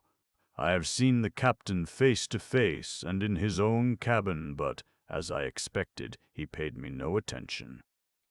Although in his appearance there is, to a casual observer, nothing which might bespeak him more or less than man, still a feeling of irrepressible reverence and awe mingled with the sensation of wonder with which I regarded him. In stature he is nearly my own height, that is, about 5 feet 8 inches. He is of a well-knit and compact frame of body, neither robust nor remarkably otherwise. But it is the singularity of the expression which reigns upon the face. It is the intense, the wonderful, the thrilling evidence of old age, so utter, so extreme, which excites within my spirit a sense, a sentiment ineffable. His forehead, although little wrinkled, seems to bear upon it the stamp of a myriad of years. His gray hairs are records of the past, and his grayer eyes are sibyls of the future. The cabin floor was thickly strewn with strange, iron-clasped folios, and mouldering instruments of science and obsolete, long-forgotten charts. His head was bowed down upon his hands, and he pored, with a fiery, unquiet eye, over a paper which I took to be a commission, and which, at all events, bore the signature of a monarch. He muttered to himself, as did the first seaman whom I saw in the hold, some low, peevish syllables of a foreign tongue, and although the speaker was close at my elbow, his voice seemed to reach my ears from the distance of a mile. The ship and all in it are imbued with the spirit of eld. The crew glide to and fro like the ghosts of buried centuries. Their eyes have an eager and uneasy meaning, and when their fingers fall athwart my path in the wild glare of the battle lanterns, I feel as I have never felt before, although I have been all my life a dealer in antiquities, and have imbibed the shadows of fallen columns at Baalbec and Tadmor and Persepolis, until my very soul has become a ruin. When I look around me, I feel ashamed of my former apprehensions. If I trembled at the blast which has hitherto attended us, shall I not stand aghast at a warring of wind and ocean, to convey any idea of which the words tornado and simoom are trivial and ineffective? All in the immediate vicinity of the ship is the blackness of eternal night and a chaos of foamless water, but about a league on either side of us may be seen, indistinctly and at intervals, stupendous ramparts of ice towering away into the desolate sky and looking like the walls of the universe.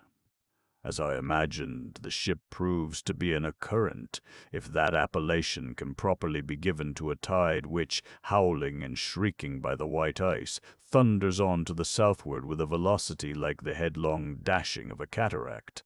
To conceive the horror of my sensations is, I presume, utterly impossible, yet a curiosity to penetrate the mysteries of these awful regions predominates even over my despair, and will reconcile me to the most hideous aspect of death.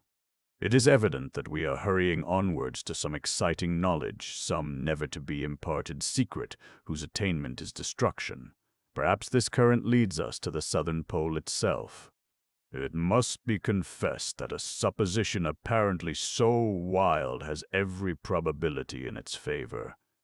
The crew pace the deck with unquiet and tremulous step, but there is upon their countenances an expression more of the eagerness of hope than of the apathy of despair. In the meantime, the wind is still in our poop, and as we carry a crowd of canvas, the ship is at times lifted bodily from out the sea. Oh, horror upon horror! The ice opens suddenly to the right and to the left, and we are whirling dizzily in immense concentric circles, round and round the borders of a gigantic amphitheater, the summit of whose walls is lost in the darkness and the distance. But little time will be left me to ponder upon my destiny. The circles rapidly grow small. We are plunging madly within the grasp of the whirlpool, and amid a roaring and bellowing and thundering of ocean and of tempest, the ship is quivering. O God! And going down. Note, the MS, found in a bottle, was originally published in 1831, and it was not until many years afterwards that I became acquainted with the maps of Mercator, in which the ocean is represented as rushing by four mouths into the northern polar gulf, to be absorbed into the bowels of the earth, the pole itself being represented by a black rock towering to a prodigious height. The oval portrait. The chateau into which my valet had ventured to make forcible entrance, rather than permit me, in my desperately wounded condition, to pass a night in the open air, was one of those piles of commingled gloom and grandeur which have so long frowned among the Apennines, not less in fact than in the fancy of Mrs. Radcliffe. To all appearance it had been temporarily and very lately abandoned.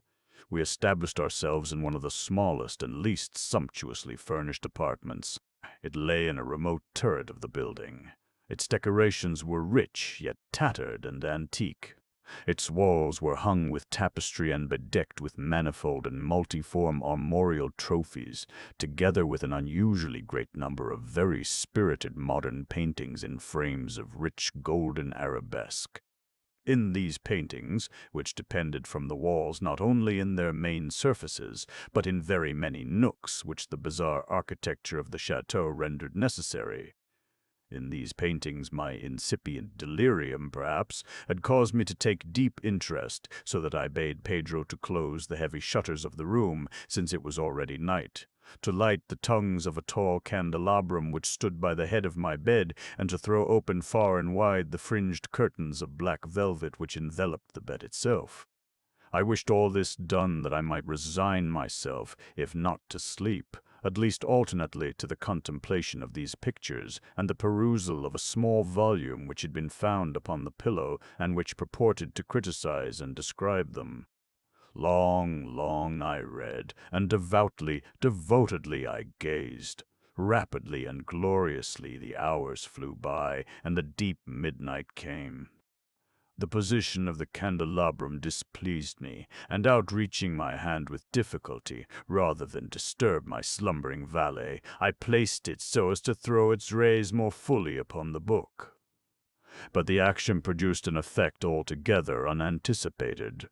The rays of the numerous candles, for there were many, now fell within a niche of the room which had hitherto been thrown into deep shade by one of the bedposts. I thus saw in vivid light a picture all unnoticed before. It was the portrait of a young girl just ripening into womanhood. I glanced at the painting hurriedly, and then closed my eyes. Why I did this was not. It remained thus shut. I ran over in my mind my reason for so shutting them. It was an impulsive movement to gain time for thought, to make sure that my vision had not deceived me, to calm and subdue my fancy for a more sober and more certain gaze. In a very few moments I again looked fixedly at the painting. That I now saw aright I could not and would not doubt, for to dissipate the dreamy stupor which was stealing over my senses, and to startle me at once into waking life. The portrait, I have already said, was that of a young girl. It was a mere head and shoulders, done in what is technically termed a vignette manner, much in the style of the favorite heads of Sully. The arms, the bosom, and even the ends of the radiant hair melted imperceptibly into the vague yet deep shadow which formed the background of the whole. The frame was oval, richly gilded and filigreed in Moresque. As a thing of art, nothing could be more admirable than the painting itself. But it could have been neither the execution of the work nor the immortal beauty of the countenance which had so suddenly and so vehemently moved me. Least of all could it have been that my fancy, shaken from its half-slumber, had mistaken the head for that of a living person. I saw at once that the peculiarities of the design, of the vignetting, and of the frame must have instantly dispelled such idea, must have prevented even its momentary entertainment. Thinking earnestly upon these points, I remained, for an hour perhaps, half sitting, half reclining, with my vision riveted upon the portrait. At length, satisfied with the true secret of its effect, I fell back within the bed. I had found the spell of the picture in an absolute lifelikeliness of expression which, at first startling, finally confounded, subdued, and appalled me. With deep and reverent awe, I replaced the candelabrum in its former position. The cause of my deep agitation being thus shut from view, I sought eagerly the volume which discussed the paintings and their histories. Turning to the number which designated the oval portrait, I there read the vague and quaint words which follow. She was a maiden of rarest beauty, and not more lovely than full of glee. And evil was the hour when she saw and loved and wedded the painter.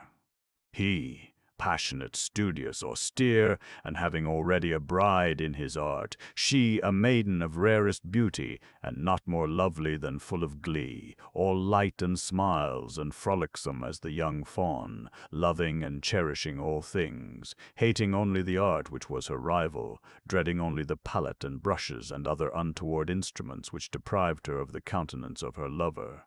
It was thus a terrible thing for this lady to hear the painter speak of his desire to portray even his young bride. But she was humble and obedient, and sat meekly for many weeks in the dark, high turret chamber where the light dripped upon the pale canvas only from overhead. But he, the painter, took glory in his work, which went on from hour to hour and from day to day. And he was a passionate and wild and moody man who became lost in reveries, so that he would not see that the light which fell so ghastly in that lone turret withered the health and the spirits of his bride, who pined visibly to all but him.